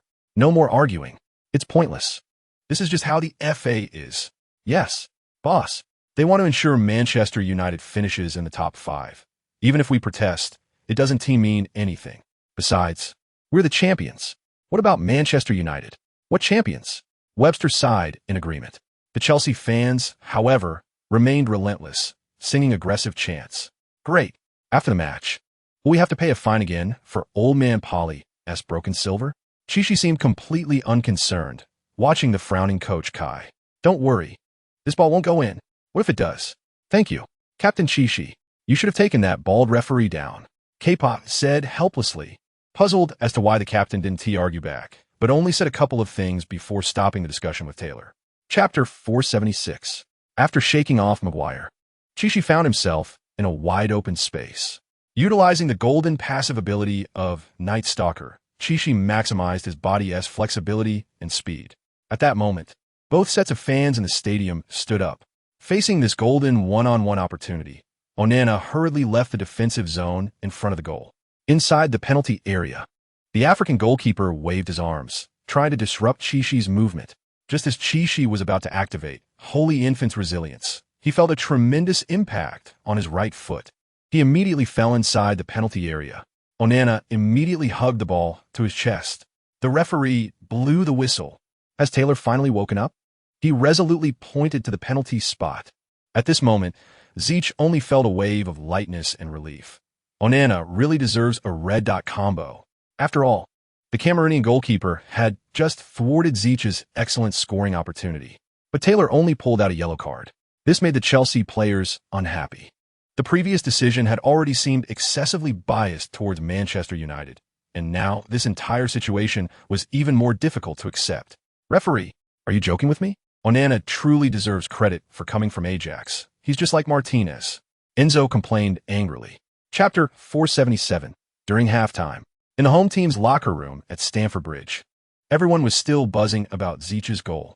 Yes, my assists are also going to double digits. Thank you. I really didn't expect that pass to be turned into an assist by you. Enzo was obviously excited. In the Premier League, there are always some teams that bring in new signings with model numbers like 007, 008, but ever since he came to Chelsea with Zich's emergence, these assists seem to have become much easier. In this match against old friend Lisandro Martinez's Manchester United, Enzo had 1 goal and 1 assist in the first half, which was indeed impressive, if it weren't for the fact that some situations in the Premier League can't be counted as assists.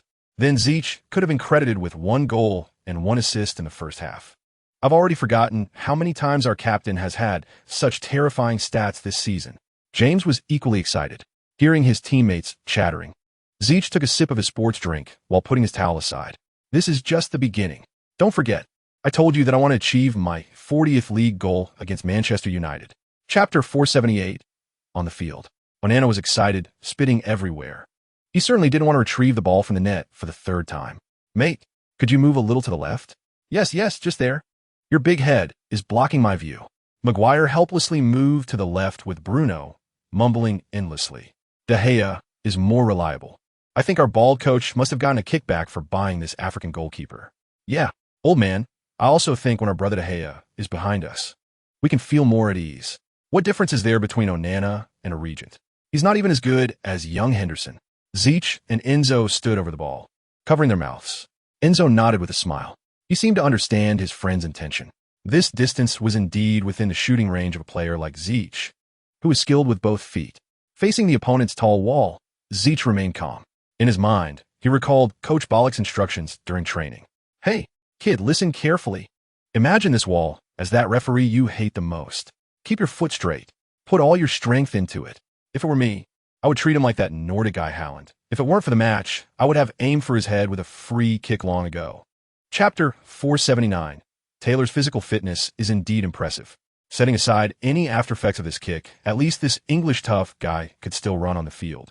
The time of the match was clearly displayed. 80 minutes have passed. With a few substitutions, Zich remained on the field, knowing that this match was the best opportunity to score a hat trick. In the 86th minute of the match, Chelsea was attacking down the left again. Substitute Chilwell, who replaced Cucurella, moved quickly, surveying Dalot's defensive area. Manchester United had already collapsed, retreating against Chelsea's onslaught. Their stamina had reached its limit, while Chelsea's players, inspired by the Eastern European Iron Riders, felt full of energy. In the bottom corner, Chilwell saw space in the box and hurriedly took a shot. Thankfully, Captain Bruno and his national teammate Dalot managed to force Chilwell out of bounds. Corner kick. Are you blind? Seeing Taylor's decision, the Manchester United players were speechless. Clearly, the ball went out off Chilwell, yet the assistant referee pointed towards the corner flag. Chapter 480. On the sidelines. When Ten Hag saw Chelsea score for the 5th time against Onana, he was so angry that his bald head felt like it was turning into a buzz cut. This idiot. Can't he just defend Chilwell's shot path properly? A boss. We can't completely blame Onana. After all, that left-back shot was like a 45-degree angle. Yeah, I'm really worried that Luke Shaw's position in the national team will drop again. Did you see that? Chilwell is the real left-wing flyer. Meanwhile, Enzo was almost hugging Chilwell. Fernandes, can you be a bit more careful?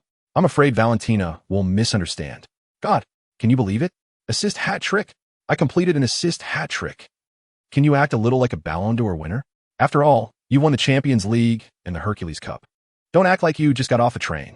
Zich felt a bit awkward too. Of course, completing an assist hat trick in the Premier League is also a milestone for a player of Enzo's age. In this match, young Enzo had 3 assists and 1 goal, while Zich proudly scored a hat trick. Chapter 481. Late at night. At Zich's home, just as Zich was about to turn around, he noticed a pair of eyes staring intently at him. Floris, why are you staring at me? Darling, I just want to quietly admire the most charming football player in the world. If you say that, I won't be able to sleep. Baby, you've held this Premier League champion medal for a long time. Trust me, it's not that valuable. I'll make it look easier. At least after this year's Champions League final, I can give you the medal I receive. That's why I admire you. Zeech, did you know? The Mexican Football Federation even contacted me.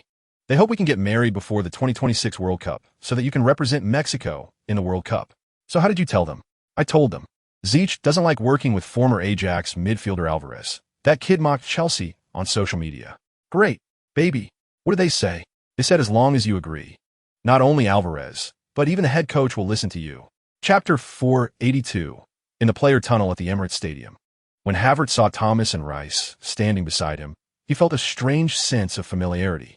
Lise, why do I feel a deep sense of familiarity with these guys in Arsenal jerseys? It seems like there might be some inexplicable connection with them. That must be love, right, Kai? I also think your playing style seems to be more suited to Arsenal. Get lost. I'm the one who's going to lift the 6-time champion trophy.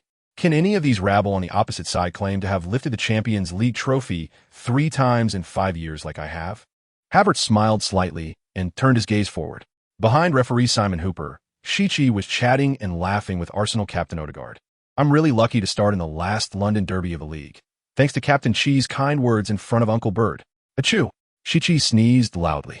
Odegaard instinctively took 2 steps back upon seeing this. Is the championship celebration too wild? Caught a cold? No, Norwegian genius. I just feel a bit of itch in my nose. Maybe I'm not used to the climate in North London. Chapter 483. I think I understand. Shichi must have Samba blood flowing through him. Yeah, Joe. This kid is like a 1.9-meter-tall Garrincha. In the Sky Sports commentary booth, Ferdinand and Joe Cole were excitedly shouting as there were no Arsenal legends commentating this match. In this game, they saw Shichi's dribbling skills once again. With a 1.9-meter-tall physique, he possessed the light-footedness of Garrincha. As Shichi charged into the opponent's penalty area, Ramsdale was as terrified as Seaman when he saw Ronaldinho facing the Chinese man, hoping for divine blessing with a 4-on-2 situation. Shoot wide, or pass back. Just don't shoot. Please. At this moment, it seemed like a meteor passed over the stadium. Ramsdale's wish was granted. Shichi did not choose to shoot. Inside the penalty area, Shichi did not use the gold-plated violin. He spotted Mudryk on the left. This kid Mudryk gets fired up when playing against Arsenal? Shichi smiled slightly. Right beside Mudryk. Right back Ben, White was hot on his heels. Seeing that Saliba was almost in position behind him, Shichi glanced at Mudryk out of the corner of his eye. Chapter 484. On the field. Simon Hooper had no intention of checking VAR. He firmly executed his initial judgment. Ramsdale reluctantly left the field. Another Arsenal goalkeeper, Raya, warmed up urgently. He was called upon in a crisis. And the one he replaced was actually Gabriel Jesus. When the substitution board displayed his number, the Brazilian forward helplessly scratched his head. His bewildered expression reflected his true feelings. Trailing behind in the score, Coach Tata surprisingly chose to substitute the only genuine center forward. There's nothing I can do. As a player, I must obey the coach's arrangement. After all, I don't have the courage of Chelsea's goalkeeper Kepa. The last time Raya encountered Shichi was during last year's match against Wolves. At that time, Chelsea swept their opponents 5-0, making him lose face. However, the good news was that in that match, Shichi only managed 2 assists and did not directly breach his goal. Since that's the case, Raya also hoped to keep up the effort. It doesn't matter how many goals Chelsea scores, as long as Shichi doesn't T-score. That counts as success. But no one expected that Chelsea's captain would personally stand at the penalty spot this time. Chapter 485. For a forward of Shichi's caliber. Equaling Henry's single-season assist record seemed like an unattainable dream. And now, the honor of the Premier League's single-season assist king fell to Chelsea's captain. Incredible. He would share this terrifying statistic with 2 top players. After scoring, Mudryk rushed to the sidelines. He pulled up his shirt, revealing the text on his undershirt. My name is Mudryk. I am worthy of my price. I made the right choice. He was using his genuine outburst to convey the story in his heart to the Arsenal fans. This is also understandable, but this little Mudryk, surprisingly, got too excited after scoring and went to the wrong place. After switching sides in the second half, the stands on his side were the home team's fan zone. Following that, the only sounds accompanying him, apart from the shouts of Chelsea fans from the away stand behind him, were the Arsenal diehard fans in red jerseys in front of him. Awkward. However, Mudryk also knew that as long as you're not embarrassed, the one who is embarrassed is others. He did not stop his actions, but continued to show off the muscles under his vest to the camera. Chapter 486, on the home team's bench. When Arteta saw Havertz walking past him with the stride of a German warrior, the Spanish coach's face turned red. This kid is really manly. Although Rice might miss the remaining league matches this season, because of this, Havertz reminded me of those historical German legends. Elegant, absolutely elegant. Boss, don't get your hopes up. Havertz is not for sale. I heard he has a brotherly relationship with Chelsea's captain Chichi. I certainly know, but so what? It doesn't prevent me from quietly appreciating this elegant superstar. He possesses Michael Ballack's height, has Whirl's beard, and Davor Suker's reverse foot with his right foot. He acts like a pure and flawless jade waiting to be carved. Watching the drool hanging from Coach Arteta's mouth, Assistant Quista appeared somewhat flustered as well. A boss. Shouldn't we think about what to do after Rice leaves the field? Should we bring Jorginho on? 1 match, 3 red cards.